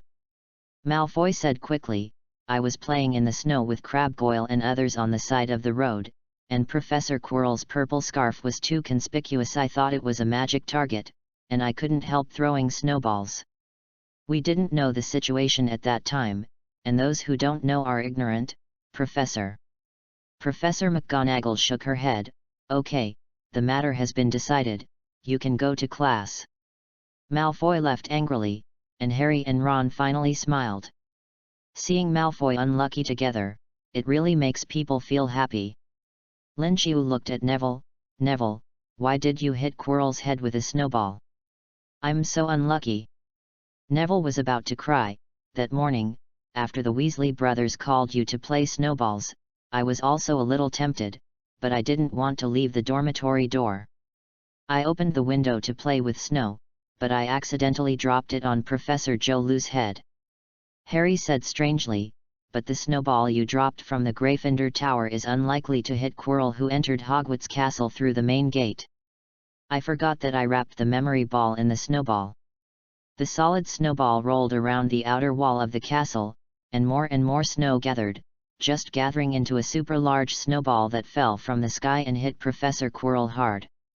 Someone saw Professor Quirrell lying on the ground for 5 or 6 minutes without moving after being hit by my snowball, Neville said with a sad face. Damn it. My grandma will definitely send me a howler letter to scold me. What is a howler letter? Ron explained to Harry. It is a magical letter that will yell at the recipient in the voice of the writer. It sounds scary, and if the howler letter is not opened in time, it will explode and yell even louder. Harry said, that is indeed scary.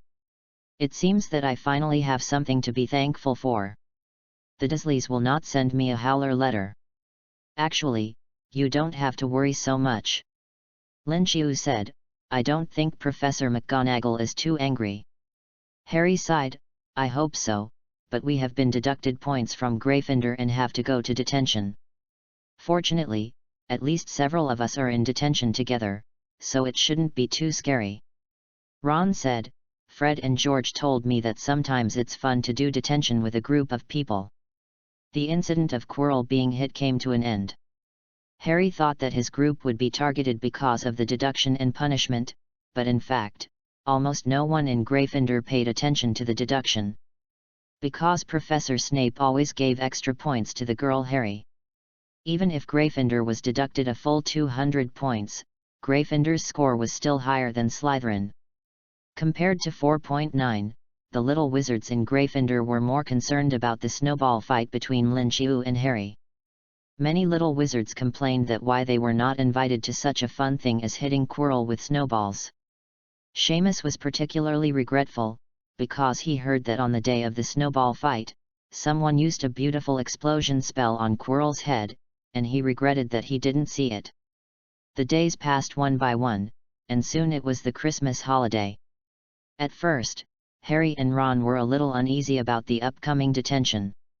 For several days, Professor McGonagall's detention punishment had not come yet, and they were suddenly relaxed a lot, and they could enjoy the upcoming Christmas holiday easily.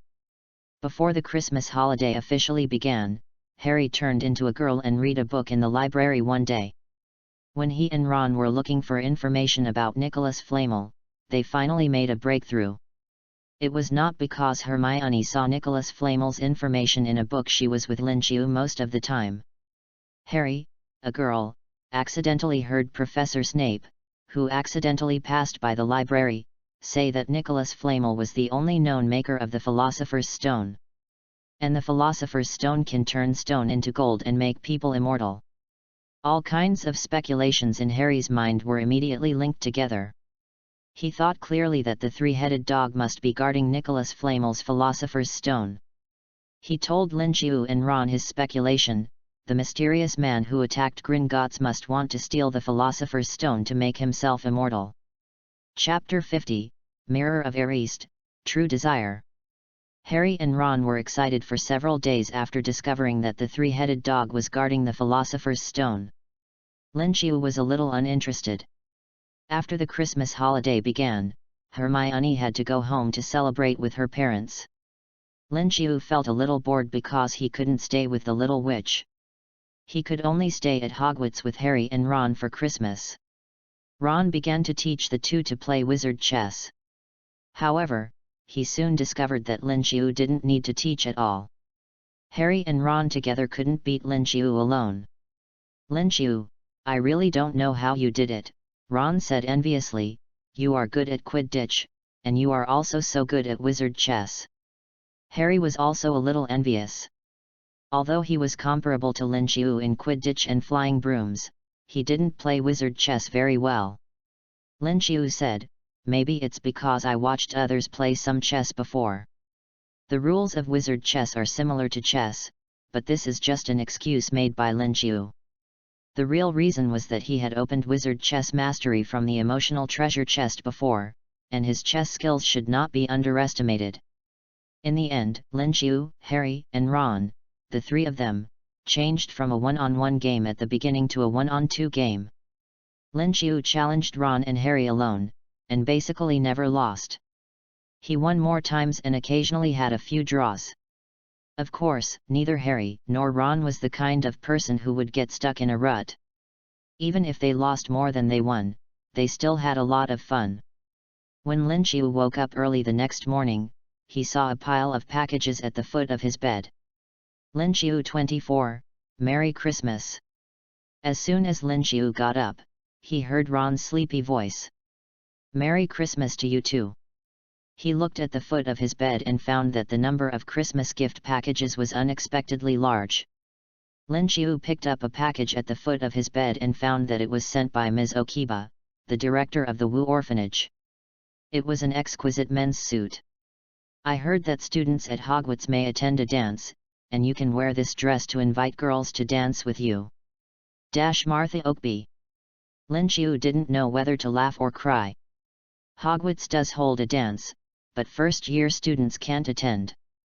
When this dress can be used, it will be too big for others. But anyway, it's Ms. Oakby's intention. Lin Qiu carefully put away the dress. Then the second package was sent by Hermione. The package was opened, and it was a box of black chocolate. Merry Christmas, Lin Qiu. I made this chocolate myself, try it. After Ron flipped through his Christmas package for a while, he strolled over to Lin Qiu. Wow, chocolate, it looks delicious, can I try it? Lin Qiu shook his head. This is what Hermione gave me, I want to eat it by myself. Well, Ron said regretfully, there's nothing we can do about it, wait. He saw the words Hermione left on the chocolate box, and a shocked expression appeared on his face. Lin Qiu, did Hermione confess to you? As soon as this was said, Harry, who was busy unpacking the package, also leaned over. What happened? Hermione likes Lin Qiu. Lin Qiu smiled and said, it's just chocolate, don't think too much. Harry looked at Ron, with gossip burning in his eyes. Ron, why did you suddenly say that? Lin Qiu said so, Harry asked so. Ron suddenly felt a little unconfident. He hesitated and said, I saw this in a book of Percy. You know, Percy is a prefect, and he always has a big style. He has been reading a book recently that teaches people how to confess, and this statement seems to appear in it. Making heart-shaped chocolates by hand means confession, and if the chocolates are not made into a heart shape, it means that you have a good impression. Maybe I read it wrong. Is there such a thing? Harry was shocked. There is a heart-shaped chocolate in my Christmas present. It is signed by a little girl who was attracted by me on the Quidditch field. Ron said enviously, this is why many people like Quidditch. Finally, when Lin Qiu and the others had sorted out their Christmas presents, it was almost 9 o'clock in the morning. Lin Qiu had the most Christmas presents. In addition to the toffees, a deformable teacup, and a bag of magical plant seeds sent by several professors, there were many anonymous letters from female fans, who were all deeply attracted by Lin Qiu's crazy goal-scoring in Quidditch games. Ron's Christmas presents were the second largest. He also took out 2 sweaters from the package and handed them to Lin Qiu and Harry respectively. This is the sweater my mother gave you. I thought you wouldn't receive many Christmas presents before, so I wrote to my mother to tell her about it. Ron said a little embarrassedly, it seems that she knitted you a sweater that is unique to the Weasley family. Ron, thank your mother for me, I like this sweater very much. Lin Qiu put it on the spot. It was very thick and warm. Harry also accepted the sweater. Thank you, Ron. As long as you like it. Ron breathed a sigh of relief. My mother will be very happy to know that you are wearing the sweater she knitted. In the end, Harry had the least number of packages, but he opened them the slowest. Except for the letters from anonymous Quidditch female fans, there were 2 more obvious packages left. Harry opened one of them and saw a bottle of golden liquid. The surface of the liquid in the bottle splashed from time to time. There was a note attached to it. Merry Christmas. The bottle contains the Felixir, which I think you might need someday. Severus Snape. It's the Felixir. Ron's eyes widened. I've heard of it. It seems to bring good luck to people. It's a very precious potion. I didn't expect Professor Snape to give it to you like this. Harry subconsciously opened the lid of the Felixir and wanted to drink a few sips, but was stopped by Lin Qiu. Harry, you should use it when you need luck in the future. It's a bit of a waste to drink it like this. Lin Qiu guessed that with Snape's current concern for the girl Harry, this Felixir was probably for Harry to use at a critical moment. For example, in the room where the Philosopher's Stone was hidden, when he confronted Quirrell. Okay. Harry decided to follow Lin Qiu's advice. After he put away the Felicis, he opened the last package. The package was very light. After opening it, something like a liquid silver grey slid to the ground, gathered into a pile, and sparkled. Ron gasped, "I've heard of this thing. This is an invisibility cloak. It's very rare and very valuable. Harry, try it on." As soon as Harry put on the invisibility cloak, Lin Qiu saw Harry disappear, and only his head without the invisibility cloak was hanging in the air. Then, a note fell out of the invisibility cloak. It was written in a thin, circle-in-circle font that he had never seen before. "Your father left this thing to me before he died. It should be returned to you now. Use it well. I sincerely wish you a Merry Christmas." Harry waited for the note in a daze. Is this really my father's invisibility cloak? Who sent it? Lin Qiu didn't say anything. Who else could it be? Principal Dumbledore.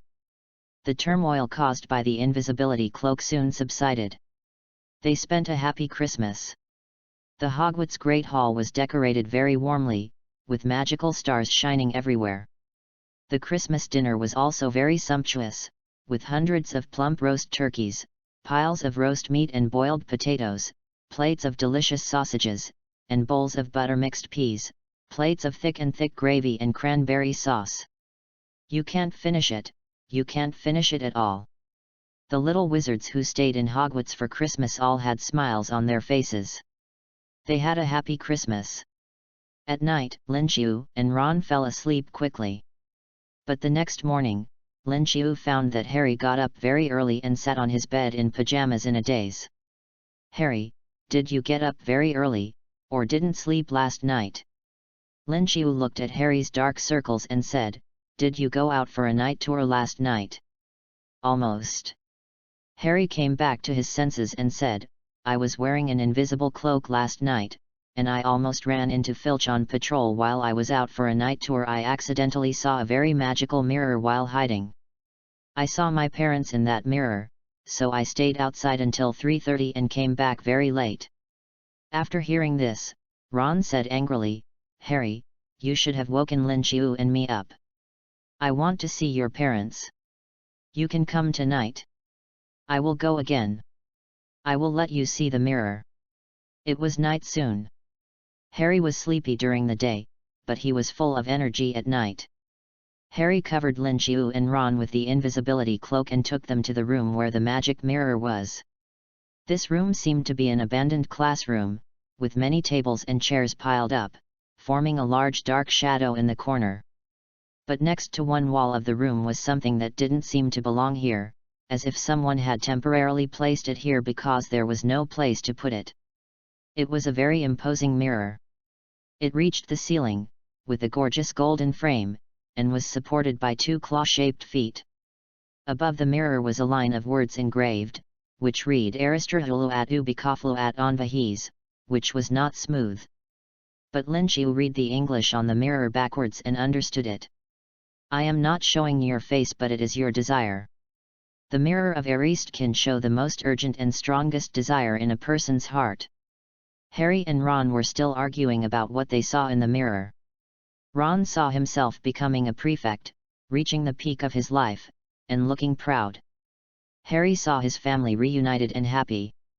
While they were arguing, Lin Qiu quietly walked a few steps towards the mirror. He really wanted to know how this mirror would reflect the deep desire of him as a time traveler. So, Lin Qiu saw it. Two beautiful witches hugged him and kissed him, acting very close. Lin Qiu knew at a glance that these two witches were Hermione and Ginny when they grew up, two beautiful women. Behind Ginny and Hermione, there are more beauties. He couldn't help but sigh in his heart. This mirror is really accurate in judging people.